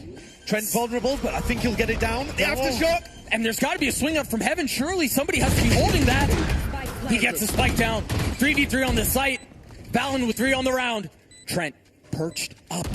Looking for a pick. Valen gets 4. Give him the ace. Leading from the front. Trent gets the last. That felt like FNATIC had a chance of being able to win just on the clock there. Yeah. But there wasn't a player to be able to finalize all of that pressure that they'd managed to get with their utility. I love that the pull is great in that position from Boaster. It almost secured them the round. Yeah, and then the aftershock afterwards from Vekash, but they just didn't have another player on the site to be able to confirm all of that. 32 kills, by the way, from Jorgamo. But plenty of others on his team, especially Valen, starting to get up to big numbers too, with a 4K from Valen. Can G2 close it? Can they pull out a defense round? You mentioned at the beginning of this that was the answer. Is who's going to be able to win on defense first? That's a team that's likely going to win this. We'll see if G2 can do it. FNATIC, again, back towards B. Yeah, that's been their bread and butter. Yes, it has. Don't worry, that wasn't someone falling off the map. It was Sleep. But I'd forgive you for thinking it was. Leaf has his fault line up here. They're going to try to swing behind that. Meanwhile, Airfare teaming backside. Jogamo gets a pick. Very fast flank. Numbers advantage for the way of the defense. Remember, this has been the ever-elusive round win on this side. They double flanked with both of their teleport players. And then left. Trent gets another. FNATIC trying to hold on as best as they can, and it seems like every single brick is falling. Covering it. What can Crashies and Poster do? Concealment. The ever-loved duo have to figure it out on their own, and it's all on Crashies now. G2 seemingly have done the impossible. Baby Bay sticks the defuse, and G2 walk away with it. They finally converted on the defense round. They got it working. That double flank play worked perfectly. What a match. I mean, you could see it writ all over their faces, how tense that one was. Could you imagine if we had a best of 3 or a best of 5? Oh my gosh. I mean, we would have been here all night, though. Oh, but it would have been lovely. It would have been sick. It would have been sick. Well, that's a stacked lower bracket. And Jorgamo, again, having insane impact. Yeah. This tournament has just been abnormal from him. I do wonder if we were to compare it to the rest of his career. This has to be one of the best tournaments of his career. Yeah, I think so. I mean, generally, obviously, both teams were fragging out on their attack. I felt like Jorgamo, obviously, in the second half went a little more quiet. But then he starts to pop off again. In the moment, he can be their hero, dropping those big numbers. And then also Baby Bay having a few moments, which really helped the team out there. So you can see the relief in their faces. They managed to win the defensive round first. That's really what it came down to in this one. But wow, what a match they played, FNATIC as well. They are, unfortunately, out of the competition, which is, after a performance like that, it's just another heartbreaker. It is. That one's tough. Dude, no opportunity to get revenge against Zeta Division for FNATIC. No opportunity to get revenge against NRG for the champs loss either. So I think... Bit of a sour note, isn't it? It is. I think it really is. But this lower bracket was just unbelievably stacked because of what Zeta Division have been doing up top. Zeta, my goats. Also, officially the first veto win. Yeah, absolutely. Outside of a mirror match, you're absolutely right. Tell you what, it wasn't like it was the defining characteristic of the game, but it did make Crashy's life miserable. Yeah, he wasn't allowed to play the game. Even at the very end there, he tries to throw a recon in, gobbled up by the interceptor, can't do anything about it. And so... And he did so straight off the bat. Like, the early rounds already, you saw the impact from that veto for the first time, really, in this tournament. Yeah, I think so. It was a nice idea. It's not like it actually helped their defense side too much, though. Oh, well. Yeah, but it's kind of an uphill battle, isn't it? Yeah, but there were some good moments, some weird moments. Trent with that 3K as well absolutely saved them in a pivotal moment. People falling off the map all over the place. Yeah, 2 points for the environment. I can get behind that. That round in particular, where it was essentially on Valen to hold the window line. Yeah. Because if there's another swing out of heaven, even if it's just enough to delay the defuse, the round or the plant, the round is over.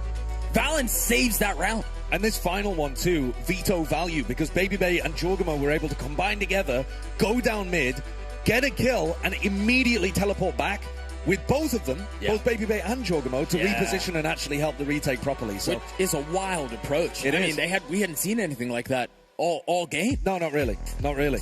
I think the adjustments were there in the nick of time for G2. Yeah. I just can't wait to see them back in action, honestly. Yeah, we don't have to wait so long, right? Starting tomorrow as well, we're playing best of 3. Yeah. This is going to be a game changer because, Zeta Division surprised everyone, like, winning those matches, but can they repeat that kind of performance when it comes to a best of 3? Yeah, I've got no idea. I mean, we don't even know, like, how good does their map pool look overall? Right. Yeah, we have no idea. We know that they've got great wins on Bind against FNATIC, Haven against G2, but they're a new roster with... even as far as I'm aware, like quite a temporary roster too. Yeah, like some of their players are officially listed as like stand-ins, but I think they might want to keep some of those players. Yeah, I would look at that contract if I were them. But Jorgamo's got to be one of the players of the tournament. His stats are absurd. Yeah, again, I want to look and compare this to the rest of his career because this feels, for as much as he's one of the best players in the world already. This somehow surpasses that. It's unreal. Yeah, I mean, if you're finding yourself in round 3 and you're at 11-1 yeah, it's pretty good. It's a good spot to be in. I'd be vibing at that point. Yeah, he had an ult available for round 5. Right. Second ult, round 5. What is going on? Yeah, definitely a game you have to watch again just to see how he got it done. Maybe we get to hear how he got it done as he's down on the floor with Upmind. All right, we are back once again, this time with G2's Jorgamo. Jorgamo, let's talk about, first and foremost, you dropped 11 kills, first 4 rounds, already put you guys up 4-0. I mean, did that already set you guys up for success? Did you already not feel too much friction at the beginning? Did that set your expectations high, low? I mean, Ace on pistol was I was a little, I was like, holy crap, I got the ace. Like because of the ace, I think it kind of sped up the momentum for the game. I got your ult pretty quick, so we got to delete their gun round basically. So because of that, yeah, I mean, I was snowballing that whole half. Yeah, and I mean, realistically, we ended up seeing finally the effect of Vito going into the second half. What can you say to the effect of Vito? How did you enjoy having Vito in that map specifically? I mean, yeah, his util is very crucial. I think we were kind of messing up a little bit. I mean, that's okay. We were still learning the character too. But towards like the end of overtime, we had the Vito interceptor out in the open, and Crash uses backside. He had a dart, and that's the only way Crashes can win the round with the dart. So because of that, bro, like Dre knocked it out, got that dart out the way, and instant won the 1v2. That was it. Simple as that. That trophy was insane. I can't lie. And talk to me sort of about the mental battle back and forth between you guys and FNATIC. FNATIC, they were trying to go for a couple of gut calls, really try to call you guys out over and overtime. You guys were, really try to explain how you guys put everyone in the right positions just to be able to even predict what FNATIC was going to do. I mean, they kind of play the same pace as us sometimes on the retakes, so we kind of know like what their breach does. We know what our breach does. It's like disrupting, kind of like that's like the main thing. But I would say just like being able to just not worry about what happened. Like if they had a good round, cool, like congrats, like good job. But besides that, we just kept our mental forward and just keep being resilient. That's really it. Best of ones throughout the week so far, but best of threes tomorrow. What are you feeling for tomorrow? I'm excited for best of three. I know my guys like to play best of threes. I mean, I think that's how it is, right? But because of that, we made it, and I think that's a big chip on our shoulder now. That we can go in and play whoever's next, and we're excited. All right, Giacomo, congratulations on the W. We will actually be seeing you tomorrow. Ladies and gentlemen, back to the desk for one final time. I love this little yes. He's such a likable guy. Oh, he is. Right? Like in the server, obviously, but also out of the server. It's like, how do you not root for this You're guy? not supposed to be that nice, that likable, and also that talented. Yeah. Okay, but are you rooting for him tomorrow in the game against Zeta Division, or are you rooting for Zeta? Yeah, what about upset? you, Doug? Because you can't be rooting for Giacomo, surely, in a game against Zeta Division. You're rooting for the dog on top to bully the underdog. What's wrong with you? I think Giacomo looked really good today. Oh, dude. And I think I'm really excited to see how they play tomorrow. You've wiggled out of it. He did. Unsuccessful to absolutely no one's surprise. Let's get some final thoughts and big learnings from our second day of competition. Yeah, it's funny that you asked that because I was thinking about that prior to the interview, and I'd love your thoughts on this. We've now seen Leaf on the breach twice. Yep. Thoughts? Well, that second map, it's much more supportive. I don't think he really found his opportunities to get involved as much, but is that his job? Dude, if Jorg is playing like this, it doesn't actually matter. You just have that much fragging coming out anyway. But I think against a team like Zeta Division, who are firing on all cylinders right now, if Zeta come out and they play, if they play tomorrow like they did today, which who knows, I've got no idea, because I don't know what to expect from this squad. But if they do, maybe you need other people also firing, because it didn't work for them on Haven when they played earlier. They got kind of battered 13-7. Yeah. Favorite moment of the day? Zeta. Honestly, once again, the correct answer. Honestly, that OT was so much fun. Yeah, no, I think that map, it was the map of the tournament for me. That was a blast. I love watching Giacomo play with the Frenzy. The Frenzy ace. I don't know how does he work the magic with that gun? It's so unwieldy. It has such a small amount of bullets that you can work with, and yet he continues to weave magic with it. He plays it like he's got an extended mag on that thing. Yeah. I don't know how he gets away with it. My favorite part of this all is just that this is day 2, and we've had so many OTs, so many close matches, teams bringing their A game, new players, old players, new mixes. Like everything's just like perfect script writing. But this is it for day 2. It is a wrap. We do have 2 more days of play to go, and honestly, it only gets better from here. Upper bracket final, lower bracket final, grand final, in order to crown a Red Bull Homeground 2025 champion.